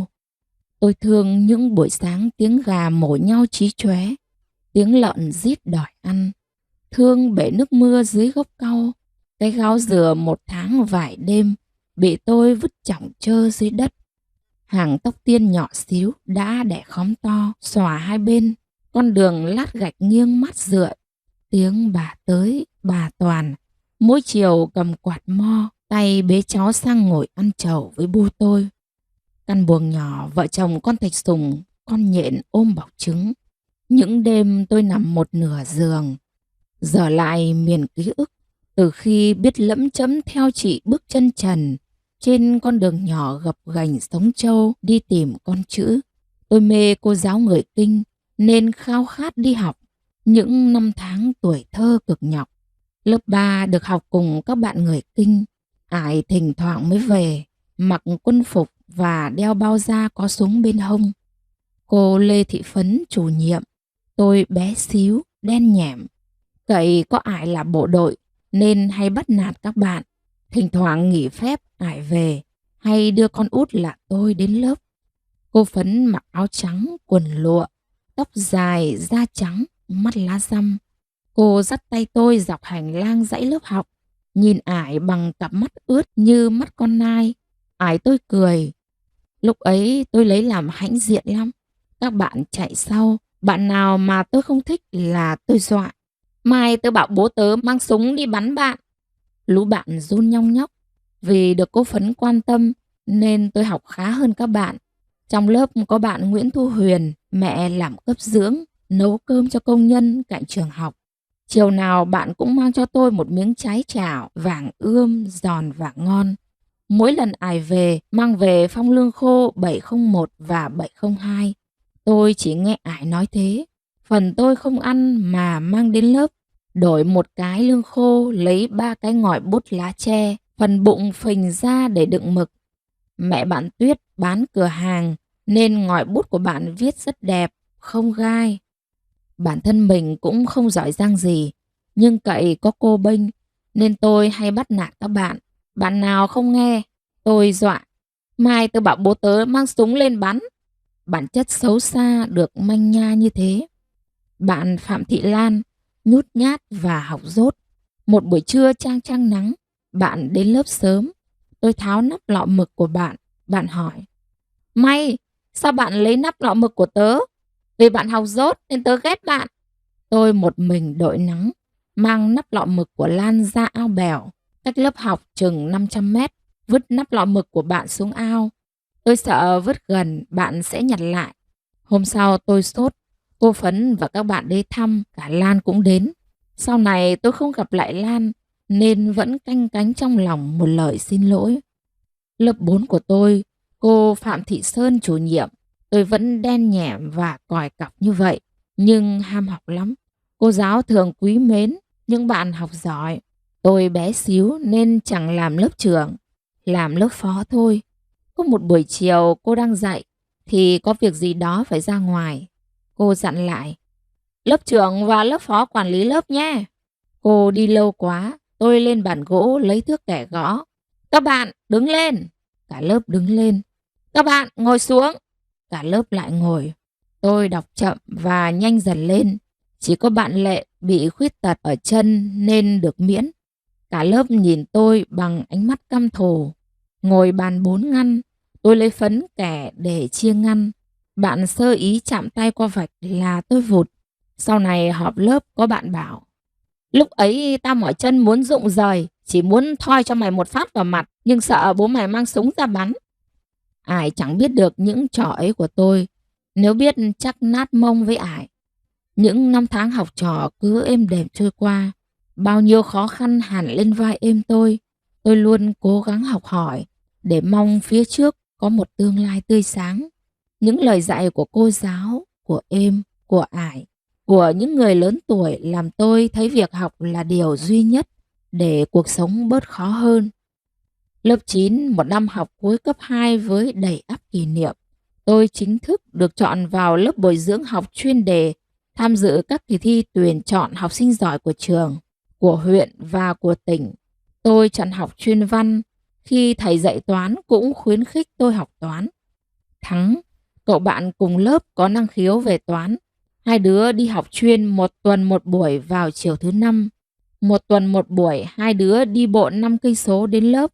Thắng hiền lành, cao giáo, hay cười. Giữa kỳ một năm cuối cấp, sáng tôi sốt nhưng vẫn đi học. Vì có bài thi học kỳ. Nộp bài xong thì tôi khuỵu xuống là đi. Thắng cõng tôi băng qua cánh đồng chiêm đang mùa gặt, nồng nàn hương lúa và thơm lựng mùi buồn non. Giọt mồ hôi của Thắng khiến tôi ái ngại. Các bạn chạy lốc cốc đằng sau, Thắng nhất định không cho ai cõng thay. Những chiều thứ năm chang chang nắng, hai đứa cùng nhau đi bộ. Thắng dừng lại bảo tôi đứng đợi, chạy vào cửa hàng cung ứng dịch vụ, mua một que kem. Hai đứa cùng ăn chung. Những ký ức ấy mãi sau này chưa lúc nào tôi quên được. Lên cấp 3 học trường nội trú ở Triềng Ngần, tôi nhất định không bỏ học. Bộ đội phong như một ánh mắt trôi miên man giữa những đêm gió ảo ảo, cuốn lấy ánh trăng xanh mà đổ đầy một miền ký ức của đứa gái lần đầu tim biết rung lên. Nhưng những yêu thương ấy bị tôi phạt ngang đứt lìa, để lại cái gốc vàng vọt, lỗ chỗ như đeo chằng chịt vết thương. Lần đầu tiên tôi biết khóc không phải đòn roi của êm ải. Tôi lấy người chồng hơn mình tròn 30 tuổi. Những vết xước trong tim anh làm nhói vai tôi từng đêm dài đằng đẵng. Những hờ hững của anh ăn mòn cả giấc mơ tôi. Bu như ngọn đèn sưởi ấm những vầng khói tỏa tròn trên mái bếp, mỗi tối chật chội tiếng cười. Con hến là tất cả cuộc sống của tôi, như một mầm xanh sau mùa khô bắt đầu cựa mình. Tôi đủ bao dung để tha thứ tất cả, nếu đó là lỗi lầm. Ngày đầu mới về làm dâu, ngay trong ngày cưới, tôi đã nghe ai đó nói với chồng tôi: cái con vợ ông Hưng bé quá, cái ngữ trẻ con ấy tốt nhất là nuôi cho nó béo lên, mà sờ cho thích tay thôi. Ngữ ấy thì làm được gì? Tôi chông chênh giữa miệng vực, giữa xối xả những dòng mưa. Bằng ấy năm làm dâu, tôi đã rất cố gắng. Ngày mai tôi sẽ rời xa ngôi nhà thân thương này. Gió vẫn thông thốc tràn về từ cánh đồng vàng gốc dạ sau mùa gặt. Đoạn gió nào làm xước ngang tôi, đoạn nào vuốt qua nức nở tôi mà xót xa. Chiều nay Bu lần ruột tượng đưa cho tôi một buộc tiền. Cầm lấy, đừng cho thằng Hưng biết. Liền bà phải lận lưng vài đồng, còn lúc trái gió dở trời. Bu vào buồng lấy một ống bơ sữa. Mắt tôi hoa lên. Gần một nửa ống bơ, những chiếc nhẫn vàng nhỏ Bu dành dụm trong những năm qua tần tảo đi chợ. Bu san cho tôi một nửa. Đây là Bu cho, con thêm vào mua nhà, còn thì làm vốn chạy chợ nhá. Còn đây Bu để dành, sau này Bu ốm cũng không phiền đến các con. Người đàn bà tảo tần, cả một đời tôi tôn kính. Vẫn đành rằng chồng đâu vợ đấy. Cơ mà chừng khổ quá thì lại bế con hến về với bố. Biết chưa? Vợ chồng tôi chào bố. Một tay bế con hến, một tay nắm chặt vai tôi. Bố khỏe lắm, không được khóc. Con biết chưa? Đi đàng xa mà khóc là người ta kiêng đấy. Bố cắm nén hương lên bàn thờ tổ tiên, cầu khấn cho gia đình nhỏ của tôi chân cứng đá mềm. Sáng nay trời không nắng, sáng nay trời hun hút gió. Tôi không dám nhìn bố. Tôi ôm chặt con hến bước lên xe. Gió vẫn hun hút. Tôi biết đêm nay bố lại không ngủ. Tôi muốn nói với bố. Con là núm ruột của bố. Thời gian sâu bao nhiêu niềm vui và nỗi buồn. Tôi ở riêng, tự bươn trải lo cho cuộc sống của mình. Con hến lên 8 tuổi thì có em. Êm ải ở xa, bố bắt xe lên với mẹ con tôi. Mẹ hai và những cô con gái cũng thương tôi. Hàng năm tôi vẫn thu xếp cho các cháu về với bố. Chồng tôi ốm, anh cáu kỉnh và hay dằn vặt tôi. Năm ấy tôi tròn 30 tuổi. Tôi vơ vét những đồng bạc cuối cùng để đưa chồng về Việt Đức khám. Bác sĩ nói chồng tôi bị ung thư tuyến tiền liệt, phải can thiệp phẫu thuật cắt bỏ khối u đó.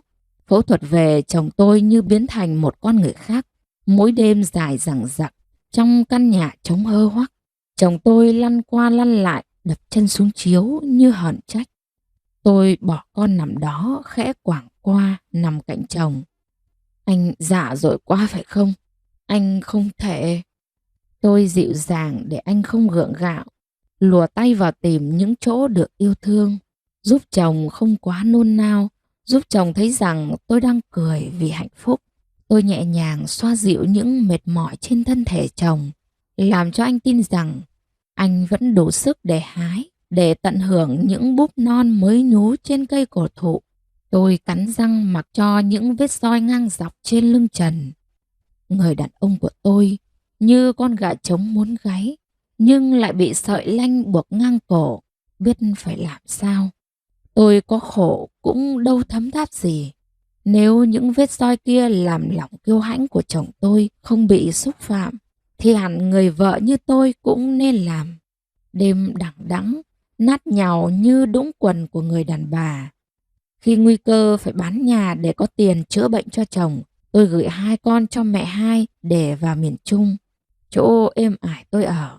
Tôi buôn nông sản, buôn hạt điều, buôn tiêu, buôn ve chai, buôn tất cả những gì có thể kiếm ra tiền. Tròn 8 tháng, tôi có trong tay 30 triệu đồng. Năm tôi vừa tròn 33 tuổi, chồng tôi 63 tuổi. Một lần nữa, bác sĩ can thiệp phẫu thuật, cắt bỏ hoàn toàn khối u. Hai vợ chồng cháu từ nay là bạn nha. Bác sĩ cười. Nếu cháu ăn vụng thì hãy chùi mép cho sạch, khỏi tội chồng đấy. Tôi để mặc những giọt nước bò ra vỡ trên khóe mắt. Tôi cặm cụi làm để các con có cuộc sống tốt hơn. Tôi vào tận bản cách nhà 30 cây số để gom nông sản như rau, củ, quả, gia cầm. Đêm đồ xỉ ở chợ đầu mối. Sáng về lo cho con ăn uống, đi học, ngủ một chút rồi dậy lo việc nhà. Chiều lại vào bản, tối có khi 20 giờ mới về. Đêm lại đi chợ. Tôi chẳng thấy cái gì của riêng mình nữa. Tất cả là của gia đình và những lo âu. Tôi không có thời gian đi chơi hay mặc đẹp. Chồng tôi vẫn cai những công trình phù hợp với sức của anh ấy. Bà ngoại tôi mất trong một chiều đông lạnh lắm. Tôi làm được một ngôi nhà nhỏ. Ải tôi mất trong một đêm tháng riêng giữa Tây Nguyên lộng gió. Những vết thương sẽ không làm ải đau đớn trong những đêm vật lộn nữa. Có những lúc tôi thành người cộc cằn và thô lỗ với chính người chồng của mình. Tôi sợ cảm giác nhìn cái giường rộng thanh thang. Tôi gõ cửa phòng chồng. Tôi thèm một chút hơi ấm trong những đêm gió trở mùa căm căm lạnh. Chồng tôi không trả lời, không mở cửa và có khi gắt lên. Tôi có đòi hỏi gì quá đâu, muốn nằm cạnh chồng một chút. Tôi sợ lâu quá, quên mất là mình đã có chồng. mà cũng quát. Lạ thế chứ. Tôi về giường ngủ của mình, nghe ồn ào tiếng lao vun vút bên hông nhà, vội vã chẳng ai có thời gian dừng lại. Tôi vứt nỗi buồn vào dòng xoáy ấy, để thời gian hối hả mang đi. Công việc và những bộn bề cuộc sống cuốn lấy tôi đi. Tôi không cho phép thưởng cho bản thân những cuộc gặp gỡ bạn bè. Tôi sợ tôi hư, sợ êm tôi già mà vẫn phải khóc.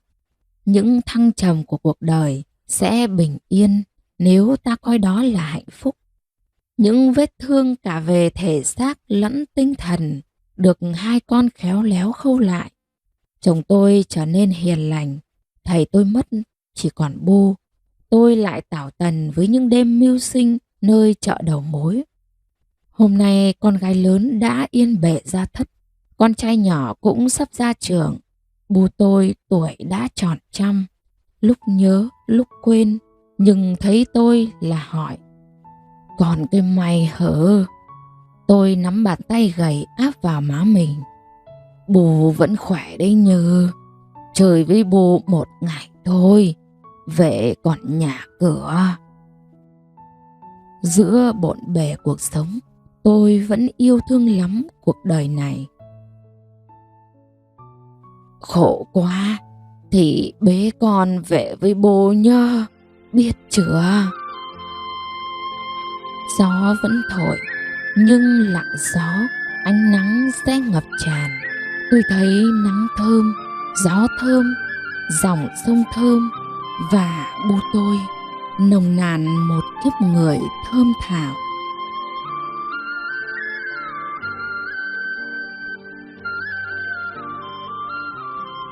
Quý vị thân mến, thời lượng của video ngày hôm nay đến đây tạm dừng.